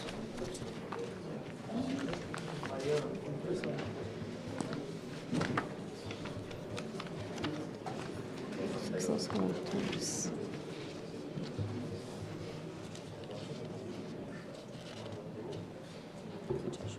Eu preciso da planilha que tem os valores. Aqui. 576 milhões. 576 milhões. 576 milhões. Diante dessas informações que a senhora teve aí, 76% das pessoas que estavam recebendo seus descontos de forma indevida, a senhora tem conhecimento que o irmão do presidente Lula faz parte da diretoria desse sindicato? Nós tomamos conhecimento posteriormente à operação. A senhora sabe me dizer se esse sindicato mesmo foi uma das instituições que questionou o relatório da CGU? Não sei dizer. A senhora sabe me dizer se, diante das denúncias e do que foi informado, porque a senhora já informou que encaminhou o relatório para as autoridades competentes, a senhora entende que houve um benefício dessa instituição e das instituições ligadas ao atual governo? Porque são 40 as instituições e 5 que, estranhamente, são ligadas diretamente ao atual governo, tiveram alguns benefícios. Não houve um tratamento de forma isonômica em relação aos 40. A senhora concorda comigo? Eu não posso fazer essa avaliação. O que eu sei é que... A senhora solicitou a suspensão dessas instituições? Eu tenho que conferir quais foram as recomendações do relatório, mas do primeiro relatório nós tínhamos visitado 8 entidades. Em relação às 8 entidades inicialmente visitadas, nós fizemos uma série de recomendações. Depois, no relatório atual, que foi publicado no dia da operação, nós, então, trouxemos outras recomendações em que a gente fala da totalidade dos ACTs. Quando nós fizemos o relatório, o primeiro deles, nós falamos de 8 entidades e trouxemos recomendações para as 8 entidades das quais falamos. Depois, nos outros relatórios, nós falamos de todas as outras e as recomendações foram amplas para todas as outras. Essa entidade está entre essas 8? Eu vou ter que ver. Que é o primeiro relatório. Primeiro.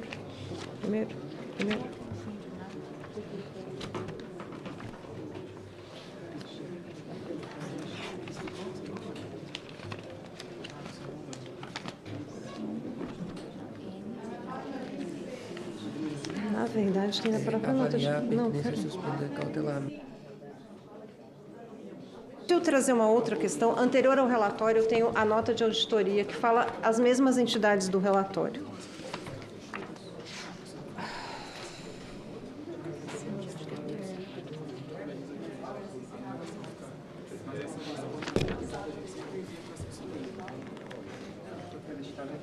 E aí, vou aproveitando, a senhora, depois dessas entidades serem identificadas e de serem identificados essas alterações, essas discrepâncias, a senhora chegou a sofrer alguma retaliação?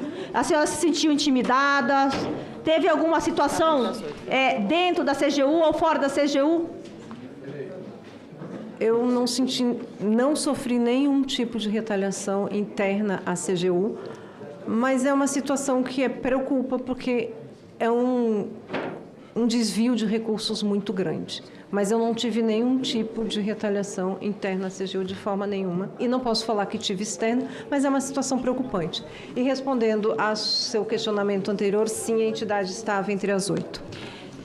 Diante da entidade estar entre as 8, mais uma vez, a senhora com a experiência que a senhora tem, a competência que a senhora tem, a senhora poderia me dizer que se a senhora tivesse o poder de decisão para colocar o ponto final nisso, a senhora teria suspendido imediatamente a ACT dessas instituições?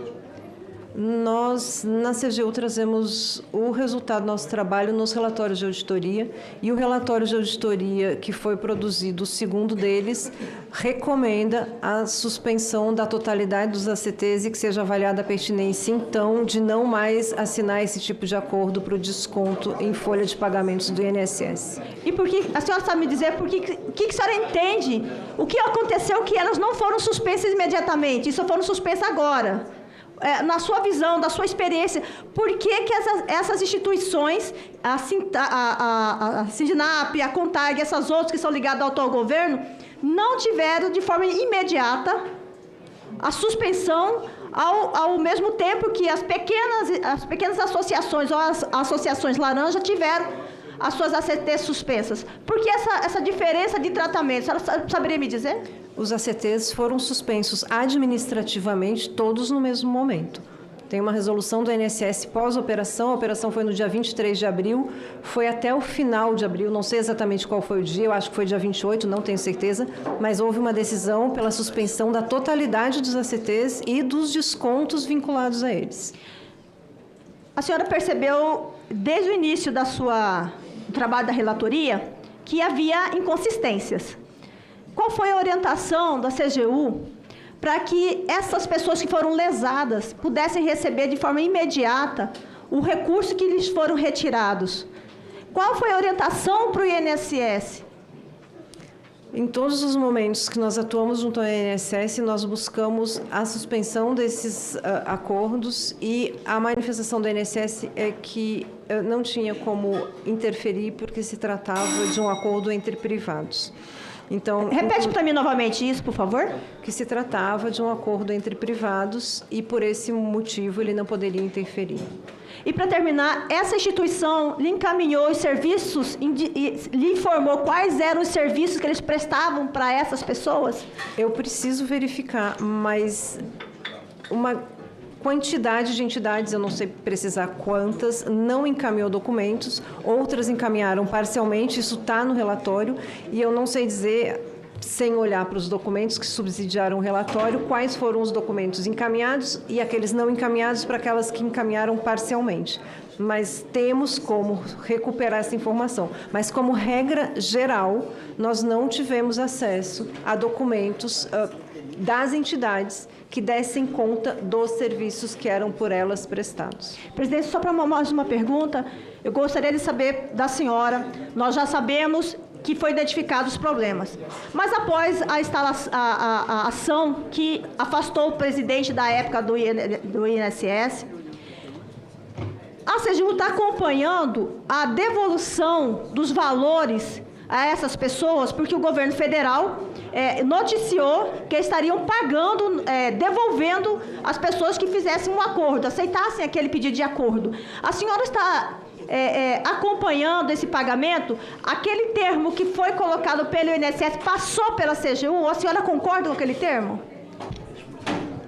Especificamente de qual termo? Do termo para que não haja ação judicial, para que ela possa receber os valores que foram descontados indevidamente. Esse é o acordo, a CGU não participou da negociação desse acordo. Mas está acompanhando os pagamentos? O que nós fizemos em algumas interlocuções, 4 ou 5 reuniões com INSS, Dataprev e CGU, para definir que validações mínimas poderiam ser feitas em relação às documentações que estavam sendo apresentadas, para identificar como, a partir dali, então, processar as restituições. Já tem algum relatório pronto disso? Na CGU não, mas nós na CGU não estamos fazendo uma auditoria. Nós fizemos uma interlocução com os dois órgãos para definir o que nós entendíamos tecnicamente que seriam alternativas viáveis para as avaliações a serem feitas. Obrigada, presidente. Presidente, pela ordem. Apenas para consignar em ata que a recomendação da CGU para a suspensão cautelar dos descontos está, doutora, na página 25, no item 5. Não deu tempo da senhora folhear, apenas para consignar para que os colegas acompanhem. Obrigada. Agradeço a senadora Damares. Agradeço a senadora Damares, agradeço a deputada Coronel Fernanda, teve o tempo necessário para fazer seus questionamentos.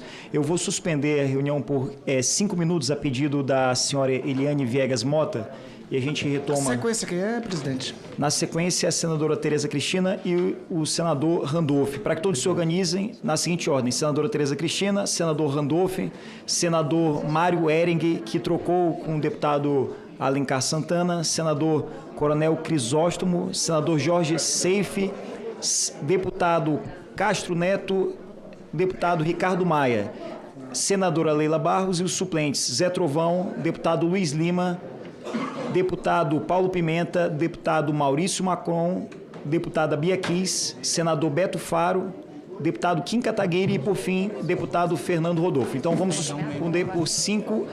Perdão, e tem os não-membros que levantaram a mão ali com toda razão, que jamais serão esquecidos. Deputado José Medeiros e deputado Evair de Mello. Suspendo a sessão por 5 minutos.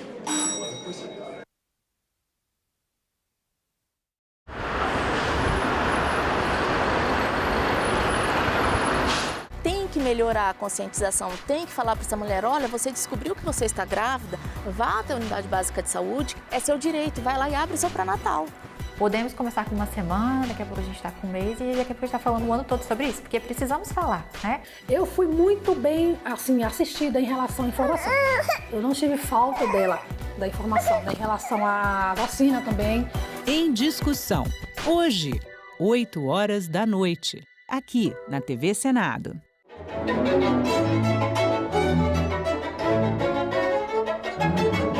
O fado é a música popular de Portugal, assim como o samba aqui no Brasil. Mas hoje nós vamos ver o fado de uma forma diferente, tratado como música erudita.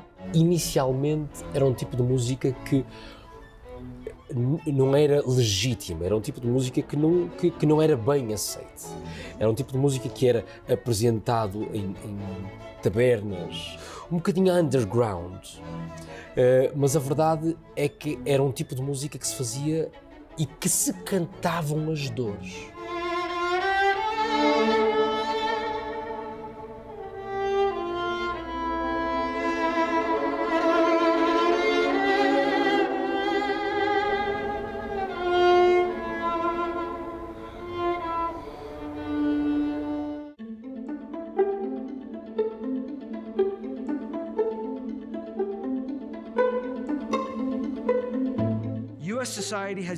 A sociedade americana não tem memória coletiva de autoritarismo. A gente nunca perdeu a nossa democracia. A gente não tem experiência com autoritarismo. A maioria dos americanos, até pessoas educadas, a nossa elite, a maioria dos americanos não entendem a ameaça que nós estamos enfrentando agora. Eles ainda acreditam que autoritarismo não pode acontecer nos Estados Unidos de jeito nenhum.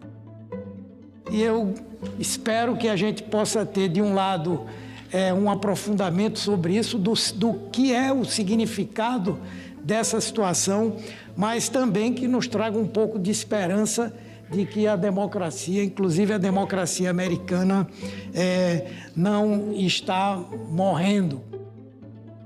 Cidadãos no Brasil, nos Estados Unidos e em todo tipo de democracia que eu conheço, com a exceção do Uruguai, eles não se sentem representados, eles sentem que os governantes não escutam eles. E as mídias sociais tornaram esse problema 10 vezes maior. Então, nós vamos ter que pensar como redesenhar instituições para fazer os votantes se sentirem mais representados. Eu não sou muito bom em fazer isso, mas essa é a tarefa que está à nossa frente. Assim que a gente vai sobreviver a longo prazo. Regimes autoritários por mais que ameacem a estabilidade democrática, eles não podem perdurar para sempre. E que a democracia é a maior conquista civilizacional. A democracia, ontem, hoje e sempre.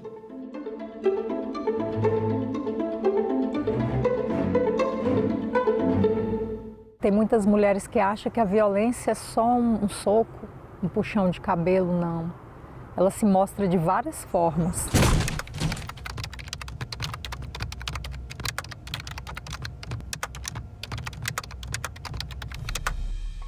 Era briga, era ciúme, era confusão. Ah, mulher minha não vai estudar. Quem é que vai te querer com esse tanto de filho?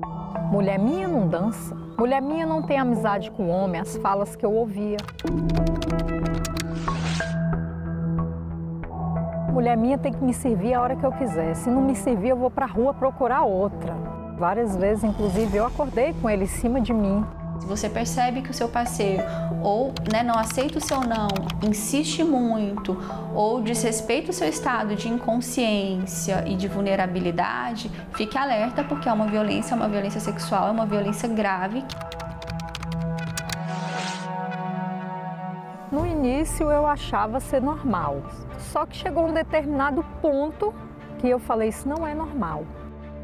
Buscar ajuda, uma rede de apoio de outras mulheres, psicólogos e se cuidar. Uma boa dose de amor próprio. Eu separei, hoje eu faço tudo o que eu quero.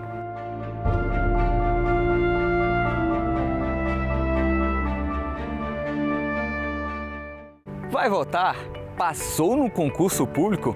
Vai tirar o passaporte? Então você precisa ter o título de eleitor. Ainda não tem o seu? Calma, vem comigo no passo a passo. Você vai acessar o site do TSE. Depois vai clicar na aba Autoatendimento Eleitoral. Na sequência, em Título Eleitoral.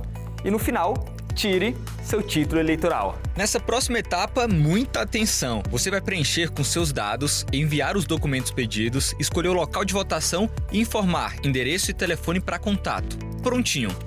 Depois, você recebe o número de protocolo para acompanhar a solicitação. E para isso, é só acessar o site, ir em Autoatendimento Eleitoral e depois clicar na aba Acompanhe uma solicitação. Importante, antes de receber a primeira via do título, você tem 30 dias para ir ao cartório eleitoral cadastrar a biometria. Consulte o TRE do seu estado para ver como funciona o agendamento. Lembrando que dá para tirar o título de eleitor com 15 anos, desde que você complete 16 antes das eleições. E militares em serviço obrigatório não podem emitir o documento. Então já sabe, né? Corre para tirar o título de eleitor. Agora é lei. A reforma tributária promete simplificar o pagamento de impostos no Brasil. A nova lei detalha reduções e isenções de tributos, além de regras para a devolução de impostos para famílias de baixa renda. O mecanismo de devolução deverá valer para contas de energia, água, saneamento, gás e telefonia, e as mudanças serão implementadas de forma gradativa. O Senado votou, agora é lei. A inteligência artificial pode ser usada para tratamentos terapêuticos? Quais os riscos dessa prática? E como colocar limites? A médica psiquiatra Vanessa Fávaro e o psicólogo do Conselho Federal de Psicologia, Leonardo Martins, respondem a essas e outras perguntas ao vivo. TV Senado Live, nesta sexta, 9h da manhã. A gente também fala tupi. Pernambuco é uma palavra de origem tupi, formada por Paranã, que quer dizer mar, mais umbuca ou puca, que significa furo. Logo, Pernambuco seria mar furado, ou buraco que o mar fez, isto é, uma pedra furada por onde o mar entra. Era um termo comum usado em toda a costa do Nordeste, para lugares onde havia recifes, como o local onde hoje está a cidade do Recife. A gente também fala tupi.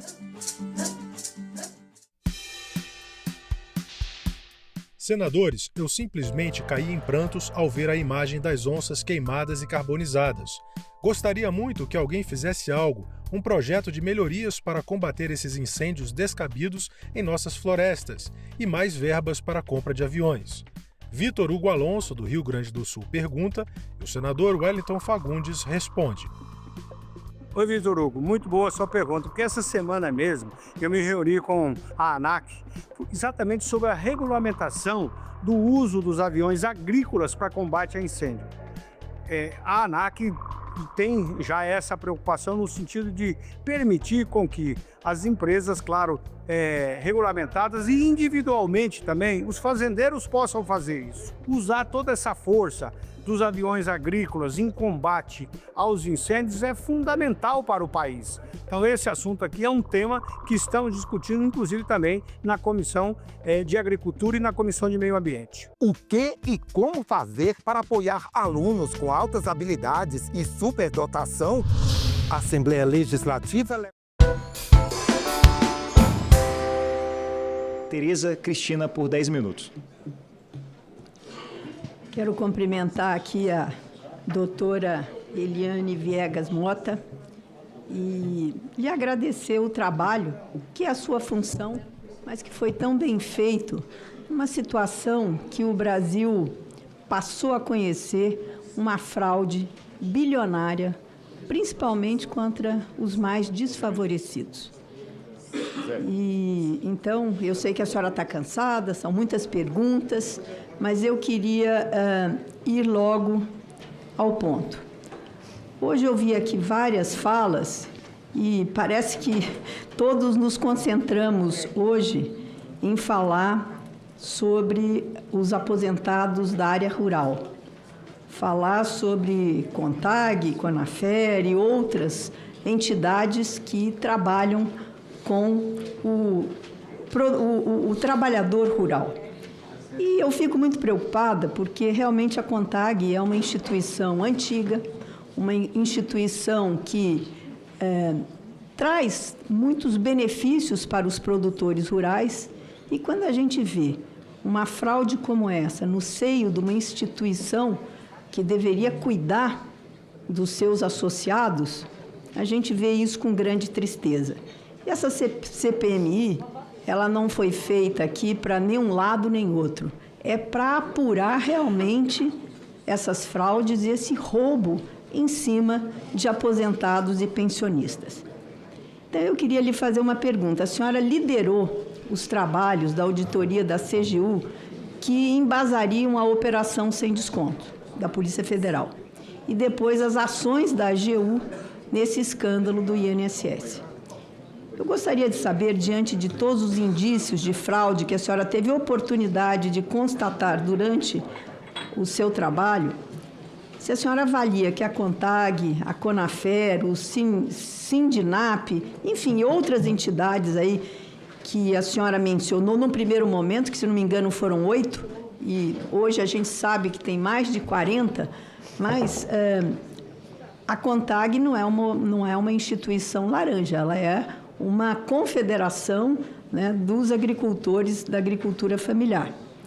Eu gostaria de saber se elas deveriam estar incluídas na ação cautelar da AGU que pediu o bloqueio de bens de 12 entidades. Em outras palavras, por que, na sua avaliação, essas 3 entidades, todas investigadas pela Polícia Federal, não foram sancionadas pela atual gestão da AGU? Representantes da própria União não estariam correndo o risco de lesar os cofres públicos? Porque o contribuinte não pode ser o responsável por pagar o que foi descontado indevidamente, no caso dessas instituições, e que esses que representam os trabalhadores aposentados rurais. A senhora concorda com isso? Senadora... Se a senhora quiser, eu faço 2 perguntas e depois a senhora responde na sequência e como a senhora achar melhor. Vou responder. Ok. Senadora Tereza Cristina, eu consigo falar a respeito daquilo que nós vimos e registramos nos relatórios. Identificamos problemas em relação à autorização dos descontos em relação a todas as entidades. Algumas tinham alguma estrutura, outras não tinham, como a senhora pondera, e tem registrado em relatório aquelas que nós recebemos documentos ou não recebemos documentos. Essa é a opinião que eu consigo dar. Especificamente, a partir daí, em relação à apuração de responsabilidade dessas entidades especificamente, aí já foge da competência da auditoria especificamente. Aí vai ser apurado pela área da CGU, que cuida, então, dos processos administrativos de responsabilização. E, segundo relatos da imprensa, a senhora teve uma dezena de reuniões em 2024 com dirigentes do INSS, inclusive com o presidente Stefanuto. E a senhora teria explicado a eles que os achados da auditoria da CGU indicavam não existir boa-fé na ação dessas entidades, mas não conseguiu convencer a cúpula do INSS a tomar qualquer medida para interromper essa fraude, esse roubo aos aposentados e pensionistas? No dia da operação sem descontos da Polícia Federal, o senhor Stefanuto, em cuja gestão os descontos ilegais dobraram a cada ano, foi até elogiado pelo então ministro da Previdência, senhor Carlos Lupe. A que a senhora atribui esse imobilismo da direção do INSS com tantas evidências? Por que o INSS nada fez durante esses 2 anos? Por que ignorou a auditoria da CGU, a fiscalização do TCU e as denúncias que vieram amplamente pela imprensa?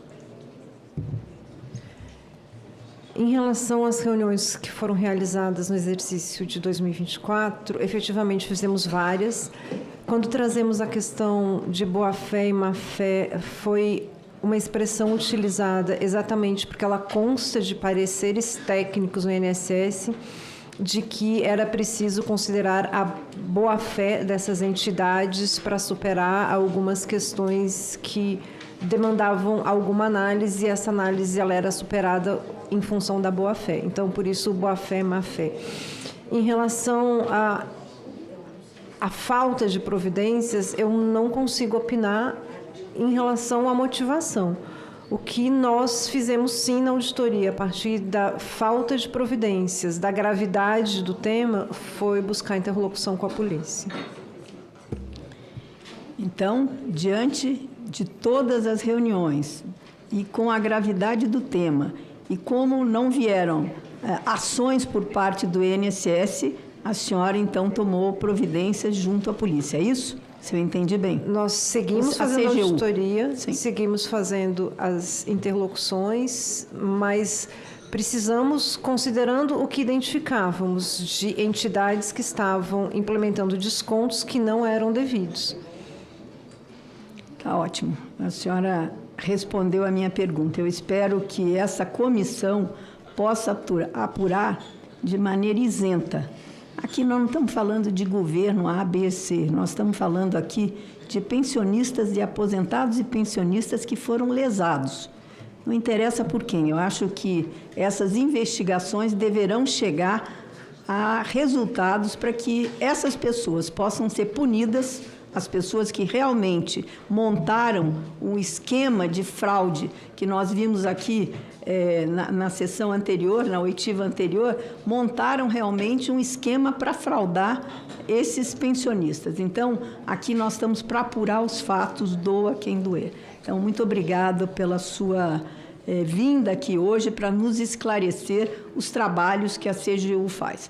Eu, quando ministra, tive muita oportunidade de trabalhar com a CGU em muitas matérias em que a CGU nos ajudou muito, né? E eu conheço o trabalho de vocês, é um trabalho pelo Estado brasileiro, não é para governo A ou B. Então, muito obrigado pela sua vinda hoje aqui e os esclarecimentos que a senhora trouxe com esse relatório.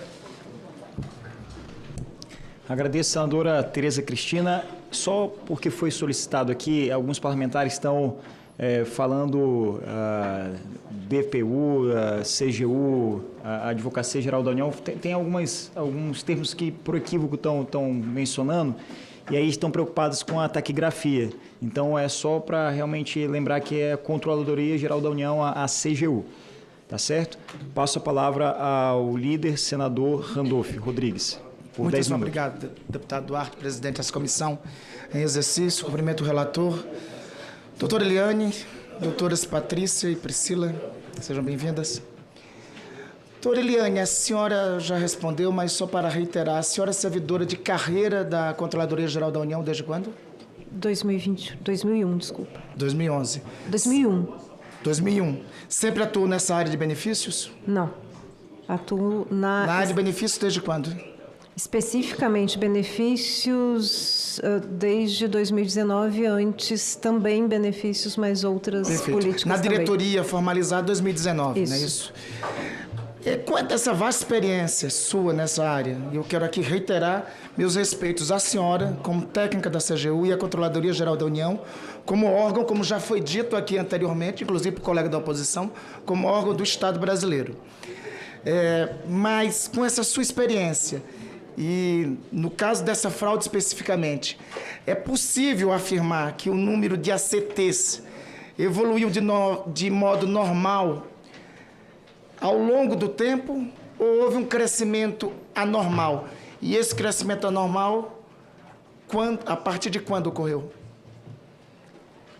Se identifica um crescimento a partir, penso eu, que a partir... Eu não preciso ver o gráfico, 2019, 2020, mas se começa a identificar um crescimento de ACTs e a partir de 2019 e 2020. Começa ali e acirra em 2023. Perfeito. Mas o crescimento de o crescimento anormal de ACTs, a senhora pode afirmar que é a partir de os valores de 2023, mas a assinatura dos ACTs? Pois é.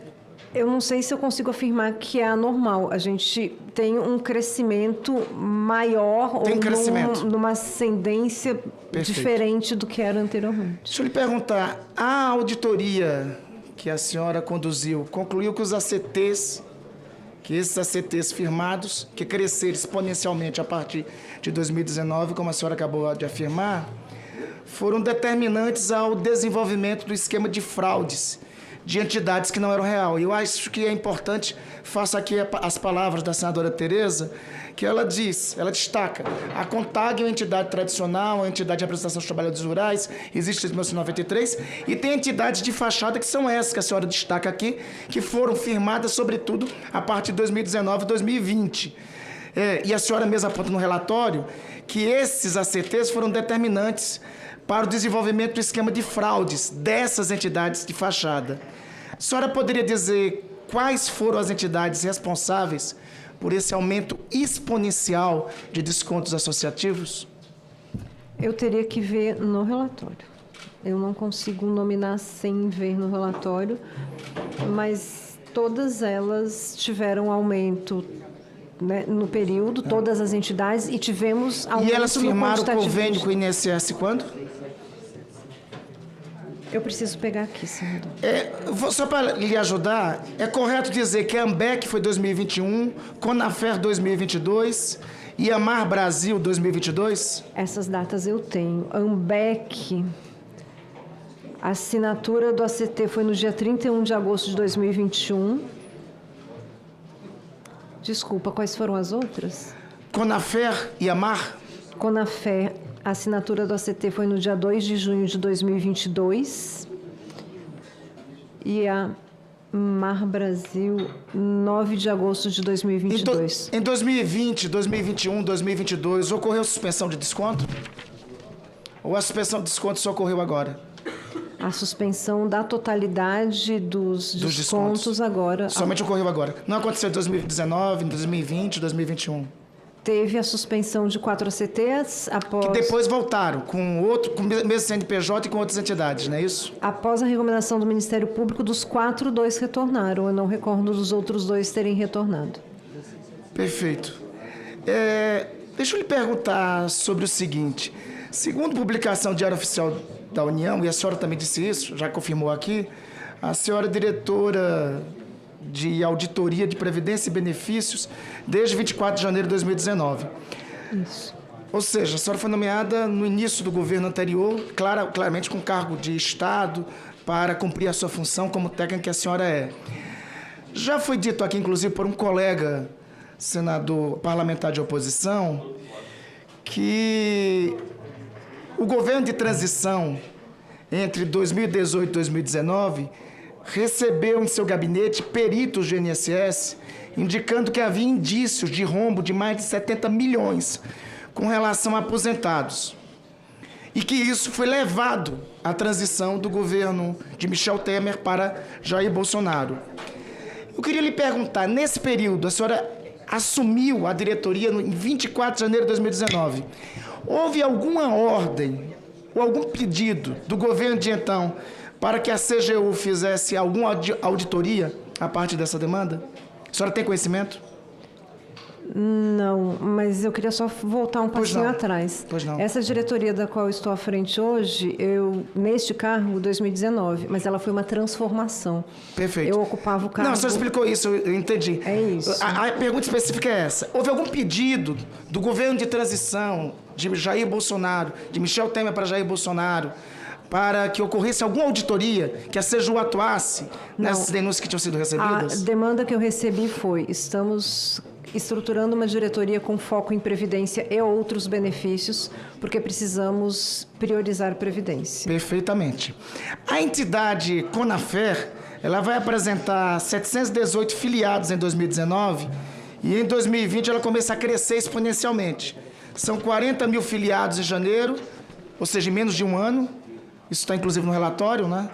Já no mês seguinte, fevereiro, ela dobra para mais 80 mil filiados. Em março de 2020, ela apresenta 123 mil filiados. Depois, a cada mês, ela cresce, saltando em setembro de 2020 para 276 mil filiados. E no final de 2022, chega ao impressionante número de 443 mil filiados. Eu acho que é importante destacar aí, nós não estamos falando da CONTAG, uma entidade que tem 40, 30 anos de história, que todo mundo, seja de direita ou de esquerda, sabe que não é uma entidade fantasma. Mas a entidade fantasma salta de 140 para 476 mil. Esses picos anômalos dessa entidade, durante esse ano, foi identificado pela CGU e houve alguma recomendação para a diretoria de benefícios do INSS de suspensão do ACT da Conafer? Não, nesse período não houve, mas no terceiro relatório que nós fizemos se fala de retenções que foram feitas pelo INSS para análise pelo crescimento muito grande, mas houve a liberação na sequência. A diretoria de benefícios do INSS, órgão de controle naquele momento, no seu entender, deveria ter percebido esses crescimentos anômalos e ter proposto a suspensão do ACT ou medida que valha? Eu não recordo se eles chegaram a suspender o ACT. Eles fizeram a retenção dos repasses para a entidade num período. Mas depois voltaram? Retomaram. E não teve nenhuma suspensão de ACT? Não. Essas medidas, então, só ocorreram agora? Sim. Perfeito. E só para ilustrar, esse aqui é o gráfico, por exemplo, de uma das... Já foi apresentado aqui. Esse é o gráfico das entidades, o desconto das entidades. E das assinaturas de contratos que ocorreram em 2021 e 2022. Dá para perceber que há um salto das assinaturas de ACTs exatamente entre 2021 e 2022. Essa entidade Conafer foi denunciada por um servidor do INSS, se eu não me engano, em setembro, outubro de 2021. A CGU teve conhecimento dessa denúncia? Chegou alguma denúncia desse tipo? Ou sabe se a diretoria de benefícios do INSS naquele momento teve alguma informação desse sentido? Eu só tive conhecimento recentemente, à época não. Perfeito. Para concluir, doutora Eliane, o CGU anterior, do governo anterior, o doutor Wagner do Rosário, em algum momento recomendou, determinou à senhora que fizesse algum tipo de auditoria específica no INSS com vista a essa entidade? Teve alguma ordem, orientação nesse sentido? Não. Perfeito. Doutora Eliane, para concluir, a senhora não é o primeiro membro da Controladoria Geral da União que senta para depor em uma CPI. Um outro, nesse caso, o Controlador-Geral da União, sentou aí, senadora Soraya lembra, senhor Wagner do Rosário, CGU do governo anterior. Sabe por quê? Porque naquela época, nós diagnosticamos na CPI da Covid a fraude envolvendo a compra irregular de uma vacina, a vacina Covaxin, pela Precisa. E técnicos gabaritados, respeitados como a senhora, pediram a suspensão do contrato. E o senhor Wagner do Rosário hesitou e negou que o contrato fosse suspenso. E só foi suspenso depois, a partir da determinação da CPI da Covid. Realmente, como disse o colega senador aqui, a CGU é um órgão do Estado, merece o nosso respeito. Mas há diferença quando ela é coordenada e conduzida por agentes a serviço do Estado brasileiro e não de grupos políticos. Cumprimento a senhora e cumprimento a CGU pelo serviço feito. Agradeço, parabenizo o senador Randolfo pela fala e, salvo engano, senador, nessa mesma CPMI teve a confirmação, a comprovação de uma transferência do Camizotti no valor de 18 milhões de reais. Bem lembrado, presidente, bem lembrado. A questão da compra da vacina. Eu não estava aqui como parlamentar. Aguardamos o senhor Camizotti aqui como vigia e espera pela Aurora. Se ele for convocado para outra CPMI, seriam 3 CPMIs, né, de convocação. Aí ele pode pedir música. Passo a palavra... A gente espera que não, a gente espera que daqui ele vá para outro local. Passo a palavra à senadora Leila Barros, que fez a alteração da ordem de fala com o deputado Alencar Santana. Obrigada, senhor presidente. Eu cumprimento a doutora Eliane. Está cansada, né, doutora? Mas só tem sido brava aí, viu? Parabéns pela presença, pela postura. Doutora Eliane, a senhora informou que participou desde 2019 do GTI, vou reforçar novamente isso, da Previdência, formado pelo Ministério Público Federal em dezembro de 2018. Eu gostaria de perguntar à senhora, no âmbito do GTI, como e quando surge o tema dos descontos associativos indevidos? Quais foram as providências e recomendações do GTI relacionadas aos descontos indevidos, quando foram feitas e para quem foram encaminhadas? No âmbito do GTI, eu recordo de ter tido a primeira manifestação a respeito em 2019 por ocasião daquela recomendação do Ministério Público para as 4 entidades. Foi o primeiro registro que eu tenho. O GTI, especificamente, ele funcionava como uma instância de discussão dos problemas que se identificavam em relação à Previdência e assistência, especificamente, a alguns benefícios. Nós não tínhamos como função expedir documentos, recomendações no âmbito do GTI formalizadas. Nós discutíamos providências, a necessidade de adoção de providências. Mas aí encaminhava para quem essas discussões, essas sugestões? Os órgãos participavam, o próprio Ministério da Previdência e o INSS estavam lá. Então, ao final das reuniões, nós sempre trazíamos uma pauta do que na próxima reunião trataríamos. Por exemplo, um assunto que foi recorrente, a necessidade de formalizar uma instrução normativa definindo os descontos associativos. Teve um exercício específico, que eu acho que foi 2020, que isso foi assunto de todas as reuniões do GTI, mas não existiam recomendações formalizadas. As recomendações, elas foram atendidas ou não? Como não teve nenhuma formalização em termos de recomendação, não tem sentido essa pergunta aqui. Focando agora na atuação da CGU, eu lhe pergunto, entre os anos de 2019 e hoje, até hoje, a CGU encaminhou informações ou quaisquer alertas ao Ministério ou Secretaria da Previdência ou ao INSS relativos aos descontos associativos? Todas as comunicações que foram enviadas foram no curso da auditoria a partir de 2024. Antes disso, nada? Não. Houve caso em que a CGU determinou a algum órgão da administração alguma providência relacionada a esse tema? Descontos associativos, não. Agora, eu gostaria de falar sobre o crescimento dos ACTs e a sua relação com as fraudes. A auditoria da CGU concluiu que os ACTs foram determinantes no desenvolvimento do esquema de fraudes de entidades de fachada. É possível identificar os períodos em que houve o crescimento anormal dos ACTs e quais foram as principais entidades responsáveis pelo aumento exponencial dos descontos associativos? E saberia me dizer em que momento elas firmaram os convênios com o INSS? Sim, no relatório em que a gente faz a avaliação dos controles do INSS, tem uma relação dos ACTs que foram firmados na página 58. Tem relação das entidades com ACT vigentes e aí tem por exercício 2020, 21, 22, 23 e 24 os ACTs que estavam vigentes em abril de 2025. Tá, e para finalizar, eu gostaria agora de tratar de um caso específico, eu vou fazer um alerta aqui a essa CPMI, que acabou sendo investigada aqui no Distrito Federal. Eu estou me referindo ao inquérito policial 224/2020 da Polícia Civil daqui do Distrito Federal, que gerou o processo no TJDFT, que acabou encaminhado à Justiça Federal a pedido do Ministério Público da União.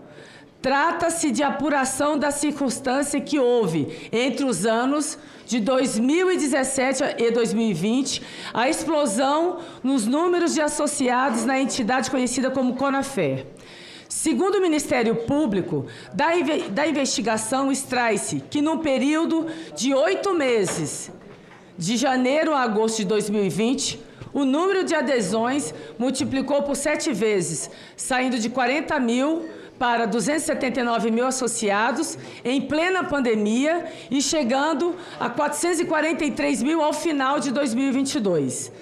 Chama a atenção o fato de que a manifestação do Ministério Público sobre o processo traz informações detalhadas sobre a fraude, demonstrando números e conhecimento sobre o esquema.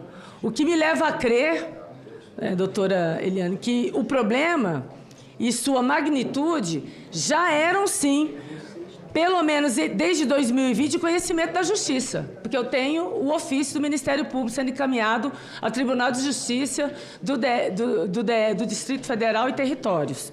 E sobre esse processo da Conafer, eu pergunto à senhora, o GTI da Previdência que a senhora integrava e era coordenado justamente por esse Ministério Público, tomou conhecimento desse processo? Não sei dizer. A CGU tomou conhecimento desse processo específico? Não.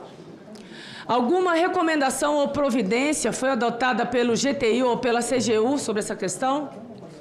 Não, como não tínhamos conhecimento do processo, não. Senhor presidente,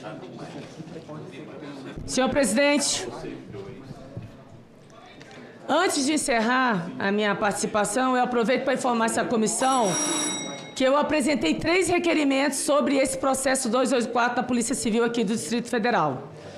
Estou requerendo a remessa do inquérito e o processo à CPMI e o depoimento do delegado, que coordenava essa investigação, desde 2020.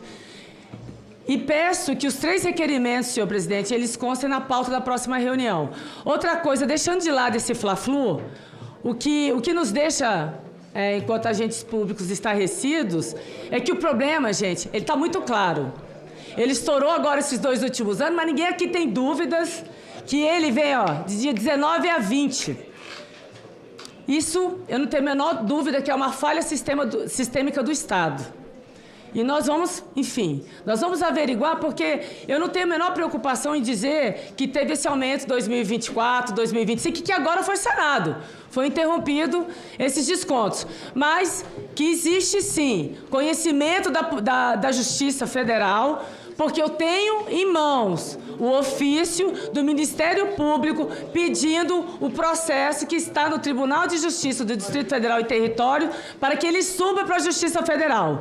E isso é conhecimento da Justiça, sim, desde 2020. Então, eu gostaria que essa CPMI, senhor presidente, apreciasse os meus 3 requerimentos e que eles constassem na próxima pauta, porque eu quero que esse delegado que abriu essa ação através da Polícia Civil, que ele venha aqui fazer, enfim, nos prestar esclarecimentos. Tá bom? Obrigada. Obrigada, doutora. Parabéns à senadora Leila. Quanto a pautar o requerimento, da minha parte tem total posicionamento favorável, mas há um acordo entre mim, o presidente e o relator, que todos os requerimentos que estão sendo pautados é feito um acordo, seguindo inclusive o plano de trabalho do relator. Mas da minha parte, eu entendo que é um requerimento justo, necessário, que vai colaborar muito com essas investigações. Passo a palavra em seguida para o deputado Coronel Crisóstomo por 10 minutos.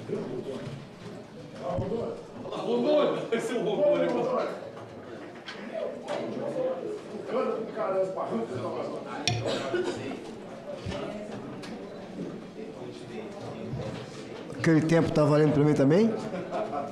Fica quieto, eu lembrava isso no final, que eu adoro ver esse Presidente, eu vou falar de pé, que é para eu olhar de frente para a senhora, doutora, e que a senhora também me veja de frente. Eu vou iniciar já fazendo uma pergunta direta para a senhora. O ministro Temer e o presidente Temer e Bolsonaro, os ministros deles, ou eles proibiram a senhora de investigar? Não. Excelente. A senhora conhece o gráfico dos valores descontados por ano de 2015 a 25? Sim. Ótimo, excelente. Então, Brasil, para acabar com essa farsa da esquerda, eu vou somar aqui, eu sou engenheiro do Exército, gosto de somar, eu sou cartesianista, doutora. Eu vou somar os anos de desconto 19, 20, 21 e 22. Total, Brasil, total, 2 bilhões e 518 milhões. Tá aqui, a senhora pode somar aí também. O Lula, só no ano 2024, total, 2 bilhões 723 milhões. Confere, doutora. A senhora depois procura e me responda. É para derrubar a esquerda, essa petezada, que no único ano, presidente, um único ano, somado aos 4 do Bolsonaro, os 4 do Bolsonaro não chegou a 2024. Essa é a esquerda e eles são assim, mentirosos e que gostam de, tirar do povo. Basta ver mensalão, doutora. A senhora ouviu falar em mensalão algum dia? Sim. Petrolão? Sim. Roubo do BNDES? Sim. Tudo governo Lula! Tudo isso foi essa turma do PT que continua roubando. Só que uma pena, uma tristeza dos nossos pobrezinhos e velhinhos. Eu sou indígena tucano, doutora.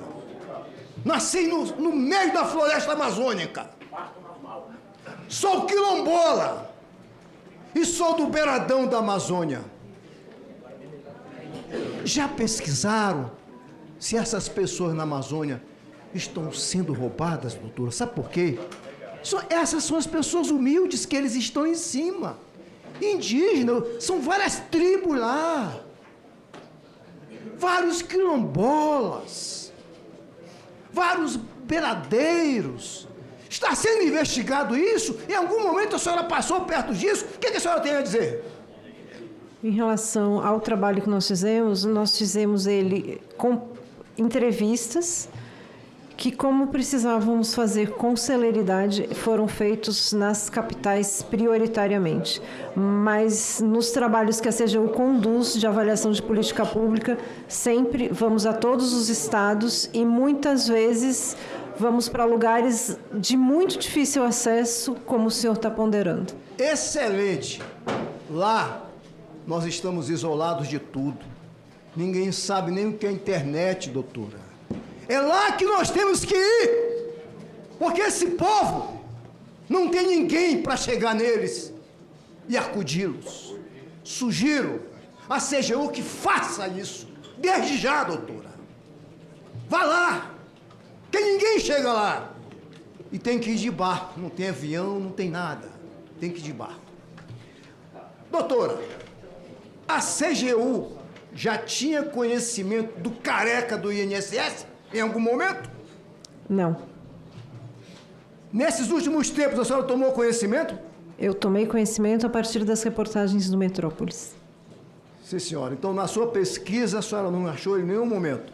No trabalho de auditoria, não. Lembrando que nós temos o trabalho de auditoria e existe uma investigação que foi feita no âmbito da polícia, que aí não sei quando que eles chegaram a esse nome. Sim, senhora. A senhora informou, o OCGU informou o roubo dos aposentados ao Ministério da Previdência, quando o ministro era o Lupe.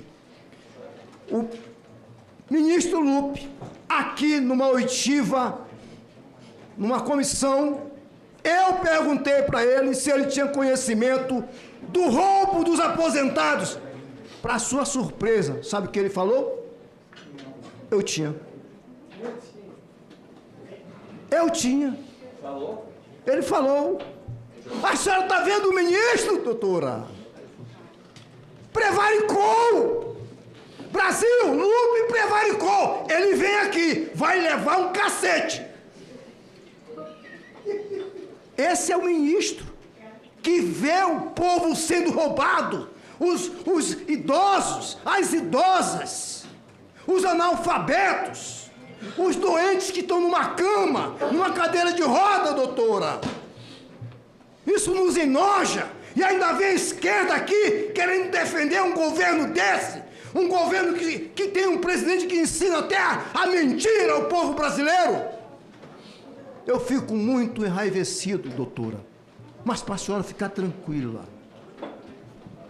No Exército, as notas são de 0 a 10.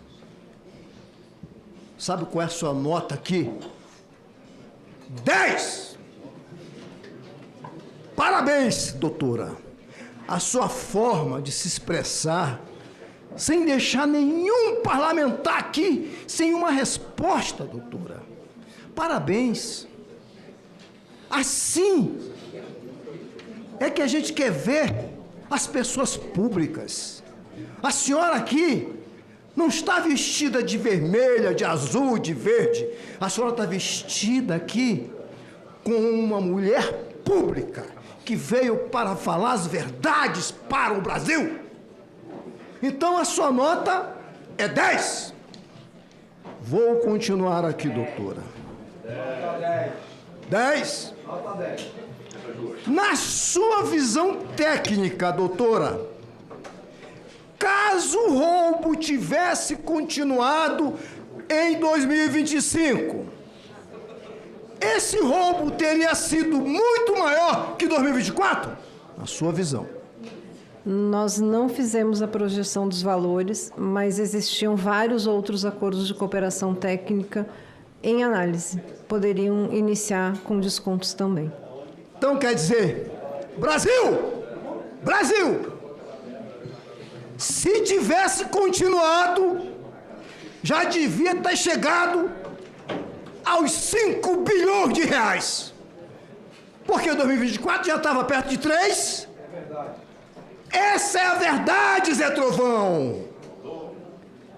Esse governo, ele não veio para roubar pouco, não. Veio para roubar muito. Veio para criar injustiças. E tudo deles bota a culpa no presidente Bolsonaro. Um homem inocente que está preso em casa. Inocente, doutora. Um presidente que chamava a gente, eu levei ralho dele. Eu levei puxão de orelha dele. Vem cá, que gosto, vem cá, rapaz. Procure fazer as coisas certas, cuidado com as tuas emendas, rapaz. Esse era o presidente Bolsonaro, meu relator. Um cara que ensinava a gente a fazer o certo para não fazer errado. Claro que a gente não ia fazer errado, mas ele já dava orientação. Diferente desse presidente atual que ele ensina a mentir. Olha, a mentira é assim, tem que mentir, até que as pessoas entendam que a mentira é o certo. É uma tristeza isso, doutora.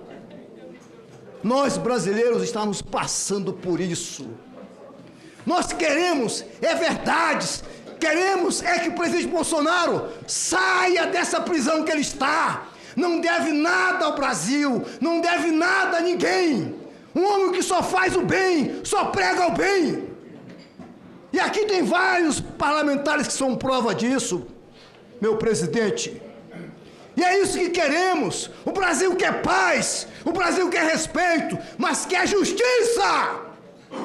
Justiça, Brasil! Não dá para nós aceitarmos um tribunal que não respeita a Constituição. Nós precisamos disso. Homens públicos, mesmo que seja do tribunal, respeite a Constituição brasileira. Presidente, eu fico empolgado, ao mesmo tempo, querendo que esse Brasil mude. Não percebi. Ao mesmo tempo, um Brasil de paz, um Maranhão de paz, uma Amazônia de paz. E é o que nós queremos. Queremos a Rondônia, sim.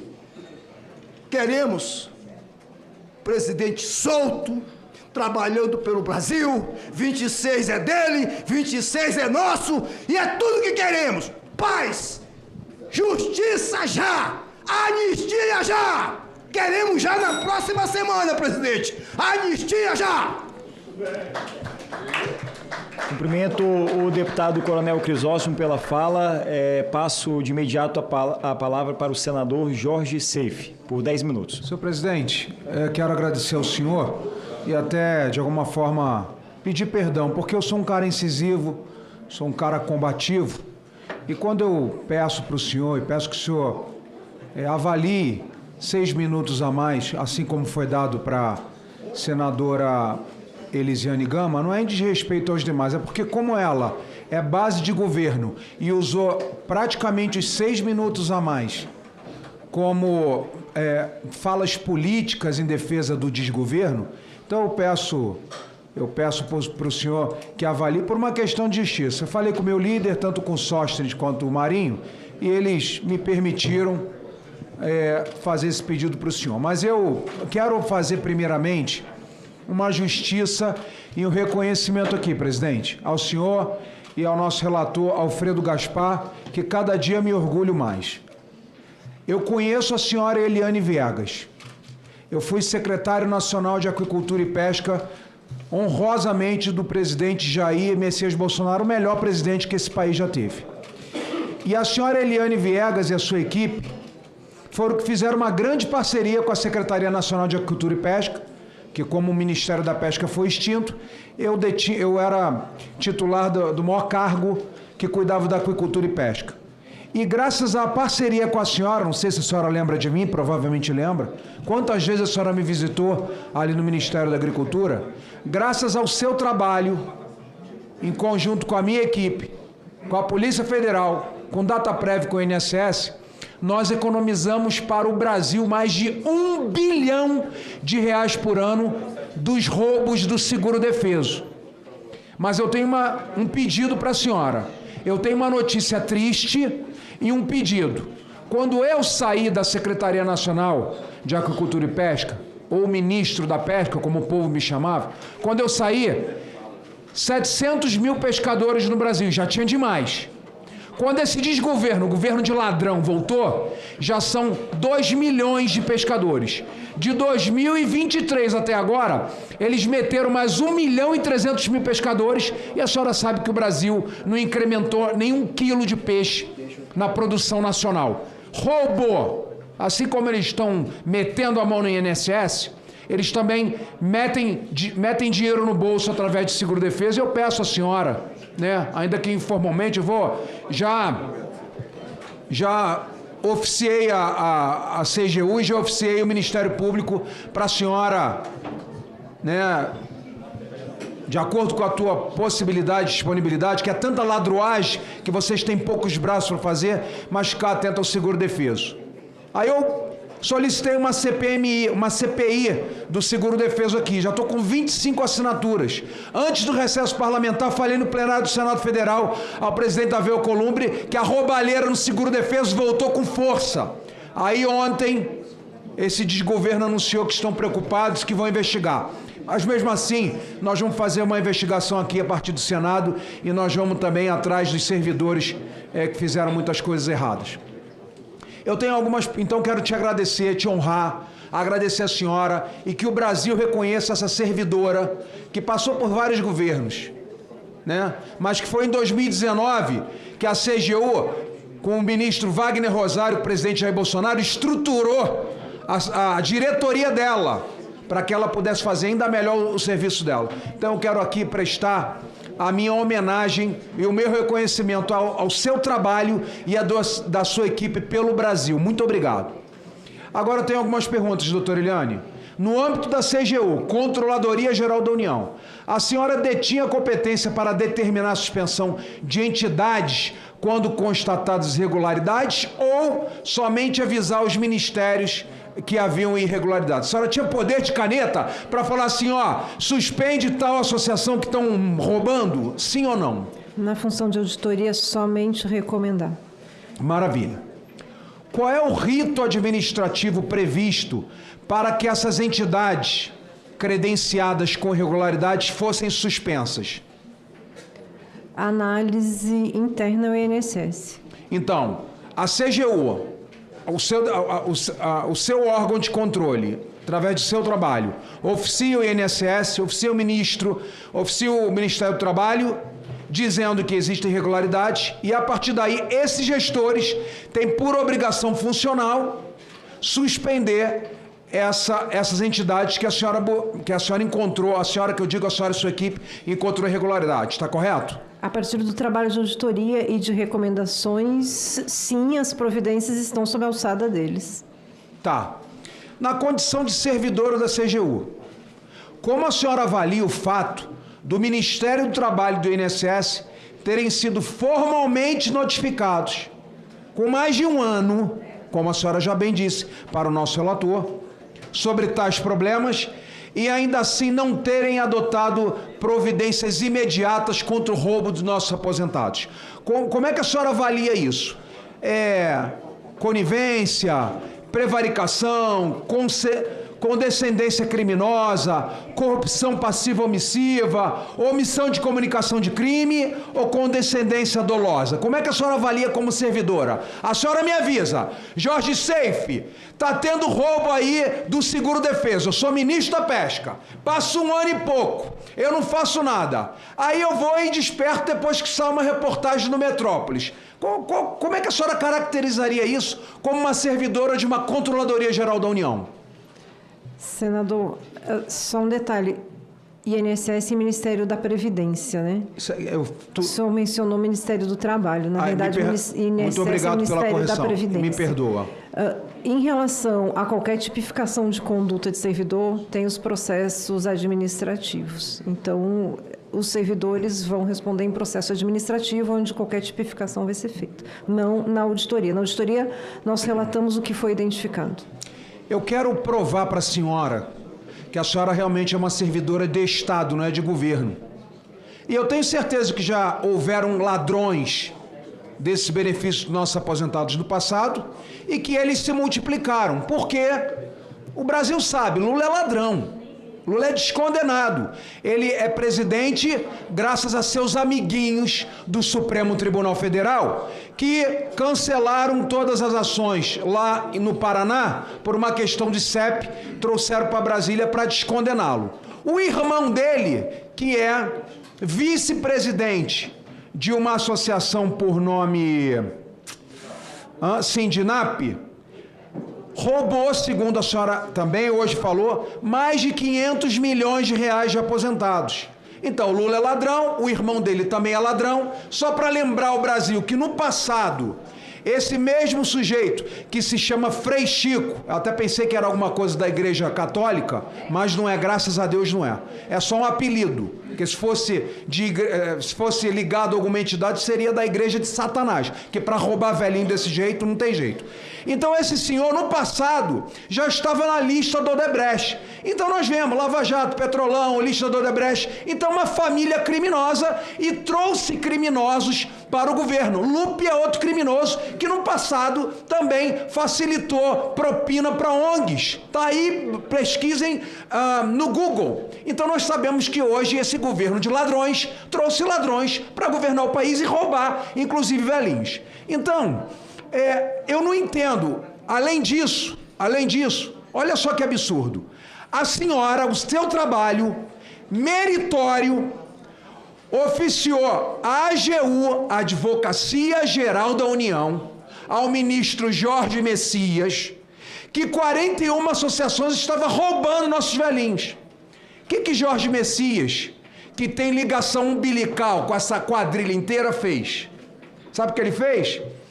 Ele só pediu a indisponibilidade de bens de 12 entidades. Brasil, e olha que coincidência, a entidade que o vice-presidente é o irmão de Lula não estava nessas 12 entidades que pediram indisponibilidade, né? Na opinião técnica da senhora, o órgão de controle, CGU, que a senhora aqui bem representa, indica várias entidades, 31 entidades, para serem punidas e sancionadas. Por que será que a AGU só notificou 12? E das 12, das 31, 12, não estava a entidade que é presidida também pelo irmão do Lula. A senhora tem alguma opinião sobre isso? Eu não posso me manifestar, que eu não conheço o trabalho, e o trabalho está sob a responsabilidade deles, não tem como emitir opinião a respeito. Eu queria também falar ao Brasil e à senhora, não surpreende a senhora que o presidente da República acione o Supremo Tribunal Federal para suspender restituições dos nossos velhinhos? Porque aqui, a mentirada da esquerda, que defende ladrões, foi no governo de Lula. Mentira! Foi graças ao Metrópolis, depois que saiu a reportagem do Metrópolis, que o governo Lula afastou o ladrão do Lupe e afastou o ladrão do outro lá. Como é que é o nome do cara? Né? E aqui eu provo. Olha aqui. Tá aqui, ó. CNN Brasil. Governo Lula pede STF suspenda ações de restituições. Então não é um governo sério, preocupado com o velhinho, coisa nenhuma. Foram descobertos pelo Metrópolis, e obrigado Metrópolis, obrigado doutor Eli Cohen, que veio aqui depor, e ele que denunciou o esquema, e por isso nós estamos aqui hoje. Não foi por causa de governo Lula, porque ladrão a gente não pode esperar nada. Para terminar, senhor presidente, obrigado pela sua paciência. Primeiro eu quero parabenizar o MDB pela saída da CPMI. O MDB, um dos membros do MDB, não vou falar se é senador e deputado, falou para o nosso líder e repetiu: eu vou lá ficar defendendo o ladrão? Um membro do MDB falou isso. Eu vou ficar nessa CPMI defendendo o ladrão? Eu adorei ouvir isso. Quero registrar minha indignação e vergonha pelo Senado da República impor 100 anos de sigilo sobre visitas a gabinetes frequentados pelo careca do INSS. Uma vergonha para o Senado Federal. Quero registrar também que depois... Já falei. Quero também, senhora Eliane, registrar que enviei um pedido à AGU que fosse suspensos os CNPJs de todas as associações apontadas, mas a AGU, logicamente, não respondeu, porque é um quadrilhão, né? E, por fim, quero também registrar ao Brasil que já pediu o ministro André Mendonça o pedido de quebra de sigilo da investigação da Polícia Federal para sabermos deputados e senadores que recebem mesadinha dessas associações que roubaram os nossos aposentados. Muito obrigado, senhora Eliane. Obrigado, senhor presidente, pela sua paciência e por esse tempo extra que eu tive para me manifestar. Quero aproveitar e registrar, senador Jorge Seife, que Vossa Excelência teve pouco mais de 15 minutos de fala, e assim como aconteceu desde a primeira oradora, todos os oradores, independente do partido político, independente da região, do estado que vem, estão tendo a oportunidade de concluir o seu raciocínio, até porque eu repito aquilo que nós já falamos durante toda essa reunião. O nosso objetivo é descobrir quem roubou, colocar atrás das grades e devolver o dinheiro de quem foi roubado. Não importa se um vai falar um pouco mais do que o outro. Então, como hoje me cabe a Comissão de Trabalhos, todos estão tendo essa prorrogação. Presidente, pela ordem, que é razoável. O senhor pode, por favor, só dar a lista para nós atualizar? Vou falar a lista agora. Quem vai falar agora é o deputado Castro Neto. Deputado Castro Neto, em seguida, deputado Ricardo Maia. Aí a gente começa com a lista dos suplentes. Deputado Zé Trovão, deputado Luiz Lima, deputado Paulo Pimenta, deputado Maurício Macron, é Macron, né? Macron. Deputado Maurício Marcon, deputada Bia Kiss, senador Beto Faro, que já saiu, deputado Kim Kataguiri também já saiu, deputado Fernando Rodolfo e, por fim, os não membros inscritos, deputado José Medeiros e Evair de Mello. Com a palavra, deputado Castro Neto. Boa tarde a todos os amigos. Primeiramente, gostaria aqui de parabenizar nosso presidente Duarte Júnior pela condução tão certa aqui dessa comissão.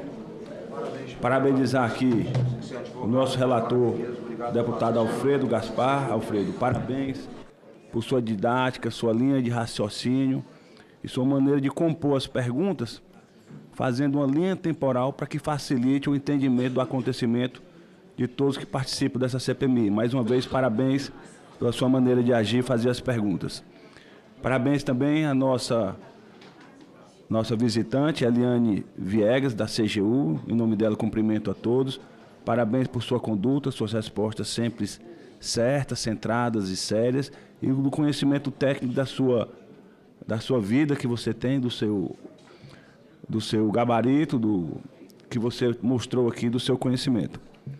Presidente, nessa legislatura estamos no 3º ano e eu sou, pelo 3º ano, membro da CIDOSO, Comissão de Defesa do Direito da Pessoa Idosa. Eu sou o primeiro deputado parlamentar do Piauí a assinar a CPMI do INSS. Porque isso é uma pauta que para mim é muito importante, pelo menos por 2 aspectos. Primeiro, pelo aspecto do país, do nosso Brasil. Hoje, nós temos em torno de 15% da população do Brasil acima de 60 anos. Isso dá mais de 30 milhões de pessoas, que é mais ou menos ali metade da população da Itália. Com a diferença, a Itália é um país muito pequeno em relação ao Brasil, que tem um país continental. Então, hoje nós formamos uma pirâmide etária, em que a base é larga e em cima é estreito, que ali mostra o número de pessoas acima de 60 anos. As projeções mostram que em 2060, daqui a 35 anos, nós teremos em torno de 33% da população acima de 60 anos. O que isso quer dizer? Que nós estamos saindo, em 35 anos, de uma pirâmide etária para um retângulo etário. Isso mostra uma preocupação com o Brasil que temos que ter em relação às políticas públicas. O que vamos fazer? Na Itália e no Japão, eles já estão com uma preocupação diferente. Eles já estão preocupados com a pirâmide invertida, em que o número de pessoas acima de 60 anos é maior do que adultos, crianças e adolescentes. Então isso muda tudo, uma maneira de um país pensar no seu futuro. Na Itália e no Japão, eles já estão preocupados o que vão fazer com os prédios públicos, o que é que vão fazer com as creches, o que é que vão fazer com as escolas infantis. Os meus pais, os meus avós tiveram 20 filhos. Meu pai e minha mãe tiveram 3. E a maioria das pessoas da minha geração tem 2, 1, às vezes nenhum filho. Quer dizer, nós estamos tendo menos pessoas, nascendo menos, e estamos vivendo mais com o avanço da medicina. Então, tudo isso gera uma preocupação lá na frente com as políticas públicas que cada país tem que ter. O mundo está envelhecendo, o Brasil está envelhecendo. E essa é uma pauta importante, vendo as políticas públicas para o Brasil, uma preocupação com o futuro do país. Por outro lado, eu estou no meu primeiro mandato e estou no 3º ano da CIDOSO e abracei essa bandeira porque eu fui parar para pensar. A vida do nosso povo não é uma vida fácil.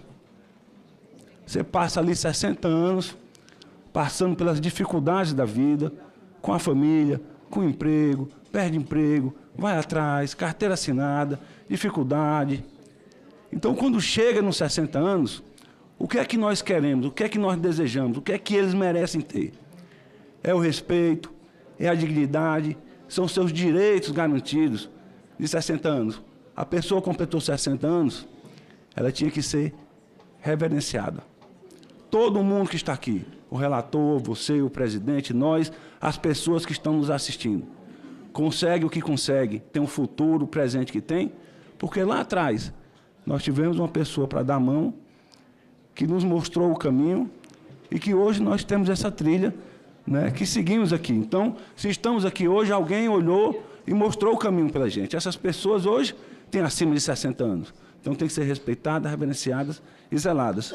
Então, trago aqui também para vocês alguns dados que eu colhi da CIDOSO, que é da Comissão de Defesa do Direito da Pessoa Idosa. Os idosos hoje eles sofrem violência física, psicológica, financeira. Mais de 50% dessa violência é feita pela própria família. Sofrem com etarismo, que é o preconceito da idade. Ah, esse velho não serve para nada, está cansado, deixa o velho para lá. Isso é um preconceito incrustado na sociedade que é difícil de sair. A própria comissão, CIDOSO, Comissão de Defesa do Direito da Pessoa Idosa. Olha que nome bonito e longo. Mas vamos analisar. Comissão. Comissão de quê? De defesa do direito. Quer dizer, a pessoa idosa tem um direito, mas precisa de uma comissão nessa Câmara Parlamentar para defender o seu direito. Ela, de uma certa maneira, é uma comissão que não está nas prioridades ainda dessa casa. Ela é um tanto que esvaziada. Se fizer uma relação de todos os deputados, senadores que existem aqui, se fizer nessa legislatura quantos participaram, aí vai ver que é um número muito pequeno e coincidente. Quer dizer, uma pauta que precisa de luz para a gente tratar ainda dos nossos idosos e do Brasil, e que essa CPMI, de uma certa maneira, traz o foco para esse assunto. E de tudo isso que eu falei aqui de violência familiar, mais de 50%, de preconceito contra a idade, mas em algumas audiências públicas que fiz na comissão, eu gostaria aqui de dizer para os amigos que teve uma que me chamou a atenção com a antropóloga Miriam Goldenberg, que passa a sua vida com os idosos. Que o que mais atinge, o que mais aflige a população idosa, além disso tudo que eu falei, é o que eles chamam de morte simbólica. É você falar e não ser escutado. É você ter opinião e não ser validado. Numa casa, todo mundo sabe quanto o idoso ganha, o idoso não sabe quanto ninguém ganha. Então, esta é a figura que nós temos no Brasil hoje. E numa audiência pública que fiz recentemente, agora para tratar do INSS, então com a CGU, com o TCU e vários órgãos, a minha sensação que eu saí dessa audiência pública foi de um sentimento assim, tudo isso que eu falei do idoso tem que ser reverenciado, tem que ser... Para o INSS, minha opinião, o idoso é a pedra preciosa do INSS. Ele é o órgão que é feito para tratar, para defender, para levar ali tudo que o idoso precisa. E o que a gente viu, o sentimento que eu tive foi de um conluio, de uma união das associações com o INSS, justamente para atacar a pedra preciosa, aquilo que eles precisam de defesa, que é a pessoa idosa do Brasil. E hoje, nessa CPMI,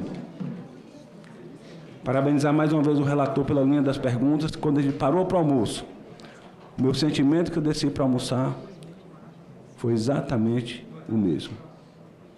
Associações que desde 1991 têm autorização para descontar em folha do INSS.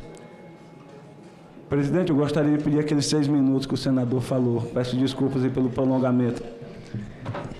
E volta no raciocínio.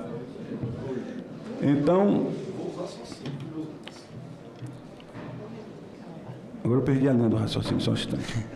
Então, associações que desde 91, que tem essa autorização, com a primeira em 94, Quer dizer, isso foi uma concessão de fé, de bom coração, acreditando que tudo isso seria em defesa do idoso. Eu acho que em algum momento da história isso deu errado, apareceram os números que nós estamos vendo.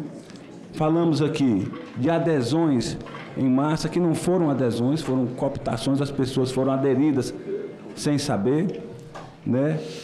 Associações também que tinham a lista dos idosos que podiam fazer sua inscrição sem autorização. Salientar aqui também a palavra de alguns, que você não pode julgar todos por um.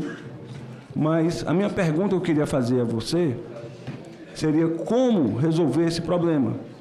Mas a minha própria descrição e o projeto que aprovamos ontem na Câmara dos Deputados já é a própria resposta. Não teria outra saída senão proibir esses descontos em folha do INSS. O que me pasma é porque tudo que foi feito não tinha a necessidade do INSS fazer. Deputado Castro, qual é a necessidade do INSS... Para concluir, deputado. Certo. Fazer os descontos? Nenhuma. Ele já tem obrigação e preocupação demais.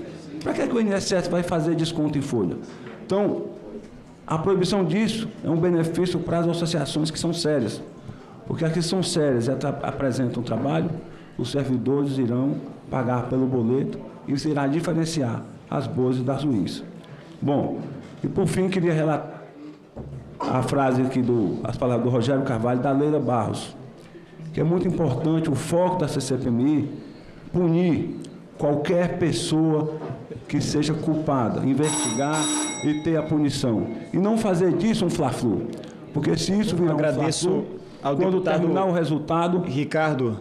Acabou. Deputado Castro Neto, eu lhe agradeço porque, assim, esse tempo, 2, 3 minutos... eu já vou concluir, presidente. Não, é porque é importante a conclusão em termos de questionamento. Certo. Porque senão a gente vai ficar aqui num discurso como se a gente estivesse na tribuna da Câmara ou do Senado. Então, eu peço Vossa Excelência, faça o questionamento para que a gente possa terminar e dar a oportunidade para que outras pessoas possam falar. Eu acredito que já foi feito o questionamento. Já vou concluir. Meu questionamento... 30 segundos improrrogável, por gentileza. Pronto, meu questionamento foi no intuito de resolver o problema que já foi feito.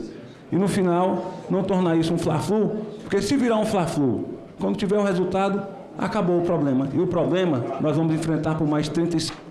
Muito obrigado, deputado Castro Neto. Passo a palavra, iniciando a fala dos suplentes, por 10 minutos ao deputado Zé Trovão. Presidente Duarte, só pela ordem aqui, para o meu próprio benefício e também para os outros, é só o seguinte, que o acréscimo no tempo, que seja o último aqui do deputado Castro e que daqui para frente a gente não faça mais nenhum...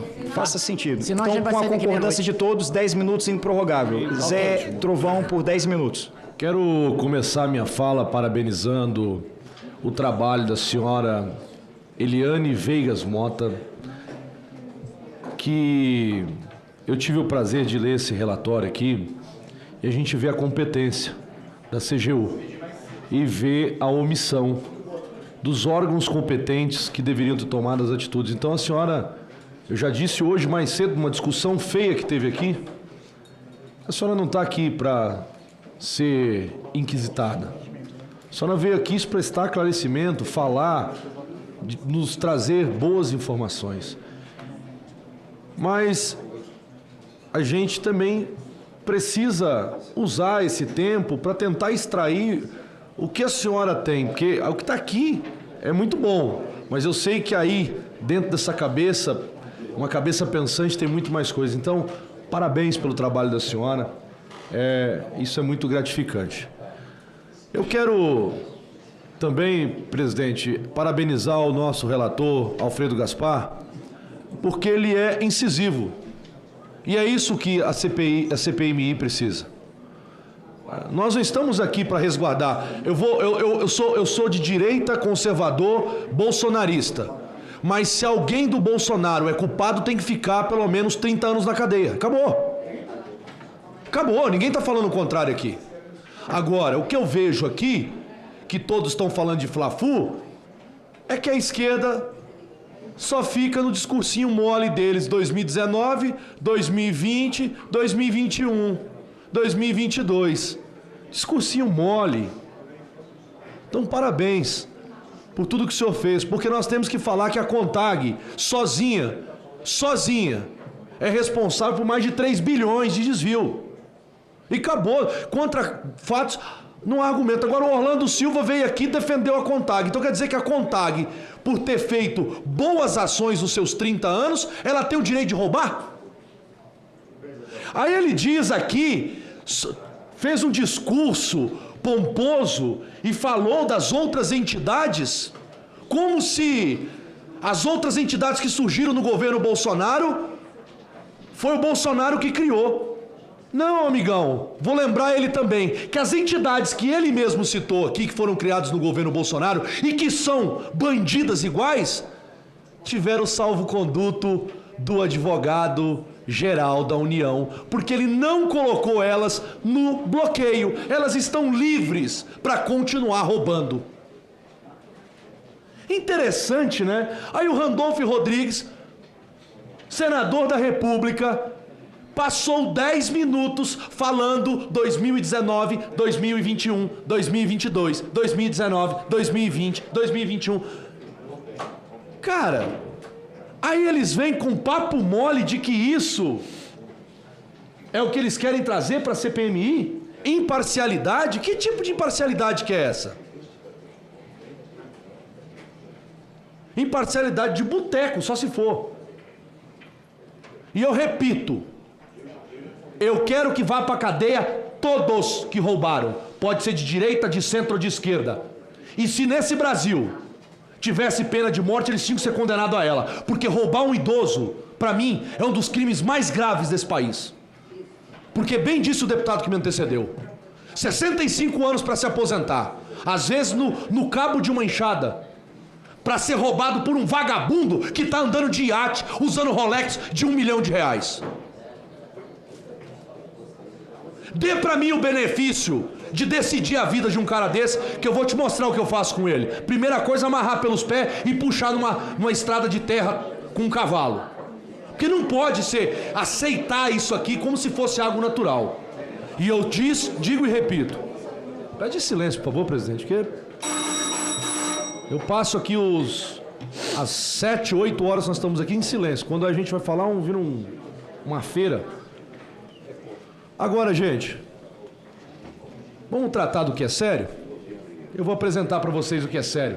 Trabalho sério. Vamos falar do trabalho sério. Eu tenho alguns questionamentos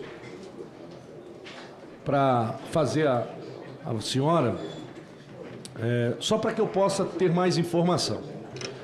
A responsabilização administrativa quanto aos processos administrativos disciplinares do PAD, a CGU recomendou contra servidores do INSS esses processos todos administrativos que vocês fazem.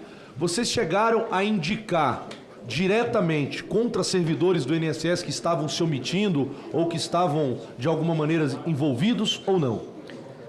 Os PADs são conduzidos por outra secretaria, Corregedoria Geral da União, mas o que me informaram é que já tinha o requerimento da CPMI e que deve ser respondido a respeito disso. Muito obrigado. O fluxo do dinheiro dos beneficiários ocultos, existem pessoas físicas beneficiadas diretamente com repasses ou taxas administrativas disfarçadas além de associações, ou a senhora não tem essa informação? Eu desconheço. Desconhece? Algum relatório da CGU sugere a participação de servidores do alto escalão do INSS como beneficiários indiretos do esquema? No relatório da CGU nós apontamos só os fatos identificados. Não pessoas? A questão do dinheiro, do benefício, isso está na investigação criminal.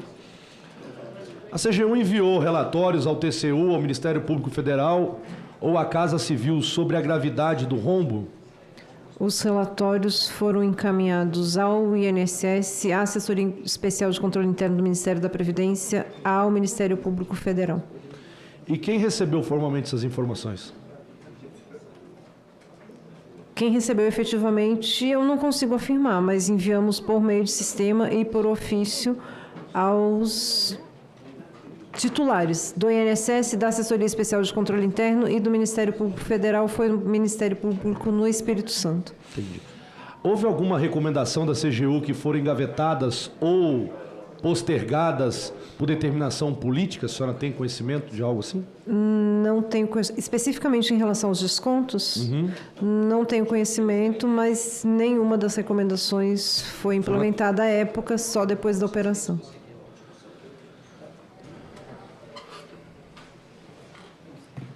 A linha investigada para chegar aos peixes grandes.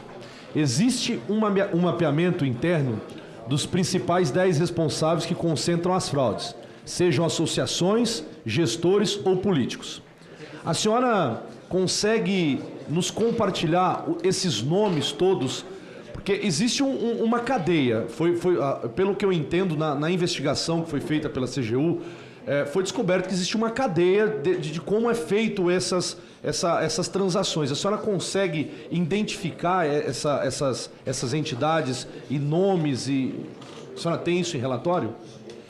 Nos nossos relatórios nós não temos registros, mas especificamente em relação às entidades, nós solicitamos documentações das entidades, então recebemos, daquelas que recebemos, temos informações.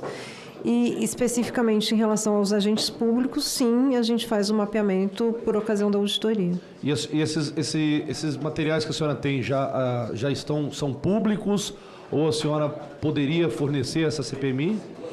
Os documentos que suportam o relatório, que são de acesso, que pode ser disponibilizado, eles já foram requisitados pela CPMI e estão sendo encaminhados. Quero agradecer a senhora e dizer que existe uma cúpula, senhor presidente. Uma cúpula que, como eu disse anteriormente, está andando com Rolex, iate, carros importados, como foram presos vários. Mas o rastro do dinheiro é o que nós precisamos encontrar. Aonde esse dinheiro está? Porque esse dinheiro não está no Brasil na sua totalidade.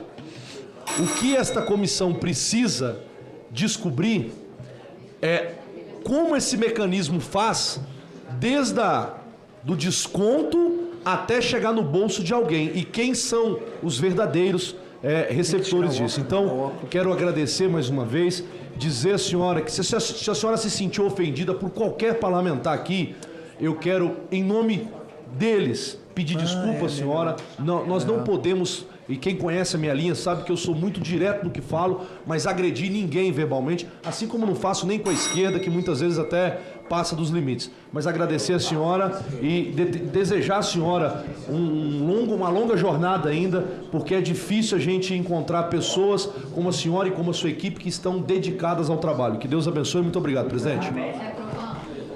Antes de passar a palavra para o próximo orador, deputado Luiz Lima, 2 esclarecimentos. Foi feito um acordo de procedimentos no início dos trabalhos da CPMI e os parlamentares não membros, ou seja, na verdade os suplentes, teriam ao invés de 10, 3 minutos de fala. Os não membros. Na verdade os não membros, mas suplentes não, os não membros. Os parlamentares não membros terão apenas 3 minutos para fazer uso da palavra. No caso, os membros titulares e os suplentes vão ter 10 minutos de fala. Com a palavra, o relator, o deputado Alfredo Gaspar. Só o deputado Alfredo Gaspar. Presidente, é muito breve só para um esclarecimento.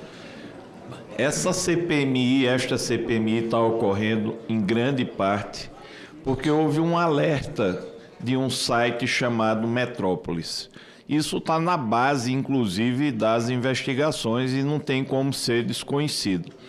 E agora há pouco, esse mesmo site que prestou esse grande serviço publicou uma reportagem que eu queria só um esclarecimento, dizendo que fraudes começaram em 2019, o INSS tomou conhecimento e não fez nada, colocando isso como se fosse uma resposta da testemunha. Eu gostaria de saber se essa é uma afirmação que a senhora fez e se isso é verdade.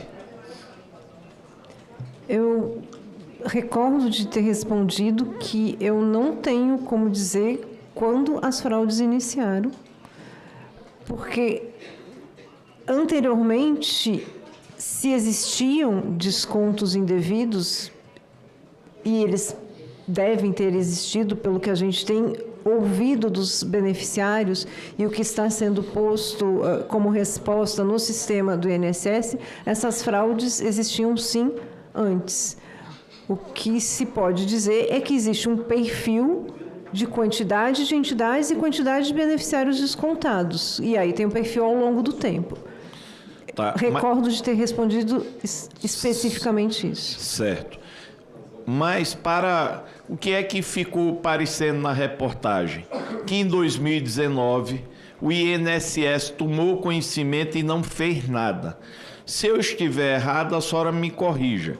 Mas a senhora falou que em 2019 houve uma comunicação do Ministério Público Federal falando sobre irregularidades em descontos em 4 associações. A pergunta minha é muito objetiva. Quando essa comunicação chegou, teve medida tomada em relação a essas associações ou não? Eu disse que no âmbito do GTI eu tomei conhecimento em 2019 e que posteriormente o INSS adotou providências. Eu não posso dizer que o INSS não recebeu outras comunicações previamente. Eu sei que ele recebeu neste momento que eu recebi, mas se recebeu em outro momento, eu não posso afirmar. A pergunta é, em 2019, houve comunicação de irregularidades em associações? Eu presenciei no âmbito do GTI Previdência, na recomendação feita pelo Ministério Público Federal. Ótimo. Com essa comunicação, a pergunta é nesse sentido. O INSS tomou ou não providência em relação a essas 4 associações? Especificamente em relação a esta comunicação, sim. E qual foi a consequência da tomada de providência? As 4 entidades tiveram seus ACTs suspensos. É só para esclarecer esse ponto. Obrigado. Senhor presidente, se eu puder só contribuir, a manchete diz exatamente o oposto. Diretora da CGU diz que INSS soube das frases em 2019, mas ignorou. Então, acho que cabe realmente ao Metrópolis, que fez um excelente trabalho para revelar todo o escândalo, revisar essa manchete, porque leva a uma conclusão, aliás, é uma informação completamente diversa diversa e contrária em sentido daquela que a doutora Eliane acaba de expor aqui ao plenário. Obrigado. Com a palavra, deputado Luiz Lima, por 10 minutos. Obrigado, presidente Duarte, obrigado ao relator Alfredo Gaspar, obrigado, senhora Eliane, advogada Patrícia e Priscila. Senhora Eliane, eu só tenho a elogiar a senhora porque eu tive uma oportunidade de estar pessoalmente entre 2016 e 2017, então como secretário nacional de esporte do governo Temer, e a senhora me orientou muito bem, e orientou muito bem a minha equipe. Foi um dos primeiros atos que a gente fez, foi convidá-la, e eu agradeço muito. Ser ordenador de despesa não é fácil, né? E ter responsabilidade com o recurso do mais simples brasileiro, mais ainda. Mas a sua tarefa é muito difícil, doutora Eliane, porque é um governo que se auto-sabota. A senhora apresentou números que eu imagino a dificuldade que é, frente à dificuldade que é você controlar inúmeros sindicatos, milhões de pessoas, e quando você apresenta tudo, a AMBEC, um sindicato que foi até falado aqui por alguns deputados de esquerda, fazendo uma ligação com o governo Bolsonaro. Temos 1.400.000 advogados no Brasil. E a AMBEC contrata justamente o filho do ministro da Justiça do nosso país, Ricardo Lewandowski, para advogar para uma organização criminosa. Então, eu imagino o quanto é difícil o seu trabalho.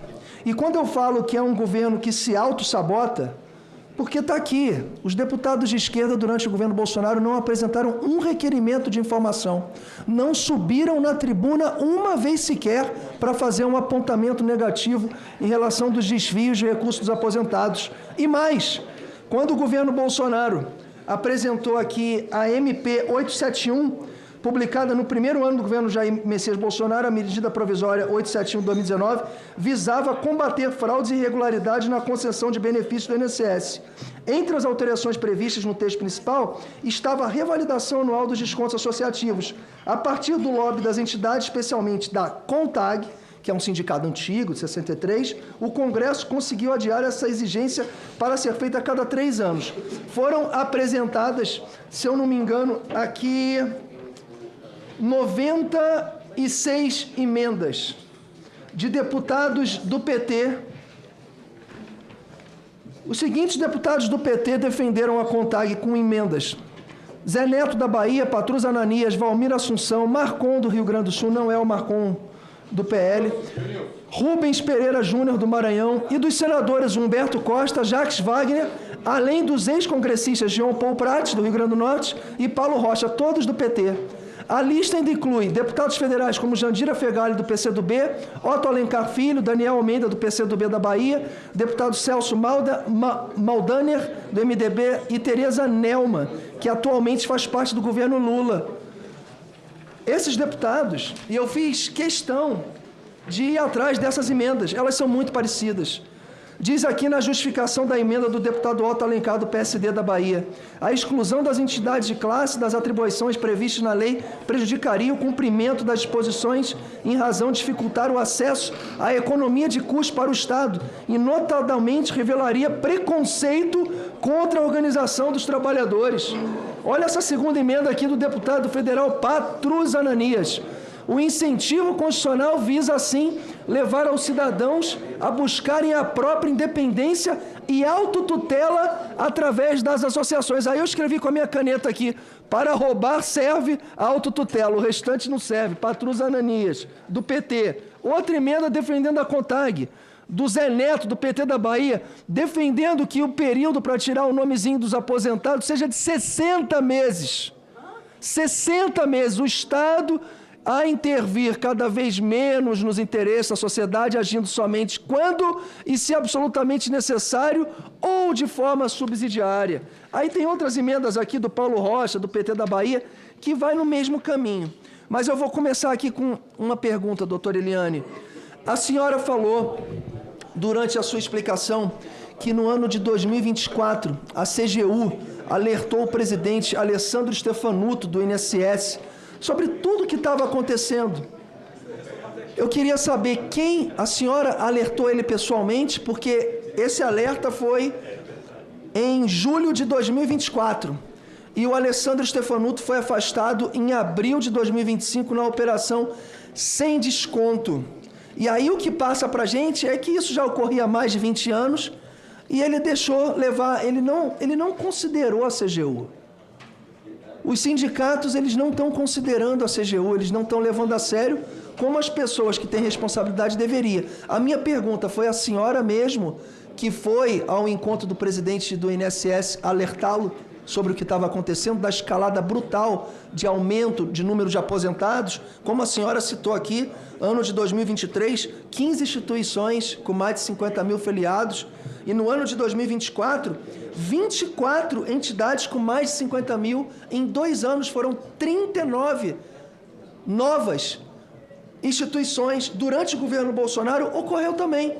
Só que uma em 2019, uma em 2020, uma em 2021 e uma em 2022. Então foi uma goleada de 39-4. 39 no governo Lula, recebendo mais de 50 mil aposentados no seu cadastro, contra 4 no governo Bolsonaro. Foi a senhora mesmo que foi até o presidente do INSS ou foi alguém da sua equipe? A comunicação foi feita a ele no início de julho de 2024, por meio de uma nota de auditoria, por meio de sistema e ofício. Final de julho de 2024, por meio de sistema e ofício, relatório preliminar de auditoria. E no dia 9 de agosto, numa reunião que ele estava presente. E a senhora lembra qual foi a reação dele nessa reunião? Ele ficou espantado? Ele tomou alguma posição? Eu vou ver isso, eu vou combater ou não? Na reunião nós discutimos o relatório, foram feitas as ponderações a respeito da importância desses descontos para os aposentados, para os serviços, mas essa reunião tem ata também. Tá ótimo. A CGU fiscaliza a data prévia? A CGU acompanha, sim, as políticas da Dataprev. Se sim, como foi sim a resposta, qual seria a participação da Dataprev nessa análise das listas de associados para os descontos associativos? A Dataprev recebia os arquivos transferidos pelas entidades e, a partir dos arquivos recebidos, fazia alguns cruzamentos de dados. Tem um dos relatórios nossos que tem uma nota de rodapé dizendo quais os dados eram cruzados. Eu não lembro qual dos relatórios. Ou o primeiro ou o segundo, penso, mas não tenho certeza. A senhora lembra qual órgão da Dataprev recebe as informações do INSS em relação aos acordos de cooperação técnica encaminhados pelo INSS? Qual unidade interna deles? Sim. Não, eu não sei. Mas recebe, na verdade, via uma caixa de transferência, como se fosse uma nuvem onde transfere informação. Tá. Doutora Eliane, a senhora também mencionou que fez uma pesquisa com 6 aposentados no universo de milhões, principalmente a CONTAG, que tem 1.227.000 cadastrados, aposentados. Qual foi o critério de só fazer essa avaliação com 6 pessoas? Foi uma limitação do próprio CGU? Na verdade, foi a forma que nós definimos a amostra. Quando nós fomos fazer as entrevistas iniciadas em abril de 2024, em função do grande aumento que tinha tido nos descontos e da falta de interlocução com o INSS, buscando alguma alternativa, nós não conseguíamos mobilizar o INSS para buscar essas alternativas, nós decidimos fazer essas entrevistas de forma célere. Para fazer as entrevistas de forma célere, nós tínhamos que fazer nas capitais, e foi nessa definição, por estar trabalhando nas capitais, a gente vai menos para o meio rural. Foi absolutamente aleatório, e a nossa intenção no momento não era ver as entidades, era ver dos beneficiários se eles reconheciam os descontos feitos ou não. Do nosso resultado, 97,6% dos aposentados disseram que não reconheciam. A informação do dia 25 de agosto do INSS era que 97,8% dos aposentados não reconheciam. Neste momento, era isso que nós queríamos saber, e não qual entidade tinha mais ou menos problema, que foi o que nós fizemos depois com visitas às entidades. Obrigado. Doutora Eliane, eu vou finalizar com 2 perguntas. Quem mais compõe a equipe que produziu o relatório de investigação da CONTAG? E o último, eu fiquei muito admirado com o número que a senhora falou em relação aos empréstimos consignados, né? Podendo chegar a 70 bilhões, o que faz do desvio do INSS ser menos de 10% do que os empréstimos consignados. Esse número que a senhora chegou de 70 bilhões, ele só leva em consideração o recurso que aparece na conta do aposentado. Exemplo, vai aparecer na conta de um aposentado R$400, só que ele vai ter que retornar, não R$400, ele vai ter que pagar em 12 vezes ali de R$60, o que vai representar R$720. Foi R$500 que entrou na conta dele ou dos R$720 que ele está devolvendo. E me confirma a informação se a Crefisa é a maior responsável hoje por esses empréstimos no Brasil. Obrigado. Primeira questão, eu não sei dizer se a gente está falando do valor nominal ou do valor que ele vai ter que depois fazer, né, o pagamento total, e eu não tenho informação hoje de quais são as principais instituições financeiras que têm empréstimos implementados, porque a gente tem o trabalho em andamento. Presidente, um esclarecimento, por favor. Deputado Alencar. Até porque foi uma pergunta que eu tinha feito anteriormente, surgiu uma dúvida. Eu queria perguntar a depoente se das entidades que o INSS, na gestão anterior, teve comunicado de irregularidades e que ele suspendeu os ACTs, das 4, se alguma dessas entidades teve o ACT renovado em 2020, 21 ou 22, por exemplo, como a Abraps. Obrigado, deputado Alencar. Em seguida, deputado Macron. Presidente, com a palavra. Presidente, já teve perguntado, não é possível. Não, realmente não pode. Marcelo não estava na fala. Então, com a palavra, deputada Eliane, em seguida, deputado Macron. Peço só ao deputado Alencar que a gente não pode liberar, se for questão de ordem ou pela ordem. Não, perfeito. Por essa razão que eu abri essa exceção, porque já tinham feito dessa forma. Então, para finalizar, a deputada Eliane pode responder o deputado Alencar, em seguida, o deputado Maurício Macron.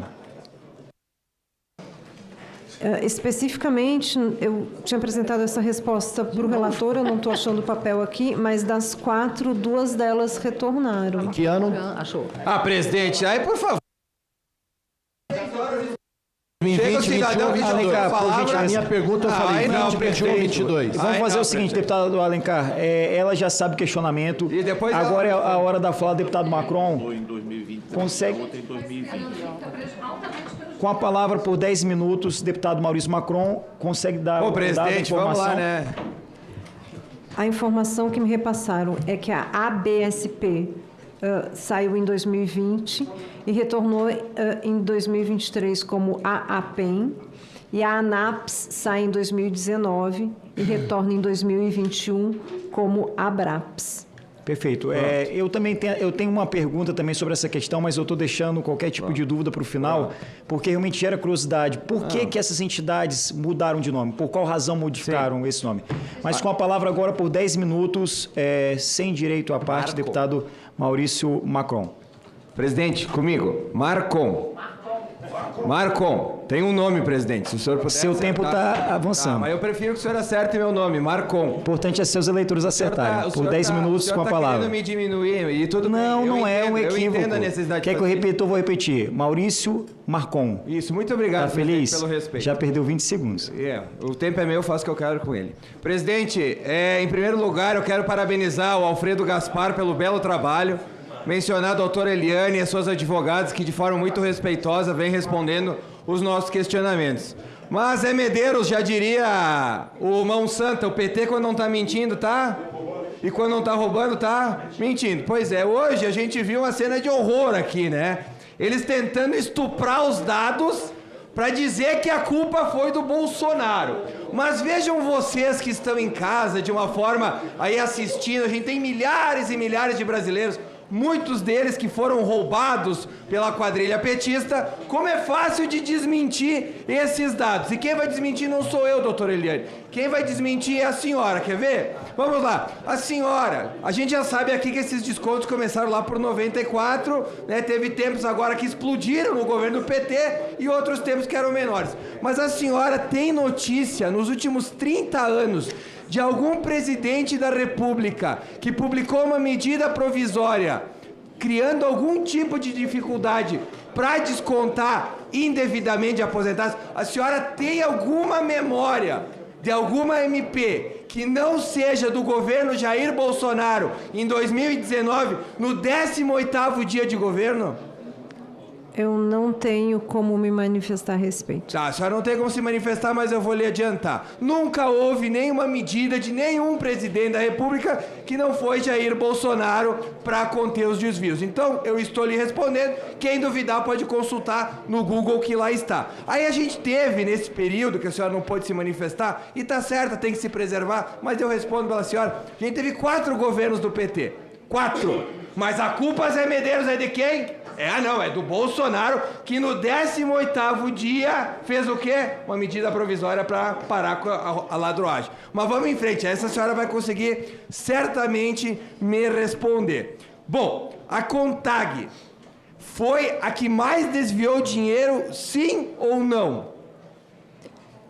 Nos nossos relatórios nós falamos de informações a respeito de impropriedades na documentação. Tá, são em 3 relação bilhões, a isso, são 3 bilhões e pouco ali nos últimos 10 anos, confere? Em relação a isso, os repasses para a CONTAG foram 3,2 bilhões. Beleza. A senhora no seu o relatório é de quando? Janeiro? Começo de 2024, isso? São 3 relatórios. Um relatório de setembro, o outro relatório de abril. Setembro de 23? Setembro de 24, abril de 25 e agosto de 25. Tá. A senhora deve lembrar quem era o presidente da CONTAG no maior período de tempo que foi investigado aí desde 2017, 2016, até 2024. A senhora lembra quem que era o presidente da CONTAG? Não, porque na auditoria nós vamos à entidade, nós não vamos fazer a apuração das pessoas envolvidas. Tá, eu vou lhe dizer para a senhora quem que era o presidente da CONTAG. O presidente da CONTAG era Aristides Veras. Você sabe quem que é Aristides Veras?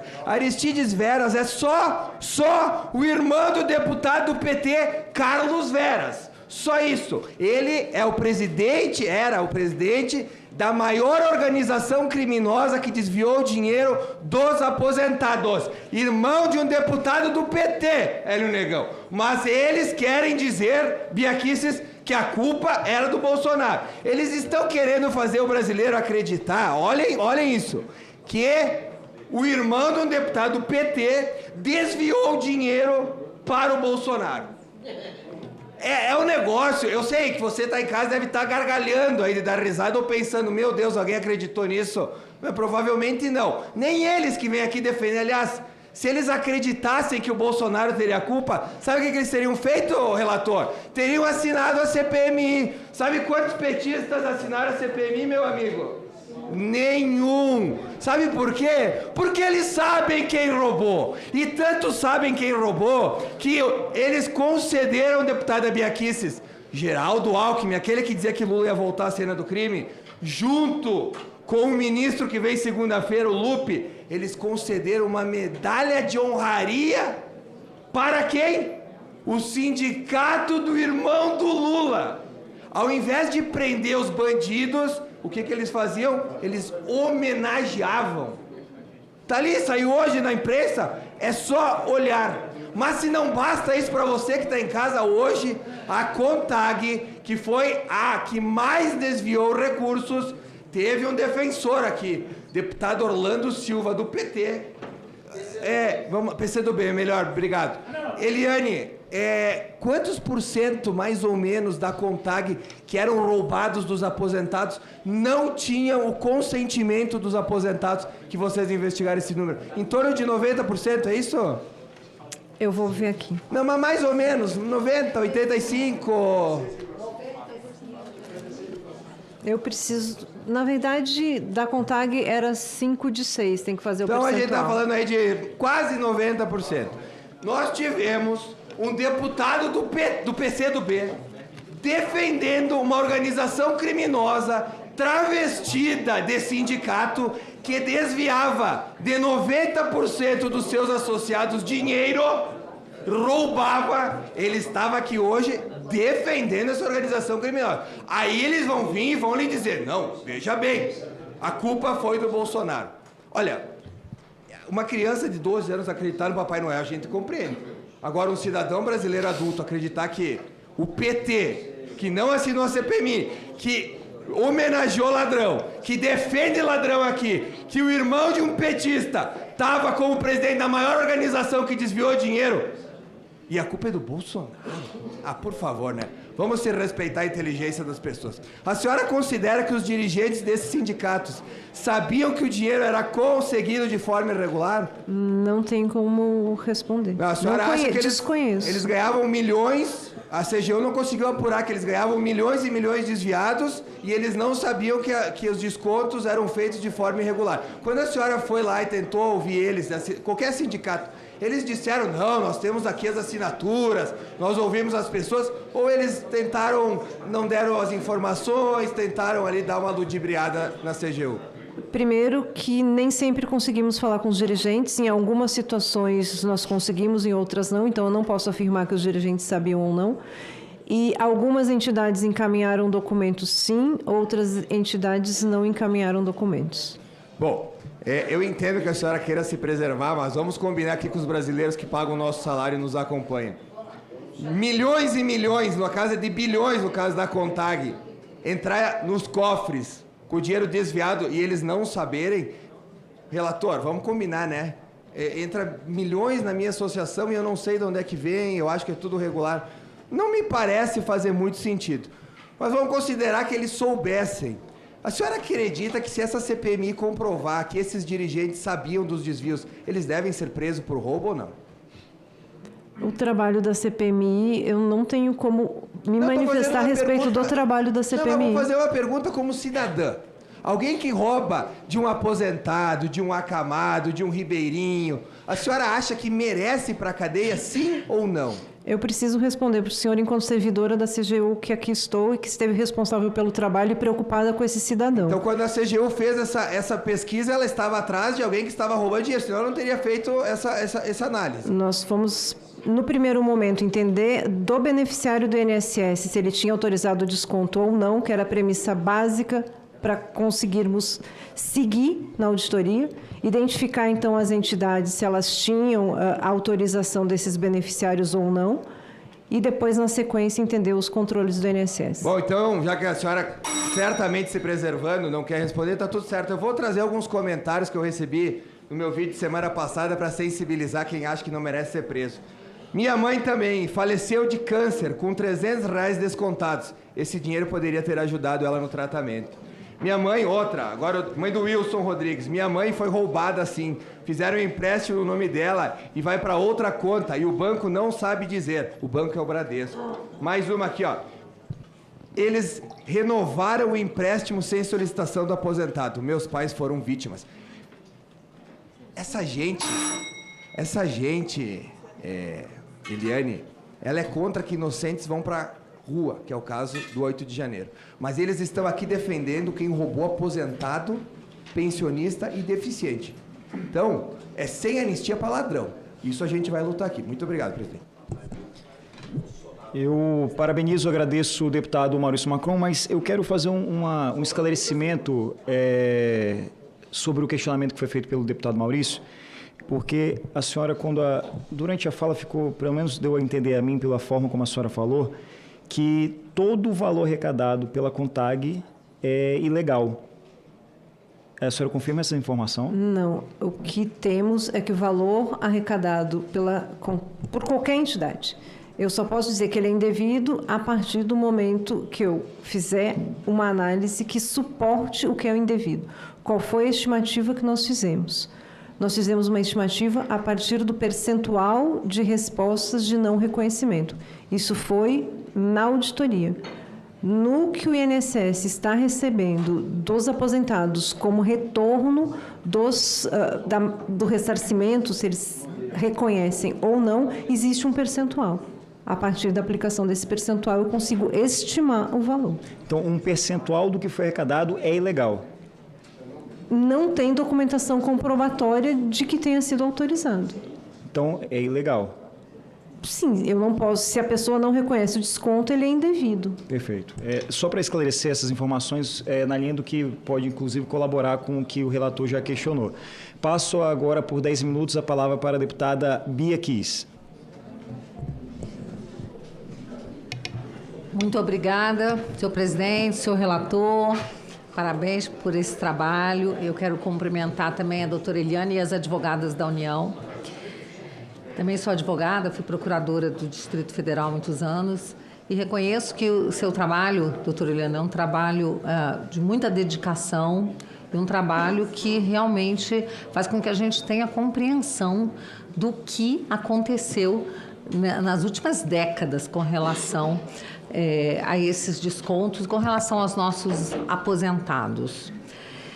Eu tenho uma dúvida. A senhora disse que no grupo de trabalho, no GTI, a representante do Ministério Público seria a doutora Zélia Perdonato? Não entendi bem o sobrenome. Perdonato. Ela coordenava o GTI. Tá, mas existiam outros representantes. Sim, porque esse grupo de trabalho, ele foi extinto por uma decisão do relator do CCR, que é o doutor Nilo Freitas. A senhora tem conhecimento disso?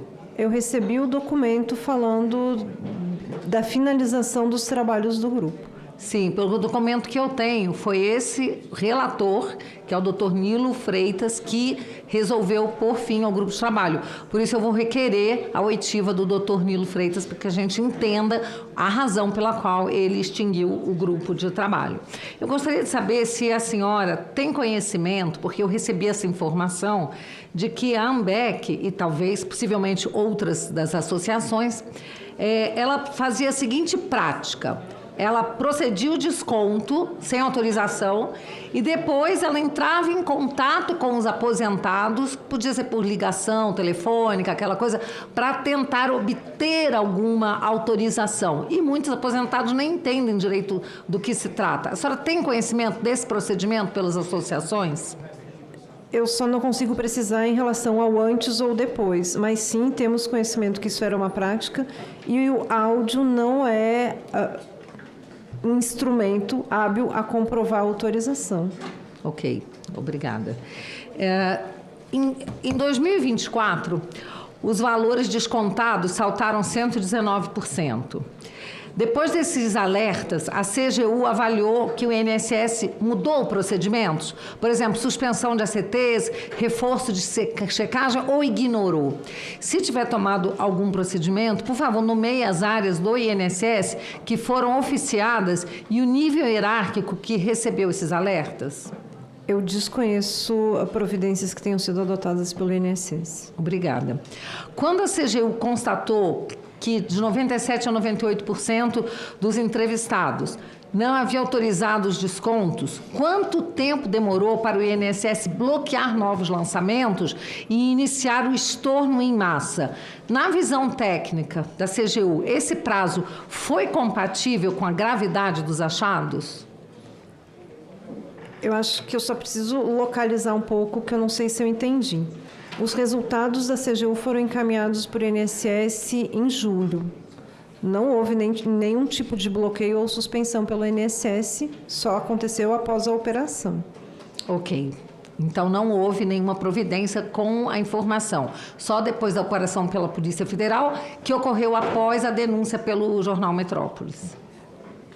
Após a operação da Polícia Federal. Eu só quero deixar uma questão clara, que existe um momento em 2024 que o INSS em abril faz um bloqueio, só que no final de maio ou no início de junho ele já reverte o bloqueio. Reverte o bloqueio. Então, assim, não posso dizer que ele não fez um bloqueio, ele fez um bloqueio, só que ele reverte o bloqueio na sequência. Ou seja, um bloqueio totalmente ineficiente. Ele faz por um mês e volta no mês seguinte a permitir essa operação.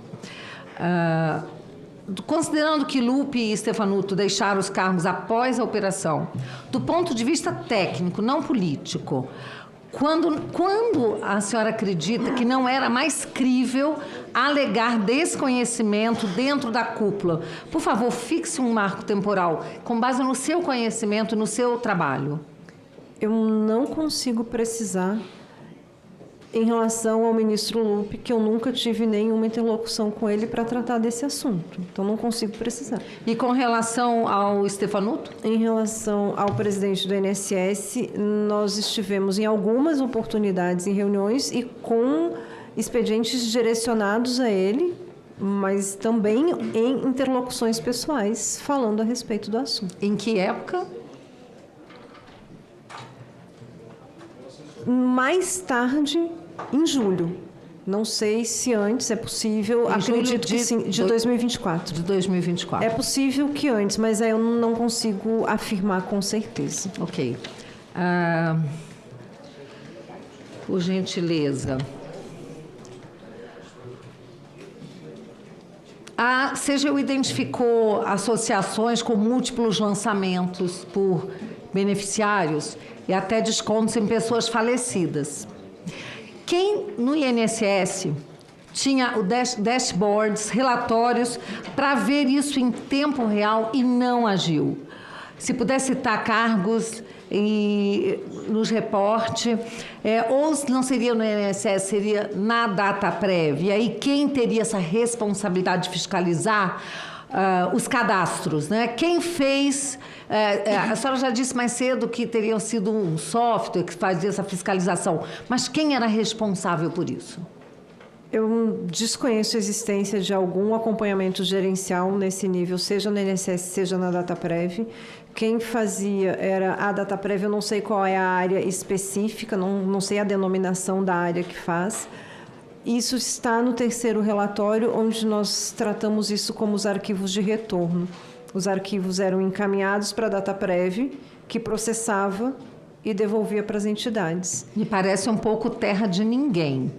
A senhora saberia me dizer quem produziu esse software? Se foi contratado, terceirizado, ou se foi a própria DataPrev ou INSS, quem era responsável pela elaboração de um software que deveria fazer uma fiscalização que não era feita? Na verdade, nós falamos de um cruzamento de informações que os técnicos, acredito que da DataPrev façam, mas isso não seria a fiscalização efetivamente. A fiscalização a ser feita, no caso específico, deveria ser a validação das informações encaminhadas pelos beneficiários. Isso era uma camada de controle que eles implementavam. uma camada de controle que não funcionava a toda vista. A CGU já indicou nominalmente ao Ministério e ao INSS servidores para a PAD e impedimento de função? Se sim, quantos, em quais áreas? O Ministério, sob lupe, instaurou tudo o que foi recomendado ou deixou pendências, caso tenha sido feita alguma recomendação? Estamos falando dos descontos associativos, especificamente. Não, eu não entendi. Foi recomendado alguma abertura de PAD? Em relação a descontos associativos. Foi recomendado? A instauração está sendo conduzida por outra secretaria da CGU, que é a Corregedoria Geral da União. E a senhora sabe dizer se está acontecendo, se já teve algum? Sim, existem instaurados procedimentos de apuração, eu não sei se ainda são prévios ou já os PAD instaurados, mas sei também que me disseram quando eu vim para cá que tem uma requisição aqui da CPMI que também está em fase de resposta informando a respeito disso. Para quem nos assiste, não tem conhecimento, PAD significa Processo Administrativo Disciplinar. Eu queria dizer também que a história da CONTAG, né, que foi tão defendida aqui pelo deputado Orlando Silva, me parece um pouco aquela história da madrasta, da bruxa amada, o Joãozinho e Maria, que botava na gaiola, ficava alimentando o João e a Maria, checando se estava engordando para depois comer. Ou então, senhor relator, a galinha dos ovos de ouro, né? Então, assim, os aposentados seriam as galinhas dos ovos de ouro, que eles vão ali cuidando, né? Prestaram tantos serviços maravilhosos.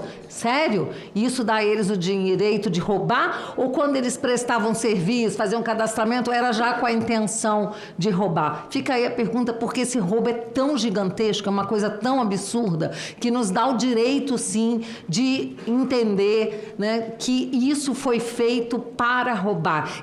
O pouco de cuidado que eles tinham era quem cuidava aí da galinha dos ovos de ouro, para não deixar que morresse a galinha e eles perdessem acesso ao ouro, né? Então, é realmente revoltante a gente ver isso que acontece. E para concluir, ontem o PT, quando a gente estava votando uma lei para acabar de vez, proibir os descontos automáticos, apresentou 2 emendas. Uma para voltar, para autorizar o desconto automático, com algum critério, mas para autorizar, quer dizer, o contrário do que a lei queria prever. A gente aqui, o Congresso, deputado senador Magno Malta, todo reunido, mais de 60 projetos apensos ao principal para acabar com esse desconto automático, e o PT apresenta uma emenda para votar. E a outra para voltar ao desconto automático. É inacreditável. E a segunda emenda, senhor presidente, que estava lá presente, era para, havendo a indenização, que isso saísse do orçamento previdenciário. Ou seja, tirar de quem? De quem recebe BPC, dos próprios aposentados, dos pensionistas,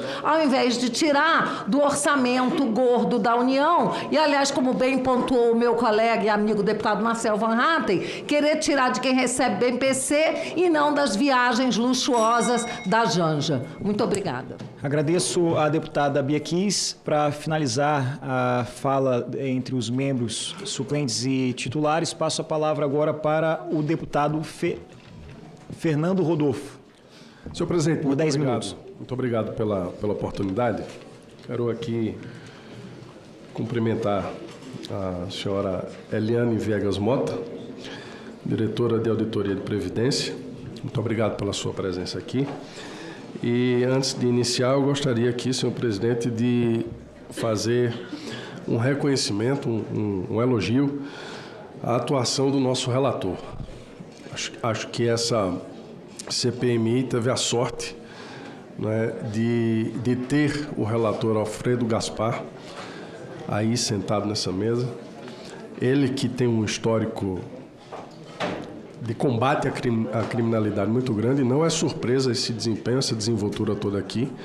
Foi o homem que botou ordem lá em Alagoas como secretário de Segurança, tirou a fama do estado de Alagoas ser um estado de bandido, botou ordem lá, foi referência no Brasil inteiro, um promotor exemplar, por isso está dando esse show aqui como relator. E nós só temos a lhe agradecer, deputado, pelo senhor estar colocando aqui à nossa disposição toda a sua experiência nas investigações. Essa reunião começou às 9 horas da manhã, já são 19 horas, estamos aqui há 10 horas. Foram muitas perguntas direcionadas a nossa depoente, mas houve, logo no início, uma resposta que a senhora deu ao relator, que para mim já valeu o dia inteiro. A senhora disse em alto e bom som, de forma muito clara, que em julho de 2024, a CGU deu ciência ao então presidente do INSS sobre tudo isso que estava acontecendo e nada foi feito. Nenhuma providência foi tomada naquele momento. É como se o presidente do INSS, ao tomar conhecimento, tivesse feito ouvido o mercador, deixa para lá, e seguiu. Tudo continua acontecendo e só em 2025, por força de decisão judicial, esse presidente deixa o cargo. Para mim foi a revelação mais impactante, porque coloca fim à narrativa que a esquerda quer trazer aqui todo dia, de que é o governo do PT que está desmascarando toda essa fraude que vitimou milhares de aposentados Brasil afora. Mas eu gostaria aqui de fazer algumas perguntas. Algumas já foram feitas, isso faz parte de um momento como esse de CPMI, que a gente faz algumas perguntas algumas vezes, repetidas vezes. Mas eu gostaria aqui de entender uma coisa, doutora Eliane. O departamento do qual a senhora é diretora, a Auditoria de Previdência e Benefícios da CGU, ele foi criado em que ano? Em que momento ele passou a existir? Diretoria de Auditoria de Previdência e Benefícios desde 2019. Desde 2019. Qual é a finalidade dessa diretoria? Fazemos auditoria e acompanhamento dos programas de governo do Ministério da Previdência, do Ministério do Trabalho e Emprego e do Ministério do Desenvolvimento Social. Ok, então surge alguma denúncia e aí essa diretoria que tem a finalidade de averiguar essa denúncia, de fazer auditoria, é mais ou menos isso? Seguindo os nossos fluxos de trabalho, que fazem toda uma análise a respeito da denúncia recebida, sim. Então ele é um departamento que foi criado para investigar as fraudes, para combater corrupção? Não. Não? Nós trabalhamos com acompanhamento dos programas de governo e avaliação da gestão. Então, quando surge alguma questão de fraude especificamente, nós podemos fazer uma auditoria e subsidiar alguma investigação. Mas o papel da diretoria é fazer a avaliação das políticas públicas, no caso da diretoria da qual eu estou à frente, desses ministérios que eu mencionei anteriormente. Certo, então ele faz uma auditoria e, a partir do resultado dessa auditoria, constatando-se ali algum tipo de fraude, uma eventualidade assim, é encaminhado aos órgãos competentes para investigar? Sim. Muito bem. Então, esse departamento tão importante para o funcionamento do serviço público foi criado em 2019 no governo do presidente Bolsonaro. Não é isso? Foi criado em 2019. Muito bem. Então, foi o governo Bolsonaro que criou essa diretoria tão importante, tão necessária para fazer essas auditorias a partir do momento em que foi provocada pelo Ministério Público Federal em 2019. A senhora falou aqui, e já vou entrar nos relatórios que nós tivemos a oportunidade de acompanhar, mas a senhora falou aqui que houve uma reunião do GTI em 8 de maio que comunicou que 100% dos aposentados ouvidos pelo seu departamento reportaram que não sabiam dos descontos. Essa reunião foi 8 de maio de que ano? Eu não 8 consegui de maio entender. de 2024. 8 de maio de 2024. Então, Isso. peraí. Em 8 de maio de 2024, ou seja, antes Em julho foi o que aconteceu? Foi a finalização do relatório. Nós finalizamos uma primeira etapa, que o trabalho foi feito em 3 etapas, nós finalizamos a primeira etapa. Então, antes de finalizar, vocês já tinham comunicado nessa reunião no dia 8 de maio que havia algo de errado. Nós já tínhamos comunicado anteriormente que havia algo de errado e essa comunicação, inclusive, deu ensejo a essa reunião, que era uma reunião extraordinária com este assunto único, descontos associativos. E após essa reunião, onde foi comunicado que já havia algo de errado, onde 100% dos aposentados ouvidos reportaram que não sabiam dos descontos, quais foram as medidas tomadas? Medidas tomadas especificamente no sentido de acabar com isso. Por qual órgão? Pelo INSS. Não houve adoção de medidas. Não houve. Então, vamos lá. 2024, governo Lula... Deixa eu voltar aqui um pouquinho. 2019, governo Bolsonaro cria esse departamento para fazer auditorias, ou seja, apurar o que está de errado.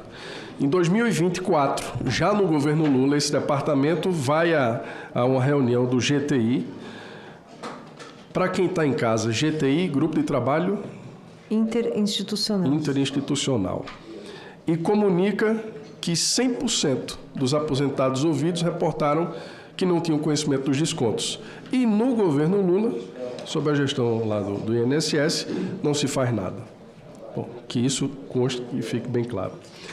Aqui no relatório, no volume 3 do relatório, ou seja, no terceiro relatório da CGU, na página 13, coincidentemente o número do PT, a gente tem aqui o seguinte: em 2018 e 2019, identifica-se um elevado incremento percentual nos descontos de mensalidades associativas relativas a algumas entidades: a BSP, Riam Brasil, a BANSP, a ANAPS, ASBAP, Centrap, passando de 41 milhões em 2017 para 194 milhões em 2018 e 173 em 2019. Ou seja, já havia o conhecimento de que esses descontos indevidos dos associados, dos aposentados, já vinha acontecendo antes de 2019. E a CGU tomou alguma providência antes de 2019, porque em 2019 é que veio a manifestação do Ministério Público Federal, não é isso? Sim. E antes, a CGU já tinha conhecimento? A CGU tomou conhecimento da situação dos descontos associativos indevidos em 2019. Mas o relatório aqui revela de que em 2018 vocês já sabiam. Pelo menos é isso que eu estou entendendo, pelo que está escrito aqui. Eu não localizei, desculpa, a página 13 do relatório. Do volume 3, do terceiro relatório. Mas, presidente, meu tempo está acabando, fica difícil, realmente 10 minutos é muito pouco. Né? Eu queria aqui apenas agradecer, já que está terminando aqui, não sei se o senhor me dá mais um minuto aí para ela poder responder a pergunta. Concluindo no tempo que lhe resta, que aí ela, sem tempo, ela vai responder seu questionamento com toda tranquilidade. Pode só encaminhar para o final e concluir. Tá bom, encaminhando aqui para o final, senhor presidente, eu queria aqui manifestar a minha participação nessa CPMI não é aqui para defender quadrilha A, quadrilha B, governo A, governo B. A gente viu aqui a esquerda fazendo um esforço muito grande para defender uma entidade que há muitos anos vem recebendo recursos de forma indevida dos aposentados, a CONTAG, aliás, a que mais recebeu. E houve aqui um esforço para se defender essa entidade. Ao mesmo tempo que houve um esforço também para atacar a CONAFÉ. Para mim, tanto faz. CONAFÉ, CONTAG, roubou dinheiro. Tem ligação com a esquerda ou com a direita, tem que ir para a cadeia. A gente não está aqui para defender esquerda nem direita. Não tem ladrão de esquerda nem ladrão de direita. Existe ladrão. E ladrão tem que ir para a cadeia. Muito obrigado, senhor presidente. Agradeço ao deputado Fernando Rodolfo. A resposta ao questionamento ao deputado. Eu só preciso localizar no relatório, porque eu não localizei. Pronto, enquanto peço que a equipe da senhora Eliane que possa auxiliá-la para que ela encontre a resposta. Assim que encontrar, faz a resposta ao questionamento. Nós temos aqui mais 2 oradores não membros que terão cada um 3 minutos para fazer os seus questionamentos. Começando por 3 minutos, o deputado José Medeiros. Com a palavra. Muito obrigado, senhor presidente. Eu passei o dia aqui hoje assistindo e fui anotando. Até agora, do que a gente já pôde observar, já podemos afirmar o seguinte, que o maior roubo da história dos aposentados aconteceu debaixo do nariz do governo do PT. Que, enquanto milhões de velhinhos tinham dinheiro arrancado do contra-cheque, o governo fazia vista grossas aos alertas da CGU. Que, em vez de proteger os aposentados, Lula preferiu proteger o Lupe, só caiu quando já a vergonha estava na estratosfera. Que também foi no governo Lula que o INSS relaxou a biometria de fraude, abrindo as portas para o crime organizado assaltar o bolso dos idosos. Que o governo que prometia cuidar dos pobres deixou que a quadrilha assaltasse justamente os mais frágeis, os aposentados. Não foi falta de aviso da CGU, da Defensoria e nem do Ministério Público. Eles taparam os ouvidos. E também, quando a PF desbaratou a quadrilha, o PT corre para dizer que o mérito é do seu governo. Ou seja, Lula só agiu quando a sujeira escorreu para o noticiário. Se fosse no governo Bolsonaro, a imprensa estaria pedindo impeachment e provavelmente a prisão de Jair Bolsonaro. Então, eu gostaria só de perguntar à nossa convidada, Eliane, eu vou fazer as perguntas e depois a senhora me responde. A senhora entrou quando na CGU? E mais, existia algum departamento que nem esse seu para esse tipo de ação antes ou surgiu só no governo Bolsonaro? 3, o seu departamento, ele foi imprescindível para a descoberta dessas fraudes? E mais uma, a medida 871, ela surge a partir da reunião desses profissionais todos, surge como sugestão, e qual a eficácia dela?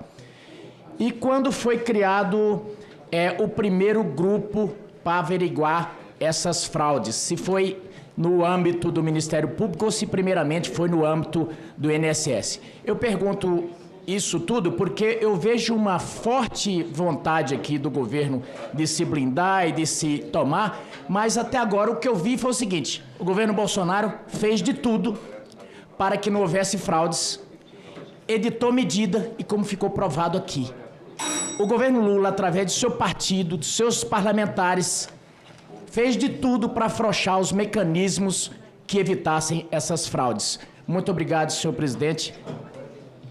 Agradeço, deputado Zé Medeiros. Com a palavra, a senhora Eliane Viegas Mota. Meu ano de ingresso na CGU em 2001. A CGU, Secretaria Federal de Controle Interno, na verdade, que é anterior à criação da CGU, atua junto ao tema Previdência desde o seu início. Então, isso não iniciou em 2019. Em 2019 teve um formato diferente, apenas isso. A atuação da diretoria é imprescindível para apurar os descontos, não tenho dúvida. Não me orgulho de dizer que fizemos um papel bonito, porque o papel não é bonito. A gente não está falando de nada bonito aqui, a gente está falando, como eu falei antes, de beneficiários do INSS, aposentados e pensionistas que tiveram descontos indevidos por muito tempo e sem medidas para que seja diferente. Mas eu não tenho dúvida que a nossa atuação foi imprescindível e muito importante e foi feita uma parceria com a Polícia Federal.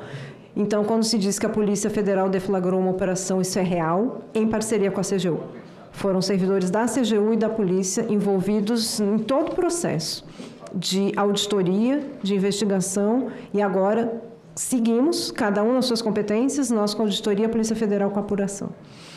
A MP 871, ela trata de vários temas afetos à Previdência. Eu estive mais focada especificamente naquilo que diz respeito ao combate às fraudes e os bônus que foram criados à época para tratar disso, especificamente em relação à controvérsia que existe em relação à revalidação dos descontos periódicos, que existe uma controvérsia que está posta. Isso nunca foi implementado de fato, a revalidação. Então, independente da controvérsia, do vai e do volta, nunca foi implementado de fato. E, se tivesse sido implementado, a gente poderia avaliar de que forma isso poderia ou não ter mudado essa realidade. E o primeiro grupo para apurar, o senhor perguntou se seria no âmbito do INSS ou do GTI. Eu desconheço algum grupo que tenha sido constituído no âmbito do INSS. Eu conheço o GTI e foi quando eu conheci, na primeira oportunidade, a menção a esses descontos indevidos em 2019, numa reunião do GTI. Presidente, por favor, eu gostaria de responder o que foi questionado pelo deputado Fernando Rodolfo. À vontade. Na verdade, nós estamos falando do primeiro relatório, que é o relatório das entrevistas, na página 13. Esse parágrafo que o senhor tinha lido, ele faz uma leitura da tabela que está acima. Em 2019, em 2018 e 2019, identifica-se um elevado incremento percentual. É só uma leitura da tabela, não foi um registro de análises feitas. Agradeço, senhora Eliane. Passo a palavra... Você tem conduzido muito bem, queria lhe fazer esse registro aqui, viu? E consignar. Obrigado, foi em 2019 que começou os descontos ou as investigações. Agradeço. Com a palavra, o deputado Evair de Mello, por 3 minutos. Senhor presidente, senhor relator, nós estamos diante de um verdadeiro e bem estruturado crime organizado. Doutora Eliana, desde 2003, eu tenho inúmeros documentos produzidos, inclusive a minha primeira denúncia exatamente na data do qual o doutor Eli também fez a dele em São Paulo, eu protocolei essa denúncia aqui em Brasília. Nós estamos diante de um crime organizado que tem método, ele tem regra. Aos esquerdistas um pouco mais letrados, eles sabem quem é Saul Alinsky. Foi o homem que estudou Al Capone, que desenhou o crime organizado. E o seu livro, chamado Regra dos Radicais, é o manual de organização desses movimentos, dessas chamadas organizações de base, desse ativismo social. É essa inteligência que é incorporada quando surge a CONTAG em 63, e é o mesmo modelo adotado pelo MST, pelas Farc colombianas, pelos movimentos revolucionários, pelo PCC, pelo Comando Vermelho. Basta perguntar à Polícia Federal, o modelo organizacional é exatamente o mesmo. Então é um crime organizado, arquitetado, e isso é uma verdadeira quadrilha. Quanto à CGU, doutor Liano, eu tenho 7 documentos protocolados na CGU desde 2023. Nenhum deles, não foram todos respondidos, a CGU me responde o seguinte, 24. Reconhece falhas significativas no processo de desconto dos associados e aposentados. Portanto, a própria CGU, ainda em 23, reconhece essa ação. No mesmo período, nós acionamos um personagem novo, porque eu não posso convocar na Câmara a Polícia Federal, eu convoquei o senhor Ricardo Lewandowski, que foi notificado como ministro da Justiça Superior à Polícia Federal, para que ele pudesse vir à Câmara e responder pela Polícia Federal por que ela foi acionada desde 2023 e não tem nenhuma atitude registrada. Para poder finalizar, eu digo para aqui, mais um minutinho, senhor presidente, eu tenho os inúmeros requerimentos datados, eu posso disponibilizar, e eu trato deles aqui para a CGU, ministro Carlos Lupe, que vai passar vergonha aqui segunda-feira, já vou antecipar, porque ele vai ser desmascarado, ele sabia e foi notificado. A CONTAG já tinha sido acionada, Casa Civil, o senhor Rui Costa também foi notificado e nada fez, e a Procuradoria-Geral da República também tem esse conhecimento. Portanto, eu finalizo dizendo que eu acompanho esse caso desde o dia 7 de março de 2023, quando eu acionei o ministro Lupe, acionei o INSS, todos os órgãos de controle, dessa quadrilha organizada que se tornou nesse país. Quando você olha para essa CONTAG, qual é o pior disso? Por que a CONTAG faz? Mesmo que a CONTAG chama dos autorizados, são pessoas analfabetas, semi-analfabetas, que a palavra vale. Para concluir, deputado. Lá no seu município, ligado a um vereador, ligado a uma associação, e diz para a pessoa, não, assina essa folha aqui é para nós defendermos a sua aposentadoria, para nós fazer a comunicação, e a pessoa inocentemente aceitou. Portanto, eu quero pedir ao relator e ao presidente que possa levar as punições exemplares, cadeia, devolução. E essas entidades, nenhuma entidade dessa, que participou desses roubos é digna de continuar atuando, tem que ter os seus registros cassados. Tenho dito, muito obrigado. Agradeço ao deputado Evair de Mello. Com a resposta, a senhora Eliane Viegas Mota. Eu não entendi qual era o questionamento. Então, já está esclarecido. Eu quero aproveitar aqui esses minutos finais para fazer um questionamento que não ficou claro para mim durante a fala do relator.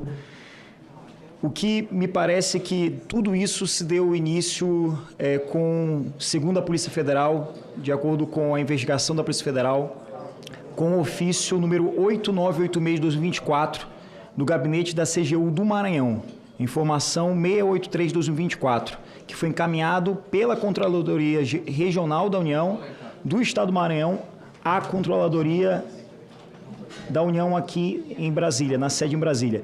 A senhora pode trazer mais informações sobre essa operação que aconteceu no Estado do Maranhão e deu origem a toda essa investigação em todo o território nacional? Na verdade, isso faz parte especificamente em relação à parte da investigação. Como eu falei no início, nós fazemos os trabalhos na diretoria com o apoio de todas as CGU regionais. Esse trabalho foi feito, o piloto no Maranhão. Por esse motivo, ele faz o encaminhamento com a autorização da área específica da CGU, que é responsável pelas interlocuções com a polícia.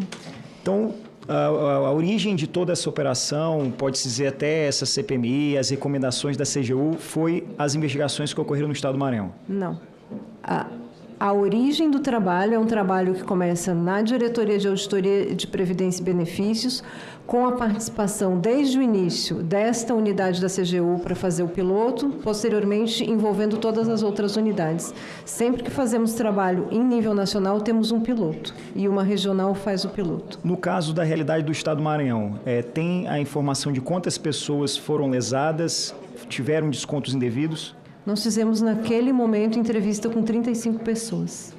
Essas 35 pessoas é uma amostragem, mas após essas 35 pessoas, tem acesso ao número de pessoas que fizeram alguma formalização de reclamação, seja em algum outro órgão?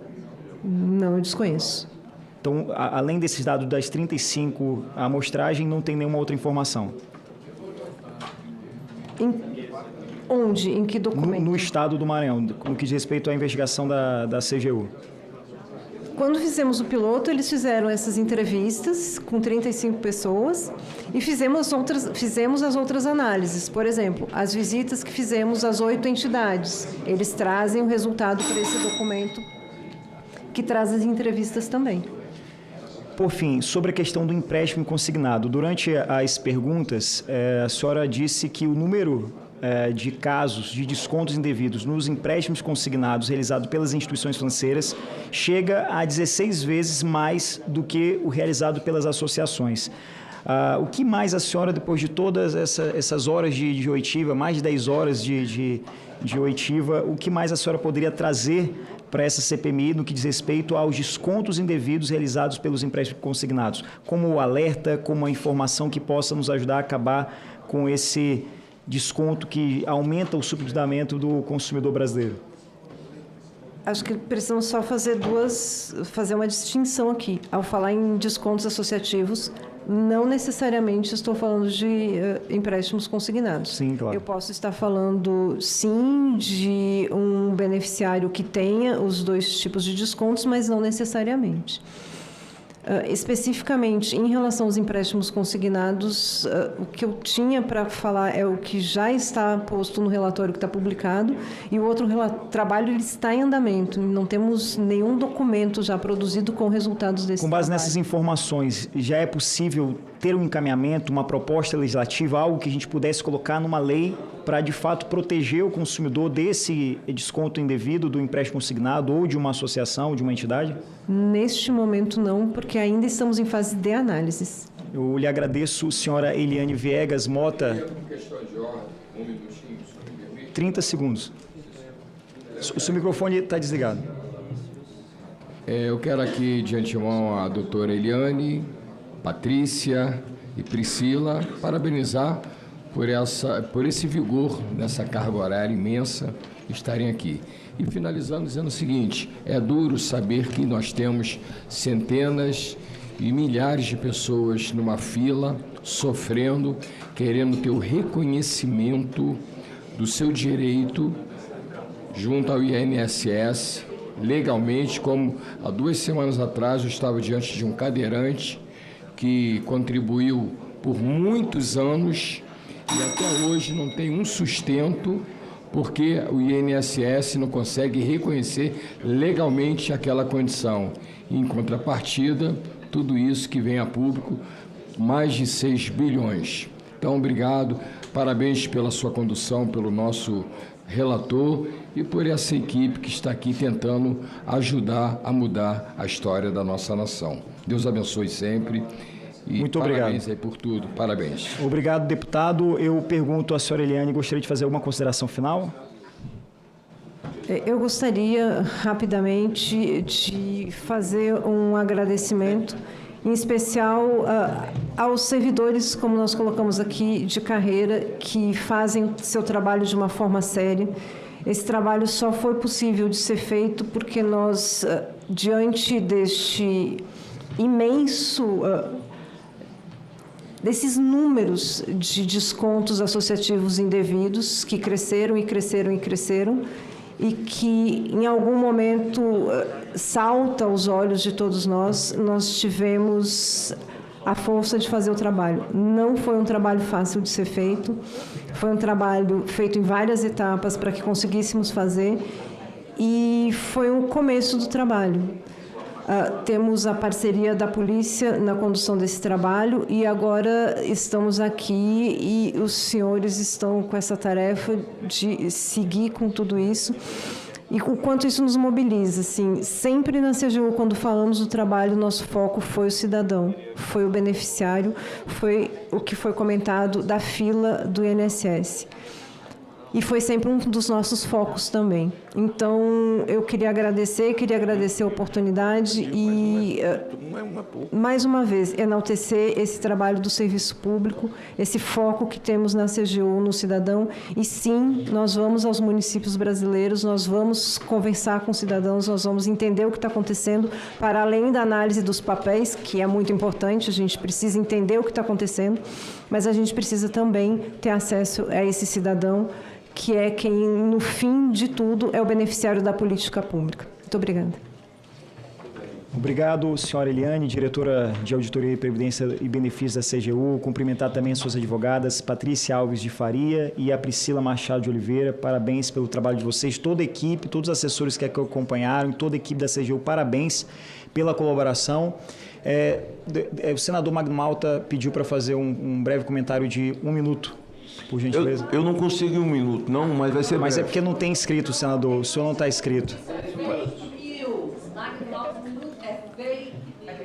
Tomou meu tempo. Com a palavra, já tomou o tempo, vou ter que dar mais com a palavra, senador Magmaldo, para a gente poder concluir os trabalhos. Eu disse que eu não consigo em 1 minuto por causa da questão da senhora Eliane. Todo mundo sabe que eu já presidi as maiores CPIs desse país. E estar desse lado aí é muito difícil, principalmente para uma pessoa que é honesta. E muitas vezes perguntas são feitas parecendo que a pessoa que está do lado de lá é bandido. E a família dela está assistindo, os amigos estão vendo, não sei se a senhora tem filho, se não tem filho. E é uma posição desconfortável estar desse lado aí. E por isso eu ouvi algumas perguntas em que tentavam colocar a senhora contra a parede, como se a senhora... E até aqueles que vivem do crime, um crime endêmico, que é roubar aposentado e roubar o povo brasileiro, estão assistindo. E realmente é crime organizado. São criminosos, eles não temem, eles não pensam 2 vezes pela vida das pessoas. Por isso eu quero lhe cumprimentar, a maneira lúcida como a senhora respondeu. Te fizeram muita pergunta de marcar um X e não é fácil esse troço de sim ou não, né? Porque você confirma um troço que é sim ou não. Não é assim que procede. Dessa forma, eu gostaria de lhe agradecer e a maneira como foi conduzida e a sua serenidade, porque eu tenho consciência que a senhora não é bandida, que a senhora não participa desse esquema. mas hoje está aqui. Sei que a sua família está vendo, a sua família está assistindo, então receba essa solidariedade que eu estou lhe passando, não sei se em nome de toda a comissão, mas eu sou experimentado em tudo isso. O roubo no Brasil é endêmico. Aqui o meu estado, senhor presidente, nessa pesquisa que foi feita, o estado do Espírito Santo, são 29 pessoas que foram contactadas e foram 49 e 26 e 89% não autorizaram esse desconto. Então, se foi na época de Bolsonaro, aliás, na época de Bolsonaro, ele recuperou os fundos de pensão, foi a época que começaram a dar... As estatais começaram a dar lucro e agora já não dá lucro mais. Foi a época que mais teve prisão de drogas, foi a época que mais o MST menos agiu na época de Bolsonaro. Tudo caiu e o gráfico mostra que foi na época de Bolsonaro em que se diminuía esses assaltos aos aposentados. Mas não importa se esquerda ou direita nesse momento. O que importa é achar os culpados. Mas algumas coisas boas essa CPI trouxe e surpresas para nós assim felizes. O relator. Eu até quero cumprimentar o presidente também, porque na hora que estava votando, buscando vota quem é quem, e ele realmente estava buscando essa posição aí importante, e para mim fico feliz de tê-lo ajudado, porque senão não estava falando hoje, né? Quem sabe hoje não me daria uma palavra, mas o nosso relator é um homem preparado. Não é um deputado que não tem conhecimento da lei e não tem conhecimento nem disposição para o enfrentamento. Vossa Excelência é um homem do GAECO, um homem de enfrentamento a bandido e organização criminosa. E Vossa Excelência está preparado para esse momento da vida da nação brasileira. Olha só, quanta revelação de coisa maravilhosa. Uma outra coisa é que o irmão de Lula, no período de Bolsonaro, deixou de ser irmão de Lula, passou a ser irmão de Bolsonaro. Quer dizer, se foi Bolsonaro que começou tudo isso, o Frei Chico é irmão de Bolsonaro, não é irmão de Lula. Olha que coisa interessante. Ele que é o vice-presidente do Sindinap, o Frei Chico, ele passou a ser Frei Bolsonaro, porque o PT diz que foi na época de Bolsonaro, mas a escalada, de fato, desse crime endêmico foi agora, quando o senhor Luiz Inácio Lula da Silva assumiu tudo isso. Eu encerro a minha fala agradecendo, senhor presidente, dizendo que sinto, lamento pelo povo do meu estado e nós vamos chegar a um final de tudo isso, vendo e agradecendo, porque hoje Obrigado, o meu requerimento, encerro agora, senhor presidente, foi um minuto que o senhor me deu, eu encerro agora o meu minuto, dizendo da minha felicidade, do meu requerimento 989, foi aprovado hoje, em que essa casa se obriga a entregar as entradas e as saídas do careca do INSS, em que gabinete ele entrou e onde ele ficou. Não interessa o que ele conversou lá dentro. Obrigado. Mas essa CPI, sem o careca, certamente não seria uma CPI séria. Muito obrigado ao senhor. Obrigado, presidente. Obrigado, senador. Para concluir, meus amigos, eu gostaria só de fazer um pedido a vossas excelências. A gente está aqui na 4ª oitiva. Ainda tem um longo tempo pela frente e aqui os assessores, deputados, senadores, todos nós estamos dedicando a nossa vida a essa CPMI.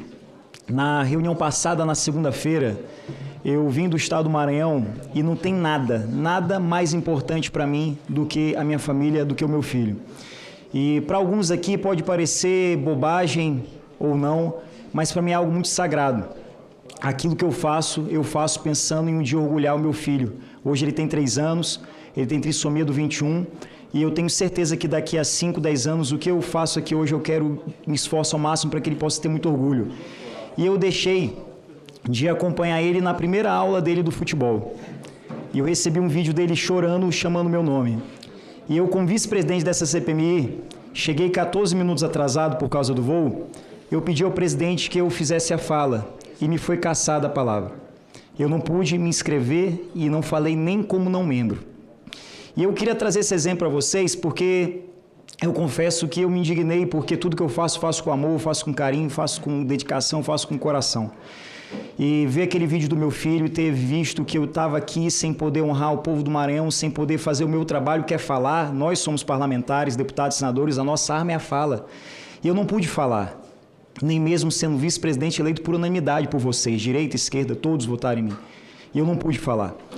E hoje, diferente do que muitos aqui fazem, no nosso país como um todo, ao invés de agir com rancor, ao invés de guardar esse sentimento ruim, eu procurei, na oportunidade que eu tive, não sei se eu vou ter outra nesses próximos 6 meses, eu procurei fazer diferente.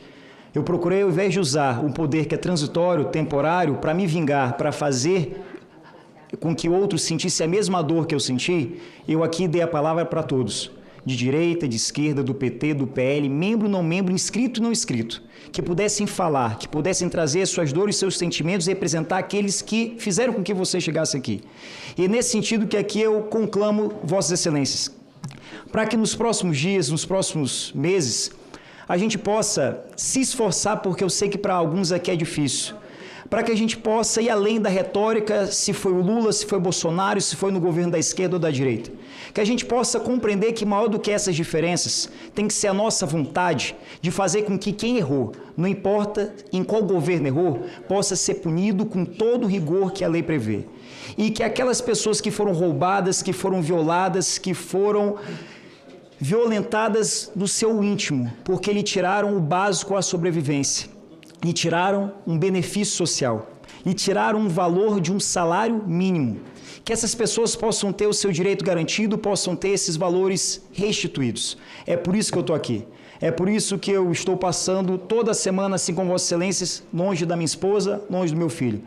E não pode ser, esse tempo não pode ser em vão, tem que valer a pena. E sozinho eu tenho certeza que eu não vou conseguir. Por isso que eu agradeço muito à CGU, à senhora Eliane, pela colaboração, agradeço a Vossas Excelências e que a gente possa somar esforços para fazer com que o Brasil, o brasileiro, possa voltar a crer e ter a fé na política e nos políticos. Nada mais havendo a tratar, agradeço a presença de todos, convidando-os para a próxima reunião a ser realizada na próxima segunda-feira, às 16 horas, para a oitiva do ex-ministro Carlos Lupe. Declaro encerrada a presente reunião. Muito obrigado.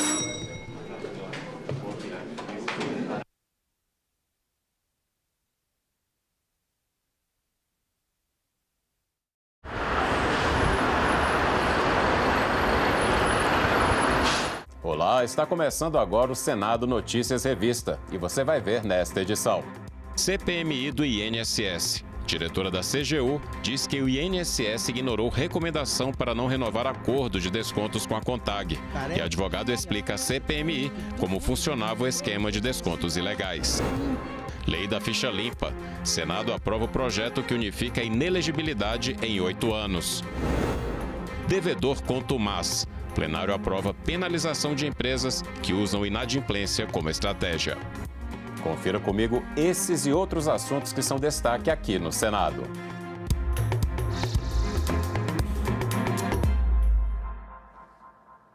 A CPMI do INSS vai ouvir o ex-ministro da Previdência, Carlos Lupe, na próxima segunda-feira. A informação é do presidente da CPMI do INSS, senador Carlos Viana. Ainda na semana que vem, a comissão deve ouvir um dos principais acusados de gerenciar o esquema de fraudes no Instituto. Na segunda-feira, dia 8 de setembro, a comissão vai ouvir o ex-ministro Carlos Lupe. Ele esteve à frente da pasta da Previdência até maio deste ano, quando estourou o escândalo dos descontos indevidos nas folhas de pagamento de beneficiários do INSS. Já no dia 22, senadores e deputados vão ouvir o último ministro do Trabalho e Previdência no governo de Jair Bolsonaro, José Carlos Oliveira. A expectativa do presidente da comissão, senador Carlos Viana, é trazer à CPMI, na próxima quinta-feira, dia 11, Antônio Carlos Camilo Antunes, conhecido como Careca do INSS, ou o empresário Maurício Camizotti. Segundo as denúncias, Antônio Carlos Camilo Antunes seria um dos principais operadores do esquema. E Maurício Camizotti é suspeito de criar associações de aposentados para cometer as fraudes. Houve uma dificuldade da Secretaria em manter contato com os advogados e eu autorizei ontem a Polícia Legislativa a fazer a intimação pessoalmente nos endereços dos dois convocados a essa comissão. Então, segunda-feira está confirmado e quinta, possivelmente, a pedido do relator, já ouviremos um dos dois principais apontados aqui no esquema do INSS. Em depoimento nesta quinta-feira, a CPMI do INSS, a diretora de Auditoria de Previdência da Controladoria Geral da União, Eliane Viegas, disse que o INSS ignorou a recomendação da Controladoria de não renovar acordo para desconto de associados com a CONTAG, Confederação Nacional dos Trabalhadores na Agricultura. As primeiras denúncias do Ministério Público Federal à Controladoria Geral da União a respeito de entidades que faziam descontos irregulares foram em 2019, segundo Eliane Viegas. 4 associações foram suspensas naquela ocasião. A diretora da CGU afirmou que a CONTAG foi identificada como a entidade com maior número de associados. Segundo o relatório, eram mais de 1.200.000 pessoas. A Controladoria selecionou alguns associados para entrevistas e constatou que a maioria não havia autorizado o desconto. Vocês entrevistaram 6 pessoas. Sim. Vocês perguntaram a essas 6 pessoas se elas tinham autorizado o desconto associativo? Sim. Das 6 pessoas, quantas afirmaram ter autorizado o desconto associativo? Uma. Após as entrevistas, a Controladoria Geral da União recomendou ao INSS avaliar a pertinência da renovação do acordo de cooperação técnica com a CONTAG. Mas o procurador-geral do órgão não concordou e recomendou a renovação. O órgão INSS tinha conhecimento que quase 100% dos associados disseram que não autorizaram o desconto. Mas mesmo assim, tudo foi desconsiderado. E essa entidade que tem a primazia lá de 94 até hoje, ela continua descontando dos associados. Eliane Viegas afirmou que a Controladoria Geral da União informou ao INSS e ao Ministério da Previdência que a auditoria constatou a fraude nos descontos em julho de 2024. Uma vez comunicado ao presidente do INSS, a senhora sabe ou recorda quem era o presidente do INSS nessa oportunidade? Foi o presidente que foi afastado na operação. A senhora me diz o nome dessa pessoa? O senhor Alessandro Stefanuto. A auditoria apontou que os descontos nos benefícios e aposentadorias saltaram de 387 milhões de reais em 2015 para 3,4 bilhões em 2024. Para concluir o relatório, 1.273 aposentados e pensionistas que tinham os descontos irregulares foram ouvidos. Todos os estados brasileiros foram visitados pelos auditores da CGU. E na segunda-feira, a CPMI do INSS ouviu o depoimento do advogado Eli Cohen. O advogado foi um dos primeiros a identificar os descontos ilegais em aposentadorias e pensões. O advogado Eli Cohen é considerado peça-chave na investigação das fraudes do INSS. Foi ele quem levantou os elementos nas primeiras denúncias divulgadas na imprensa. Em seu depoimento à CPMI, o advogado apontou nomes de algumas pessoas que, segundo ele, integravam o esquema e explicou como funcionava a fraude que lesou aposentados e pensionistas. Isso aqui é um negócio. O que eles fazem? Eles jogam 50 mil adesão. Aí esse pessoal aqui fica preparado para quê? Para que as pessoas que vão reclamar, eles vão lá e pagam. Então, de 50 sobrou quanto? 48 mil. Bom negócio. Primeira notícia crime que eu ingressei foi em 2023, abril de 2023. 3 meses e eu já tinha materialidade, autoria, já tinha o Careca, já tinha o departamento, tudo, todos eles classificados. E ninguém se atrevia a investigar ou tocar para frente. Essa investigação do senhor, ela, segundo o que está demonstrado, ela chegou a operadores financeiros tipo Careca do INSS, o tal do Antônio Carlos Camilo. O senhor já esteve em algum momento com Antônio Carlos Camilo? Nunca. O senhor sabe quais políticos a nível nacional, no Congresso Nacional, dão suporte a Antônio Carlos Camilo? Provas nenhuma. O senhor conhece algum senador, algum deputado que recebeu mesada de Antônio Carlos Camilo? Não. Teve conhecimento se Careca do INS distribuía brindes, benfeitorias ou vantagens? Não. Esse crime não poderia ter sido realizado se você não tivesse o presidente do INSS no seu bolso, todo o departamento de benefícios do INSS e, na minha opinião, que eu tenho certeza que os senhores vão chegar lá, aí eu ia pedir o ministro da Previdência. O senhor sabe que quando o senhor está dando depoimento e é feita uma pergunta dessa forma direta, calar a verdade também é delito. Portanto, o senhor está aqui escudado pelo dever jurídico de falar o que sabe sem cometer nenhum tipo de delito. Volto a lhe perguntar, baseado em tudo que o senhor ouviu, que o senhor tomou conhecimento, que o senhor leu ou que apurou, o senhor está com o escudo da proteção legal de testemunha. O senhor ouviu falar se algum presidente do INSS ou se algum ministro da Previdência, pouco importa de qual governo, estamos investigando um período de 2015 a 2025. O senhor ouviu falar de envolvimento de algumas dessas autoridades? Não.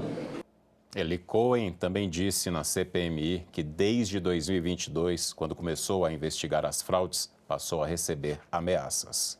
O advogado Eli Cohen disse que começou a investigar as fraudes em dezembro de 2022, quando foi procurado por 2 aposentados que eram presidentes de associações, entre elas a AMBEC. Eles diziam que na casa deles, que eles moram bem na periferia, são pessoas extremamente simples, começava a chegar oficiais de justiça e cobrança e tudo aquilo que a gente sabe quando, na verdade, você é sócio de um CNPJ viciado desses, né? E aí eu disse para eles, naquele momento, falei, olha, vocês permitiram ser presidente dessa associação, agora isso acontece, vocês ganham, quanto que vocês ganham? Um salário mínimo. Qual era a forma da AMBEC capturar associados para fazer os descontos? Como é que ela capturava? O senhor podia dizer na estrutura do Estado brasileiro se ela fazia isso via INSS, via Dataprev, comprando no mercado negro, como o senhor falou aí, lá na 25 de março, nesse mercado paralelo. Como é que o senhor apurou isso? Exatamente como ele comprou, como ele adquiriu, desculpa, mas naquele momento, na minha concepção, não era interessante para a nossa investigação, mas que os dados vieram do Careca do INSS. Essa era a parte do Careca para receber 27,5%. Então, os dados vieram do Careca, claro, do INSS. Esse é o trabalho do Careca. Tá. O advogado também disse que recebeu ameaças. O senhor recebeu alguma ameaça em relação a essas investigações que o senhor fez? Várias. O senhor poderia denominar quem praticou essas ameaças ou de quais formas essas ameaças chegaram até o senhor? Sempre foram telefonemas anônimos. À meia-noite. O senhor tem a quem imputar essas ameaças? Não exatamente, mas veja, nós ajudamos, é claro que com a ajuda do TCU, da CGU, a uma mamata de 2 bilhões e 800 milhões de reais que parou. Então, eu acho que eu devo ter um monte de inimigo. O plenário do Senado aprovou esta semana o projeto que altera a lei da ficha limpa e unifica a inelegibilidade em 8 anos. O texto segue para a sanção do presidente da República.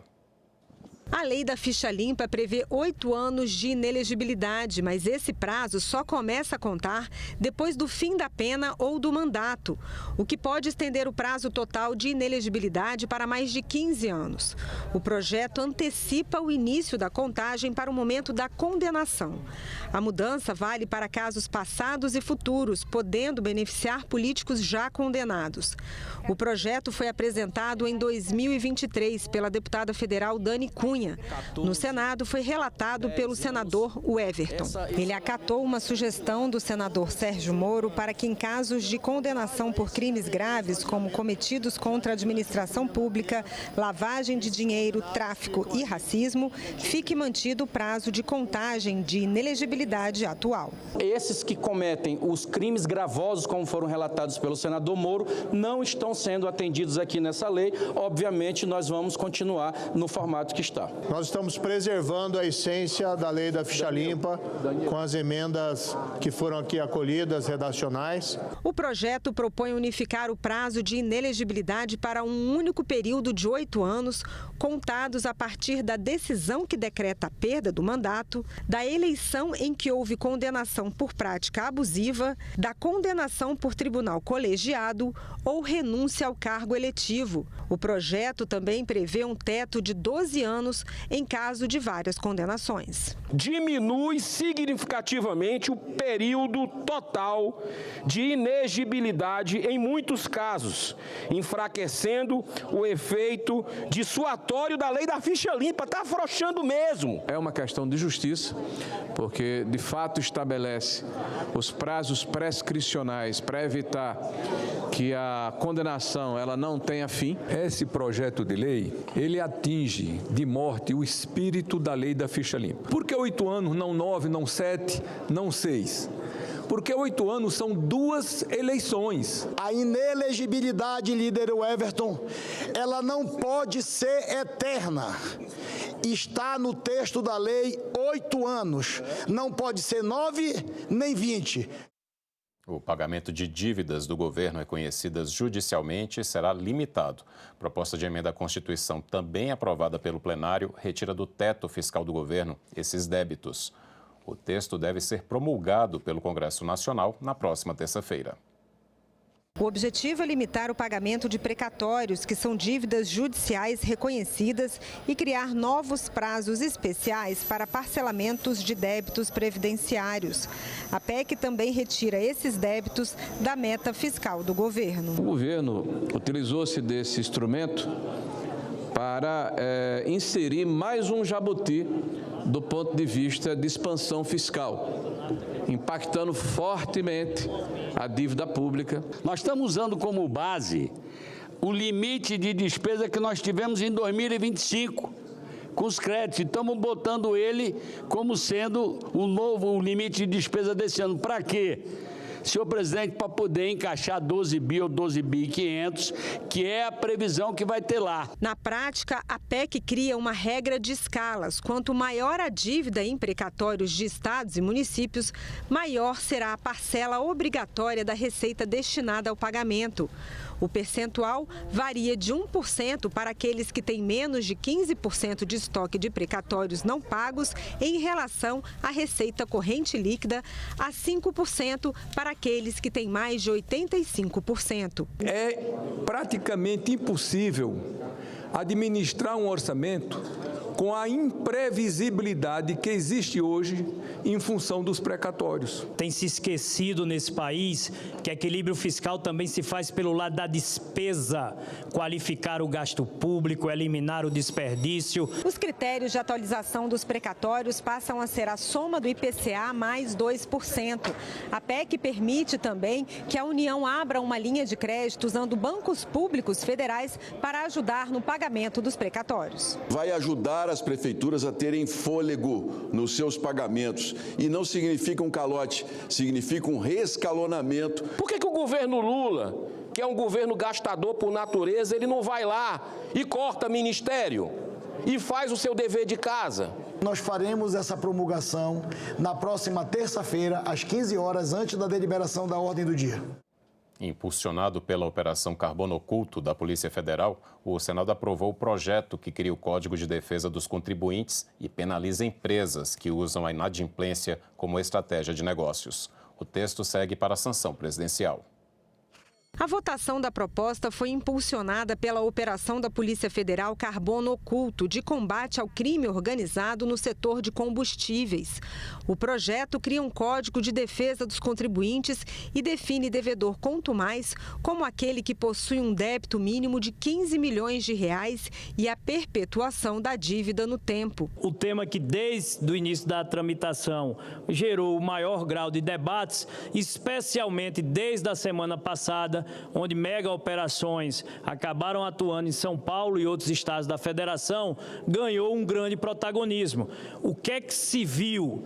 A prática do devedor contumaz, que são empresas concebidas para a prática do crime, que fazem da sonegação um modelo de negócio, se espalhou e viu-se o crime organizado, milícias e facções querendo se filtrar em setores estratégicos da nossa economia. Entre os principais pontos do texto estão mudanças na lei do petróleo para coibir o uso de laranjas em empresas de fachada, reforços na prevenção à lavagem de dinheiro e maior rigor para crimes cometidos por devedores já definidos como contumazes. Cerca de 1.200 CNPJs devem cerca de 200 bilhões de reais para o governo, para a Receita, para o povo brasileiro.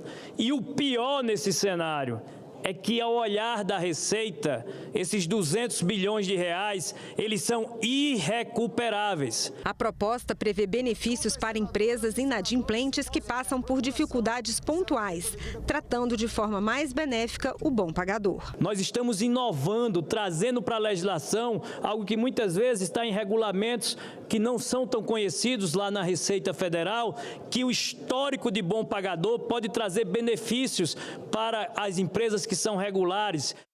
Famílias de baixa renda podem ficar isentas do pagamento da conta de luz em casos de pouco consumo. É o que prevê o relatório aprovado na comissão mista que analisa a medida provisória que altera legislações do setor elétrico no país. A medida ainda será votada nos plenários da Câmara e do Senado.